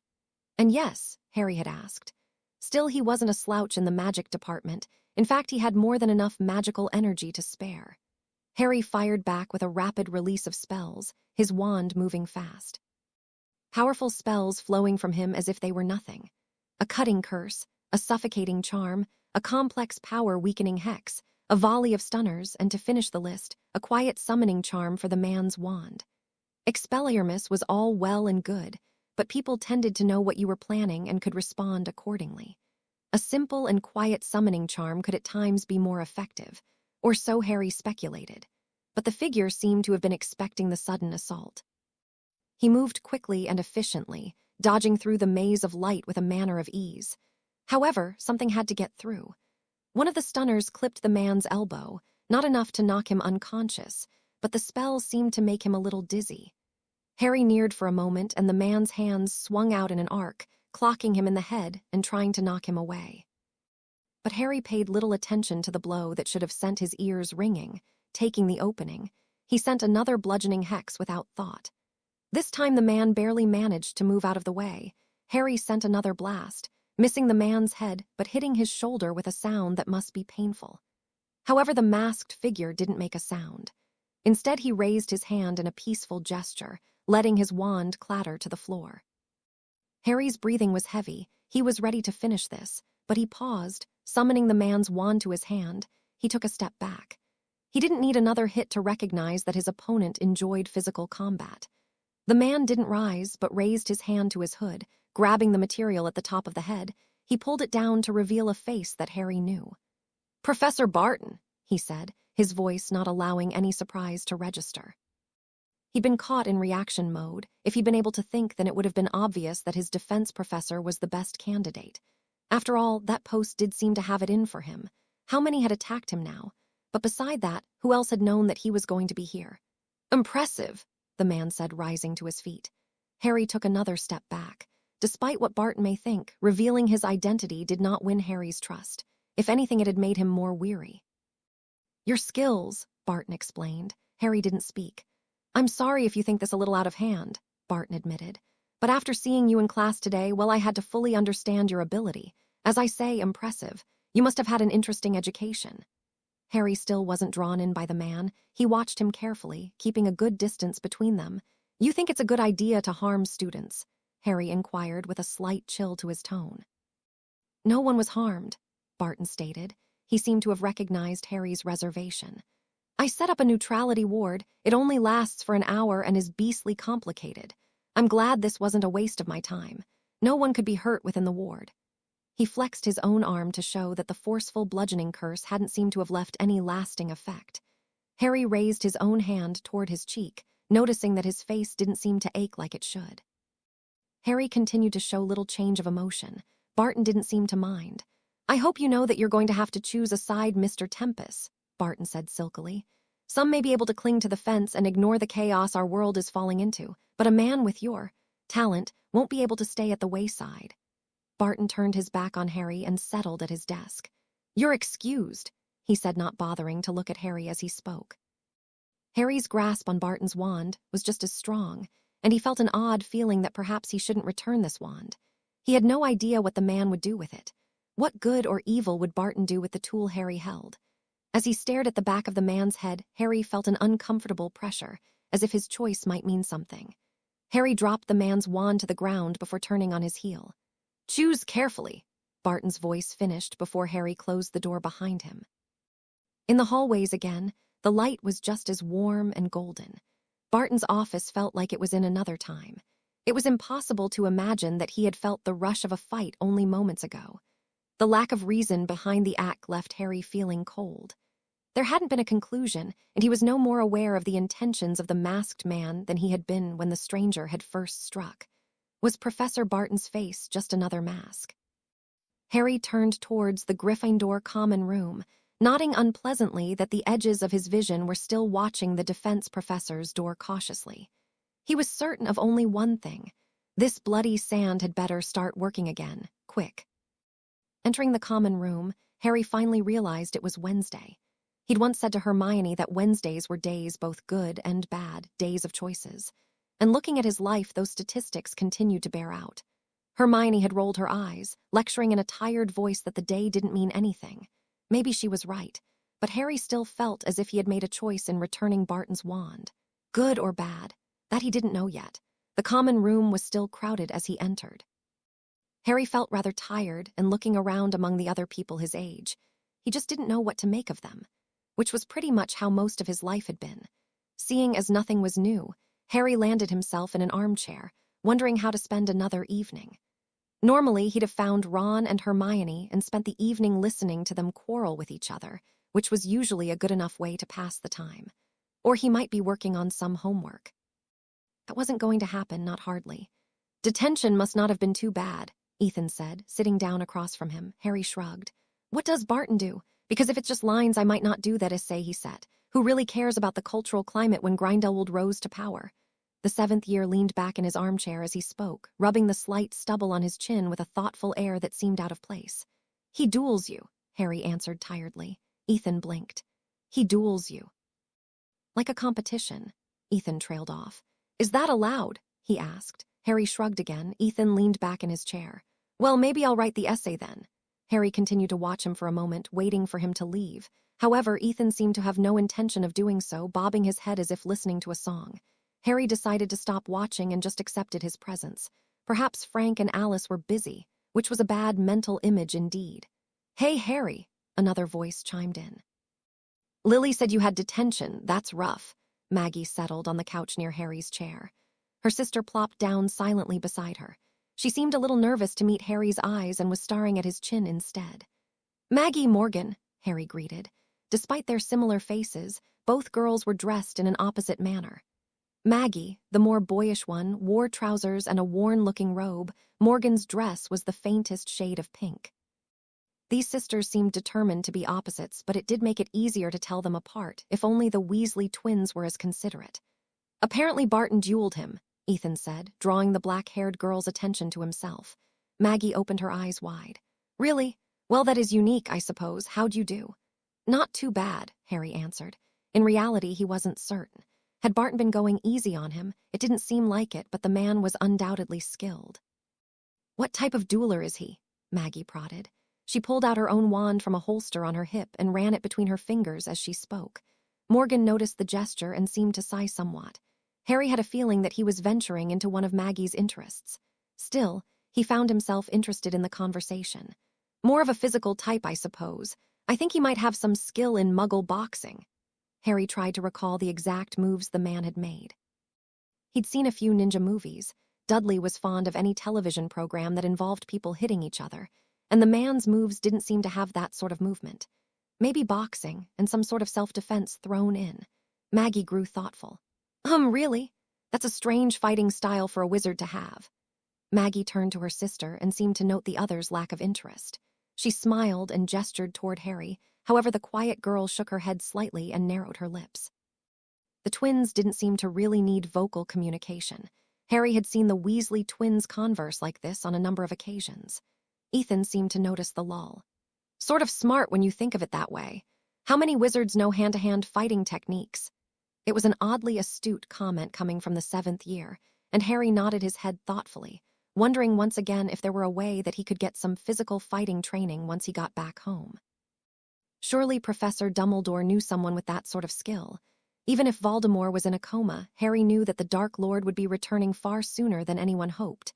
Maggie was also considering Ethan's statement. You're probably right, she said with a smile. Ethan inched forward somewhat, tapping his hand on his knee. Looking forward to Quidditch practice starting again, he asked. Maggie nodded. Yeah, it gives me something better to do than homework, she answered. Ethan shared a look of sincere agreement. Harry, a somewhat timid voice entered the conversation. Morgan paused, her eyes flickering around. Thank you again for catching me. She took a breath, for once her gaze meeting his. Her eyes were slightly almond-shaped and a deep brown, quite pretty really. Harry did not understand the quiet girl, but he had the feeling that this was a big accomplishment for her. Sure, he said kindly. It's not like I could let you fall. You okay? Oh yeah, she nodded her head rapidly, biting her lip.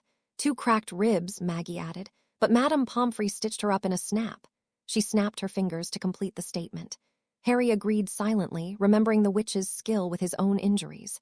It was pretty amazing that you managed to catch her, Ethan added. What sort of broom do you have? What sort of broom did he have? He'd simply charmed his firebolt to look like one of the brooms of this time. He'd seen the picture in one of the Quidditch magazines that James left lying about. Not that he could remember a detail like that now. A comet, he said hopefully. Those were around, right? Ethan shared a glance with Maggie, both seeming to share a little snicker. You don't even know, do you? Ethan said with a laugh. I just forgot the name, Harry argued helplessly. Really, how was he supposed to know the models of brooms that came out in the 70s? And you're on the team and I'm a reserve. Maggie heaved a sigh and shook her head tiredly. James Potter is a sexist prick. You made the team, Ethan asked, sounding a little surprised. Well, looks like our chances are improving for the cup this year. Ethan tapped his fingers thoughtfully.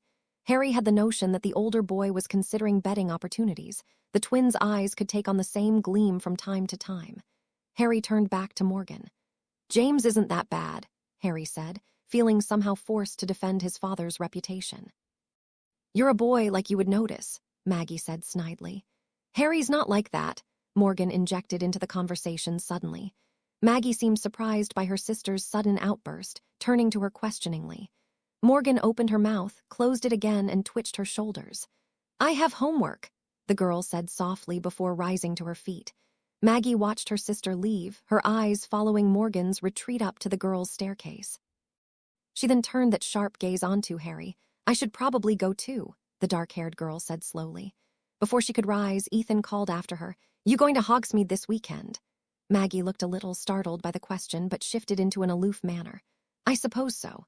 Maybe while we're there I can buy you a butter beer," Ethan said with a grin that displayed all his teeth. Harry suddenly felt like he had stumbled upon some odd sort of mating ritual. "Maybe," Maggie allowed, looking away. "I'll take that as a maybe," Ethan said. He snapped his fingers in her direction, for a purpose Harry couldn't determine. Maggie's lips fought a smile. "You do that." She turned and moved to the stairway, seemingly aware but not really caring that Ethan was watching her walk away. The 7th year did a little dance in his chair once she had moved up the stairs. "I tell you, mate, I just have to sit next to you and snag the girls that get caught in your pull." Harry rolled his eyes. "You're just really desperate for a shag, aren't you?" Harry said, shaking his head. "Of course," Ethan answered without any sort of embarrassment. "But Maggie's a bit of all right. She'd be the sort to take out for a movie and fish and chips. And she's got a twin sister. I know Morgan would probably be against the idea, but there is always the chance." Ethan seemed more than content to enjoy that fantasy for a little bit. Harry almost felt like he was examining a different species. Was this what he would be like if he didn't have Voldemort and life and death situations to keep him occupied? "Yeah, well, I'm going to bed," Harry said, leaving Ethan to his daydreams. "Night," the older boy called with a faint smile. Harry entered his dormitory, looking around to make certain that the boa vine hadn't gone wild again. But the plant was growing quite harmlessly around his bed. Indeed, it seemed to follow directions very well. At least something in his life did. Harry sat on his bed. The dorm was empty. It was still too early for the others to have ventured upstairs. "You doing all right up here? Getting enough sun?" Harry hissed to the plant. "Growing," the plant replied. "Like growing. Yeah, I know, but you can't get too big. Us humans have to live here too." Harry watched as the vine seemed to twine even more elaborately around his bed as he spoke to it. "I may be leaving sometime soon," he warned the plant. Somehow it seemed only right to let it know that he wouldn't always be here. "Where you go, I go," the plant replied. Harry had never had a dog. His Aunt Petunia would never have allowed one in the house, but speaking to this plant gave him the feeling that he was learning what having one was like. "I am moving through time, so I can't really take you with me," Harry tried to explain. Looking at the somewhat sentient plant, Harry was starting to feel a little guilty about leaving it. The vine seemed to rustle unhappily. "Take me," the vine hissed, not seeming to understand the problem. Harry really couldn't blame it. How do you explain time travel to a plant? Even he wasn't quite sure on it. "I would if I could, but you aren't exactly small enough for me to carry you around in my pocket," Harry tried to explain. "I can be small," the plant returned. The vine seemed to retract again, wrapping around its pot and trying to look as small as it could. Harry felt like a world-class heel, which was stupid because he was feeling bad for a plant. The thing just seemed so pitiable. Why did it only grow around Parselmouths anyway? "I'd have to put you in a box," Harry finally said. "There won't be any sun." The plant seemed to consider this for a moment. "Yes," it hissed docilely. "I tell you, I hear something funny," said a voice coming up the stairs. Harry looked toward the doorway before throwing himself on his bed and grabbing a book that was close at hand. It happened to be his book on the boa vine, and he glared at the very boring, grubby little text. "Remus, there can't be a gas leak. It's a magical school, no gas. Well, except when Peter eats too many apricots." "Hey," a quieter voice muttered. The dorm room opened to see the 4 Marauders pile in. Each boy gave the room a quick sweep and relaxed when seeing that the boa vine was still behaving itself. Remus also spotted Harry. "Did you hear a strange noise up here?" the prefect asked. "Sort of like a hissing, air moving maybe." Harry's face became puzzled. "No, why?" Remus shook his head. Never mind, what you reading?" Harry looked down at the little book with a cringe. "It's about the boa vine. I wanted to make certain it wouldn't come to life and throttle us in our sleep." Sirius, who was slouching on his bed, looked over. "Yeah, a bit late for that. What if we managed to get the plant in the Slytherin common room?" James offered. "That would be great." Sirius seemed to perk up at the opportunity for a prank. "Yeah, that would be good." If we put it near their door, then they wouldn't be able to get out. Harry didn't like the idea of abandoning the boa vine to the House of the Snakes. Odd that Sirius and James weren't considering his opinion on the matter. They were muttering to themselves, no doubt plotting something. Harry felt it necessary to stop this early on. "It seems to have taken a turn for the worse," Harry pointed out. He gestured toward the plant that now grew tightly around its pot. "What happened to it?" "I told Slughorn that it trapped us in our room. He'll never believe me now." Remus settled in his own bed irritably, glaring at the offending plant. "What classes do we have tomorrow?" Harry asked, trying to draw his roommates' minds away from the plant. "Transfiguration and double care of magical creatures," Remus answered. He turned to his bed and began pulling books out of his bag, seeming to have let his thoughts return to any schoolwork he needed to do. Remus, what would we do without our walking-talking class schedule?" James's voice brought about no reaction from the prefect. While it was still rather early, Harry closed the curtains around his bed, letting the voices of the Marauders be muffled. Like Remus, he began making his own preparation. It wasn't likely that he'd be in this time much longer. Dumbledore was right. He needed to pack the things he'd need for the journey. He didn't want to risk leaving his invisibility cloak or firebolt behind. He supposed he wouldn't really be losing them, but he doubted he'd get the things returned to him in their original condition. 20 or so years was quite a bit of time. "Any luck with your new strategy with Lily?" Sirius asked in a high manner. The sound penetrated his curtains, and Harry found himself listening in despite his own belief that he really shouldn't have to put up with this sort of thing. James seemed to sigh. "Not really. I tried to lend her another book, and she accused me of trying to trick her in some way, made it seem like it was all a plot I'd devised or something." "Is that why she flung the book at you?" Peter asked. He and Remus had been doing homework at the time, and it hadn't seemed polite to ask. Harry found himself smiling. Yes, he in no way helped his parents get together. They managed it without him. He was not a catalyst for his own birth. He'd been odd enough in his life. Was it too much to ask that his own conception be relatively normal? "I think I'll ask her to Hogsmeade," James suddenly said. Sirius moaned. Harry agreed. "James, you are only looking for trouble. Just give up on her mate." Harry wondered what his father's expression looked like at the moment. It was almost tempting to roll back his curtain and have a look, but somehow he felt it was better he didn't really know. "I'm gonna ask her," James repeated. His tone was blank enough that it made it difficult to interpret. Harry reached for his wand and cast a silencing charm. He really didn't need to know this sort of thing. He'd wanted to learn new things about his parents, and he felt he had. But perhaps it would just be better to wait out the next few days and try not to get involved. Harry shrunk the trunk he'd been arranging, promising himself he'd put the boa vine in there tomorrow. Slipping into his pajamas, Harry crawled under his covers and went asleep. He hoped he'd be returning soon. Maybe it was like waiting for Christmas. The sooner you went to the sleep, the sooner it came. Of course, Harry had never cared for Christmas overmuch. It was merely a day when Vernon and Petunia hoisted gifts on Dudley, sneering in his direction whenever he tried to worm his way into their holiday. Just before sleep, Harry found his thoughts drifting once again to Professor Barton.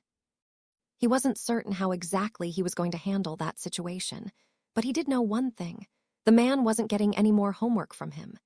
Harry had a strict policy of not doing homework for a professor once they had attacked him. Day 8 Thursday dawned bright and cheerfully, much to Harry's annoyance.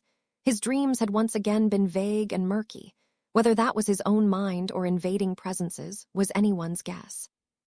But if it was Voldemort, it might explain his sluggishness as he got out of bed. Remus was busy with his morning entertainment of waking his friends. "I'd just pour cold water on the mate," Harry said on his way to the bathroom. But when Harry emerged, everyone appeared to be dry, grumbling, and sleepy-eyed. They moved about packing their bags for the day. Harry used the distraction to subtly pack the boa vine in his trunk and then shrink the trunk to the size of a matchbox. He half expected the miniaturized vine to complain about the treatment, but there was nary a hiss. "Ooh," Sirius groaned. "Transfiguration." Why this bothered the young man Harry didn't know. Harry had no memory of the previous Transfiguration class and thus wasn't certain if he had ignored the homework or not. As for care of magical creatures, he vaguely remembered something to do with spiders. As he left the dorm, heading for breakfast, he found he didn't really care. Sitting at the Gryffindor table, Harry started on his breakfast, only looking up when Lily plopped down beside him. The redhead didn't seem to be in a very good mood, her green eyes shooting annoyed glances at something behind her. Harry followed her gaze, landing not so surprisingly enough on James, who had also just entered. Alice wasn't far behind with Frank in tow. The pair had been mysteriously absent thus far this morning. There was a somewhat flushed, happy expression on Frank's face. Alice was as calm and collected as ever. Still, her eyes drifted to her boyfriend from time to time. "Well, good morning," Alice said warmly. "Indeed," Frank agreed. Lily seemed utterly disgusted by their happiness and rolled her eyes as she bit into a piece of toast. "Perhaps for those who don't have stalkers," she mentioned sourly. Alice sighed. Sitting next to her friend, she tried to be sympathetic. What did James Potter do now? "It's just a combination of all he's been doing. It's terribly suspicious. And then today he said he wanted to talk to me in private. If I end up coming to you professing my undying love for the Pratt, you'll know he slipped me some love potion." Lily shot another suspicious look in the Marauders' direction. Alice nodded her head. "Well, if that happens, I'll rush you to Pomfrey." Harry was considering going to class early so that he didn't have to hear any more of this conversation. Thankfully, Frank seemed equally bored. The fact the older boy hadn't bothered to defend James left Harry with the feeling that Longbottom had long given up trying. Instead, he tuned Lily out and turned to Harry. "Didn't happen to read about the Puddlemere United game against the Montrose Magpies, did you?" Harry bit into some toast. "No," he replied between bites. "Quite the game. My dad had tickets, real supporter of the Magpies." "Pity really, considering they've got no chance making it to the finals this year." Harry shrugged. "Well, being a real supporter isn't really about win or lose, eh? And they did really well. Not too long ago." Time travel made discussing history tricky, even Quidditch history. Frank nodded. "That's what my dad says. They were European champs twice when he was younger, I guess." Frank smiled. "Worse for me, ever since the Falcons won the cup when I was 5, well, that sort of thing stays with you." "Are you boys really going to sit around and talk Quidditch?" Alice asked with an upraised brow. "Better than sitting around and discussing who's taking who to Hogsmeade." "That's just a silly superstition," Alice said with an offhand wave. However, she paused for a minute. "That doesn't mean we aren't going together." Frank nodded. "Yes, dear," he allowed with a bland smile. "What sort of superstition?" Harry asked wearily. Harry had once said that he didn't believe in superstitions. To have wound up with his luck, he'd have had to have walked under quite a few ladders, smashed, at the very least, 3 mirrors, and had a black cat cross his path 4 days out of a given week. Most of that was ridiculous. He wasn't certain about the mirror thing. That might explain a fair bit. Hermione had snorted derisively and pointed out that his own beliefs regarding the days of the week were about as superstitious as it came. Harry had argued that was a completely different matter. Hermione hadn't been convinced, and Harry really didn't want to bother convincing her. Still, he had decided to have an open mind. Lily seemed to heave a sigh. "It's quite silly. It's just that when you're a 7th year, well, the person you take to the first Hogsmeade trip is the person you'll end up with." "Soulmate," Alice supplied. Lily glared at her friend. "Yes, well, if you want to put it that way." "I do," Alice agreed, smiling fondly at Frank. Harry was glad he hadn't heard of this back home. Maybe it wasn't around anymore. If did he wasn't looking forward to his 7th year, Merlin only knew how many invitations he'd get. "Well, that's ruddy wonderful," he muttered, glaring at his porridge. But on the bright side, Voldemort could have killed him by then. Some of his thoughts must have shown on his face as the others were watching him with amused smiles. "I'm going to class," he decided. The others watched blankly as he rose to his feet and exited. "Sort of strange, that one," Alice offered absently. "There's nothing wrong with him," Lily defended. "Yeah," Frank agreed. "Seemed normal enough to me." "You wouldn't notice," Alice decided, patting Frank in a manner that had the 7th year raising an eyebrow. "I think he's quite sensible," the redhead argued. "Most of the time," she amended. Alice shrugged. "I suppose," she relented. "He's probably just worried that Hortense is going to drag him to the village with her, just on the off chance that the spell, superstition," Lily interrupted with a hiss. "Whatever," Alice dismissed. "Just on the chance it takes effect a year early." Transfiguration class was, once again, very boring. It wasn't actually McGonagall's fault. The woman was simply too organized for her own good. No doubt she'd been using the same lesson plan for the 30-odd years she'd taught at Hogwarts. She'd probably inserted some new material here and there, but in general, the theory behind transfiguration didn't change much. One thing becomes another, not too complicated, eh? He was rather glad that McGonagall couldn't read minds. She'd be fuming at that one.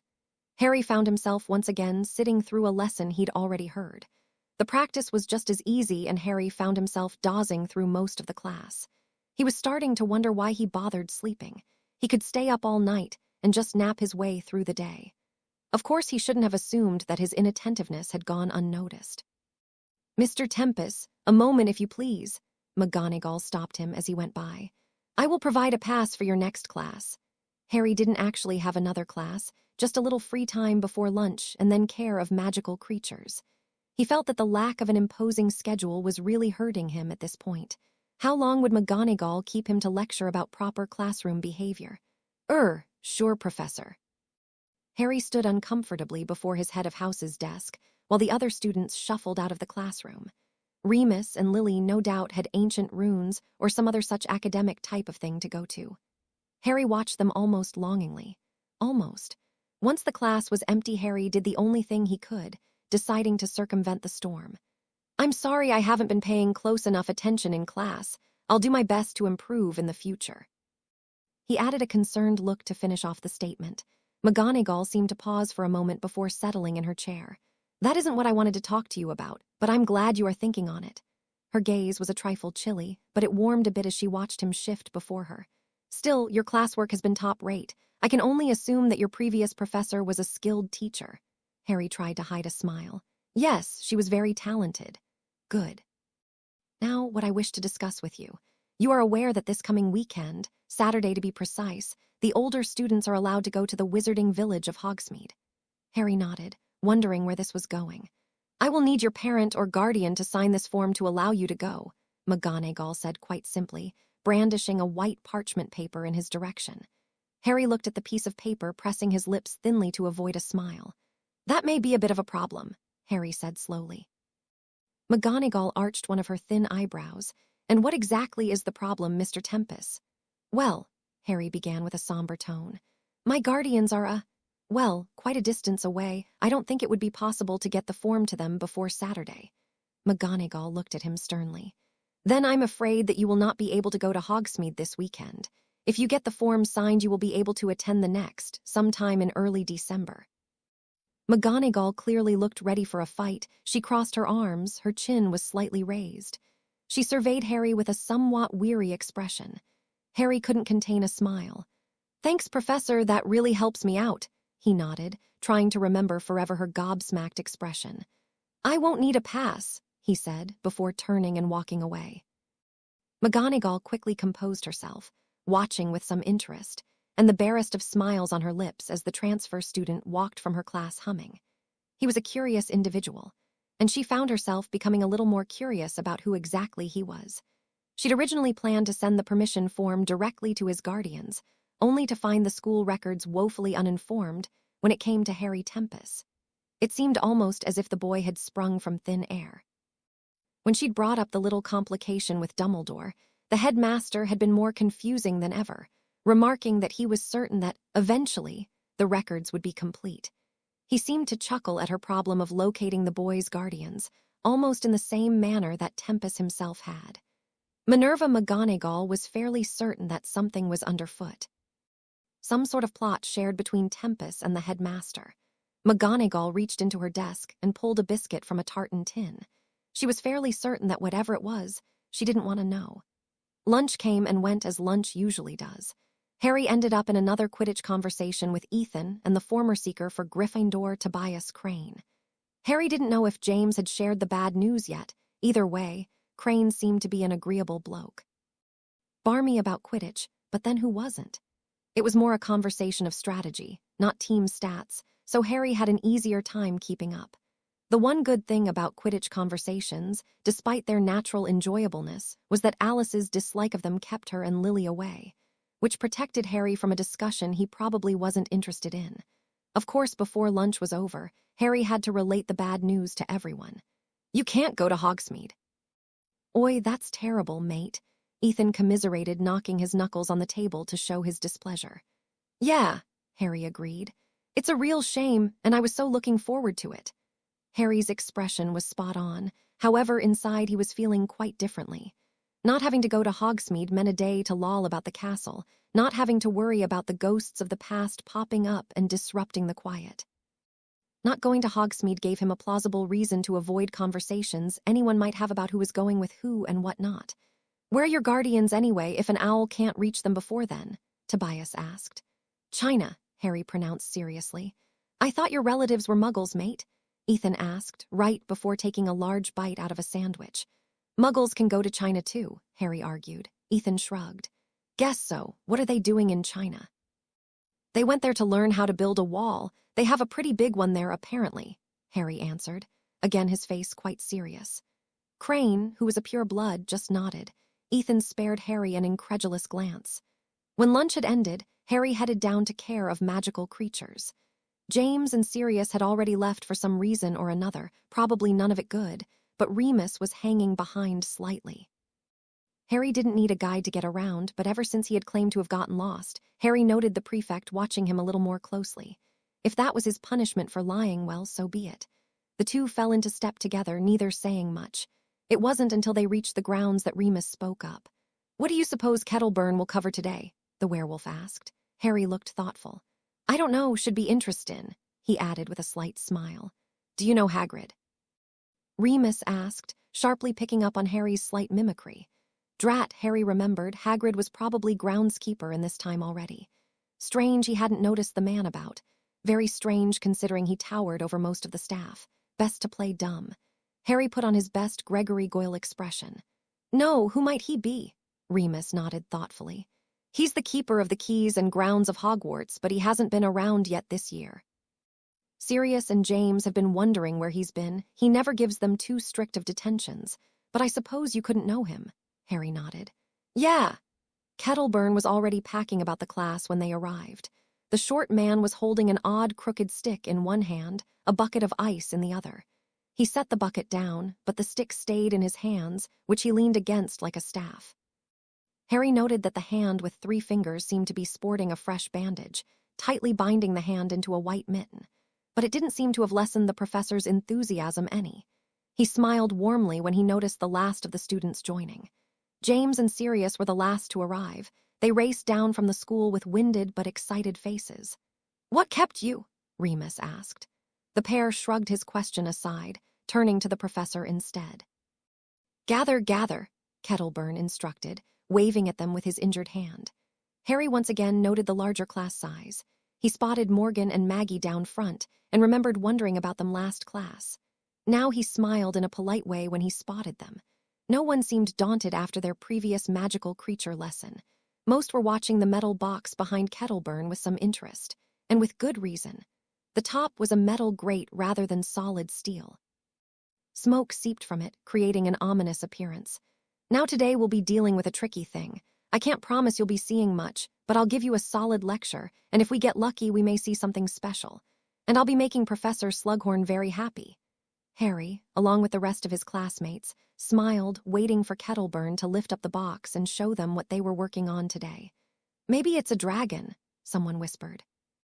Kettleburn seemed to note their excitement, smiling before lifting his wand, levitating the metal crate a few feet away. It was, to say the least, disappointing. The class gazed for some moments at what appeared to be a perfectly normal campfire. Well, normal in the wizarding sense. The slight green tinge to the end of the flames, as well as an increased heat output, hinted that the fire was more magical than Muggle in nature. Still, it wasn't exactly what they had been expecting.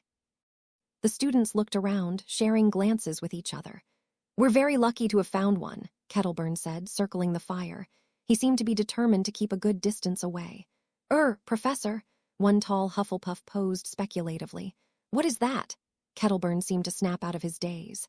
"There is an Ashwinder in there," he said, his brown eyes opening wide. "Keep back a bit. If it lays an egg, we've got to cool it down fast or it will set the grass alight." The professor continued circling about the flames, watching it carefully. At that announcement, the other students began looking a little closer at the magical fire. "Acromantuala Ashwinder, you don't suppose he's going in alphabetical order, do you?" Remus was speaking to James with a thoughtful expression on his face. "It moved," one student said with a gasp to her voice. "Where?" Some others joined in. Soon, despite the heat rolling off the flames, the class was moving closer. A tall girl from Ravenclaw raised her hand and pointed into the center of the flames. It took a moment. but soon the others could see the slender outline buried deep within the heart of the blaze. An ashwinder has a very short lifespan, Kettleburn beginning the lecture. Usually no more than a year, even if they die of natural causes. Most don't even last that because the fires they live in are usually extinguished. They spend most of their lives in magical fires, providing they maintain a certain temperature, somewhere over 1300 degrees C. Because of their color and small size, they are often difficult to see, unless you happen to meet its ruby gaze. On its own, the ashwinder isn't terribly dangerous. It can't exist for long outside the heat of its fire. If you should encounter one, they aren't poisonous but can burn you. Touching an ashwinder can result in third-degree burns. He rubbed his own bandaged hand warily. However, the eggs of the ashwinder are perhaps even more dangerous. An ashwinder may only ever leave its fire to lay an egg. If not recognized soon, the egg will burst into a flame, sometimes over 2000 degrees C, and is nearly impossible to put out. As ashwinders live in fire, these burning eggs create an environment for the young, who in turn will lay another egg and spread another fire. In Africa during 56 BC, one ashwinder spawned a fire that consumed the western half of the continent, destroying the magical civilization there and giving rise to the lush jungles that populate the region today. Harry found himself paying some attention. He'd never studied this before. His gaze fixed on the fire as Kettleburn spoke. It was difficult to see, but hidden within the coals a small grayish serpent coiled harmlessly. It looked almost dead among licking flames. But its head lifted gracefully, sweeping a glance at the class. Everyone seemed to take a breath when its eyes, and indeed they were ruby, seemed to glint dangerously among the heat. Harry was trying to ignore the spluttering hissing coming from the fire. Among the crackle of the fire burning, it was difficult to really understand anyway. All he could make out was a steady flow of insults and profanity. Stupid cold ash excrement, thinks he knows. Harry bit his tongue. It was sort of hard not to see the ashwinder's point. He could remember the professor's errors regarding the acromantula last time. Was he off now as well? The eggs of an ashwinder, while very dangerous, are considered essential to many difficult potions. Of course, the trick is to find the eggs almost immediately after they are laid. Otherwise, the dangerous fires they create make it almost impossible to get them. I've been watching this beauty for Professor Slughorn. The ashwinder seemed aware of man's intentions, if the language was any indication. Cold, unnatural, limbed monsters, thieving flesh beasts. The snake continued on its litany of insults.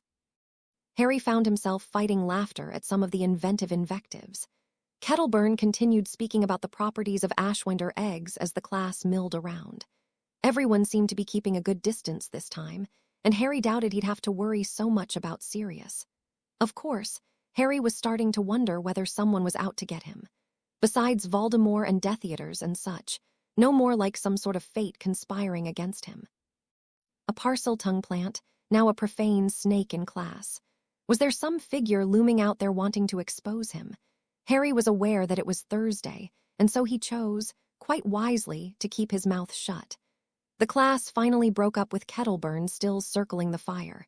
The ashwinder hadn't laid an egg yet, but the friendly professor seemed to believe that it would be any time now. Harry climbed back up to the castle, trailing behind the Marauders, feeling quite cocky actually, having managed to avoid whatever embarrassment fate had in store. Indeed, for a Thursday, everything seemed to be going smoothly. He hadn't been attacked by anything. He hadn't been revealed as a Parselmouth. Nothing had tried to eat him. Really, everything was turning out rather nice indeed. Dinner was a casual affair. Harry managed to snag a fine raspberry tart as well as the last of some pudding. And some shepherd's pie, with Remus looking on. Consolation was passed around as his acquaintances in this time learned that Harry wouldn't be able to go to Hogsmeade. No one offered to stay behind with him, but then that was something you expected of true friends, and Harry was rather glad that he didn't have any of those here. Of course, Hortense was concerned that he get his permission form signed for the next Hogsmeade weekend. Knowing that he would no doubt be leaving soon allowed Harry to smile warmly at the pushy girl and promise to send the form to his guardians post-haste. Harry did get the feeling that Thursday was proving disastrous for others. Basing his observations on Lily and James's frank avoidance of each other, he guessed that James had managed to ask Lily out, and she had once again turned him down. The pair were separated from each other by quite a distance, something both seemed desirous of. James also seemed to be extremely annoyed with Sirius. The handsome pureblood didn't look as if he'd be spending his time in Hogsmeade alone. Black was chatting up a busty blonde from Hufflepuff and making a good deal of progress by the look of it, much to his best mate's chagrin. Thankfully, he wasn't sitting in the direct line of any of that drama, so he ate his desserts contentedly. With dinner easily passed, Harry snuck off to the room of requirement for a few hours' training. His magic was behaving itself fairly well during this vacation. One outburst, and a mild one at that, gave him practically a clean record. Still, he didn't want to slip out of practice, not with confusing defense professors wandering about. He still hadn't come to a decision regarding that matter. He decided to keep a mindful eye, that is, if he ever saw the man outside of his class or office. The professor never even came to dinner. Still, whatever the reason, a little more constant vigilance wouldn't hurt. When Harry finally made it to bed, he felt he'd escaped Thursday unscathed, and was feeling very relaxed when a hand landed on his shoulder. Looking behind him, Harry spotted James with a very serious expression on his face, an expression not often seen there. "Sirius and I spoke with Barton today. We're going to have another one of those lessons tomorrow night." James seemed to be in a sour mood as he spoke. Harry ignored the tone. "He told you then?" he asked. James didn't need the "he" clarified. Nodding, he replied, "Stupid wanker, don't know why he bothered to hide it. I'd figure I'd join too, you know, moral support and all." Harry glanced at him over his shoulder while packing his things in his trunk. "Yeah, well, I want to learn too," James amended. "It would probably help in becoming an Auror." "You want to be an Auror, eh?" Harry asked, honestly curious. The Dursleys had always said that his father was unemployed, and for once they were right. In the strictest sense, James Potter didn't have a job, not when he died and not before. The Potter family's fortune easily supported James and his wife modestly. From what Harry had learned, the pair had spent much of their time before he was born working for Dumbledore and his order. There had been the occasional odd job here and there, oftentimes with more relevance than might be readily apparent. And then when he was born and the prophecy came to light, protecting themselves and their child became their job. But Harry had wondered about his father's dreams. "I'd have thought professional Quidditch," he offered, probing for more information. James grew reflective, tugging on the sleeve of his white-collared shirt. "Well, that might be nice if things weren't the way they are. With this war, well, being an Auror would be more exciting than playing Quidditch." James's hazel eyes flashed, and he smiled before striking a pose that Harry supposed received accolade. James expected praise, but Harry could only shrug. James eagerly anticipated battle, felt proud in his nobility. Not that each fight didn't bring Harry a surge of adrenaline. Sometimes those memories seemed brighter, sharper, clearer. Those were times he'd never forget. But it was impossible for him to really look forward to it. It was the sort of thing that only someone who hadn't experienced it could glorify. Standing before what could very well be your death, with only a wand and your wits. It really wasn't what James Potter thought it was going to be. Harry's silence seemed to strike James as odd, or perhaps just unexpected. "I figure I have to do my part for the right side of this thing," he continued, once again finding himself very courageous. "James," Harry said softly. He bit his lip, not certain what he could say. "Yeah," James asked, his face preparing for praise. "That's the stupidest thing in the world," James spluttered. "What?" he managed to say, a little too stunned to be mad yet. "It's not about doing anything heroic. It isn't really even doing what people think is right. It's doing what lets you sleep at the end of the day." Harry leaned against his bedpost, finding himself unable to turn around and look at his father's face. "Just don't tell me you did it because you wanted people to think you were brave." Harry didn't know why he said that. What are you on about Tempus?" James demanded, ruffling his hair. "We've all got to do our part against this thing." Harry nodded, not minding the other boy's irritated tone. Maybe James's reasons would change, maybe they wouldn't. Time would do what it wanted. Either way, Harry found that he fell asleep quite easily. Harry dreamed, and in his dream he felt his strength growing again. He felt as if the shackles on his body were releasing. He was starting to remember who he was again, starting to leave this wretched blackness. It was an emptiness that seemed horribly familiar. The brief snatches of noise and light were restoring his sense of self, and growing more frequent. He was still bound, still locked away, but the keys were turning. Why this was happening, he himself could not say. He was remembering enough to know that perhaps this shouldn't be happening. But that seemed to reek of self-doubt, an emotion he'd sworn never to have. He could wait and do it with more patience than most would think him to have. But it would happen soon, and with it the taste of victory would be near. Harry pulled himself from an odd dream. His hand fiddled with his nightstand. It was rather empty now that the bow of vine wasn't there.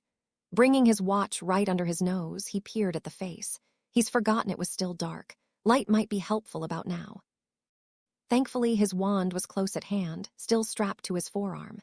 He muttered a Lumos charm, letting the faint glare of the spell display the dials on his watch. It wasn't after midnight yet. Still Thursday. Why did he have a feeling that such a weird dream was bad news?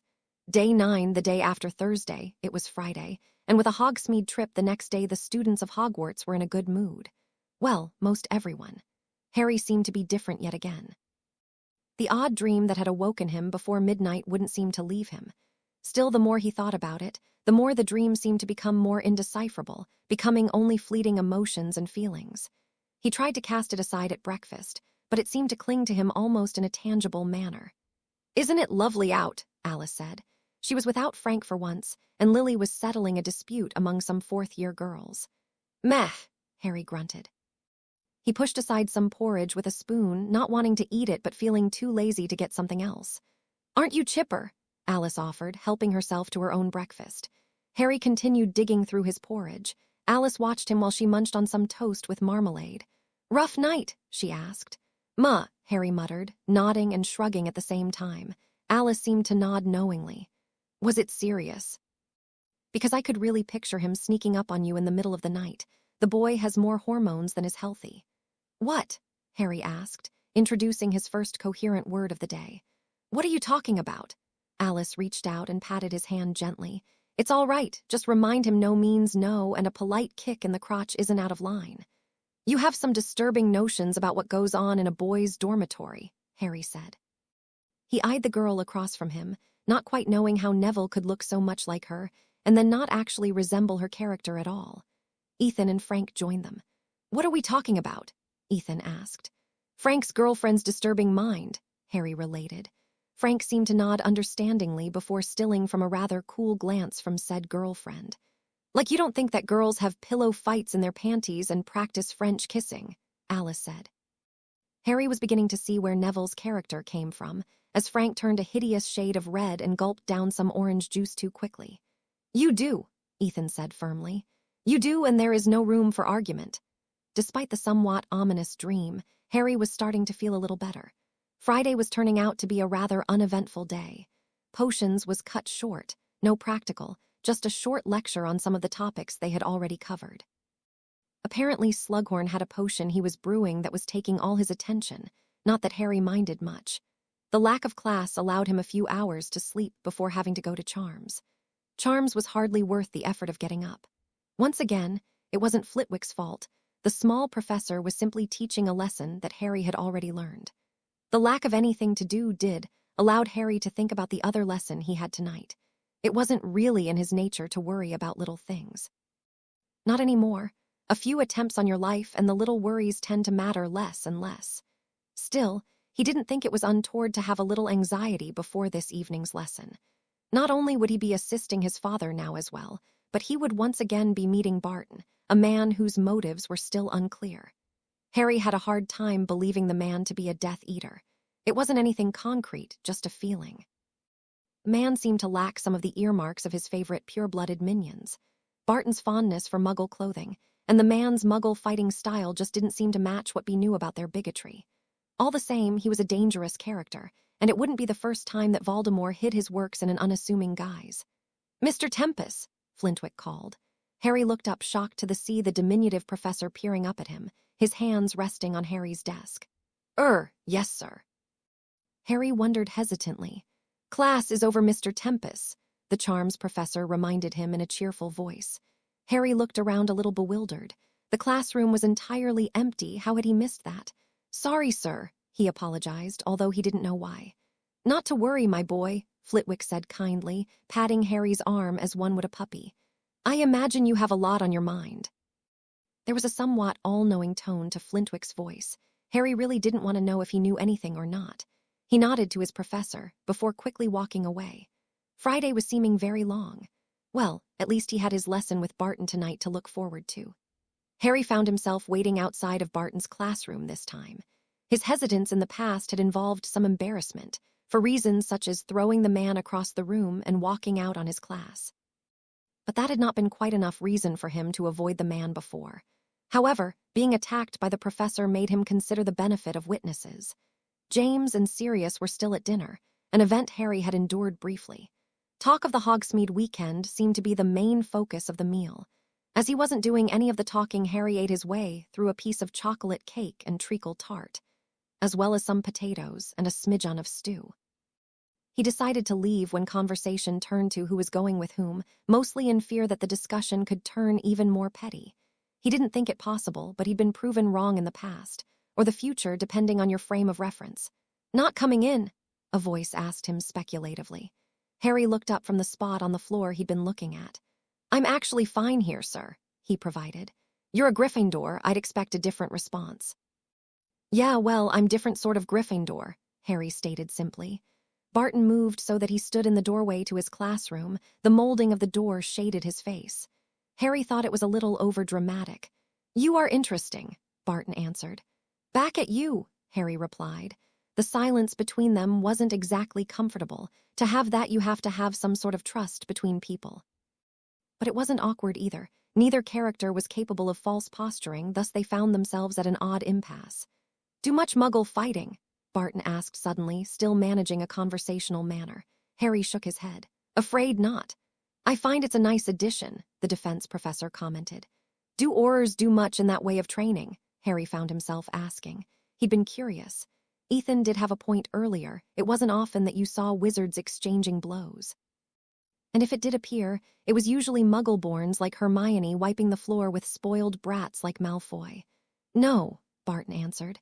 "It's not proper training procedure," Barton recited with a casual flick of his chin-length hair. "More work with speedy wand work, some effort towards dodging accurately." "Why did you take that route? When I was distracted with the bookcases, you could have sent a spell," Harry asked. He found himself referring to their fight in a clinical manner, evaluating the exchange as if from a different vantage point. "That would be expected. A few blows and most wizards lose a grip on their wand. Loose hands make better targets." Harry agreed silently. "Not you, though," Barton said, watching the boy carefully. Harry once again became aware of the man's sharp eyes. He felt himself retreating more into himself. "Well, hello, professors," a new voice interrupted. Oddly, a very accurate statement. Harry looked over. He hadn't heard James of Sirius approaching. That might have something to do with the portrait that was sliding back into place. The pair knew Hogwarts' secret passageways better than anyone Harry had ever met, excluding perhaps the Weasley twins. "Professors?" Harry asked, cocking an eyebrow in the other's direction. "Yeah, well, you're teaching us too, eh?" James added. He moved into the classroom, passing the defense professor, not seeming to note the oddness of the other's location. Sirius was looking a little curious about the odd grouping, but followed James inside. Harry couldn't help but note that Sirius seemed a little more relaxed this time.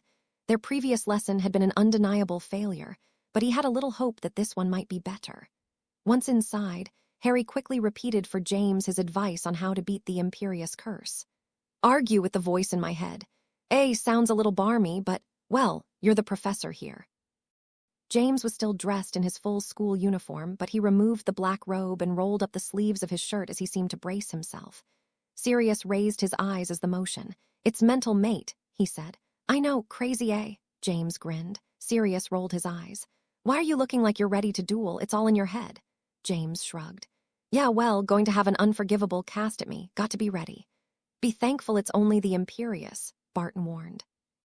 He was leaning against his desk, still dressed in a long blue robe, managing to look somewhat eerie.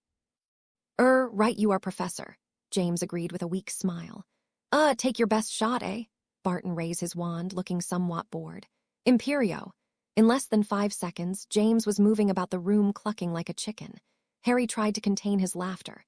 Really, Moody's little lecture about complete control was still in his mind, but seeing his father like this, maybe it was good that James Potter hadn't been the one to raise him. He'd have lost any amount of respect at this point. James shook his head as the spell wore off. He looked at Sirius and Harry in an annoyed way. "As if you'd do any better," he muttered. "Let's see," Barton said. He turned his wand. "Imperio."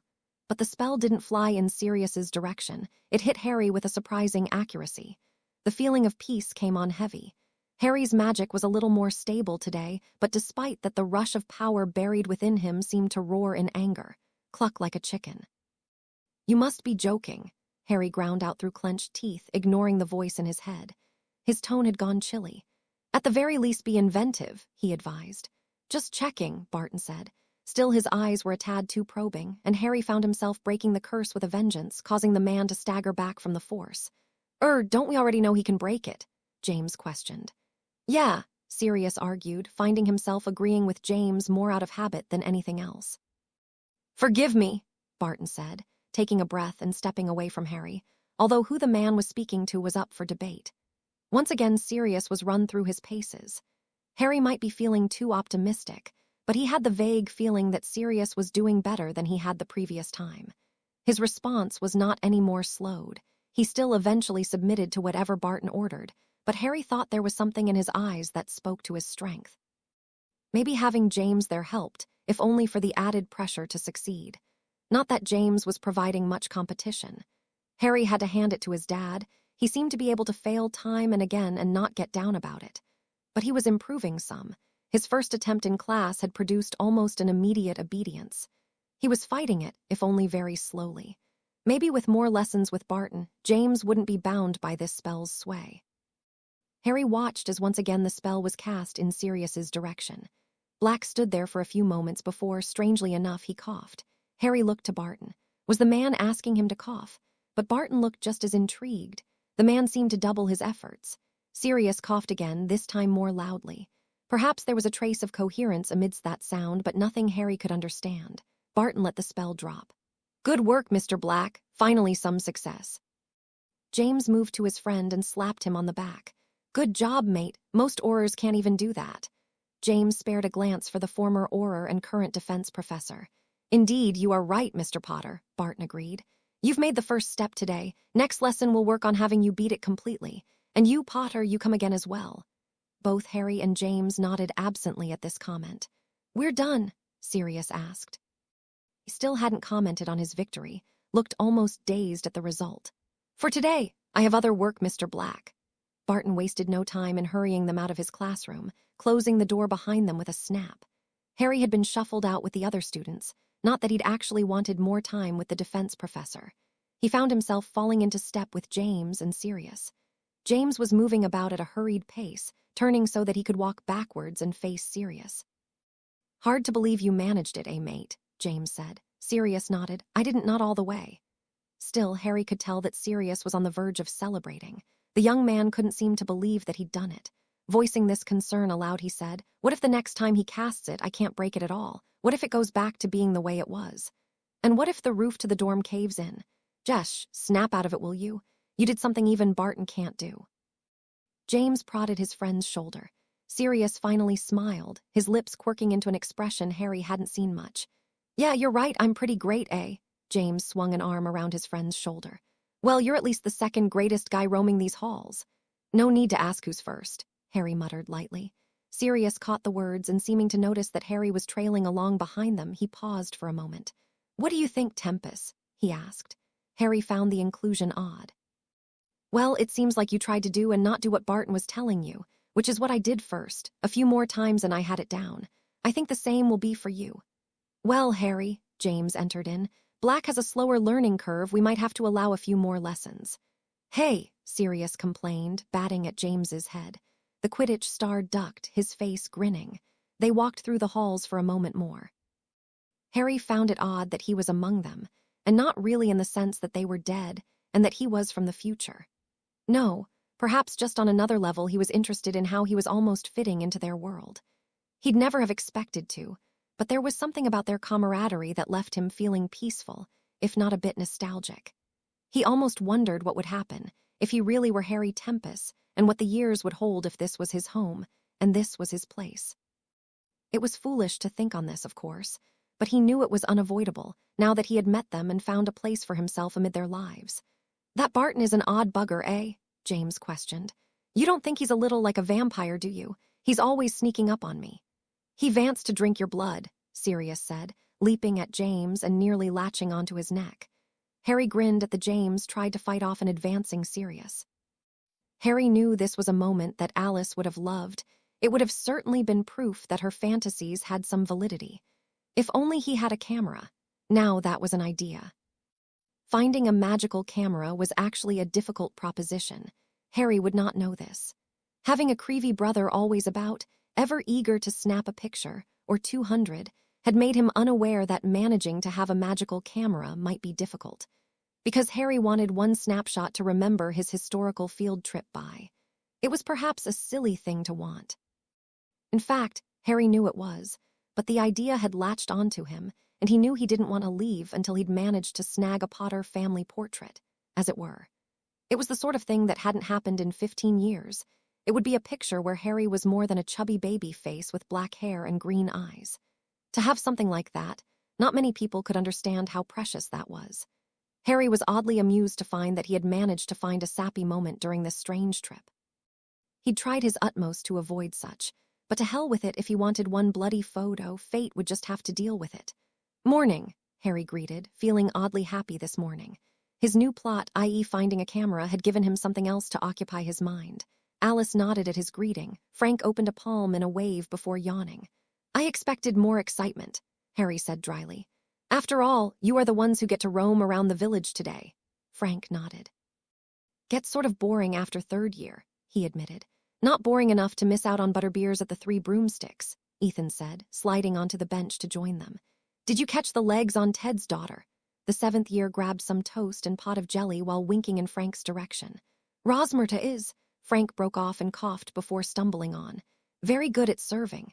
However, Alice didn't seem to mind whatever he'd intended to say. "You know anyone around with a camera?" Harry asked, changing the conversation abruptly. "A camera?" Alice asked, tilting her head thoughtfully. Ethan leaned forward, a bit of jelly on his chin. "What might you be needing a camera for?" Thought I'd take some pictures of the Hogwarts architecture," Harry lied swiftly. "You know, to send to my guardians. They must really like that sort of thing, and going to China to see a wall and everything." Ethan shook his head, not seeming to believe much of what Harry said.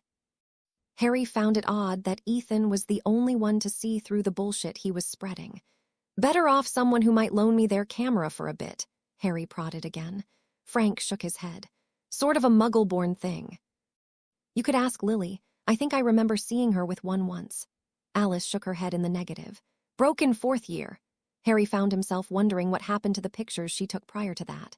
Of course, the destruction of Godric's Hollow had probably caused some damage to his family's mementos. Death, carnage, and Dark Lords can do that to keepsakes. "Anyone else?" Harry asked.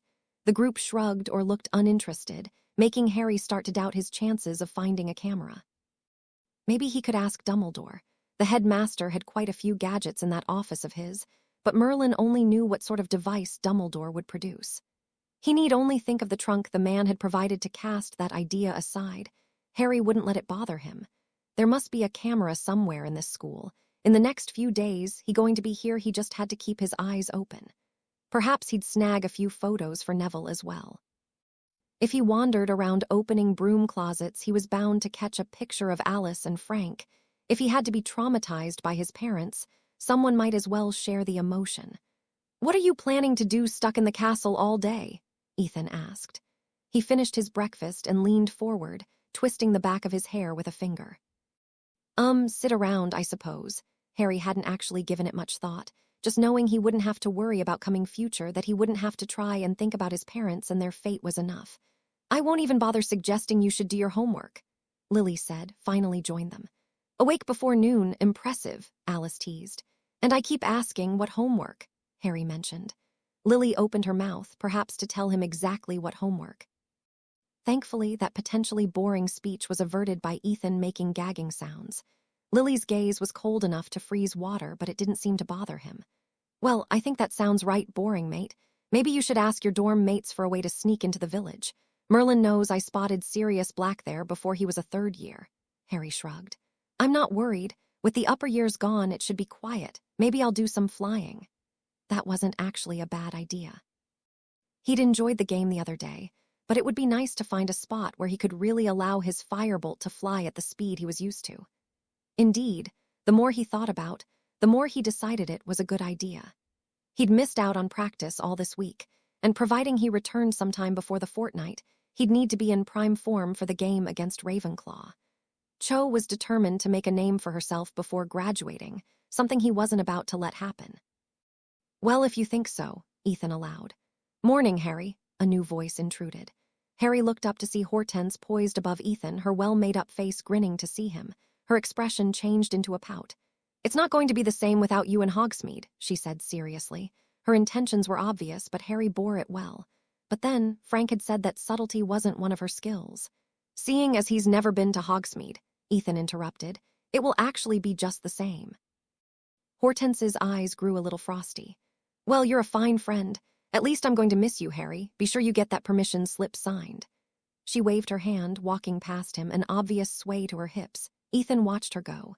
"Even I'm not that desperate," he commented. Harry watched. It seemed obvious that on some level Lily wanted to retaliate. His mother couldn't seem to allow anyone to be spoken badly about. But then, there wasn't much to offer in Hortense's defense. "Apparently Parkinson really has a thing for her," Alice mentioned. Harry avoided a gag. Bad juice," he muttered, pushing the pumpkin juice away from him. The others seemed a little confused about the reaction, and Frank sipped his own drink carefully. But Harry was feeling too sick to care. He was starting to get the bad feeling that he knew why Hortense seemed familiar. He simply hoped he was wrong. "Well, I'm off for some flying," Harry said, getting to his feet.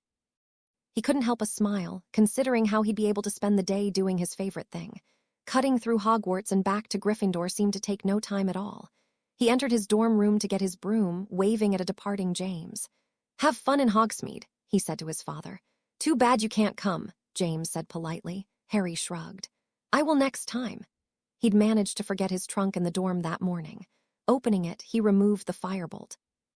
"How you doing?" he hissed into the boa vine. "Small," the vine hissed. It didn't look like it was doing well away from sun, smashed in a miniaturized trunk. The vine had turned a rusty brown color, losing the vibrant green Harry had come to know it as. "Maybe I can let you out some today," Harry considered. "Stay," the plant argued. In its current state, the plant seemed to have some difficulty speaking. If Parseltongue could sound scratchy, this plant managed it. Still, it did have a point. Now that a week had passed, Harry could leave any time. What had Dumbledore said? It all depended on metabolism. Something like that. Harry frowned at the plant, but still closed the lid before shrinking his trunk and placing it back in his pockets. Snatching his broom from his bed, he walked to the window and shoved it open. Not wanting to bother climbing down, Harry stood on the sill for a moment before jumping into the open air, swinging his legs under his broom as he began to plummet to the earth. With a rush of speed, he was airborne, soaring over the Hogwarts grounds. It was going to be a wonderful day. It was going to be a terrible day. James Potter could see that now. Sirius would be off with Heather or Hannah, whatever her name was, and he'd be spending Hogsmeade with the boys, his best mates. Remus would looking longingly at the bookstore until someone suggested they pop in, wherein they might lose Remus. Peter would only want to stop into the Three Broomsticks. He still seemed to have a slight crush on Rosmerta. She had graduated a couple years ago and was way out of his league, but Peter still hadn't discovered that. They'd amble over to the Zonkos at some point and restock for the coming months, which wasn't nearly as interesting as visiting a magical joke shop sounded. All in all, it might seem like a pretty good day if you were back in third year. James had grown a little tired of the same old thing, especially when he'd had a little something else in mind. Or perhaps someone might be the better way of phrasing it. Lily Evans was the blastedest girl he'd ever met. Stubborn to the point of annoying, a temper to match her hair, all book smarts and no common sense, more loyal than any Hufflepuff, brave as any Gryffindor, and damned it all, he was pissed at her. The girl wouldn't give a bloke a chance, and he wanted to know what had he ever done to her. All right, there had been a few pranks. He'd been young, how else was he supposed to let her know he liked her? He hadn't even known it himself. And if the girl couldn't take a joke, whatever happened to forgive and forget, eh? He sighed. It was probably pointless anyway. He was almost mad enough to ask another girl to Hogsmeade, but he knew it would only be an attempt to make her jealous. And he didn't think he'd be able to stand her if she wasn't, not even just a little bit. So here he was with his mates. Just 3 single guys enjoying a lovely Saturday in the village, free from the rules of the school. "Oh, look at that," Remus said. He was peering into the window of the bookstore with some excitement. "The new Marius book is out." There was a strange glint to the werewolf's eye. James rolled his eyes, Remus and his Marius books. As far as James was concerned, this was one of Remus's more annoying qualities, and that was saying something when the person in question was a werewolf. Given the choice, he'd prefer Remus keep his furry little problem and drop the books, but both seemed equally unlikely. Not that he could help it, James supposed. They'd sort of fed into each other. Werewolves weren't terribly popular in the wizarding world, and certainly not as playmates for wizarding children. Remus had grown up fairly isolated. He probably thought books were his friends. It was nothing like James's childhood. His mother had always been arranging play dates. He'd probably gotten together with every pure-blood or half-blood child within 2 years of his age. James watched as Remus looked at the cover of the Marius book, the 5th one he believed. Why did he even know that? The bright purple cover was marked by a gold script, Marius Mage and Secret of the Tomb. What utter rubbish. Wizarding novels tended to be trash in the first place. But the Marius books tended to be the worst of the lot. Remus had tried to get all his friends to read them. James had stomached his way through half of the first book, Marius Mage and the Key of the Ancients. Despite his friends' disinterest, Remus would chat about them from time to time. Thus, they all knew more about Marius Mage than most wanted to. "Let's go in," Remus pressed. It was an unusually assertive demand from the prefect, so James shrugged and followed him inside. As if it would have been avoidable. Talk about feeling like a hippogriff in an apothecary. James looked around with his hands in his pockets, only a few Ravenclaws scattered about, their heads bent over books. No surprise there, Inks isn't about, is he? Thought James nervously. He and the owner of the shop had a row a few years ago. James still claimed that he couldn't possibly be held responsible for that small fire.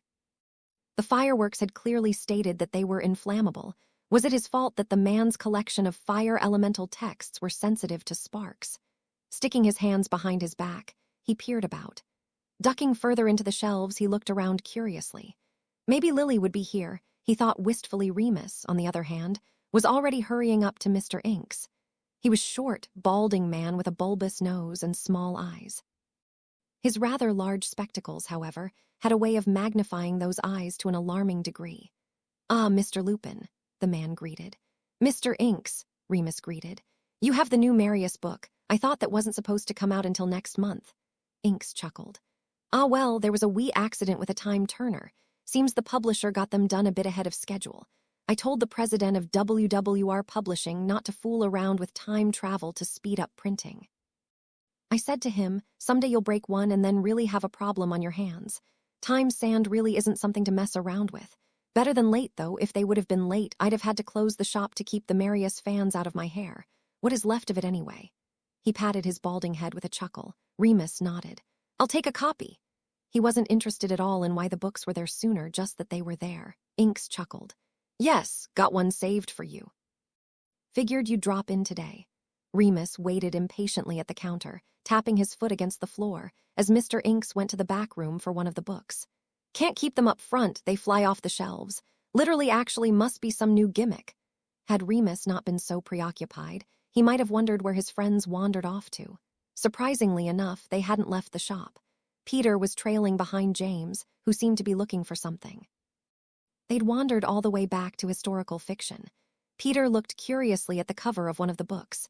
It showed a well-endowed brunette having her shirt tugged at by a large Scottish kilt-wearing swordsman. "Will Wandora submit to Percival's passion?" Peter found himself wondering if she would. He flipped the book over to read more. "Drat," James muttered. "What?" Peter dropped the book, moving away guiltily. "Nothing," James said. Lily didn't seem to be browsing the bookstore today, which seemed out of character based on what little he knew about her. "Let's drag Remus away," he suggested. Peter nodded, casting one last glance at Bewitching the Wandless as he left. It took a moment to find their friend. Remus had joined the other patrons, sitting in a chair, his nose buried in a book. "Come on," James said, tapping Remus on the shoulder. "Huh," Remus looked up. All right." He seemed a little hesitant, but stood all the same. "So you got another Marius book?" Peter asked.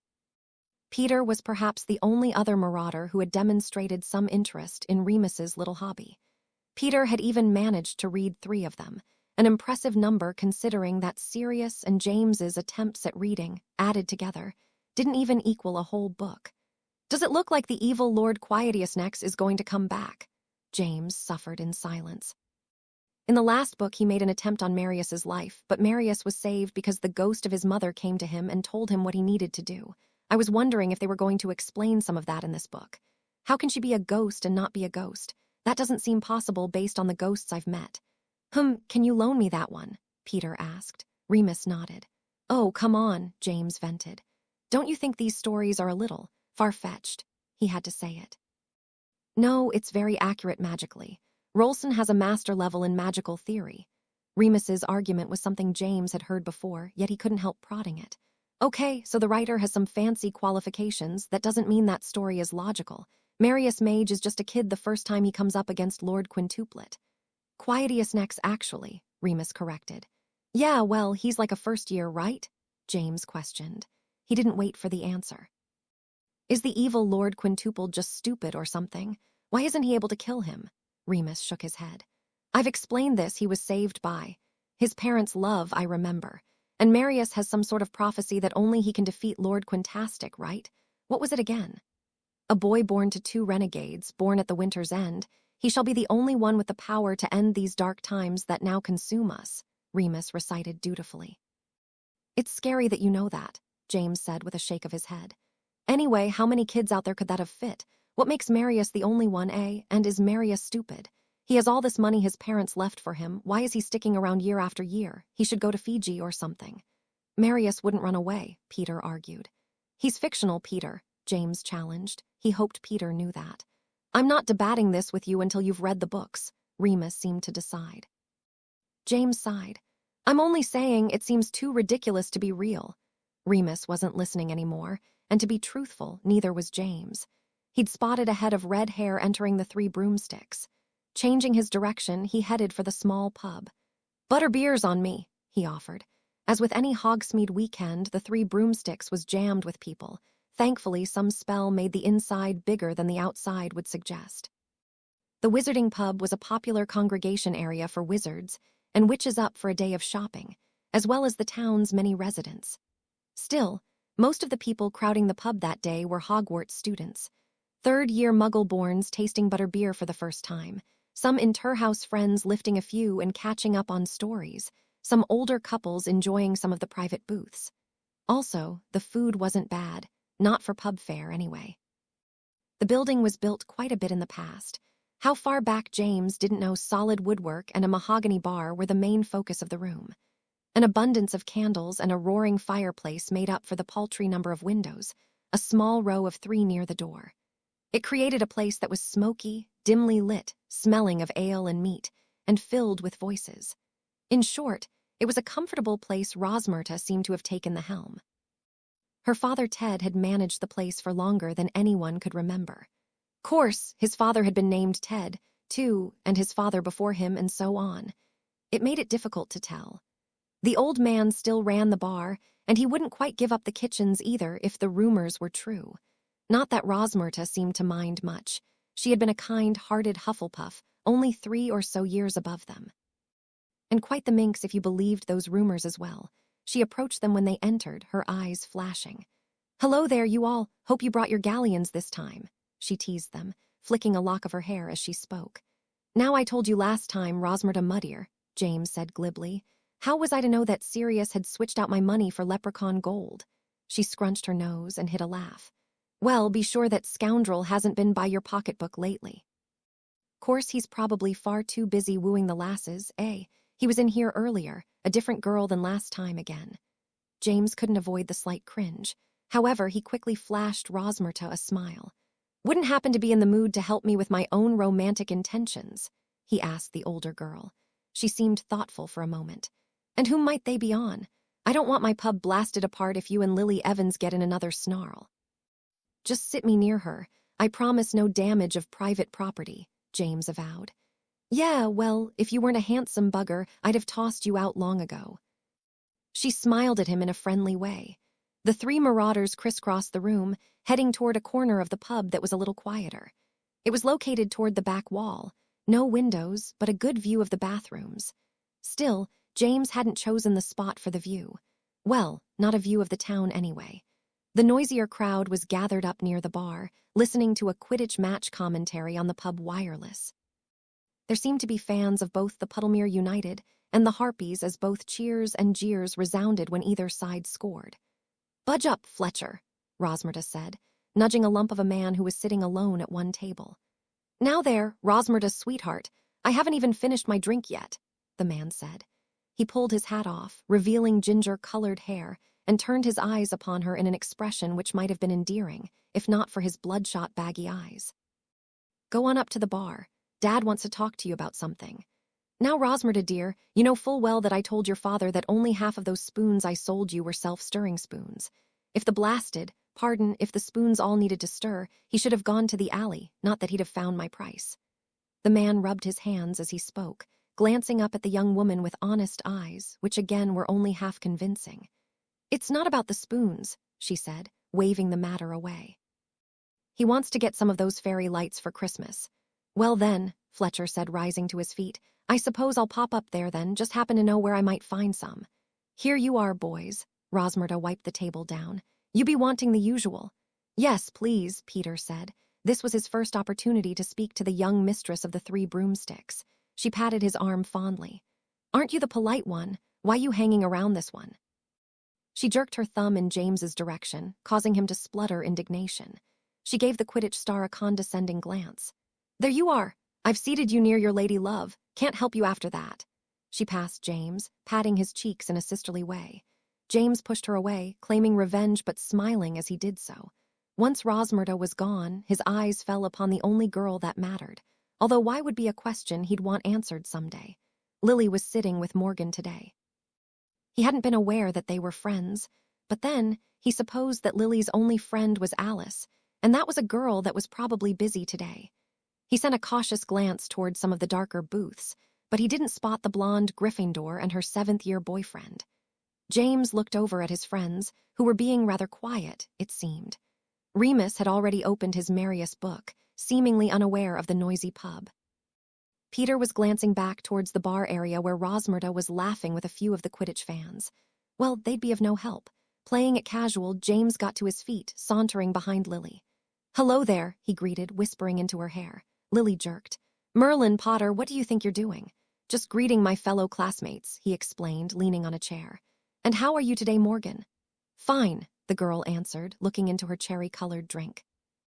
James moved from Lily's side, leaning against the table and peering over Morgan's shoulder. You feeling any better after that stray bludger? He asked her. Go back to your own friends, supposing you have any, Lily hissed back at him. When was I talking to you, Evans? James asked, his tone dripping venom. Lily took a breath. Her lips had gone pale and her emerald eyes slitted. Don't you draw Morgan into this.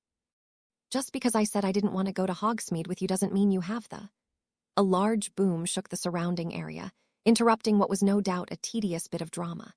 The tables around the pub jerked about, chairs were tipped over, and those who had been standing managed to spill their drinks upon their neighbors.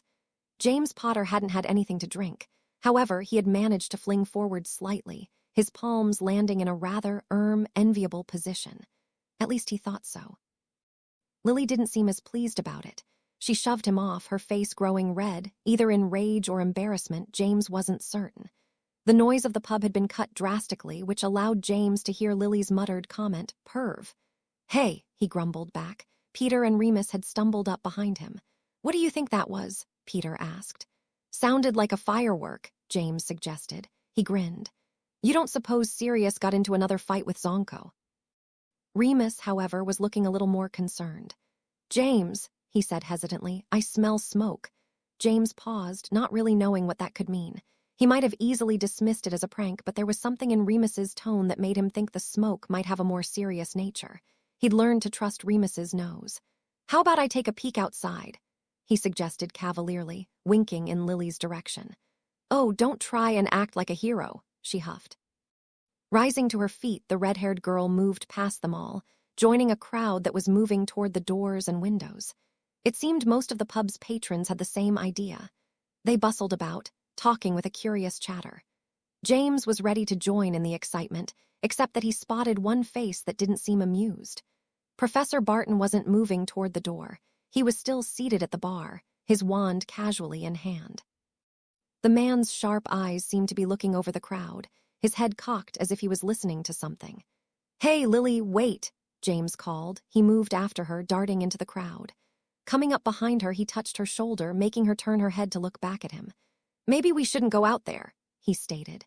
Lily scrunched up her face in an annoyed gesture, then turned back toward the doorway. Suddenly, the people in the front yelled in alarm. The people directly in front of them stepped back, and a low mutter of complaints came as people were jostled about. Lily was elbowed by a tall fifth-year James recognized as a Ravenclaw. She winced and rubbed her shoulder. "Watch it," James growled at the taller boy. "I'm fine." Lily shoved him away, standing on her tiptoes to try and see what the commotion was about.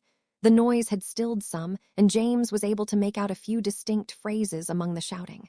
"The apothecary," "Fire," and Merlin's bleeding staff, the last not really of much importance.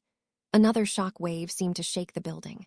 Overhead, the beams rattled and sawdust filtered down upon the students and few adults who had come to a halt, no longer pressing toward the door. The silence seemed very thick after the loud commotion that had rent through the crowded pub just moments ago. One figure moved at a quick pace toward the fireplace. "Well, ta Rosmerta," the man said. James recognized him as the Fletcher man who had been at their table earlier.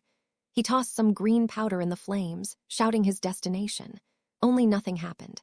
After a moment of waiting, the man jumped out, patting the hems of his trousers that had caught on fire once the magical flame had reverted back to its normal state. "Core," the man cried, still swiping at his singed trousers. "There is something wrong with the flu," he announced to the room, although that should have been obvious. Another boom sent people tottering again, banging into each other. Some girls screamed, and someone must have fallen down and gotten hurt because James heard what sounded like pained sobs. He tried to look over people's heads, but it was simply too shifting and chaotic to figure out where the noise had come from. The shaking ceiling had worked to panic more individuals. "Let's get out of here before the roof falls in," James heard someone behind him shouted. The unseen figure was soon jostling James, and was joined by half the crowd, all fiercely determined to reach the exit. Having a little more weight and height, James dug in his heels and managed to fall to the side. He looked around, startled to spot Lily being pushed forward along with the others. He caught her gaze for a moment and thought he saw shards of fear in her emerald eyes, although her expression was a tight line, not omitting any emotion. "Lily," James called, flinging himself into the crowd, he trying to catch up with her. A hand latched onto his robes, tugging him back. He spotted Peter clutching at him nervously, his gaze meeting James as if to ask for instruction. He knew his friend wasn't the sort to handle difficult situations well, but he found himself irritated at the moment. He shook the shorter boy loose and plunged back into the crowd. "Lily," he called again, caught in the push towards a door he couldn't even spot anymore. The faces of these individual people had all blurred into an indistinct crowd hung on its own instincts. "James!" A voice suddenly reached out to him. He turned around, spotting the point of his search. Lily was pushed against a wall, managing to have stopped just short of the door. She seemed to be sheltering something beside her, taking the rough jabs that came her way as she fought against the tide of people. James wasn't quite as polite, knocking people out of his way. He reached her side and tried to block her from the onslaught with his back. It was only now that he was near enough that he could tell what, or rather who, she was protecting. A young girl was latched to Lily's side. She must have been a third year, but she was very short and thin. James didn't know her, but tears streamed down her face pitifully. "I think she broke her arm," Lily said, trying to reach above the din. "What?" James called back, moving his ear closer to her lips. "She broke her arm," Lily yelled, but it was still difficult to hear, even with her breath washing against his neck. James looked back at the little girl. "Let's get away from here," he called. He'd been stuck in the back several times as people tried to leave, but he didn't really think of that now. Looking at the girl's tearful face, he felt utterly unequipped to help her, but getting her out of the mob couldn't hurt. James held out his arms to the girl. She looked uncertain, so James gestured, picking her up. It didn't turn out to be as heroic-looking as he thought it would be. Because of her injured arm and the push of the crowd, he found himself lifting her more like a potato sack. He just had her settled against his chest steadily when a sharp jab to his side sent him sprawling. With the additional top weight the girl was providing, his balance was thrown off. He gripped her legs tightly, trying not to loose her in the scuffle. "Budget!" a tall man grunted as James struggled to regain his footing. Only one foot on the ground, he was twisted around and pushed out of the pub. The girl wrapped an arm around his neck, almost strangling him, but he managed to shake her off some once he was on solid ground again. He staggered, looking around at the sunlight. He managed to catch himself before taking a tumble and making a real arse of himself. He would have said that it was nice to be out in the fresh air, but it really wasn't that fresh. The acrid smell of the burning apothecary filled the air with a smoky smell that made him cough. Once again, he was shoved out of the way as another exiting patron seemed determined to move in his direction. He rubbed his chest grumpily with his free hand. Maybe his valiant effort to block Lily had not been the best idea. It was just a fire. People didn't have to panic so. Lily burst from the pub, her expression more annoyed than worried. "There you are!" In the road, people were able to span out more, heading in whatever destination they thought best. She approached them quite easily, which was slightly annoying considering how James had been shuffled about. James had landed in a position out of the main flow of travel. Most of the students were heading back towards the castle, while some of the adults seemed to be Hogsmeade locals and were hurrying home to check on their own properties. Either way, it was either left or right. James had wandered straight, ending across from the 3 broomsticks. People still seemed to grapple about, trying to decide whether they wanted to exit or not.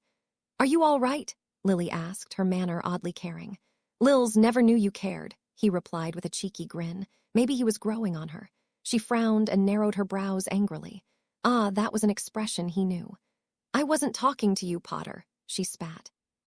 "What did you think you were playing at, acting the hero? I said she broke her arm, not her leg, you idiot. She could have walked just fine and then we wouldn't have been tossed about." "No big deal, right?" James argued.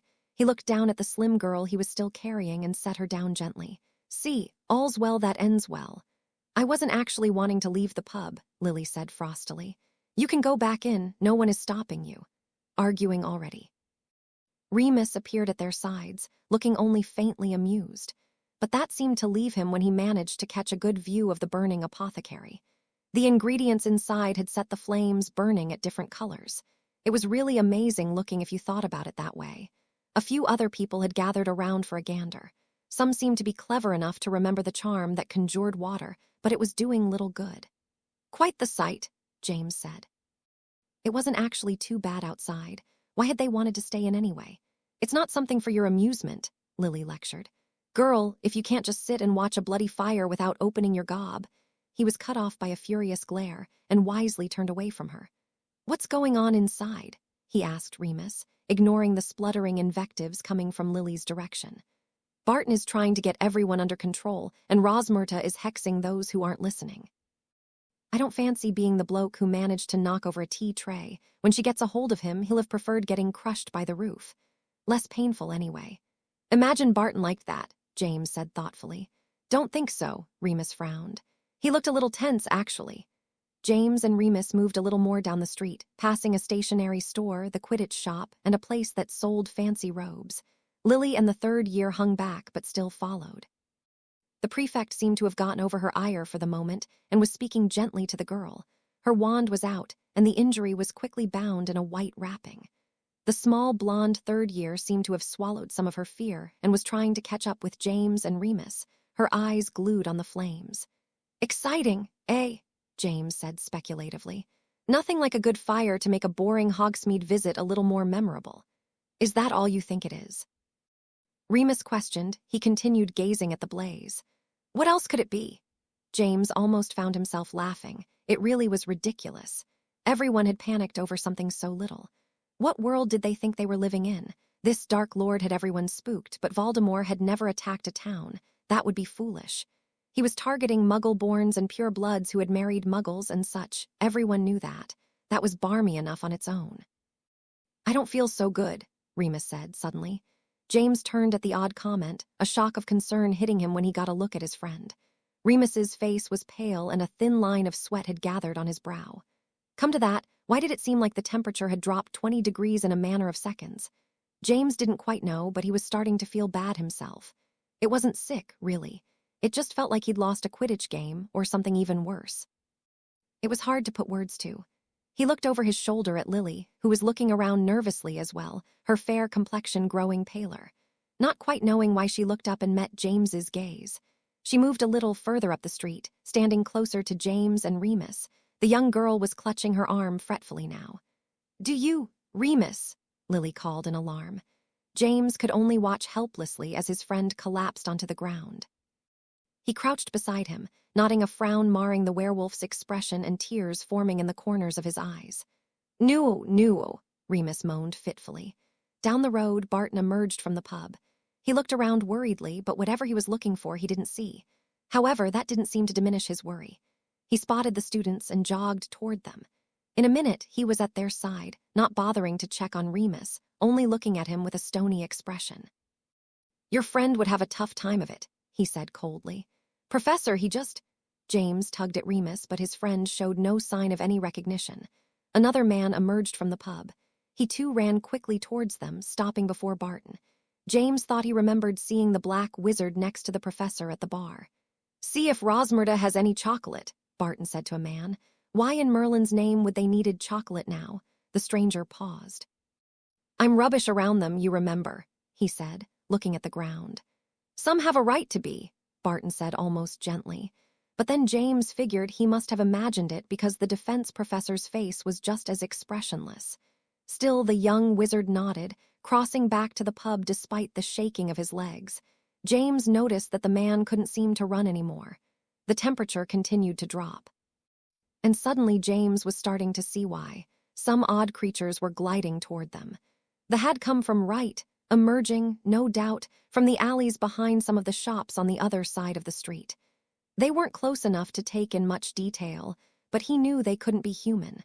They glided on the air like specters. They were skirting around the fire, and air seemed to freeze in his throat the nearer they drew. The cold was so intense it seemed to be freezing something deeper than flesh, like his very soul was shaking in the chill. The few people that were near them seemed to tumble to the ground. What happened to them, James didn't see. They were soon hidden behind more of the creatures. James climbed to his feet, pulling out his wand. He didn't know what they were, but he didn't want them any closer. "Good, you're mobile." "Get out of here." Barton shoved James toward Lily and the still unknown third year. "Take them," the defense professor ordered. James nodded dumbly for a moment. He was starting to walk towards the pub when he realized that Barton was following them. "What about Remus?" James found himself protesting. Barton looked at the collapsed student. James hadn't realized how cold his professor's eyes looked. "Can you carry him? Levitate him to safety. You have the strength, boy." "Those are dementors. They suck the magic right out of you." Barton's cold cynicism was infuriating. James swallowed. He was having enough trouble putting his own feet in front of the other. James continued staring at his friend and stubbornly moved away from the pub. He couldn't carry him. He raised his wand. Maybe magic would be better. Levi Levicorpus, that was the spell. He moved his wand, but the words seemed hard to say. His magic seemed hard to find. "Levicorpus," James's voice rasped. Remus seemed to lift only inches off the ground. He wiped at his sweaty forehead, his eyes moving back to the street. They seemed impossibly closer. Still he stood before his friend, his body bending like a reed. And those things, they were moving faster than the growing chill. Before he had a moment to think, they passed the fire. They moved like one organism almost, only one or two breaking from the group when they stumbled upon a person who had collapsed under their power. James strained to see what they were doing with those people. Barton cursed and appeared beside him, his own face looking drawn. He tugged at James's shoulder, trying to drag him away from Remus and toward the pub. "You want to be an Auror, Potter? It's time you learned about sacrifice." A Wronski feint is perhaps one of the most dangerous maneuvers a seeker can attempt. It is also the most sought after among the professional teams. Captain of the Holy Harpies once said, "Don't even bother applying for the post of seeker if you can't manage it." Oddly enough, despite its desirability, a Wronski feint is only really effective 20% of the time. There are simply too many factors at work, and if the opposing seeker is worth their salt, they should be able to spot the bluff before plowing into the pitch. Also, the fact that the move has made it into even an average seeker's training manual, well, it takes away some of the surprise. When it was, or would be, depending on your frame of time, invented, Joseph Wronski managed to trick a good deal of his opponents. Now, however, it had become somewhat stale. Perhaps the real reason it is so popular has more to do with the fact that crowds seem to enjoy it, giving an exciting edge to a Quidditch match. Showmanship has always been a part of any professional sport, but there is actually another reason why coaches prefer their seekers to possess the skill. Frankly, it is a good judge of nerve. Seekers need to be fearless. They need to ride the winds at breakneck paces, all to chase after a little winged ball. Good seekers are always courageous, but the really great ones are also a little mad. They have to be. They have to be the sort of people who forget about gravity, the sort of people who leave more than just the ground behind. And if a seeker can perform a picture-perfect Wronski feint, well, they might have the sort of madness that a team is looking for.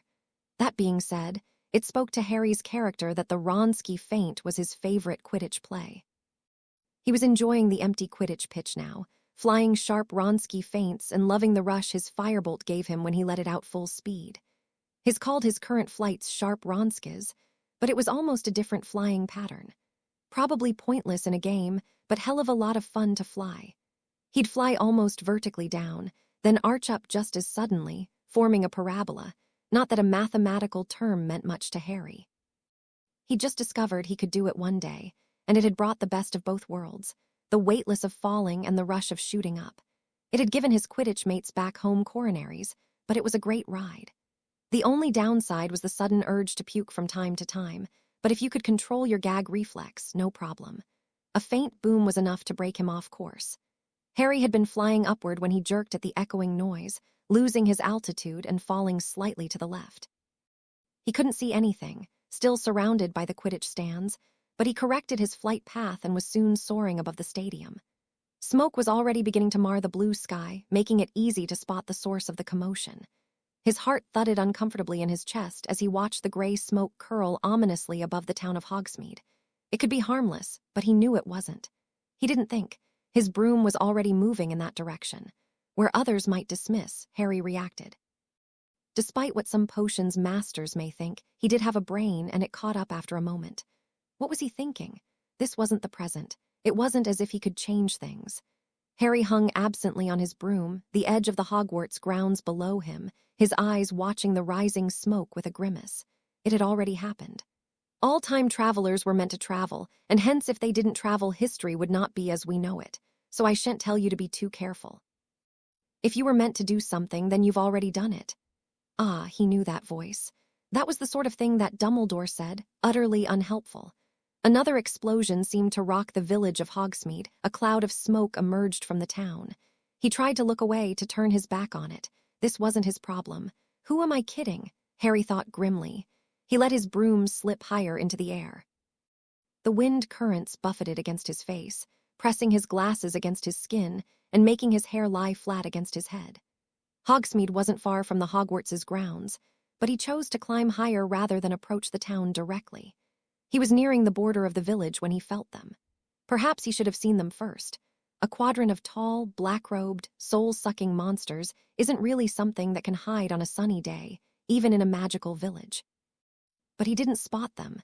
He felt them, that same chill, the rush of memories that seemed to drag him down faster than gravity. He was practically a Dementor alarm bell. He pulled his broom higher, trying to shake off some of their power. He needed a clear head, and since he had the chance at a bird's-eye view, he was going to take it. From the air, the small village of Hogsmeade looked like the best toy train set. Little brightly painted houses, the main avenue showing crooked brick streets and alleys branching off like dark rivers. Some of the houses were a little more modern with shingled roofs, but a few rooftops gleamed the golden hue of thatch. The train station was off to the west, near the lake, but the tracks ran alongside the town, seeming to box the place in. Harry could spot his favorite stores. Having spent 3 years wandering through the small town, he was quite familiar with the small hamlet. And, as with much in the wizarding world, not much would change in the next 20 years or so. The 3 broomsticks welcomed you into the town from the west, and further down the main road, you would find zonkos and honeyjukes. A few shops that didn't usually appeal to students were scattered in between. Harry vaguely remembered a bookstore, a robe boutique, and an apothecary. Some residential homes were settled more to the east, and ramshackle apartments, usually home to recent graduates of Hogwarts, were settled in the eastern alleys behind the stores. The alleys were also home to a few of the shops not usually recommended to witches and wizards. Hags, vampires, and other creatures were known to frequent these spots. Stores there could sell a variety of hard-to-find items. Bottles of rare blood types, the occasional dragon egg, and robes for all difficult body types. March Hare's wares, too tall, too lean, an extra arm in between. Hurry to the March Hare, giant sizes available upon request. All in all, it was a harmless little magical village. At least it should be. Harry watched the scene playing out before him with an old sickness in the pit of his stomach. A building he believed to be the apothecary, if the green and purple smoke was any indication, blazed unattended. Another small fire, likely someone's home, also filled the air with thick black smoke. From the small house, Harry watched as a green skull and snake rose upward, adding a sickly color to the bright afternoon. Harry's grip on his wand tightened as he watched the symbol glow despite the daylight. He hated Voldemort's idiotic final touch. Really? Did the megalomaniac have to leave a calling card? Kind of cliché, wasn't it? Oh well, why not go with what works, eh? But that old cold power quickly pulled his gaze away from the dark mark. Even the massive blast from the apothecary's blaze didn't distract him for long. His eyes slid past the sparks of destruction. Their cold power always seemed to draw him away. He'd worry he was a little masochistic if he had the time to worry about such things. He was already too late. He felt numb as he watched Dementors coming from the east, a litter of bodies lying motionless in their wake. He was far too late. Sacrifice! James Potter fumbled with the word as if it were a foreign thing. That had to be a line, right? Barton was posing. They were students, this was Hogsmeade. Things like this didn't happen on sunny afternoons. This sort of choice required nighttime, rain, and lightning. You didn't decide whether you left your friend to die on pleasant days. Behind them, Lily cried out. "Professor!" she called weakly. James glanced back to see Lily supporting the slumped body of the young girl. Merlin, he needed to learn her name. Lily was looking pale as well. She had lowered to her knees to try and keep the girl somewhat upright. "Too late now," Barton said harshly. He wiped the sweat on his brow, looking at James tiredly. "You're going to need to think of something happy and repeat after me." Lily finally settled the girl on the ground, moving to stand in front of her. "Good girl," Barton instructed. "Stand with Potter here." For once, Lily didn't argue. She joined James in shielding Remus. She swallowed heavily. Her hand tightened on her wand now that she stood defiantly before these creatures. One of the Dementors fell behind, standing over a figure that had slumped in the distance. For once they were too close to lose sight of what was happening. James's curiosity forced his attention. The man's arm twitched as if under some sort of fit while the creature stroked his face in what might seem tender. James stood numbly, finding it hard to breathe as the thing lowered its hooded face over the man. The unknown man jerked again, his body spasming as the creature's skeletal hands clutched at the man's shoulder. James wished he had looked away, selfishly glad that he hadn't seen this happening before. "Expecto Patronum!" a voice above him yelled. The defense professor had his arm extended as a silvery bear emerged from his wand, bounding toward the creatures. The Dementors moved back only inches. The bear couldn't drive them all away. The spell merely seemed to bite at the monster's heels. James raised his own wand. Barton had said to think of something happy. That seemed nothing short of impossible. Still, he dredged his mind, trying to find one happy moment in his life. They all seemed so fleeting and insubstantial at the moment.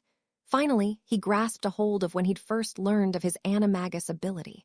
"Expecto Patronum!" he shouted. Nothing happened. The pronunciation had seemed a bit off. "Patronum," Lily corrected tiredly. "Think of something happy," he encouraged her. "Expecto Patronum," he called again, forcing as much magic as he could through his wand. Some white mist emerged, but died just as soon as his lost concentration. A strange shadow seemed to dart across the ground, and James found himself dreading that perhaps Dementors could fly. He didn't want to look up just in case he was right. Barton didn't seem as pessimistic. His gaze shifted from the Dementors for a moment, but he only frowned and returned his focus back to trying to drive away the massive amount of Dementors that had descended onto the village. But it simply wasn't enough. James didn't know if that was the depressing power of these monsters speaking, or if it was the truth. Either way, it seemed impossible for one patroness to drive back such a large number. The bear would move to the left, and those on the right would inch closer. James felt his knees weakening and his vision began to swim. "Expecto A new voice entered the scene. James looked up, blinking against the sun. Riding in on a broom, his hair swept about by the wind, Harry Tempest arrived in Hogsmeade. His speed on a broom was impressive, but that wasn't what James was watching. Harry held the shaft of his broom with one hand. In the other, his wand was fully extended, a burst of silver light flying out before him. Harry landed on the ground easily, slipping off the broom when it was still a few feet in the air. One arm held onto the handle as he fell, and he pulled the broom close to his side. His eyes, however, never left the silvery creature he had created.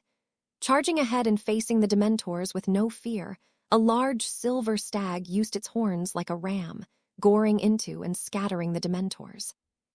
The creature was impressive, at least 15 hands across with antlers that reached higher than most men were tall. This Patronus also seemed more concentrated. It looked more like a tangible animal than the defense professor's shimmering bear. James knew he was biased. How could he not admire such a great and noble form? "Tempest," Barton grunted. "I thought you weren't supposed to visit the village today." "What can I say?" Harry allowed with a shrug. "I was never one to follow the rules." "And you've got some Death Eaters coming from the right." Harry jerked his shoulder in the direction he had seen them nearing.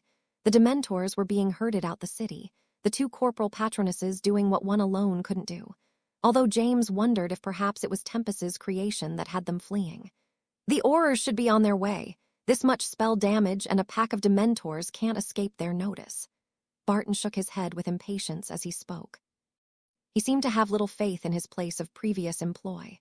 "Always late," Harry agreed, dismissing them casually.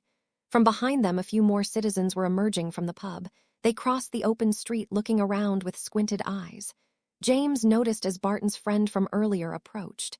His hands held something, and he gave it to Barton unceremoniously.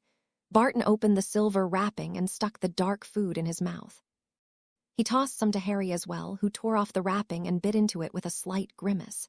"Baking chocolate," he grouched. "Terrible thing to do to a sweet." James and Lily got their own pieces. Harry was already kneeling next to Remus, opening the werewolf's mouth and letting a small bit rest on his tongue. Chris, the man James recognized from earlier, gave Harry a curious look. "Sorry, too bad we weren't at Honeyjuke's," the man joked lightly. Harry looked up and was surprised for a moment.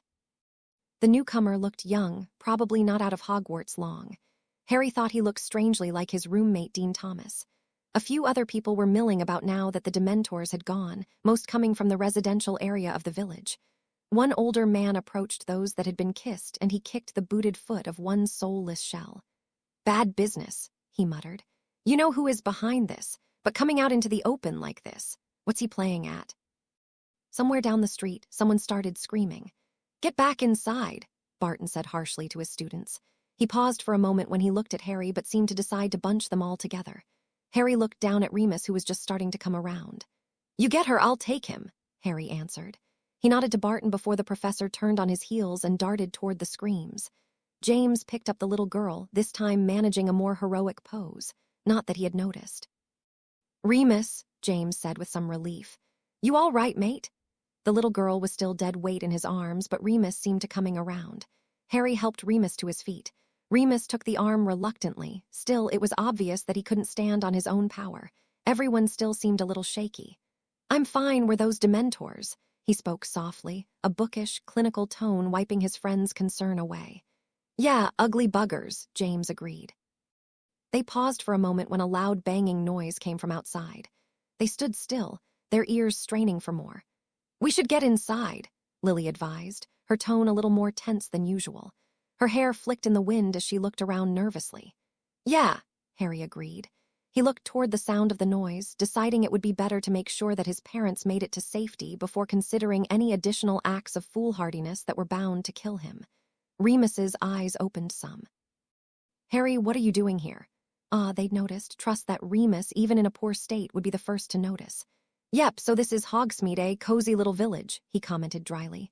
He looked around, taking note of the still burning apothecary and the corpses that littered the street. "How did you learn to cast a Patronus?" James asked, not curious at all about the young man's presence.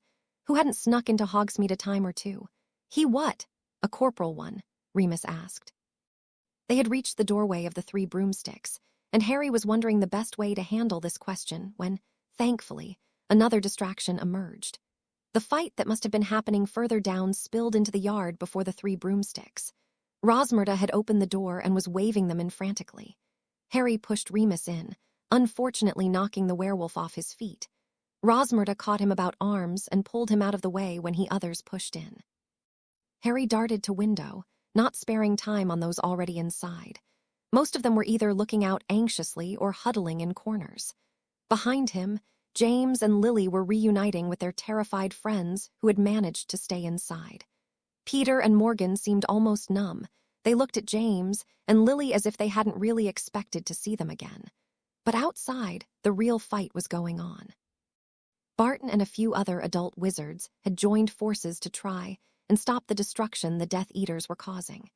Harry spotted a dark-haired witch who he thought might have been Marlene McKinnon. She at least resembled the woman who had been in Moody's photograph. Hagrid had said she was a great witch, and the woman out there was certainly holding her own, relying on some advanced charm work that seemed to swirl around like a cloud. Barton was holding true to his previous expectations. Harry was starting to doubt the man's magical prowess. He seemed eager to resort to Muggle fighting at most opportunities. Also, his patroness, while Corporal, hadn't been much to brag about. He was likely only an average wizard. Still, Harry winced as Barton's fists made contact with one Death Eater's masked face. The man could pack a punch. The mask had shattered, along with the Death Eater's nerve. A well-placed stunner followed up by a binding spell had the man contained before Barton moved on. Harry had to admit he'd had worse defense professors. "Hugh!" James exclaimed. He'd left the others and joined Harry at the window, his eyes alight while watching the confrontation. Harry ignored him, turning back to the scene playing out. He spotted something that made him tense. A short, blonde woman was cowering beside a building. 3 shops down and across the street, a small child was wrapped in her robes. The pair had chosen to hide behind a small fence, one which had been already demolished by a blast from one of the Death Eaters. The child was sobbing, obviously terrified. Her mother was trying to take them someplace safer, but everything had become chaotic. Indecision, Harry bit his lip. A dark brown spell struck the mother in the shoulder, and she joined the child in screaming. Harry's hand caught the latch on the window, opening it before another moment's thought. "Harry!" Lily exclaimed, tugging at his robes, but he was already swinging a leg over the window ledge and jumping down. His arm quickly slid from her grasp. Moving through a battlefield wasn't something Harry had much experience at, but he'd dodged curses before. What it came down to was spatial awareness. He moved through the fighting adults, raising a shield and ducking when needed. He dropped to his knees and was once forced to drop to his knees and roll to avoid a stray burst of green light. His only real advantage was that he wasn't drawing any direct attention and managed to reach the woman, kneeling next to her. "Can you move?" he asked her. He was quite close, her frightened face only inches from his own. He angled his head a bit so that he could see behind him. "My arm," the woman moaned. She bit her teeth shut tightly, obviously trying to ignore the pain. "I'll carry her," Harry said, gesturing to the little girl whose sobs were drowned out among the spell casting. "We should get you inside."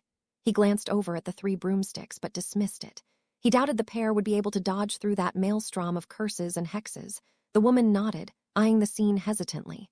"Amy, honey, this nice man is going to take us someplace safe." Harry marveled at the calm tone her voice managed to take while talking to the little girl. "It's okay, honey," she soothed. Harry didn't know if it was okay. He tried to hide a grimace when he lifted the small girl. Her mother's robe was soaking up the blood from her shoulder wound. The fabric had torn some, and Harry could see her skin beneath. The shade had changed to a sickly blackish green. "Come on, Amy," he said, trying to put the girl at ease. "You ever play tag? Well, we're going to try and not become it." Harry finally decided to carry the girl piggyback. She wrapped her legs around his middle and her arms around his shoulders, her little hands clutching his robes tightly. With a deep breath, Harry got up from the shattered remains of the fence and moved away from the battle and towards the left. Right would only offer open land and the long road to Hogwarts, not enough cover. They needed a place they could hide until help arrived. He took the woman's arm in one hand, leaving his wand accessible in the other. "Hold on tight, Amy," he instructed the little girl. He tugged the pair alongside a building, slamming the woman against the wall harder than he'd have liked to drag her out of the way of another spell. The robe shop was closest, but it looked deserted. The door was locked when he managed to near it, but a quick Alohomora spell had the handle unlatched. He swung the door open and ducked out of the way of a stunning spell. "Go away," someone said, a terrified tone to her voice. "I've got some injured people here," he offered, hoping that whomever was hiding wouldn't curse them. A brunette peeked up from behind a counter. She saw the little girl and the injured woman at his side and raised a hand to her mouth. "Sorry, dear." The woman rose to her feet. She was middle-aged and more than a bit heavy, her extra weight hidden well behind a fine pair of mauve and silver robes. "Oh, hurry, I didn't know what to do. I locked the door and—" "Do you have a cellar, back room?" "Cellar." "Yes, there is one back there. Use it for storing." "Great," Harry interrupted. "I'd suggest you bunker down there until the Aurors have things under control." Harry shuffled the woman further into her store, ignoring her confusion and sputtered arguments. It wasn't until that they were all three women were down in the cellar did she manage to speak up more. "Now see here, boy, I won't be ordered about in my own shop. Just who do you think you are?" she hissed irately. "Someone smarter than to think a simple locking charm is going to keep Death Eaters out," Harry answered. He slammed the cellar door shut and turned back to the main room. He heard some angry noises coming from below, but it seemed the woman was invested in her own survival enough to stay put. Harry crossed back out the main room. The shop was mostly unharmed. A stray curse had busted through one window and singed a hideous green velvet robe, certainly an act of mercy. His eyes instantly sought out the fight. Neither side seemed to be gaining any ground. The few citizens of Hogsmeade who had gone out to fight hadn't taken the matter easily. Once again, Harry's eyes were drawn the witch he believed to be Marlene McKinnon. She certainly had a way with magic. Her spells were fast and looked complicated, a swirling tangle of different colored spells. Harry wondered how she managed to have her magic hang in the air around her like she did. Death Eaters seemed hesitant to get too close. Barton's friend Chris was also a confidant fighter. He didn't seem to have Barton's penchant for muggle violence, but his spells were very accurate. Once again, Harry found himself oddly reminded of his doormate, Dean Thomas.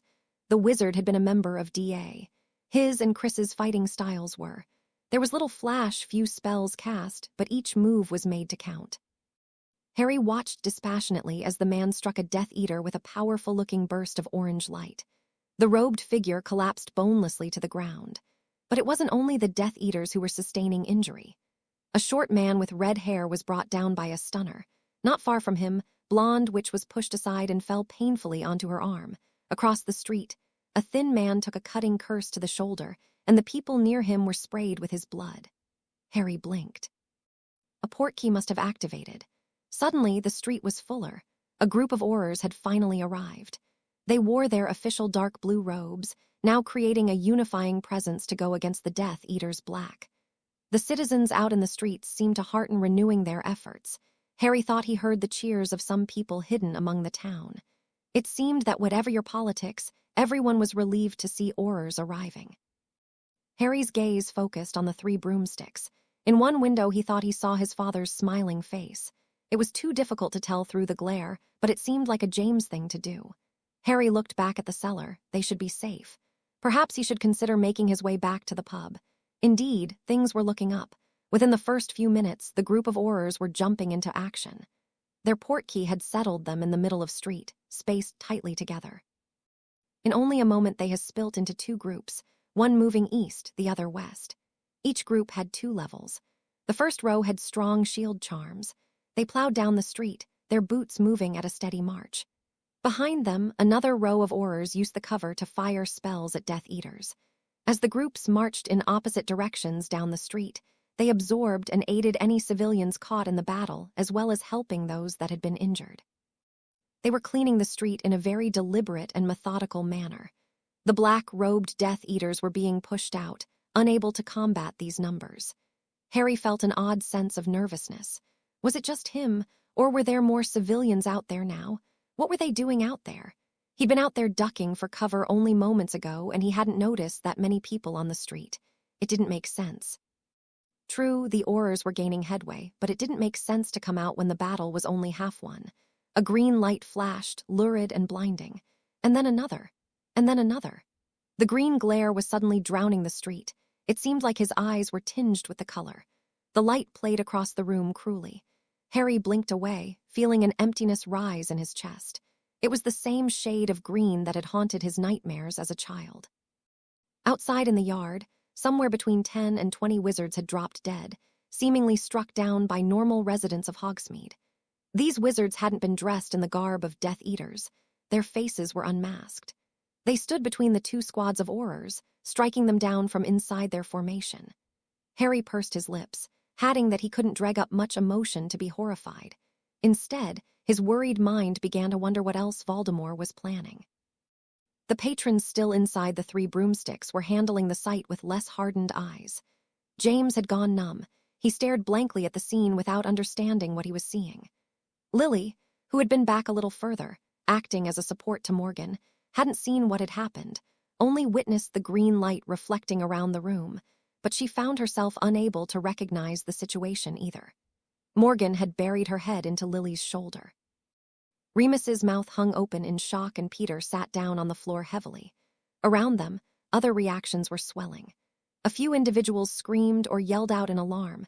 Some people didn't understand what was happening, but the confusion only fueled their panic more. However, after this burst of noise, everyone in the pub sank into an uneasy silence. The fear that such an event caused was easy to see. Terrified muttering began to reach James's ears after the silence had worn away. "Hobson, that's Fillmore Hobson. He was a schoolmate of mine. Never would have thought him joining up with the likes of them." A middle-aged man pointed out one of the killers with a trembling hand. "Betty Crowdell," another said, more softly than the one previous. "She works for the ministry." Fear and shock grew as more of the plainclothes Death Eaters were recognized. The people out there were neighbors, friends, co-workers. They were people who you met every day. Somehow this seemed more terrifying than those figures in black robes and masks. Those were monsters, but these were all too human. "Are they losing?" James found himself asking weakly. It wasn't a possibility he had questioned until just now. He found himself feeling helpless and out of control. Another Auror fell to the ground, his throat a red ruin, his hand twitching in the dirt. While the people in the pub had reacted to brutal and merciless killings, those actually on the battlefield hadn't had time to pause for breath. Barton tackled one of the unmasked Death Eaters to the ground, binding him with surprisingly little effort. The other citizens were doing their part, and the remaining members of the Auror team seemed to have turned off whatever compassion they had. Each blow brought blood and broke bone. Boom. Another explosion rocked the ground, this time startling even the Death Eaters who must have started the blaze. The rush of magically charged air knocked the fighters off their feet. In the pub, the windows shattered, strewing glass about the room and slicing into those who had been near enough. The battle hadn't paused in the slightest. Barton, always the able one, had used the distraction to knock 2 Death Eaters into unconsciousness. Binding them, he snapped their wands before most people had managed to regain their footing. The apothecary, however, was now burning wildly. The last explosion had shot out of the roof, sending flaming debris into the surrounding areas, landing onto the nearby buildings and quickly catching the fresh timber alight. Whatever was burning and causing these violent eruptions must be highly flammable. Harry cast a quick spell on floor and particularly the area near the cellar. It would make certain that even if the shop did catch alight, the people down below should be safe. These attackers weren't after money. They wanted mass loss of life. Harry needed to get back to the 3 broomsticks. James and Lily and the others, he needed to be certain that they were safe. He wasn't just trusting that time will out.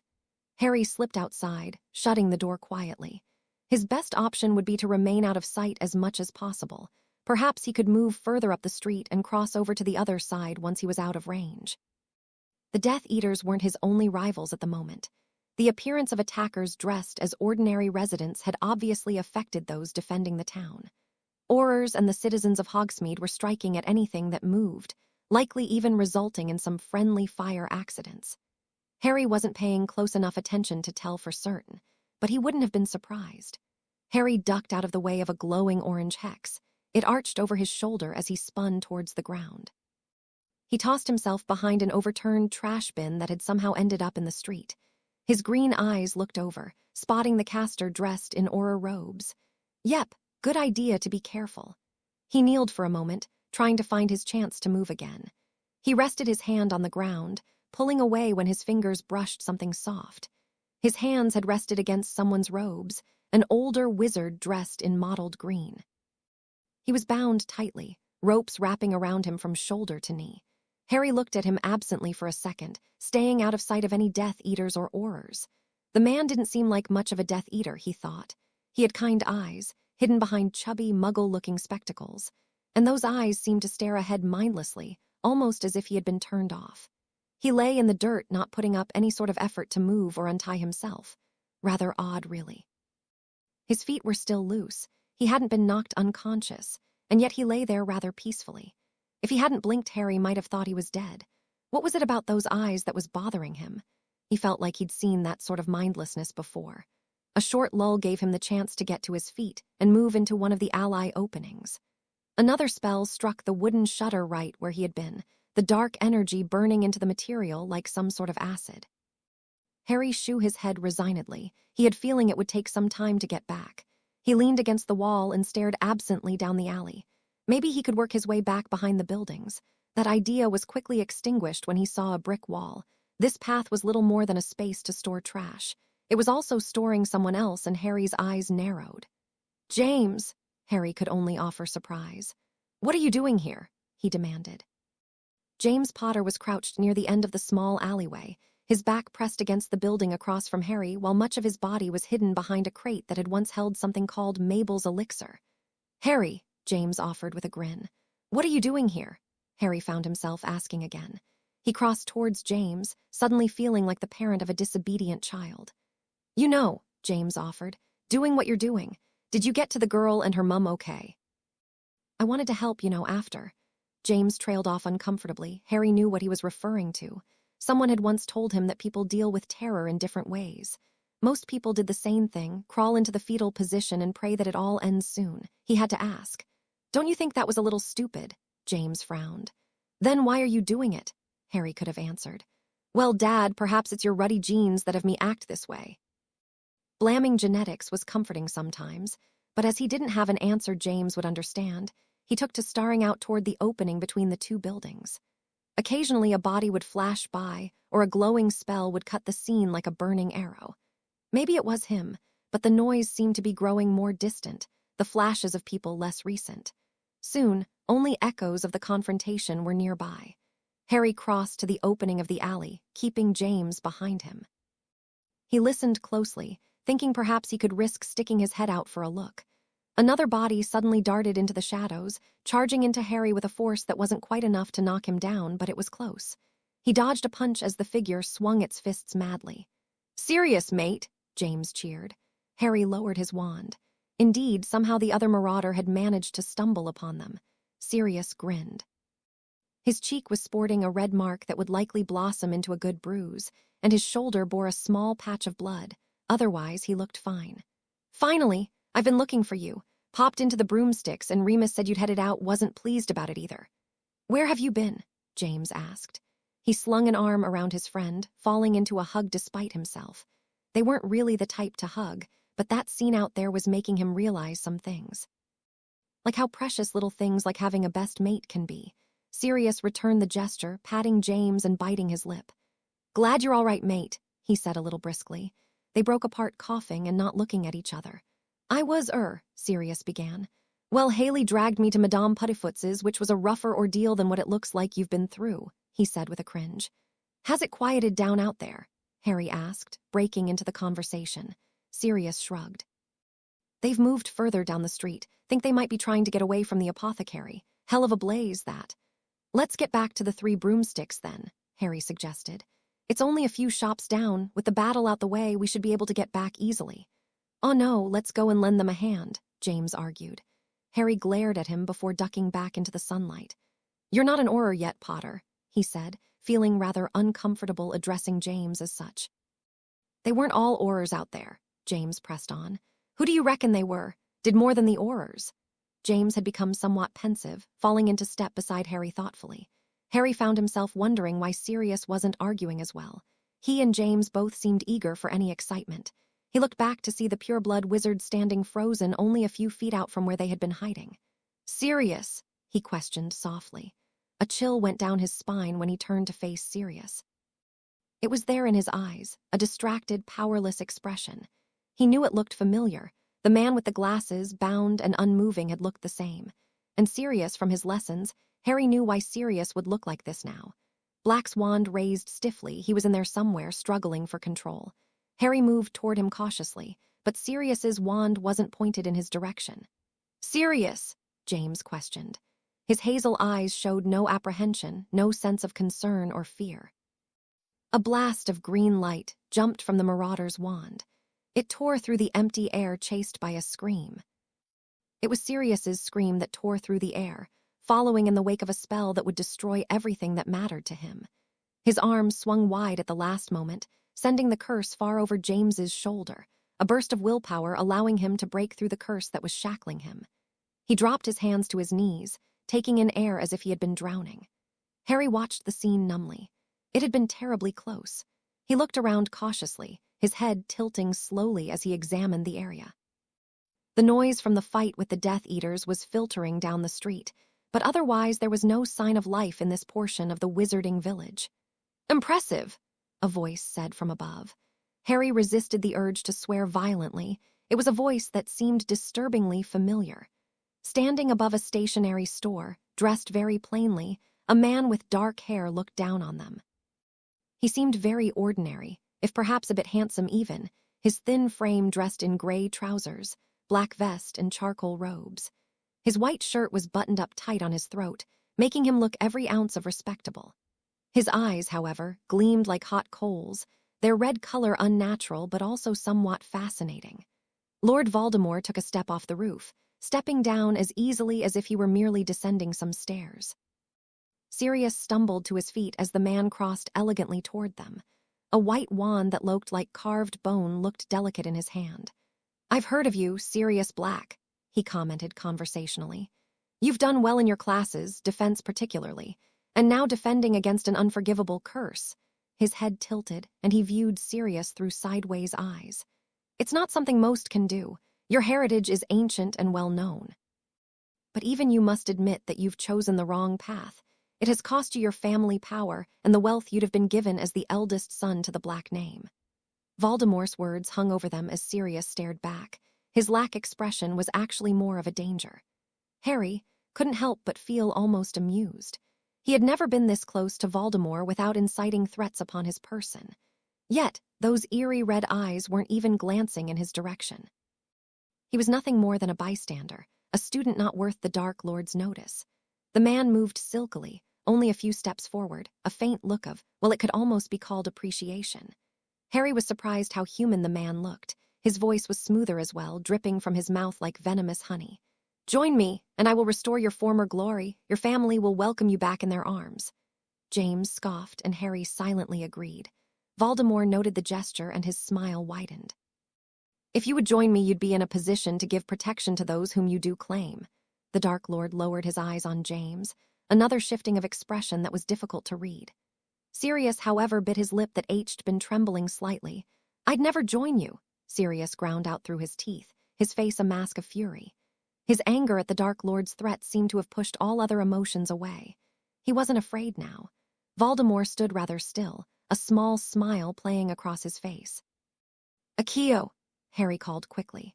The summoning charm jerked Sirius to the left, pulling him off his feet just as a bolt of green light flashed where he had been. The light had leaped from Voldemort's wand with only a slight twist of his wrist, the same motion one might use when swatting a fly. "You never took rejection well," Harry replied casually. He tried to sound as glib and unconcerned, but he knew his face was tinged with anger. James had moved beside Sirius, his own eyes flashing. He helped Sirius to his feet, trying to stand beside Harry. "And you are?" Voldemort asked icily, his red eyes finally glancing in the young man's direction. "Not really important, right? Names are riddles after all." Harry's own expression grew cold. Why had he said that? Better me than them, he thought. He could handle a Dark Lord's attentive eye. Voldemort's expression flickered imperceptibly at the word riddle. Suddenly Harry had his full attention. The Dark Lord raised his wand, running his slender fingers down the yew wood, a smile playing on his lips. "You seem to know a great deal," he laughed softly. "But if you knew more, you'd think wisely about airing such an attitude." Harry elbowed James slightly. The young man had been edging closer, and Harry'd prefer him anywhere but there. His gaze shifted around slightly. He had reason to believe that assistance would be arriving sometime soon. This was happening in the shadow of Hogwarts, after all. If he could drag this out longer, he might be able to keep James and Sirius safe. They weren't supposed to die today. "I know a lot of things," Harry agreed, moving his gaze back to Voldemort. "Confidant," Voldemort said with a slightly mocking tone. "Fools always are. Have you learned the real secret yet, or are they still telling you bedtime stories about good and evil?" He looked away for a moment, speaking to the air around him. "There is only power, which I have." He turned back as his hand gestured around the small village, eyes alight at the destruction. The apothecary still smoldered nearby, the scent of smoke heavy in the air. "Stupefy." Harry started as a red glowing light burst from under his elbow, shooting toward the Dark Lord. He turned his head slightly to see James with his wand raised. Voldemort batted the spell away like it was a fly, his distaste apparent as he looked at James. "A Potter, I believe," he said. He looked closely at Harry and James. "I wasn't aware of 2 young Potters," he stated. His wand moved rapidly, a silver dart shot from the tip like an arrow. Harry conjured a wooden shield on the spot. The blade struck the wood with enough force to sink the inches into the shield, its tip visible and pointed at James's head. James moved forward just as quickly. "Expelliarmus!" he cried. He jumped in front of Harry. Voldemort didn't even need to dodge, following up with 2 red spells that coursed through air, burning like sparklers and leaving shattered light in their wake. Harry wasn't familiar with the magic, but the light spiraling around the 3 teens left him with a very bad feeling. "Get down!" Harry dragged James and Sirius to the ground while creating a protective layer above them. The 2 spells met in midair, bursting into a flame so hot that even behind his protective shield, Harry began to sweat. From their position on the ground, Harry turned his head to face James. "What do you think you're playing at?" he cursed under his breath. "Fighting against a Dark Lord," James deadpanned. "What were you doing, chatting him up, asking him to pop over for tea?" "Point there," Sirius added. "Stay out of this," Harry told him. "And you can follow that too," he directed this last bit at James, throwing in a glare for good measure. "Why?" both asked simultaneously, their faces marred with rather identical expressions. "It's like lecturing Fred and George," Harry decided, suddenly feeling a sort of sympathy and sense of companionship for the Weasley matriarch.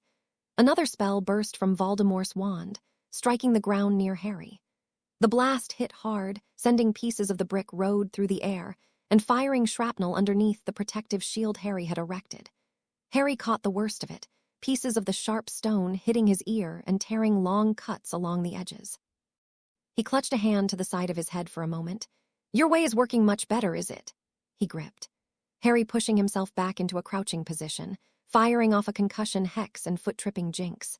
The blue and yellow spells shot so close together that for a moment it looked like a single green light. Voldemort would easily dodge them or block them, but Harry used the distraction to summon a piece of debris that had probably once been a part of the apothecary roof. "Stay down," he ordered, tempted to lock James in a body bind. "And how'd you become a bleeding expert?" James called back. Harry ignored his father's protests as he rose to his feet, sweeping his wand downward motion as he did so. A faint yellow light sped from his wand, hardly noticeable on the sunny day. But before it even reached Voldemort's shield charm, it exploded, sending a blinding glare into the street. Harry slapped a hand over his eyes at the last moment, keeping much of the light from hurting his own vision. He used the distraction to send a powerful slicing charm, the silver light leaping through the air, flying through the air like the shine of a blade. A piece of the broken street rose up to block the spell, the brick diced by the force of the spell. Voldemort pushed the rest aside with a wave of his wand. His suit, marred with some dirt from the upheaval of the street, was the only sign that he had been in a confrontation at all. Harry wasn't tired.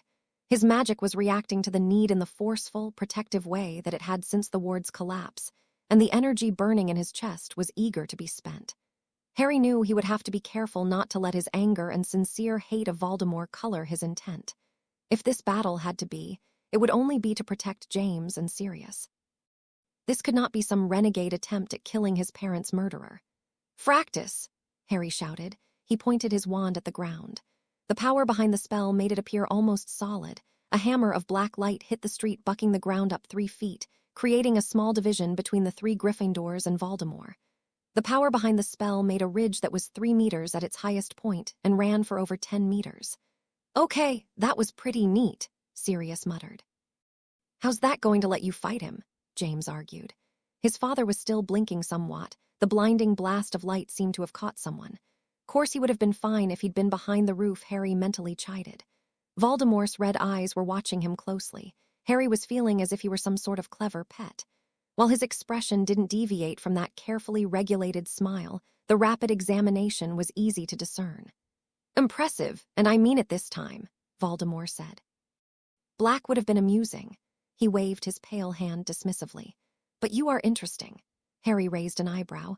"I thought you wanted to recruit him into your merry band of murderers and fiends. You were going to give him back his family and spare his loved ones, right?" Harry's fingers twitched as he recalled Voldemort's offer. The Dark Lord showed little concern at being caught in a lie. "I said it would be amusing, but you can't imagine I'd really want such a failure." "You would be a good addition," he said softly. "We both know you'll kill me for what I know," Harry said slowly, his own eyes never leaving the older man. He was not the monster Harry knew. That part of himself was still well hidden behind a cunning guise. "I'd never get rid of a useful tool," Voldemort allowed with a smile. "Stupefy, expelliarmus, incarcerus/transfiso animati." James had emerged again, his wand moving faster this time. His first 3 spells pointed at the Dark Lord.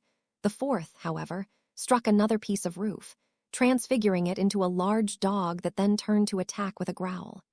He had stood up from behind the shelter Harry had provided, his expression a mixture of pride and determination. He would have made an excellent recruitment poster, overdoing the overeagerness a bit. He is still really smart, but the reality is never as good as the illusion. His spells were batted away and the dog was shattered into 1,000 pieces. Sirius reared up. "Edico!" A bolt of bluish lightning shot from his wand, fleeing through the air, the light striking the dark wizard and crisscrossing against his skin. "Who's amusing now?" he crowed. With a wash of energy that left them stumbling, the electrical energy died. "The adults are talking," Voldemort said patronizingly. He brushed his clothes, looking rather disdainful. With a subtle flick, he shot an arching orb of blue light, forcing James to dive behind the piece of roof Harry had summoned. "Are you being diverted by students?" The voice was familiar, but the speaker unseen. A weak tangle to bluish light shot from a direction opposite of the voice's origin. It got caught in Voldemort's shield, making the man offer a laugh that could almost sound genuine. Barton, you and your pathetic little games." The tone was almost jovial. The defense professor stepped forward from where the spell had been cast. Harry wondered for a moment how he managed to throw his voice like that. Still, whatever Voldemort claimed, Harry thought it was a rather clever trick. Pity it hadn't worked. Barton was walking with weary steps. He was sporting a cut on his cheek and another on his chin, the red seeping into the collar of his shirt and robe. "Ah, Barton, I see you aren't wasting your time playing at Auror anymore." Voldemort, he laughed coldly, his face twisting. "You've taken up the simple post of defense teacher. How suitable for a near-squib mudblood." The insult was uttered with a slight snarl. "I'm sure you'll be missed. Avada Kedavra." The green spell flew from Voldemort's wand, forcing Barton to join his students behind the chunk of debris. Sirius crouched, his wand clutched tightly in his hand as he peered over the... James was fuming, rubbing at his wrist with a frown. He'd landed on it in his recent dive for cover. "Been busy, Professor?" James asked. Barton didn't seem terribly amused by the playful attitude. "This isn't the place for you." "Stupefy," James cast, fiercely turning his back on the professor. Harry rolled his eyes. At least his father was persistent. Voldemort spun at the last minute, an excited expression on his face as he missed the red light by inches. James seemed to take some sense of courage from this. He rose to his feet and stood beside Harry. Harry glanced back at the professor, silently urging him to take charge of the other two. A glum shrug from Barton was his only response. James had fired another spell, which Voldemort blocked with a wave of his wand. James wasn't bad, really. He had a fluidity that was above average and an ease in casting. It was only his lack of battle experience that made him a pain in the ass. "For the last time, don't interfere," Voldemort snapped. Once again, his distaste for James incited little emotion. He flung his wand out in a sharp flip, the end coming down hard. "Crucio!" he cast, the pronunciation a snarl. Harry reacted instinctively, swinging between James and the spell. The magic locking into his nerves produced an unimaginable pain. He dropped to his hand and knees, screaming as the red-hot magic burned through his body. Through the pain, he forced his hand to keep hold of his wand, trying to think only of the grain of the wood under his fingers. The surplus of magic he constantly dealt with was rushing through his body faster than the pain. "Crudos," Barton cast. a jet of fiery orange light catching Voldemort's elbow as the man held the spell on Harry. The force of the defense professor's spell forced the wand away. Harry wheezed on the ground, trying to catch his breath. He shook his head, removing some of the fuzz that had latched onto his brain. He caught James's eyes somehow. His young father kneeled beside him. The expression on his face had lost all bravado. He stared at Harry as if he were watching the worst sight he'd ever seen. And maybe he was. Barton had moved in the predictable professor manner, in other words, acting as a human shield. Harry could see his knees very well from his vantage point. His posture was lank and yet still defiant. He stood before the Dark Lord as other people had done. All those other people had died. Harry knew this well enough, and he was certain Barton did too. The wall that Harry had created to limit Voldemort's movements was working against Barton. The man's physical fighting skills were impossible to tap into without landing right next to the Dark Lord. Harry frowned. Barton was magically tired, and he'd likely been relying on physical attacks for some time now. But then, not many wizards could manage a Patronus, and then engage in a fight with Death Eaters. Harry shakily rose to his feet, not certain if it was the remnants of the torture curse or his own hot magic coursing through his veins that left him feeling rattled. Barton twisted his wrist back, his robes shoved back at his elbows. The oak wand he held came down with a striking motion that released a glowing blue light. Harry thought he felt a chill from the magic as it passed, but the spell splattered across the front of the ethereal glowing shield that Voldemort had conjured. Fractinus, Voldemort cast in a bored manner. The red spell pushed Barton to the left. Another spell, a muttered word and an orange streak of light, forced him to the right. Barton's physical ability was helping to strengthen his dueling, but his movements were slowing. Sweat dripped into his eyes as he moved to avoid another silent curse Voldemort had sent his way. Harry knew a cat playing with a mouse when he saw one. Barton raised his wand, his tired voice shouting a curse into the air. But a spell needed both power and concentration to be effective, and Barton was already losing what power he had to begin with. Voldemort flicked his own magical tool, sending a fractured light spiraling away from him. Without pausing, another silent burst of magic issued from his wand, a gray light that didn't seem to shine. The second spell was wide, flying through the air like a sledgehammer. Barton swerved for the first but couldn't correct for the massive blast of gray magic that caught his abdomen. Harry heard a gasp behind him. James's eyes were opened wide.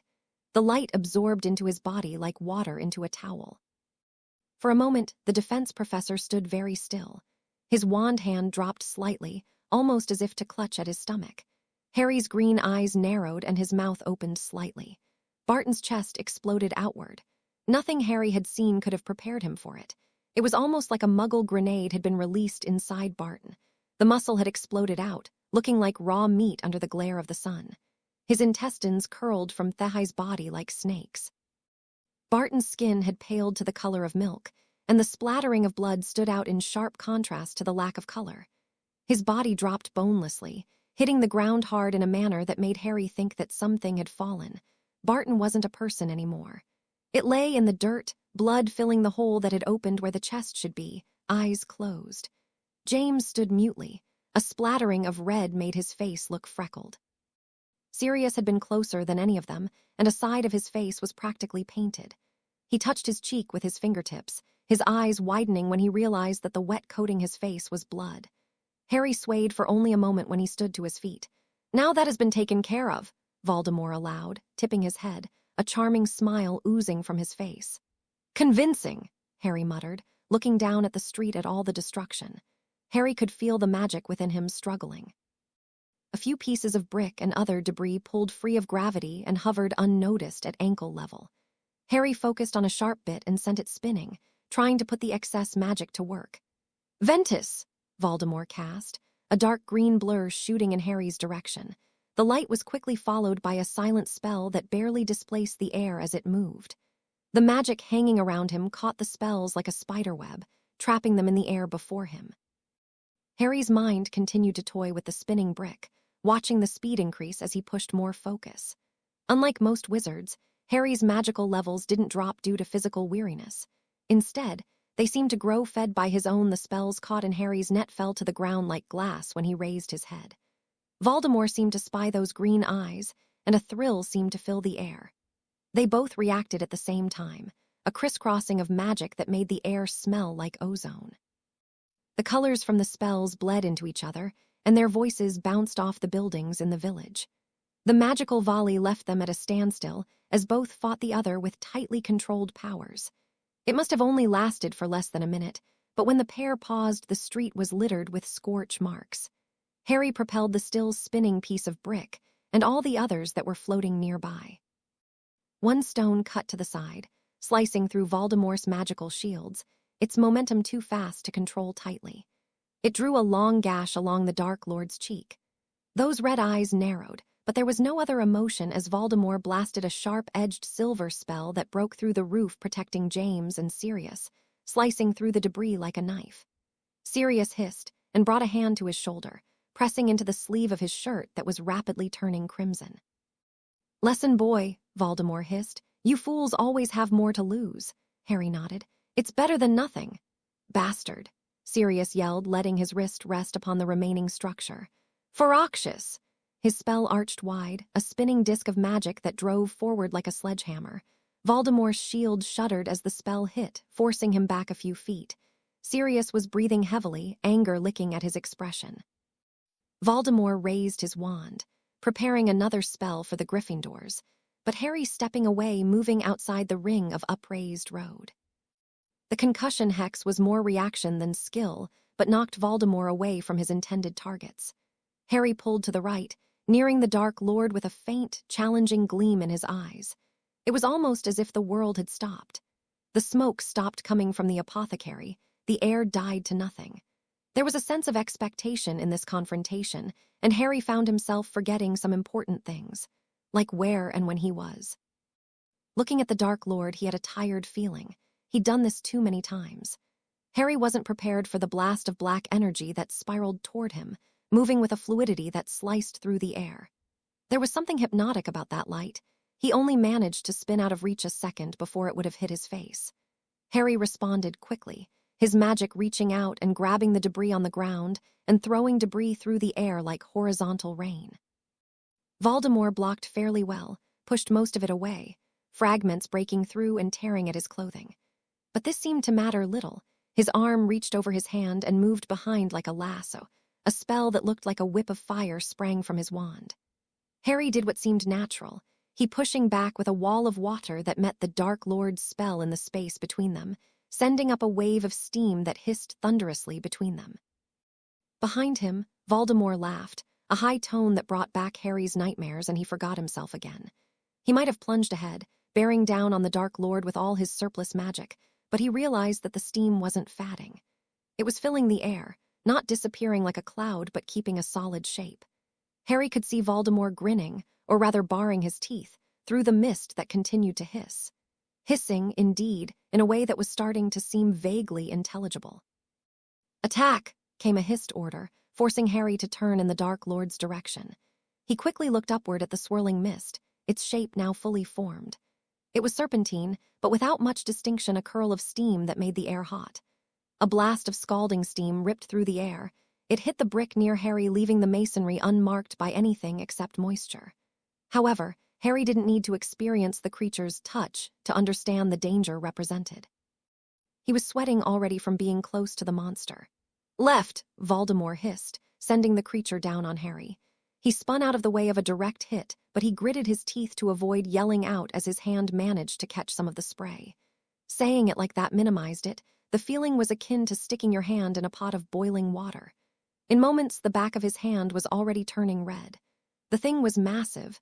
There was no blocking it. There wasn't a mouth on this thing that Voldemort had created, and while the steam hissed, it remained indistinct to Harry's ears. Yet as Harry observed it, he noticed the creature move even further to his left. Harry glanced over his shoulder, shook in head. It had to be a bloody Thursday. There was no way this was Saturday. "Stop!" Harry ordered, his voice just as firm and commanding, as if he knew it would work. There was no way that it would, actually. "Stop." He repeated, if only because of the futility of the situation. Damn it, how did one stop a monster made of steam? He must have dozed off in one of his defense classes because he really didn't recall them covering this. But for all the futility, his hissed order did seem to make a slight difference. The steam creature seemed to still, the hissing noise increased. Harry looked hopeful. Well, that would be nice. "You!" Voldemort's human voice came through the hissing, filled with an odd interest. Harry realized now why the beast had stopped. He focused on the Dark Lord, using this moment of distraction to think clearly. His wrist twisted along the tip of his wand to spin in a tight circle, not casting but letting power flicker near the tip. "You are mine, boy. There is no doubt. We are the same, and no one else would have you but me." Voldemort's words were uttered with a knowing tone that sickened Harry, but the mention of rejection sent his eyes flickering toward James. Sirius and James were the only ones near enough to have heard his parcel-tongue command. Call him a coward, but he couldn't look. He didn't want to know what he'd see. Harry's wand twisted and turned. The magic that was building beneath the tip was so icy cold that Harry felt the skin on his hand stiffen from the chill. "I might have been looking for acceptance once," he said without looking at James, "but I'm my own now." He didn't yell. It was his magic that diced open the sky, not his voice. A fearsome twist of blue and silver light striking the stream serpent. The spell was so cold that the temperature dropped 5 degrees. The creature hissed louder, its screeches making those near cower. The thing broke apart, raining down as if a cloud had burst open. The street was soaked in water. Puddles piled up in the holes that had been created, and the blood around Barton diluted some and began seeping among the cracks in the brickwork. Harry heaved as he looked down at the ground, the magic still heavy around him, leaving a chill to the sunny day. He was drenched from head to toe, his black, messy hair laying flat against his face, his clothes dripping. Not far from him, the Dark Lord was in a similar condition, but Voldemort's quickness of breath was more from anger than exertion. His temper, usually well-contained, broke to the surface. He looked around angrily, his wand moving to the side and capturing a metal bench in a black energy. The bench flew through the air, aimed at Harry's head with a reckless force. Harry reacted more on instinct than thought. His wand jerked upward sharply, blasting the bench with a banishing charm. Harry watched numbly at what happened next. The bench was revolving, so fast that one of the legs struck Voldemort's wand arm fiercely as it passed. The bench kept flying, finally finding its resting place in the window display of the stationery store, scattering paper and quills throughout the street. Voldemort stood stiffly, silent. His arm was bleeding heavily, a piece of bone visibly jabbing through his skin and robe, his fingers just barely managing to keep his wand from tumbling between his fingers. Harry would later find it amusing that the closest he'd come to defeating the Dark Lord Voldemort, since he was a baby, would involve a metal bench. Power the Dark Lord knows not, eh? Well-crafted British ironwork, a possibility indeed. But he was spared this humorous introspection when a loud pop heralded another arrival. Albus Dumbledore looked even more impressive than he did in Harry's years. He swept into the village, his turquoise robes looking very sharp under the bright sun. He turned toward Voldemort, his wand raised and a grim expression making him look very different from the friendly headmaster he was known to be. "This isn't over," Voldemort said to Harry, making no notice of the pain that must have been coursing through his arm. Harry nodded. With a pop, Tom Riddle was gone, leaving nothing but destruction to show he had been there. "Mr. P. Tempest," Dumbledore said, nearing him steadily. "Nice timing," Harry said, his eyes flashing. He adopted a false, mocking tone. "Busy buying lemon drops, were you?" Dumbledore examined him as Luna might examine a crumple-horned snorkack. "Not quite so enjoyable." "The minister needed some of my time." He rested his hand on the boy's shoulder cautiously.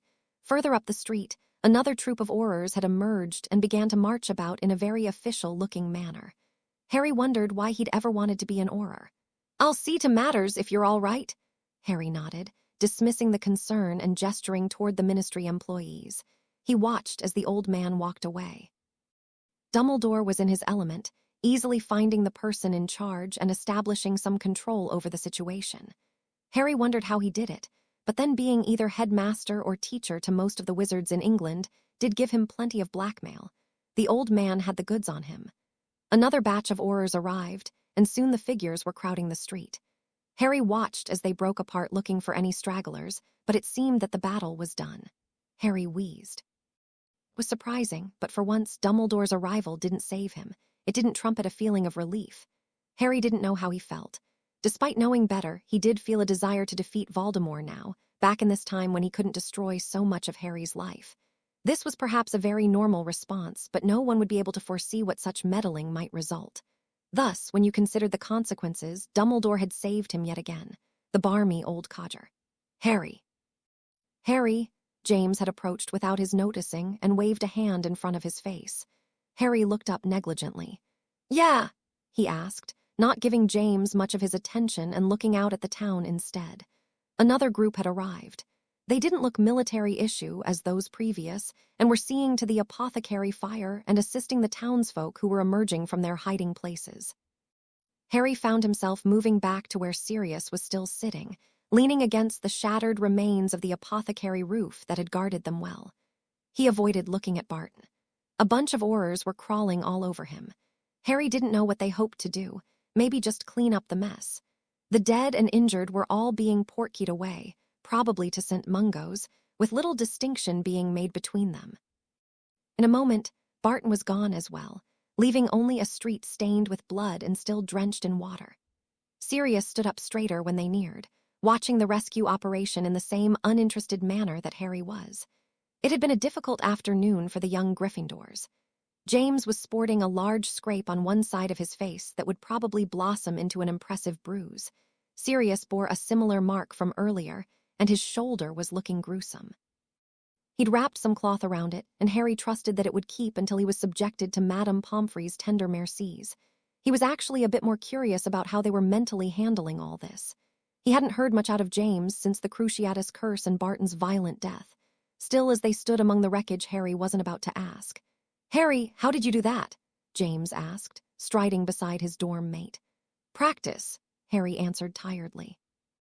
"You know, makes things perfect and all that. Eat your sweets." He shrugged, not meeting James's eyes. "Harry!" The shout forced Harry to look up, meeting a similar pair of green eyes. Lily's red hair was scattered about messily, and she tripped over the debris in the street as she ran towards them. Harry was a little surprised at the concern she demonstrated, but he accepted it without question. "Hey, Lily," he replied weakly. "I wanted to come and help, but everyone was so frightened in the 3 broomsticks, and then I thought maybe I'd only make it worse." She trailed off once she got close enough. She patted his arm and gnawed at her lip. "Are you all right?" Her question was met with a smile as Harry stood in the street, watching as the cleanup crew continued to hustle about. More citizens were emerging. With the Aurors, rescue workers, and Hogsmeade residents, the streets were filling up. Harry ducked behind his friends when he saw the injured woman and girl he had helped earlier. She seemed to be looking around for a moment, but one of the rescue workers spotted her still bleeding arm and whisked her away before she had a chance to thank her hero. But the rescue workers and Aurors didn't seem to be the only people who had come. Harry spotted a handful of reporters and photographers. They were wandering through the carnage like buzzards, asking the dazed victims for first-hand accounts. Harry wasn't worried until he noticed a pair of journalists over at the 3 broomsticks. Rosmerta spoke to them hurriedly, raising her hand and pointing in the teenagers' direction. The pair, one tall, the other short, hurriedly crossed over. "You boys are quite the heroes, standing up against you-know-who," the short, weedy-looking reporter said. He tapped his chin with a pencil before poising it on a small notepad. "Anything you want to tell our readers? What sort of curses did he throw at you? Did you think you'd die? Which of you fought back?" The man rattled off a list of questions, and no one seemed eager to respond. Even James's love for the limelight seemed to be doused at the moment. Flash. Harry blinked as the tall man with the magical camera took a picture of their little group, green smoke rising into the air. "We didn't really do much," James finally said, looking at the ground. He glanced at Harry. "No comment," Harry said coolly, taking a cue from famous movie stars. The reporter zeroed in on him. "Come on, boy. What did you have to do with it? 3 witnesses said that a dark-haired young man fought the Dark Lord. Which of you was it?" James, Sirius, and Harry all had dark hair. They glanced at the others, James raising an eyebrows in a manner that seemed to be urging Harry to step up and take his reward. Harry's equally stony expression had them each remaining quiet. "If you don't want to tell me, fine," the annoying reporter said. "I can make the story just as interesting with any of you. What year are you in school? 6th, 7th? I don't think this is really any of your business," Lily said in a snotty manner. "You and your kind are just blocking the apparition points that emergency personnel need." She had crossed her arms and looked every inch the prefect she was. The photographer snapped another picture, blinding them for a moment. "He's the one," an old man said, wobbling over on a cane. His crooked finger pointed out Harry to an Auror. "He fought the Dark Lord and saved us all," the man rasped. "Some questions, if you don't mind," an Auror said, bustling the reporter out of his way. The small journalist simply hunkered down a bit, his ear almost directly below the Auror's elbow. Another flash had them all blinking as the photographer managed to get an Auror into the shot. "If you'd follow me for a moment," the Auror asked Harry, trying to tug him away. The man was tall with ginger hair and a heroic-looking chin. Harry dug in his heels. "And why should I be following you? I didn't have anything to do with this." "You blasted a bench through my shop, sob window," the owner of the stationery store yelled, his voice quivering either because of anger or sadness. The frazzled old man kept tugging at his shoulder-length hair as he examined the damage to his shop. His face really was the most amazing shade of puce. "Well, it's not like that was on purpose." Harry argued right back. "It was sort of flung my way." This seemed to enough of a confirmation to send the reporters into a buzz.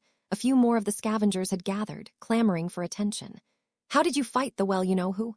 a redhead with a bad perm asked, shoving her way past a bunch of old witches who had huddled near him gaping. "What's your connection to the Dark Lord?" the weedy man from earlier shouted, not to be outdone by his competition. "What's your name?" questioned a strict-looking man with a thin mustache. Harry smiled as one might when faced with a rabid dog. "Well now, I really must be going, cake in the oven, got to feed the cat, hate to. But hey, really must run." Harry politely plowed his way through the gathering crowd, even managing to lose the Auror who was following him by sliding behind a group of dim-witted teenagers that were standing around not really certain of what to do. Those dim-witted teenagers managed to block the path nicely. They were especially useful considering one of them looked a fair bit like the young wizard who was the center of attention. "Wait there, young man," an older Auror with thick gray hair said, pinching the lookalike's ear and tugging him back into the crowd. "Ow!" James groused as the Auror didn't show any sign of releasing his lobe from the vice-like grip. "I'm not him," he yelled, lifting his hand and gesturing toward Harry who was escaping in the direction of Hogwarts. His gesture spurred the crowd to pick up its pursuit, James remaining behind and frowning as he rubbed his ear. The tall photographer from earlier must have been a sprinter at one time. He certainly had long enough legs, or maybe his skills had been built by chasing celebrities. He managed to draw near and snap another picture of Harry's retreating back, which oddly enough caused Harry to pause and turn around. "Akio!" Harry called, yanking the magical camera from his pursuer's grasp. "Hey!" the photographer yelled, taking a few march-like steps forward. Harry had already turned around and was examining the magical camera with a smile on his face. The speedy photographer was quickly on his tail and tapped Harry on the shoulder in an irritated manner. "That's private property," the man began to say, taking a deep breath. "The newspaper has a right to print the news if it is newsworthy, freedom of the press, and—" It was the sort of tirade that any good rag pusher would memorize, and the man was somewhat shocked, or so his expression seemed to say, when he was locked in a full-body bind and left lying in the street. When the photographer's report partner arrived, he was released, but only looked up to see that the crowd from earlier had gathered beside him, watching the young wizard, but not pursuing him. "He took my camera," the man complained. Mostly to himself, because he realized that no one looked particularly sorry for him. "Who's gonna stop him?" Sirius Black questioned, causing the heads around him to nod. The photographer was left to bemoan his purloined property without much commiseration as Harry Potter, the nameless hero of Hogsmeade, wandered up the path to Hogwarts and out of sight. The crowd soon dispersed. The teachers had arrived, and after huddling around Dumbledore, they began rounding up students still in the village and pushing them to Hogwarts as well. James and his comrades were treated no differently. They had lingered for a moment longer, watching the spectacle, but McGonagall was soon giving them the boot, her sharp eyes ignoring their protests and pushing them along. Most of the other students were walking ahead, the crowd of heads appearing and disappearing on the winding path. Lily was among them. She'd caught up with Morgan and seemed more than eager to leave James and his friends behind now that Harry was gone. "Where do you think Harry went?" Remus asked. He was walking next to Sirius, slowing his steps to match Sirius's stride as the Marauders wearily began working their way back to the school. While none of them had been badly injured, they all felt drained from the ordeal. Peter hadn't said a word since the group was reunited, and James didn't try to draw him into a conversation despite walking beside him. "Back to the school, I suppose," Sirius said. He looked behind him at the village. "I think maybe we should talk to him about this. Before the rest of the school gets a hold of him." Remus looked ahead. The transfer student didn't seem to enjoy attention much. It stood to reason that he could use some friends to get through the coming week. Merlin help him when the reporters found out. He might prefer a Dark Lord. "Yeah, maybe," Sirius answered distractedly. He glanced back at James, but James Potter's face was set firmly, nodding along with Remus. "Yeah," he glanced at Sirius. "He'll need friends." "Where do you think he'd go? The dorm?" Remus speculated. Sirius shrugged. "Wait a tick." James paused, digging into his pockets. James's pockets really were the most amazing things. They were known to hold practically anything. His mother had charmed them to be bigger inside than out. He reached his arm and passed his elbow, finally pulling out a piece of parchment. "I solemnly swear that I am up to no good," James chanted, tapping the parchment. "You found it?" Sirius asked. He fell back a bit until he was walking beside James. Peter got shuffled out of the way a bit and trailed behind, seemingly not interested. "Yeah, it was buried in an old Transfiguration book. Can't even imagine how it got there." James scratched his head in a puzzled manner. Remus snorted and continued walking ahead. "I can, your trunk is a mess." The three paused and Peter kept walking until he finally seemed to have moved as far away from them as he dared to go. He shuffled from foot to foot. "Come on, guys," Peter called. "Let's get back to the castle." "Just a minute," James argued, not looking up. Harry. James peered closely at the parchment. The map didn't show Hogsmeade, but it showed a good bit of the path that led up to the Hogwarts grounds. It had been added only the past year, after they'd nearly bumped into McGonagall heading down to the village one evening. Sirius claimed she was probably on a date, but the thought of the Transfiguration teacher dadding was too disgusting to consider, and so the discussion was promptly dropped. "Let's go," Peter urged again. "If you want to go back so bad, well, go on then," Sirius snapped angrily. Peter shut his mouth and remained a slight distance from the others. The transfer student couldn't be that far ahead. James scanned the trail leading up to the grounds, skipping over the mass of students that were ahead of them. "There, Harry!" James stared blankly at the small dot that was standing just outside the castle's gates. "What is it, James?" Remus asked. James stood woodenly, his eyes glued to the two short words imprinted on the map. "The map never lies," he asked, voice cracking with doubt. Remus lifted an eyebrow, stopping to look back at the frozen teenager. It was an odd question coming from James, as he had been the one to find the seeing spell, which allowed the map to see things as they really were, not tricked by disguises or even animagi forms. Someone else needs to tell me that they are seeing this." James pushed the map away and handed it to Sirius. "What am I looking for?" his friend asked. "Harry, he's up by the gates. See anything odd?" "Nope," Sirius answered with a shrug. "What do you mean, nope?" James jerked the paper away, scrutinizing the parchment. "I mean nope as in there is nothing there. Harry isn't there. Where did you see him?" James's eyes flickered over the page. He shook his head. "I saw him there a moment ago. He couldn't have disappeared so fast." "What was the matter, anyway?" Remus asked. James paused for a moment. I thought I saw his last name." "So?" Sirius asked, turning to Remus with a curious look. "And it was Potter," James answered, his mouth feeling dry. "Potter, Black, and Mr. Lupin, I'm surprised at you." Professor McGonagall was trudging up behind them, her pointed hat askew. She yanked it off her head as she neared them, slapping it against her leg irritably. "What do you think you are doing?" "Get back to the castle. Mr. Black, you need to be in the hospital wing. I should have had you all portkeyed there. Now stop straggling." She took their shoulders and led them toward the castle. She didn't even need to say a word to know that Remus would follow. James had reacted on instinct to the sound of a professor's voice and had stuffed the map out of sight, but he sorely wanted to take it out and find the little dot labeled Harry Potter. A few insignificant moments prior.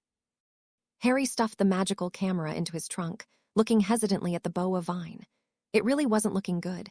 He had to plan some time for Sun, maybe. Still, he closed the lid of the trunk for the moment, shrinking it before stuffing it back in his pocket. He grinned slightly at his latest achievement. Snagging that camera was a real lucky break. Oh, and the Voldemort thing had gone well, too. At any rate, he hadn't killed his parents, which was always a positive thing for any time traveler. He was starting to worry less about what his intentions back there had been. It had all worked out for the best, yeah. Not worth quibbling about now at the moment. He might have to hide out for a few days, but he supposed that Dumbledore could contain any overly curious ministry officials and infuriating reporters. He was nearing Hogwarts's gates, walking towards them at a steady pace. The sun was getting a little lower and some clouds were moving in. Maybe there will be a storm tonight, he mused. Maybe it would help in washing things away. Harry paused for a moment to enjoy this, to simply enjoy his continued existence. It was then that he noticed the chill.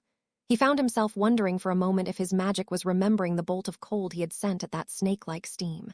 But then he realized that it was coming from inside of him, coursing up his spine and covering his skin in goose flesh. Yes, he thought, this seems about right. And with that, Harry Potter disappeared. James Potter and Sirius Black had finally been released from the hospital wing. Remus had been the lucky one. He'd managed to leave an hour ago with only a bar of chocolate. Sirius and James had been captured by the enemy. Indeed, Madame Pomfrey's rant had been more an ordeal than what had happened in Hogsmeade. Apparently Sirius's shoulder was worse off than even he knew. They got an earful for that. "Did you want to loose your arm?" A few scraps and bruises, which she'd left as a lesson, still existed, but any major injury was completely healed. Sirius thought the shoulder wound would give him a sexy scar, something that he seemed to think would really aid in wooing the ladies, as if the dog needed any help. James finally got a chance to look around through his pocket again, fishing out the map and opening it up. He hadn't been able to wipe it clean earlier, and so the lines and moving dots were still present. He scanned the page trying to find some evidence of Harry Tempest, or Potter as the case may be. "Looking for your brother?" Sirius teased. "We don't know. He might not be my brother," James argued. "Face it, Prongs, your dad's got a secret branch on the family tree." Sirius moved on ahead a bit. "Let's head to the hall for dinner. I'm starving. Your brother will probably be there." James's face had a sour expression as he continued searching the document. The Great Hall was empty of any Harry Potters. "Hello, Mr. Potter, Mr. Black," another voice intruded. James once again hid the map into his pockets. He really had to be more self-aware. Then again, it wasn't every day you learned of your bastard half-brother. "Evening, headmaster," he answered, offering a weak smile. "You wouldn't happen to have seen Mr. Tempest?" the older man asked. James blanched. No, sir." The old man looked thoughtful for a moment. "As I had thought," he said simply. "I hope you boys are planning on a dinner after today's difficulties." Nothing like a rich pudding to remedy such trying times. James nodded. "Yes, sir." He cringed upon realizing that he was sounding a little too obedient. The headmaster moved away towards the dungeons, and James sagged. "We'll find Tempest later and you can ask him. Maybe he was adopted or something, don't know where the map gets the names from," Sirius said with a shrug. "I'm hungry." James paused. "Serious about today?" "I wouldn't have done it," Sirius said suddenly. He looked away, almost as if he couldn't look at James. I wouldn't have." "Huh." James quirked his head, confused about the course of this conversation. "When I was, well, I didn't do it. I wouldn't, right?" Sirius looked at the empty halls. James slowly realized what they were talking about. "Of course you wouldn't." He slung an arm around Sirius's shoulder. "Marauders don't AK other marauders." "I think that's a rule somewhere. Have to have Mooney check the mission statement or something." Sirius's shoulders sagged some, releasing the tension that had been holding him so stiffly. "No, what I was thinking about was, well, you heard Tempest, didn't you? Hissing to the Dark Lord." Sirius nodded. "I was thinking we wouldn't mention that to anyone. He sort of saved our lives." "I wasn't planning on it," Sirius stated sincerely. James glanced his way, dropping the mental arguments he'd been preparing. "I expected righteous indignation. Well, he must be a Parselmouth." Sirius looked ahead. "Doesn't matter to me, not if it's him anyway," he stated. "Nor to me," James agreed. The Great Hall was ablaze with voices. The students who had been in the village were running at the mouth while the younger years were eagerly listening. Speculation about the Battle of Hogsmeade was running rampant. Of course, most of the people who were doing the talking hadn't been anywhere near the battle, not from what James had seen anyway. Really, they all seemed a little stupid, gossiping and chatting about it as if it had been an exciting Quidditch match. James found himself getting angry, and he glared at a fourth year who was richly detailing the deaths of the first Auror squad. Those listening to him oohed and awed, making him want to punch them, and physical violence usually wasn't his thing. Remus and Peter had saved them some seats, and he plopped down grumpily. The food hadn't arrived yet, so he focused on his plate, trying to ignore the stares and comments that were erupting around him. Remus was talking about something, but James found it hard to pay attention. Bill Hodgins, a fifth-year Gryffindor, was sharing what little he'd managed to see of Harry's battle with Voldemort. Then Professor Barton shows up and tries to take on the Dark Lord. They fought and Barton was pretty amazing. Tempest got hit with some curse and just started screaming. James frowned at the implied tone. Tempest had taken it unforgivable for him. Even if the guy was his bastard half-brother, he wasn't going to sit by when others talked bad about him. Hodgins continued, unaware of MT James and its increasing chance of explosion. Then I saw Barton start fighting the Dark Lord. He was amazing. He dodged and started around. He even hit, well, with a curse to save Tempest. What happened next? A young girl asked, glancing up at the teacher table. Barton was nowhere in to be seen. I don't know, Hodgins said with a shrug. It was then that they got this idea to board up the windows with some of the tables. I heard Tempest fought the Dark Lord, another fifth year chimed in. He couldn't do that, another person stated. I heard Barton's dead, a girl with pigtails added. Hodgins glared at her. Who told you that? The girl shrugged. James glared at his plate. This wasn't something to gossip about. It wasn't a scandal or prank. Suddenly, he vividly remembered Tempest thrashing on the ground, his mouth like a gaping wound as he screamed. And Barton. James took a sip of water. He suddenly wanted to take a scorching hot shower. All of their professor's blood had been magically wiped from his person, yet he could almost still feel the spray that had coated his face. It was almost like he was back there. He had really thought he was going to die. To hell with that, he really could have died. It wasn't a what if. Given the odds, it was probably more likely that he wouldn't have walked away from that. Shut it, Sirius yelled beside him, knocking him from his thoughts. Don't talk about what you don't understand. The students near them quieted before whispering began again, about what James thankfully couldn't hear. Stupid little pricks, Sirius muttered. You can't blame them from being curious, Remus said softly. What did happen? Barton died and Tempest fought Voldemort until Dumbledore came, Sirius said simply, not bothering to elaborate. Remus seemed filled with his own curiosity, but knew that this wasn't the time to ask. James was glad of his friend's tact. He really didn't want to go through it again either. James managed to glance down the table. Lily was patting Alice's arm gently, her lovely face drawn in concern. The usually friendly blonde was very pale. She kept licking her lips and her eyes looked red.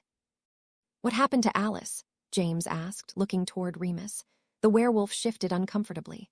I heard that Frank is still in the hospital wing. They may have to send him to St. Mungo's. Apparently they got caught in some crossfire past where we were. Remus's gaze seemed a little flinty as he glanced at Alice. James swallowed. It could have been worse, couldn't it? Excuse me, Dumbledore called out, tapping the staff table with his wand. James looked up at him numbly. This produced no effect, giving the headmaster the opportunity to let off purple sparks, something he very much enjoyed doing. The room quieted to a lull. Good. Now I know we are all concerned about the event that happened in Hogsmeade. It was indeed very troubling. I think we all rest relieved that no Hogwarts students were killed today. James noted the man didn't mention the staff. This dark time is growing. I will not do you the dishonor of lying to you. There will likely be more such events before we emerge from these troubling times. But I want all of you to understand. The old man paused for a moment. I sincerely want all to understand that even among the darkest of times, there is always the hope for the light. Dumbledore paused, looking toward the left. From his chair, Slughorn nodded. Good. Well, in better news, our caretaker, Mr. Filch, has discovered a very noxious mold growing in the castle. Professor Pod examined it and has informed me that the spores are very dangerous. The students all seemed to choke slightly. They looked at each other with much confusion. How was this better news? I did, Pod asked, looking bewildered. Well, I must have, he finally agreed. Yes. Thankfully, our potions master has provided everyone with a potion that will protect you from any of the dangerous effects, such as pustules, swollen lips and tongues, permanent discoloration of skin, increased body odor, and, he coughed before continuing, in males, the shrinking of specific portions of the anatomy. So I encourage you to all drink up. The students were grimacing. One first year with braids asked why only men had to worry about shrinking. Several house elves moved between the aisles, carrying large baskets filled with little bottles of Slughorn's antidote. Sirius eagerly snagged a bottle. He winked at a seventh-year girl. Never fear, he said with no trace of mocking. Little Sirius will be well guarded. The girl colored while her friends giggled. Soon most of the student body had thrown back their heads and guzzled down Slughorn's rather foul-looking potion. Have to warn Harry about the mold, James said, looking at the small vial. Huh. Sirius asked. He made a grimace and took a sip of water to try and wash some of the taste away. James drank deeply from the small vial, chalking back the liquid as it clung heavily to his throat. If he had to categorize it, he'd speculate that it was made out of chili powder and an old shoe. "Harry who?" Sirius asked. James looked at his best mate. "Huh, what Harry?" He scratched his head. "You said we had to tell Harry about the mold," Sirius reminded him. He cocked his eyebrow, still looking very confused. "Harry who? Is there an echo in here? That's what I said." Sirius paused, an all-knowing expression taking over his features. "Oh, I get it, not very funny."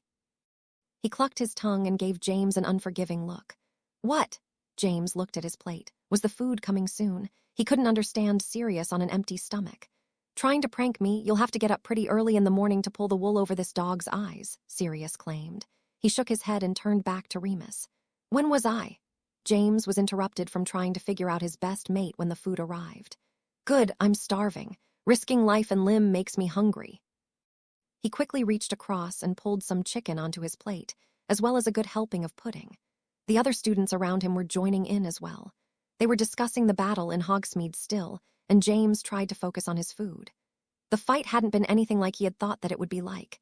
It wasn't nearly as noble as his imagination had painted. Reality was more dirty and unfair. He'd been a fool to think about playing hero. Why had he left the 3 broomsticks anyway? Now that he considered that, he realized he was a little fuzzy about some things in general, but then he supposed trauma did that. It seemed like the sort of thing that a healer would say.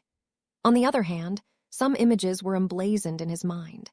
He glanced at Barton's empty seat at the staff table and tried to eat. The professors themselves seemed less than hungry, perhaps because they were already hearing some of the statistics from the attack on Hogsmeade. They muttered to themselves as Dumbledore passed the vials of potion among the staff. "How did such a dangerous mold happen to grow here?" McGonagall asked, an obvious attempt to break away from the gloom surrounding their previous conversation. The headmaster was correct. The knowledge of a dangerous mold was less troubling, and it proved a wonderful distraction for the moment. "I suspect that the house elves may have been slacking," Professor Pod said very seriously. He swallowed his dose, gagging and taking a sip of juice. The small elf carrying the potions looked scandalized. Dumbledore smiled gently at the creature. "I'm sure that wasn't it," he said simply. "If you wouldn't mind dropping in on the hospital wing and Madame Pomfrey, they will need to drink these as well. Poppy already knows they are coming, but I want you to see that everyone drinks." The small, determined elf nodded, the creature looking haughtily at Professor Pod before disappearing to the hospital wing. Along the line, the professors drank as well. Out of the corner of his eye, the headmaster watched closely to make sure they did. Finally, only Slughorn and himself remained. "You know, we're quite lucky that the Ashwinder finally laid her eggs. Otherwise, I'd never have been able to finish the potion in time. The entire thing would have been ruined," he commented while moving the vial between his hands. "Yes." The headmaster looked further down the table at Professor Kettleburn, whose hands were hastily wrapped in a white bandage. "It is lucky, I suppose." He smiled at Slughorn. "You too, old friend," he directed. "Surely It's better we don't know." Dumbledore issued the words with a finality. The tubby little walrus of a man sighed. "Well, if you insist. Still, he was quite an interesting lad. You think we'll see him again?" He toyed with his mustache before raising the glass to his lips. "I guarantee it," the headmaster replied with a slow smile. "That's nice, then." Slughorn tipped his own potion back, scrunching his nose at the unpleasantness of the flavor. If only one could get them to taste better, but then, these sort of antibacterial things usually are most foul. Dumbledore nodded, tucking his own potion in his pocket. Later that night, the headmaster wrote a short letter to himself, before following like all the other inhabitants of the castle and drinking the potion. After drinking the concoction, he realized he was tired and went to bed. The next morning, he discovered a note on his desk. It was written in his hand and said simply, "Do not open until 1996. Well, that was a ridiculous suggestion, and if he knew himself as well as he thought he did, then he must have known that he was terribly impatient. He ripped open the letter, examining the parchment through his spectacles. "Dear myself, you have undoubtedly opened this letter early. I would hazard to guess that it is not the year 1996. In fact, I would be surprised if you have waited even a day. I am tempted to place some sort of hex on the envelope as punishment, but that really would just be hurting myself. As the next few weeks will probably be very confusing, I wanted to provide a little information to soften the irritation. I think the future will be better. That is cheering, isn't it? Oh, and in the year 1996, Professor Binns with dust a class with time sand again. Yours, Albus Percival Wulfric Brian Dumbledore. He stared at the letter for a moment before reaching into a drawer for one of his favorite candies. The future would be better. What an oddly cheerful if unhelpful thing to say. He had undoubtedly written the letter. He smiled slightly and made a note about Binns. But the future, while it might be better, was very much out of reach at the moment. He opened his newspaper with a frown, seeing images of the destruction of Hogsmeade. The future would have to wait. At the moment, he had to deal with the present. Only a few years later, Severus Snape was not certain why, precisely, he had been called to his master's chambers. While he was given the trust of his lord, he spent much of his time brewing in the elaborate potions lab that had been provided for his use. Not that he wouldn't do whatever had been called upon him to do. But it was still an unusual request. Perhaps his presence had more to do with the fact that he was among those who knew why this day had some meaning to Lord Voldemort. Here, on this night, as the 7th month died. It seemed providential that he had seen Dumbledore that night and that he had chosen to follow him. He'd been disappointed at first, overhearing a job interview of all things, but then the evening had turned. And while he'd been hauled away before he could hear the end of the prophecy, he had still brought the most important part to his master. We already know of the Longbottom child, the only other individual in the room stated. Lucius Malfoy was a pretty figure, his gold hair gleaming in the gloom. Severus thought the aristocrat looked out of place among the solemnity. Yes, we know of him. Lord Voldemort was seated in a wingback chair. The only light in the room was the fire crackling in the hearth. He watched the flames and his eyes seemed to glow even more unnaturally as the light reflected. But the Potters, he trailed off thoughtfully. Severus ignored the slight twist of his gut. As my lord will, but surely the Longbottoms would be better suited for. He trailed off. Perhaps he had been about to honor and had realized the foolishness of the statement. Malfoy covered up the silence hastily. That mudblood whore would never be able to produce a wizard of notice. Both Lord Voldemort and Severus Snape remained silent at this comment. I don't like Potters, their lord finally said, his hands flexing in the light of the fire. Snape agreed with him on that point. Aren't you going to ask why, Severus? Voldemort tilted his head in a gesture that seemed friendly. It was moments like this when Severus remembered the charming persuader who had convinced him to brand his skin. I assume that it's because he's an attention-seeking, arrogant, incompetent. Severus vented his thoughts because that was what his lord was expecting. I dare say you could keep going, Lord Voldemort allowed, his voice dismissive, but you would be wrong. Severus bit his lip. Go ahead and ask, Lord Voldemort taunted, the friendly tone rolling off his tongue in a way that made both Lucius and Severus feel more at ease. In his genial moments, their lord was almost kind, but only a fool would think this attitude allowed carelessness. Why, M-Lord? He asked lowly. Do you recall an attack on Hogsmeade? It would have been during your 6th year. Their lord didn't bother to look at them as he spoke. His eyes remained focused on the fire and his voice somewhat faint. I recall it, Severus agreed. I wasn't present. More pressing matters than visiting a silly little village. Voldemort asked, but he didn't seem to expect an answer. That event is more lie than fact, so it wouldn't have mattered if you had been there. And you mustn't trust what you have heard. He rubbed his knuckles. I would never trust Potter's claims of bravery, Severus scoffed. Despite himself, he found he was intrigued. That battle had very much catapulted James Potter to his fame. It had guaranteed him the head boy slot even though there were doubtlessly others that were more suited. After that incident, there had been no stopping the pompous wretch whom everyone said was a hero. James Potter didn't fight me in that village, Voldemort said softly, a light chuckle in his tone. Well, he tried. I fought another boy. They looked alike, and I can understand the confusion. Severus knew that his lord never understood or forgave, but he remained silent. Voldemort raised a hand to his head, pushing down the black hair that rested on his skull. Very alike indeed. He fought with a power that, he finally turned to look at them, his gaze patronizing. You wouldn't understand, but the potential was intoxicating. Later he was gone, disappeared as if he had never been. I only ever learned one thing. Quite trivial, really. It was as if he had been completely erased from the minds that should have known him. I sought out Potter first to try and answer these questions, but his mind was blank on the subject, wiped cleaner than even a memory charm could provide. Not surprising, Severus thought to himself. There probably hadn't been much there to begin with. Severus remained quiet, hoping that he would be told more. How had Potter taken the glory from this powerful stranger? Several residents of Hogsmeade had identified Potter as their savior. It had been a very sickening period of time for the young Snape. But now that he thought on it, he never remembered James actually saying he had done anything. The people had identified a teenager with messy black hair and glasses, and the papers had run with the story. James had been given the credit and the rewards. Not that he had turned any of them down. But the Dark Lord remained silent, and it was usually best not to ask for information that their master wanted to provide.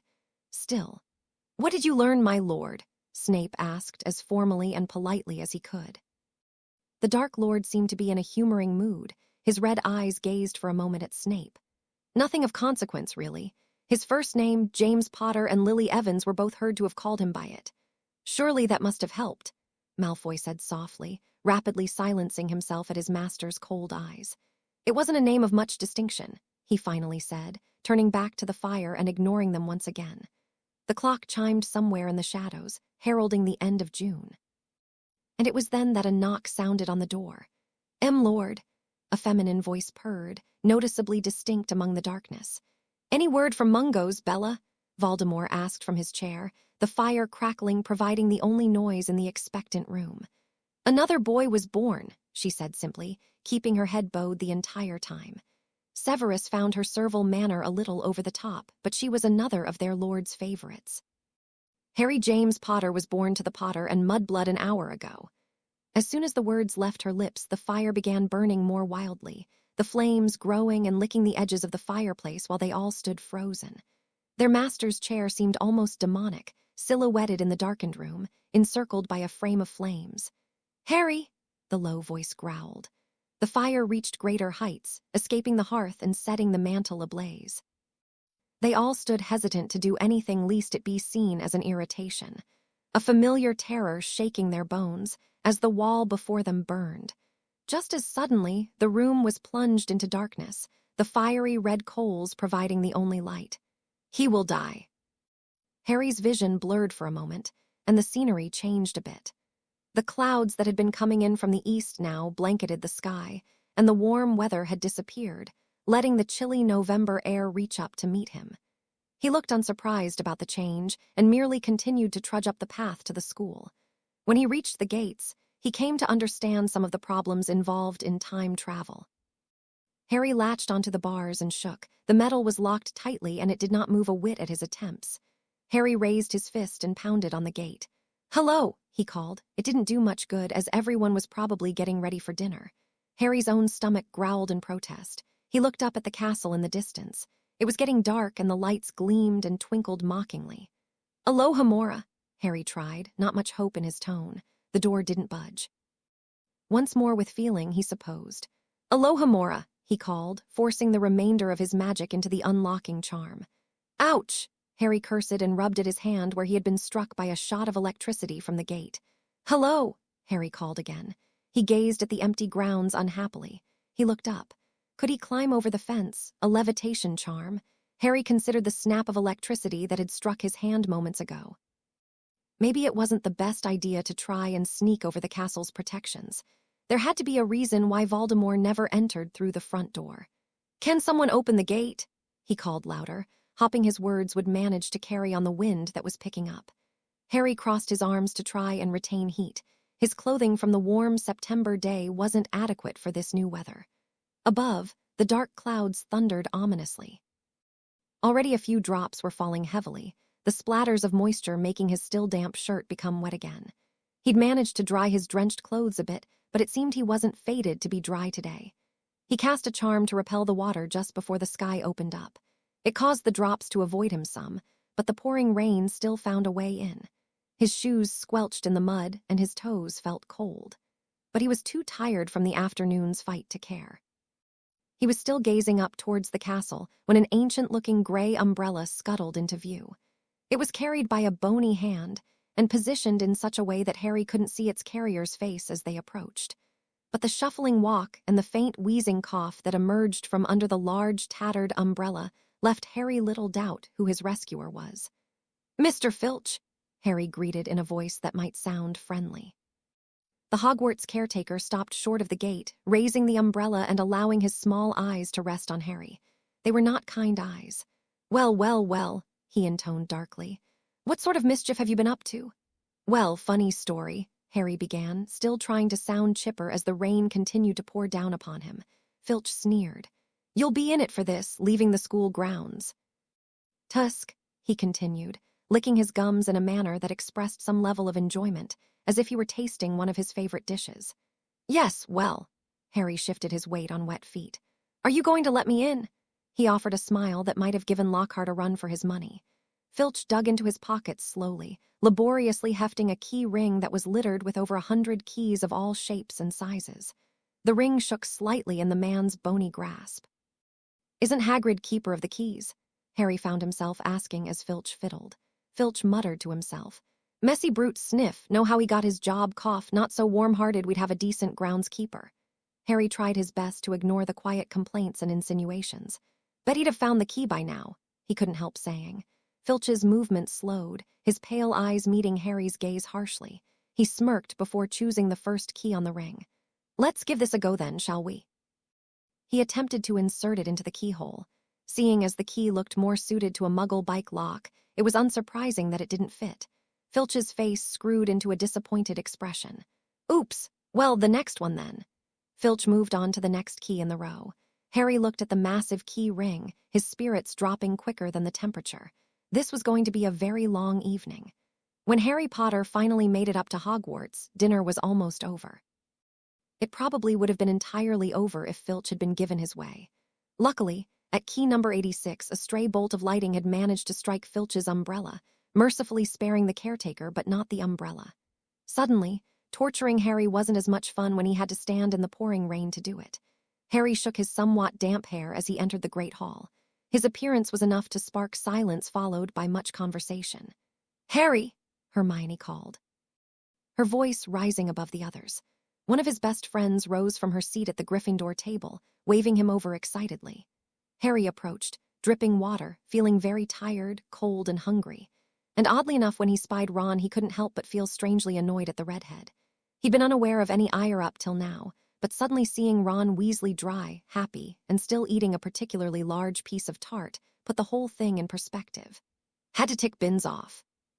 Harry questioned, his voice raising above the chatter. Ron smiled. "Hey, Harry, good to have you back, mate." Ron snickered as he took in Harry's damp appearance. "How was your trip?" But Harry wasn't quite in the mood for friendly banter. "Had to upset the one ghost with the ability to send us back in time," Harry continued. Ron grinned sheepishly, looking around the table at other accusing stares. "Now, Harry," Ron placated, raising his voice so that the other Gryffindors around him could hear, "you know that it was partly Hermione's fault as well." At these words, Hermione's eyebrows raised skyward. "And just how am I to blame?" she argued. But Harry was having none of that. Hermione squabbled with Ron her fair share, now it was his turn. "And you have the gall to complain about being sent to, when was it?" He turned to Hermione. 12:13, Hermione answered simply. She was accurately reading the situation and settled down into her seat.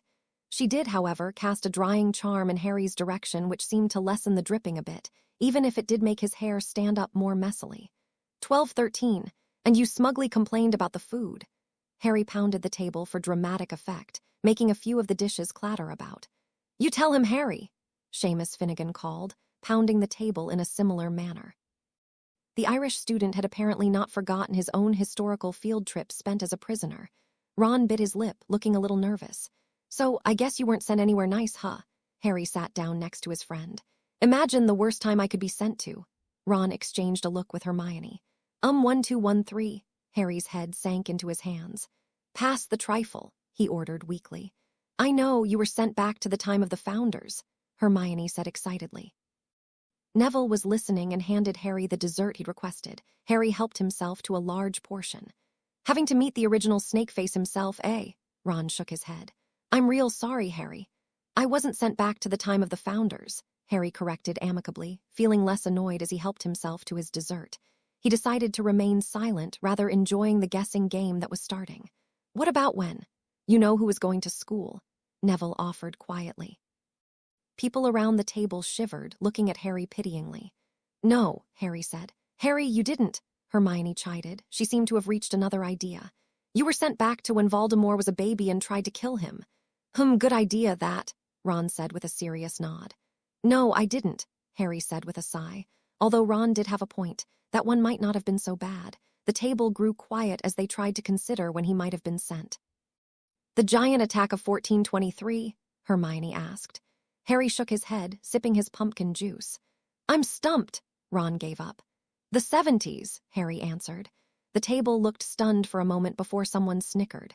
Soon, most everyone was laughing.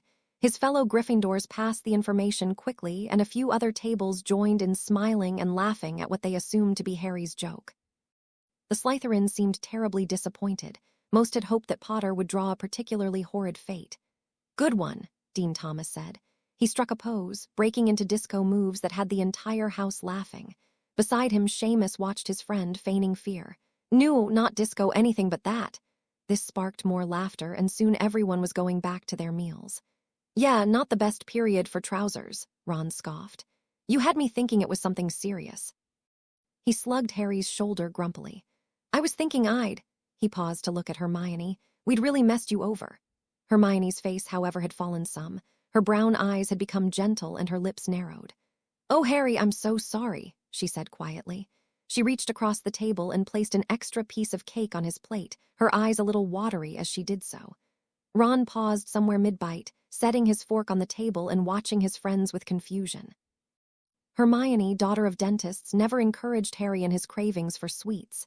Harry shrugged. "It wasn't that bad." He lifted his fork to take a bite. Chocolate, his favorite. As he rested his other hand on the table, Hermione reached over and grasped it tightly. He couldn't avoid the wince.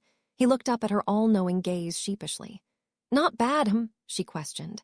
Harry tucked his still-burnt hand into his lap. The steam serpent thing had left a mark. A cruel-looking blister was forming on the red hand. "It's nothing, I'll put some ice on it later, just a little tussle with Voldemort," Harry said. "What?" Ron looked around to see if anyone was listening as he leaned forward. "What's going on here? Why were you fighting with?" Hermione ignored him, her eyes locked on Harry. "You didn't," she hissed, trying to remain quiet. "You keep saying that," he replied. "Yet I'm pretty sure it happened." He smiled at her in a calming way. Hermione worried her lip as she looked down at the table. "How could you have fought with Voldemort? How could you risk meddling in time like that?" "Nothing happened," Harry appeased. "You can only hope nothing happened," she muttered darkly. Harry waved her concern away. Nothing bad had happened. "I'm missing something," Ron said, knowing that any adventure Harry tried to tone down had likely been much more serious. But why had Hermione been so sorry for their friend before? And now that Hermione had pointed out the burnt hand, Ron was noticing other signs of exhaustion and wear on his friend, and not the kind a walk up to the castle in the rain would cause. "The 70s, Ron," Hermione said. Ron lowered his head. He still wasn't getting it, and it made him feel like a real prat. It must have been a big deal if Hermione was using her "let's protect Harry" tone. "Yeah," he asked, his voice quiet. "That was when Harry's parents were at Hogwarts." Hermione provided the information gently, keeping her voice low. Harry kept eating. The knowledge blossomed over Ron's face, making him drop his own dessert clumsily. "Course, sorry about that," he apologized. It was past the point of assigning blame, he just felt bad for his friend. "Suppose you didn't ask Binns to go off his gob," Harry allowed with a crooked smile. Ron nodded. "Yeah, well, still mustn't have been pleasant." His face suddenly darkened and his eyes widened. Your mum didn't, well, she didn't fancy you or anything, did she?" Ron's face went somewhat green. "No," Harry said. "What was it with people trying to pair him with Lily? Bunch of twisted fellows there." "What year was it, Harry?" Hermione probed. "It was my parents' 6th year too, so that would make it 1976. "Ooh," Hermione gushed excitedly. "That was a very important year in Voldemort's rise to power." Harry and Ron looked at her blankly. She cringed. "That was a bit uncaring, wasn't it? But aren't you ever going to read The Rise and Fall of the Dark Arts?" she asked, waving her own question away even as she said it. "It was during 1976 that Voldemort—" Hermione was bumped when Parvati, who was sitting near her, flinched at the mention of the Dark Lord's name. Ron grinned. "Gosh, Hermione, don't startle people," he teased. "Bad enough Harry can't get it right. That is precisely my point. Did you know that he wasn't even called you-know-who until 1976? After Pratchett Manor was burned to the ground in January of 76, some people did, and he wasn't usually openly named. But it wasn't until the Black Strikes of 1976 and 77 that he was listed by the Ministry as you-know-who. The Black Strikes. She shook her head. They were really quite brutal, using dark creatures, Death Eaters, and so many cases of the Imperious Curse that no one trusted anyone. That was when people truly started to fear him. You don't say, Harry replied dryly. Yes, Hermione said, speaking rapidly as she fell back into her teaching mode. After one terrible attack on a Hogsmeade weekend, visits were banned for the next 5 years. Hogwarts was terribly divided then. Oh, it must have been a very interesting time to observe. Hermione trailed off as she managed to spy Harry's disinterested face. But I suppose we can talk about it another time. Hermione took a breath and then turned to meet Ron's eyes. The redhead laughed at her under his breath, which she replied to with a dirty look. That sounds nice, Harry said, ignoring the interplay between his two friends. He negligently rested his elbow in a bit of pudding as he balanced his head on his knuckles. He was falling more and more into the fatigue that had been swallowing him. He had just fought a Dark Lord, he reminded himself. If anyone had the right to a little lay-in, it was him. Ah, Mr. Potter, Dumbledore's familiar voice said. Harry's neck craned up to look at his tall headmaster. Filch, he noticed, was clinging at the man's side, looking damp but smug. A word, if you wouldn't mind. Harry looked at his plate desirously. Well, I was rather planning on finishing some pudding, and Harry flinched as Hermione planted a deft kick to his shin, her flashing eyes reminding him that he was speaking with the headmaster. Well, sure, why not? He conceded. By all means, bring your dinner, Dumbledore allowed. The pudding is excellent. Harry rose to his feet, taking the gold plate with him as he followed the headmaster and caretaker out. I hope you had an enjoyable trip, Dumbledore said cheerfully. In whatever time you were sent to, a good vacation. The headmaster trailed off at Harry's glum expression. I take it didn't go well. It was fine, Harry waved off as he took a bit of dessert. Ruddy luck when it came to the when, but should have expected no less. He paused for a moment. It was educational, though, he allowed with a light smile on his face. Dumbledore noticed the expression and provided an even larger grin of his own. Harry, you always call it bad luck, but it seems that you also always manage to get out of whatever situations you are thrust into. Dumbledore's blue eyes twinkled in a manner that Harry found annoying. He dropped his attempt at a smile and replaced it with a yawn. So when, if I may ask? 1976, Harry answered briefly, another yawn breaking through. Dumbledore stumbled on his long robes. Oh, you do end up in the most tangled of situations. I underestimated. So you're the reason I have trouble remembering the beginning of that year. He paused once again. So that's why. Dumbledore trailed off, a smile at the edges of his mouth. Headmaster, an irritated voice interrupted. Dumbledore smiled at Filch, who was looking grumpier and grumpier as the conversation continued. I think I can handle things from here, Argus. The headmaster dismissed cheerily. Filch's lips puckered. No, he said quite clearly. This brat was outside the school grounds and I want him punished. Punished. The man stamped his foot, which must still have been wet as it produced an interesting squelching sound. Well, I'm sure there were. I will hand in my notice. Filch continued to whine bitterly. Dumbledore opened his palms wide and waved him down. There, he placated gently. He'll be punished. Filch didn't look like he believed the headmaster, but he turned on his heel and began chasing after some third years who were walking too loudly. Funny, Professor, Harry said, taking another bite of pudding. When was I joking, Harry? Dumbledore didn't look in his direction as he spoke, and Harry found it was difficult to swallow down the bite of cake. Harry had finished eating by the time they had arrived at the headmaster's office. He settled his plate on the wizard's desk as he found a place in the chair that sat before it. He was still tired, and his eyes were drooping noticeably. I'll only take a brief moment, Dumbledore said with a quirk of his lips. While my memory is a bit hazy, I suppose you have had a very busy day. Harry nodded. How much do you remember, actually? He questioned curiously. He hadn't asked many questions about the potion that Slughorn was brewing, but he would hazard to guess that it had done its job effectively. He was still curious, however, about how much his presence might have affected the people and time he'd come to know. About you, nothing at all, Dumbledore replied cheerfully. Harry told himself it was pointless to feel upset. But I do recall the terrible week I had after your disappearance. Dumbledore rubbed his spectacles on his brightly colored robes, fuchsia today, and a well-defined wrinkle appeared in his forehead. Harry listened as the headmaster leaned back in his chair. I was under the impression that perhaps something like this had happened, due to a note I had written myself. But I apparently was not very clear on all I would need to know. The Ministry was ruthless in attempting to congratulate the hero of Hogsmeade, particularly as no one seemed to step forward for the honor. I had a very difficult time trying to explain away a situation I could not remember. I'm afraid they thought me a little senile, the headmaster chuckled to himself. You don't say, Harry replied. Yes, devilish weak, but then. Things sorted themselves out well, I think. No consequence with time, then. I didn't cause or not cause anything to happen. It was a rather simple question, asked lightly and without any pressure to respond in one manner or other, but Dumbledore paused.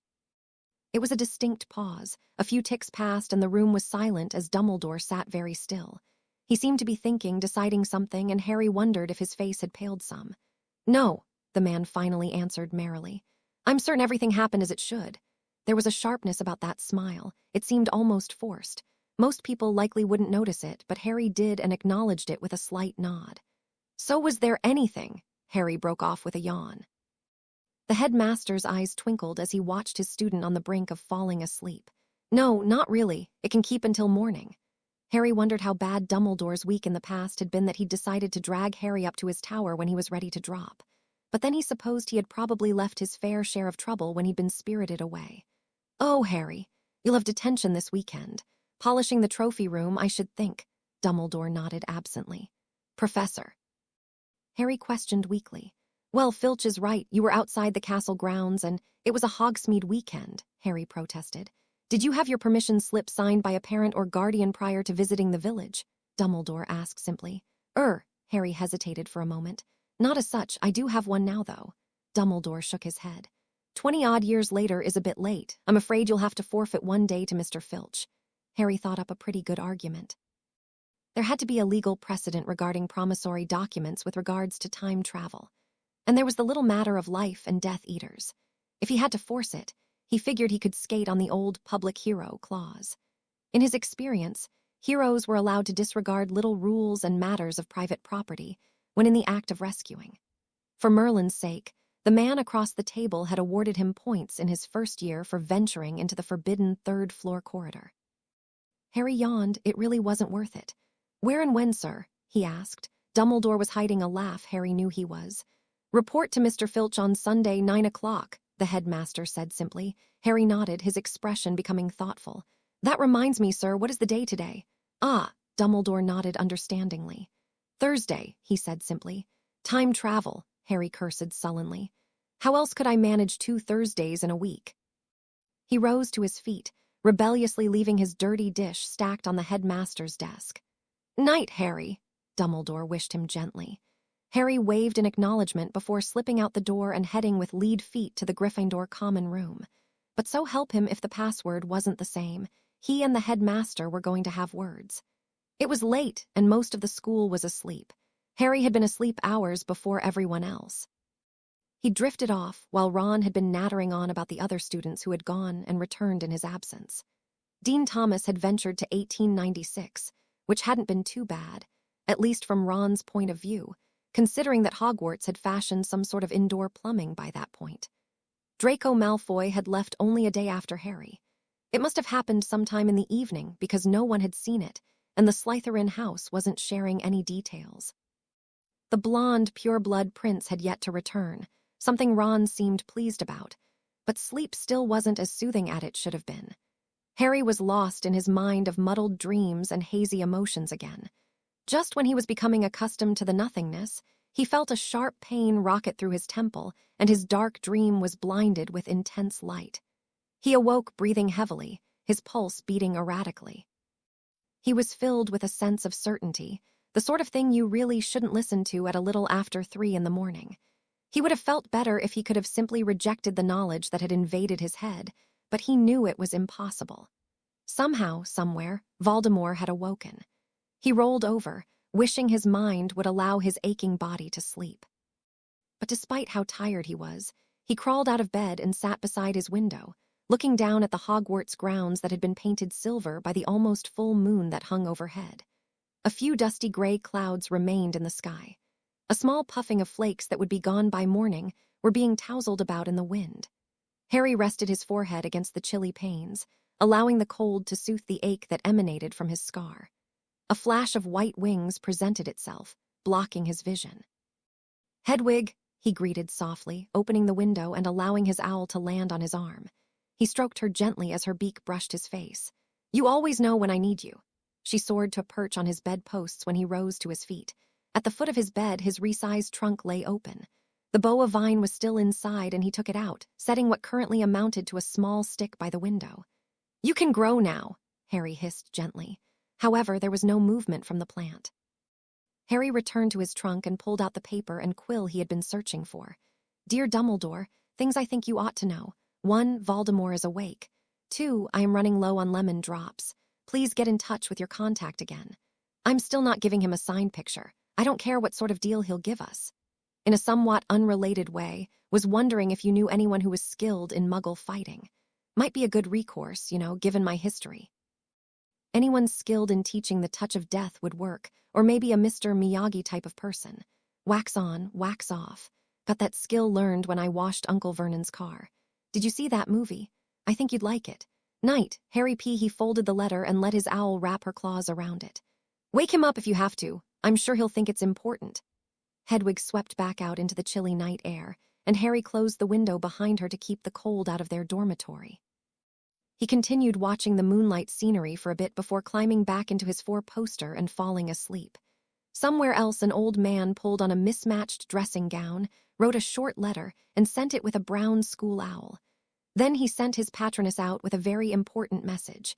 He was running low on lemon drops as well. Day 11, where we stop counting. The next morning, Harry wasn't surprised to see that the front-page article of the Daily Prophet was dedicated to cheering on the Puddlemere United team as they traveled to Germany to play the Munich Merlins. No mention was made of Voldemort's return to the living, but seeing as the wizarding world at large had been cheering his death for the last few months, it was to be expected. It was also quite possible that they didn't know. Harry was settled at the Gryffindor table. He'd brought down with him a small clay pot that seemed to contain a short little stick. Hermione was gazing at the stick, but hadn't said anything about it yet. Harry admitted it did seem strange that he had brought the boa vine to the table. It had reverted back to its previously dour state, and it could not be said that Harry had ever been much of a herbology student. Ron was too busy eating to question the plant that had joined them. "Why so curious about the paper?" Hermione asked, her eyes leaving the boa vine. She seemed to have decided to ignore his newest oddity. Harry looked around and noted that no one seemed to be giving their conversation much attention. "Just wondering if they commented on Voldemort waking up," he answered with a shrug. Hermione swallowed. "He woke up." Ron spluttered his food across the table. "Yeah," Harry nodded, his eyes looking somewhat serious.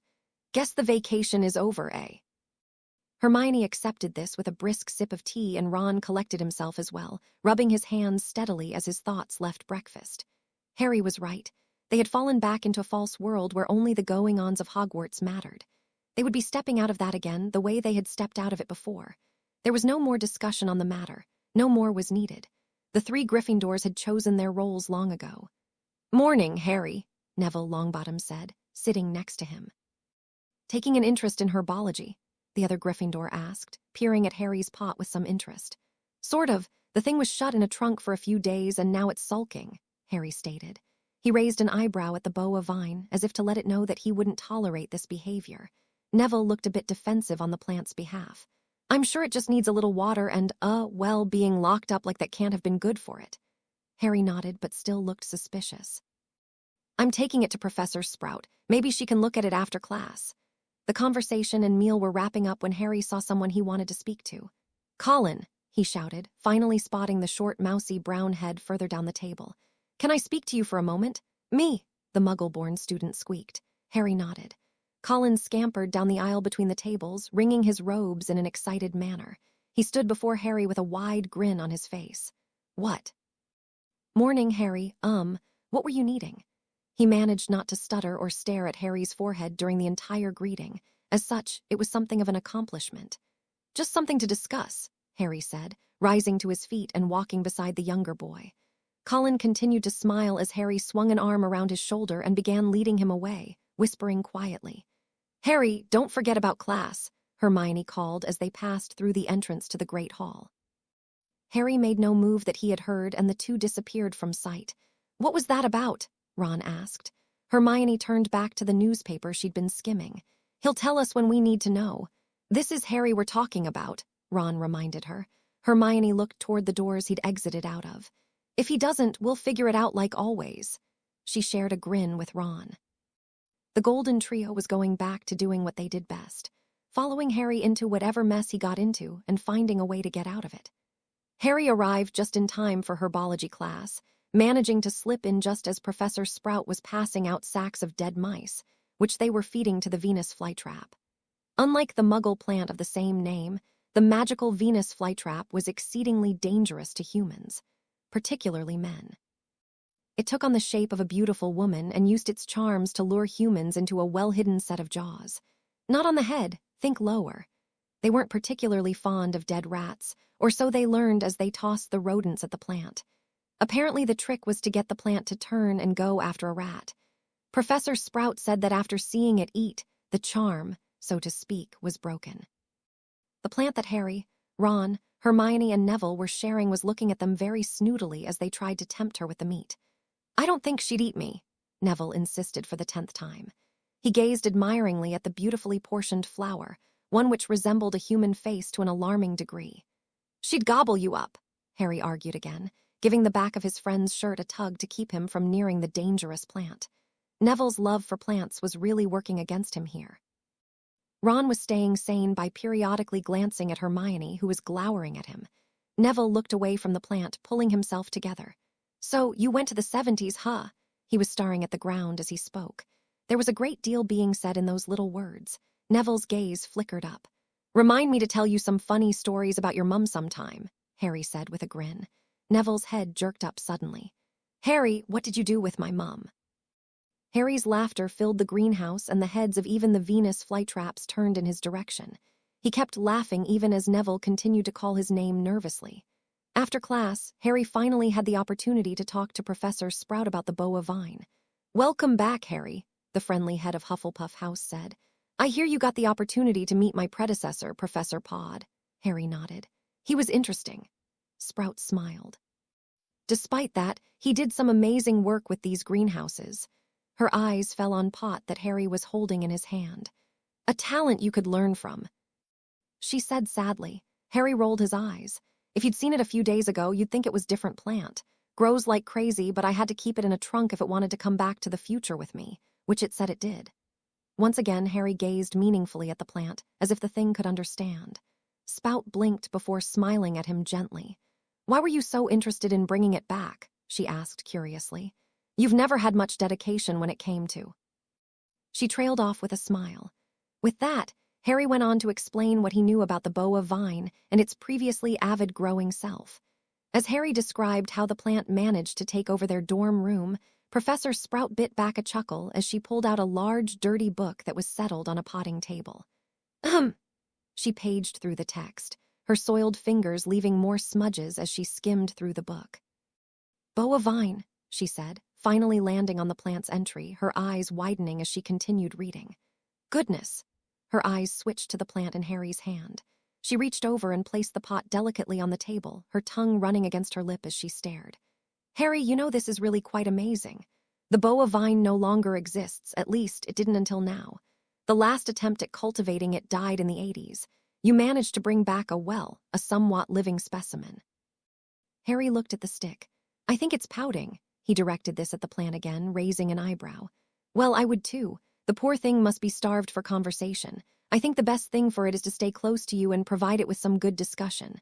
Boa vines only flourish around Parselmouths." "Why is that?" Harry finally managed to ask. He still had the little black book that Professor Pod had provided, which hadn't been helpful at all. Professor Sprout grew thoughtful for a minute. "You know," she said pensively, "I don't think anyone ever knew. They're supposedly terribly useful to Parselmouths, though. Now that I think about it, Salazar Slytherin had a patch growing on the walls surrounding the grounds. Apparently they would strangle any unwelcome visitors." Professor Sprout chuckled. "Little grim, I suppose, but quite an amazing plant." Harry nodded, looking at the plant closely. Well then, me and the vine may have to have a discussion about good parcel myths and bad ones. The older woman raised a gray eyebrow. Indeed. As per Professor Sprouts's suggestion, Harry began chatting to his plant during periods of boredom. Certainly gave some students a turn. Not only was Harry speaking parcel tongue, not something he would normally do, but he was also speaking to a plant. Harry could foresee the Daily Prophet publishing this little tidbit soon. But then he supposed it was about time he gave them something worthy of vilification. They'd been up on him lately. It was only a matter of time before he once again became a crazy delinquent with a hero complex. It kept the spice of life, after all. It was dinner before Hermione commented on it. Her attempt at not prying was certainly record-worthy for the bushy-haired bibliophile. "So you're talking to it, hoping it will grow?" she questioned. "Not hopping," Harry argued. "The thing will grow like a bloody weed once it stops being mad at me." "Harry, it's a plant, it doesn't get mad," Hermione argued before helping herself to some dinner. "She thinks you don't get angry," Harry hissed to the plant. "Why don't you prove her wrong?" he prompted. But the boa vine wasn't taking the bait and remained a rather dried-up stick in its pot. "Want to play some Quidditch tomorrow?" Ron asked, ignoring the plant entirely. Harry was about to agree before his spirits dropped. "Can't, detention," Ron laughed. "Oh yeah, only you'd manage to get detention right when you get back." "Eh," Harry said with a frown at his friend. "It was you that got me into this, I wouldn't be so lighthearted." Ron growled to himself but seemed past the point of arguing. "Harry, I've thought of something," Hermione said. Harry turned in his friend's direction. Revolutionary Hermione thinking could never have pictured that. Hermione shook her head dismissively. "If anything, this experience should teach you how foolish your days of the week theory is. If you recall, this entire mess started on Tuesday, your one good day." Harry was silent for a moment. "Tuesdays still aren't bad," he grinned cheekily. "Just have to watch for high chances of time travel." Later that evening in the common room, Harry had been bullied into a game of chess with Ron. Ron claimed that Harry was his best mate, and that if anyone should believe his side of the story, then Harry should. Harry had mentioned that Hermione was also a very good friend of his, to which Ron had given him a suspicious look and asked what that was supposed to mean. In the end, it was easier to lose at chess than debate the issue. "Harry, Harry!" an eager voice called. Colin Creevey appeared suddenly, bouncing before Harry energetically. "Hello, Colin," Harry greeted friendlily. "How'd it go?" Colin grinned. "Well, I had to skip potions to get it done for tonight, but I didn't have any trouble even though the camera was so old." Harry cringed a bit. "I didn't say they had to be done by tonight." His protests were waved away by the excited younger student. "Here they are, Harry. Potions isn't important anyway. Don't let Snape hear you say that. He's very sensitive." Harry held out his hands and took hold of the small bundle of papers that Colin had clutched. "There weren't many pictures, so I made some copies," Colin explained. He continued waiting eagerly as Harry flipped through the prints, a small smile on his face as Harry progressed through the collection. "Thanks, Colin. I'd say this is worth 5 autographs. Make it 6 since you skipped class." Colin cheered. "I'll go get the pictures and pen for you to sign with." The younger Gryffindor ran off as Harry continued looking through the images. He found one that he liked in particular and paused to stare at it for a moment. "What have you got there?" Ron asked, peering over the chessboard. "Just some snapshots to remember my historical field trip by," Harry answered. After a moment, he shifted his hand enough to allow Ron to see the one that had captured his attention. At first, Ron thought it wasn't much of a picture. Harry was scratching his head, looking tousled and more than a little annoyed. The town of Hogsmeade was in the background, and it looked a right mess. Figures could be seen scurrying about, tending to a building that was smoking and carting things off the street. It was only on a closer look at the other individuals in the picture that Ron began to understand how precious such a random piece of paper could be. Harry's gaze never left the image. James and Sirius stood a little to the left, looking rattled from the battle they had endured. Lily was standing with her hands on her hips, her face a little red, and looking like she was saying something very nasty to the reporter whose face was just out of frame. The pictures moved, and James stepped forward beside Harry, his almost identical face gazing at Harry in confusion. Lily seemed to turn in his direction as well, raising her hand to gesture towards him. And for a moment, just for a moment, mind you, both Lily and James looked like they were standing beside him, both acknowledging him. They weren't really, of course. It had only happened yesterday from Harry's point of view, so he knew the story behind their actions. James had merely been waiting for Harry to step forward and take the credit, and Lily was actually gesturing behind Harry at the group of reporters that were interfering with rescue workers. But it was the first picture Harry had of both himself and his parents, where he could remember the photograph's circumstances. It was more than an orphaned boy from number 4 Privet Drive could have hoped for. Ron didn't ask about the picture, and seemed to know he wasn't supposed to. Harry tucked most of the pictures into his nearby satchel, but this one he folded and stuck in his breast pocket. Smiling, he began another game with Ron, one which he would surely lose. When they finally went to bed that night, Harry set his bow of vine on the table next to his bed. He showered and changed, and when he was about to fold himself into his covers, he noticed something had changed. The bow of vine was once again tangling around his bedposts and resting in his canopy. "Decided to forgive me," he hissed gently. "Home," was all the plant replied. "Promise not to tangle the room again, no grow big," he directed. "Yes," the plant agreed. "It is good to be home," Harry agreed, knowing that in some ways he only half meant it. The next day Harry reported for detention. He stood demurely while Filch inspected him and his fellow prisoner. Dean Thomas had also been hooked for this duty, having been caught adding to his mural in the 4th-floor men's bathroom. It was actually an elaborate piece of work, managing to string together the Hogwarts gossip of the last few years into one cohesive masterpiece. Dean also had an impressive imagination about what some of their female classmates looked like under their uniforms. Ron had decked him when he'd considered adding Hermione to the wall some time after the Yule Ball. He'd been forced to shift to Hannah Abbott instead. But Filch was less than impressed with Dean's artistic expression. He'd spent years trying to erase the Spellnick's permanent ink. It's there for life. But had only just caught Dean recently. After Filch had left Harry and Dean with their silver polish, Harry managed to get the full story out of his roommate.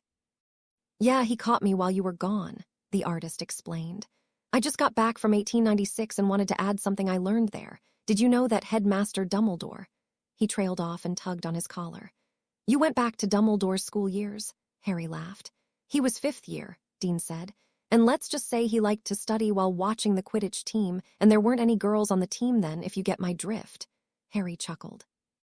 "If there wasn't any obvious drool, he did pretty good for a 5th year. Quidditch players are hot," Harry said, laughing at the self-compliment.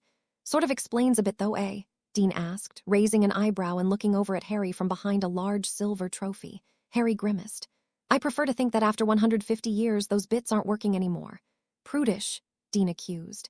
"Didn't expect it of you." "Maybe I get it from my mother," Harry said with a grin.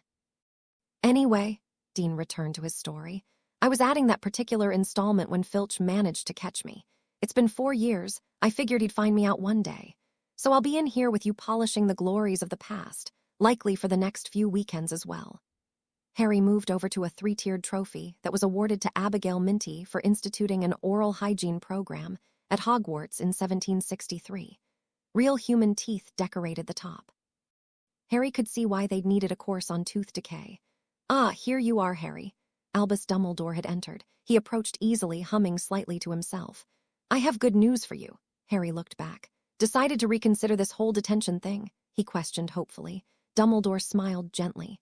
"Sadly, no. However, I have considered another of your suggestions, and it was met with surprisingly fast results." Harry now was confused. "About the physical fighting trainer," Dumbledore prompted. "You taking up boxing, mate?" Dean asked. His polishing rag stilled while he listened. "Some," a new voice added. "But also some of the Asian disciplines," a new voice added. Harry found himself frozen for a moment, almost as if his breath had gotten caught in his throat. "Professor Barton?" Harry asked, turning to the yet unannounced figure. Indeed, the man did look a great deal like the old defense professor he'd known. There were more wrinkles, and his jet-black hair was shorter and turning gray. He entered further into the room. His boots clicked as they walked across the room, and the same sort of robe trailed behind him in a flowing movement. "Good to see you again as well, Mr. Tempest," the man said, his voice not sharing much but his eyes seemed to be smiling. "Michael," Dumbledore appeared beside the man. "I wasn't aware." "Ah, I see." Dumbledore stood looking very smug. "I thought you were dead," Harry exclaimed, raising to his feet and approaching his former teacher. "How did you survive?" "St. Mungo's is a magical hospital," Barton said simply. Dumbledore coughed at this sentence. Michael, you were dead for over 7 minutes and lost more than the recommended amount of blood. If I recall, the nurse were forced to tie you to your bed for almost 4 months because you kept tearing the new flesh on your chest. Indeed, I was already looking for your replacement when I received word from Mungo's. Dumbledore smiled. You nearly made the record for shortest time spent as defense professor. Barton shrugged away the implied concern. The real pity is, the gut was pretty badly cut up. Can't manage anything spicy or rich, nothing too acidic either. Harry and Dumbledore looked a little pitying at this last pronouncement, both thinking of the same sour sweet. I did get better, and Mr. Tempest should hardly be pointing fingers at people who should have died. Harry smirked. Point there, he agreed. Although I was surprised when I returned to teaching to find one of my favorite students had disappeared, and odder still, no one seemed to remember him. It took a few years for me to realize the importance of a Potter lookalike with a lightning bolt scar. Barton's eyes skimmed the fringe on Harry's forehead before meeting his gaze. Well, Harry said after a moment's thought, it will be good to have you back again, Professor. Barton's lips quirked into what might be called a smile. You as well, he agreed. His eyes flickered behind Harry, catching sight of Dean. His jaw tightened as if to express some emotion. You must be Dean, he said gruffly to the other Gryffindor. Do I know you? Dean asked curiously. Barton paused. You could say we share a mutual friend, he said awkwardly. Harry leaned toward Dumbledore. I get the feeling this might lead to something good. Harry shared quietly. Dumbledore nodded sagely. You may be right, but then beginnings always share promise. And goodbyes? Harry asked in a conversational manner, watching as Barton began a stilted conversation with his roommate. Goodbyes? Well, my dear boy, they are just the chance for new beginnings. Cryptic as ever, Harry congratulated. The key to my success, Dumbledore shared. The headmaster tapped his nose with a flicking gesture. His lips hid a smile as Harry's hand reached up to brush his shirt pocket where a certain picture lay. As he stood there in the gloom of old endings and new beginnings, he was certain that things had happened as they were supposed to. No matter how disastrous or terrible they might have been. But that was Harry Potter's life, and it was one he'd have to keep living. Because frankly, no one else would want it. Thanks for watching this story. If you'd like to see more, please subscribe to my channel.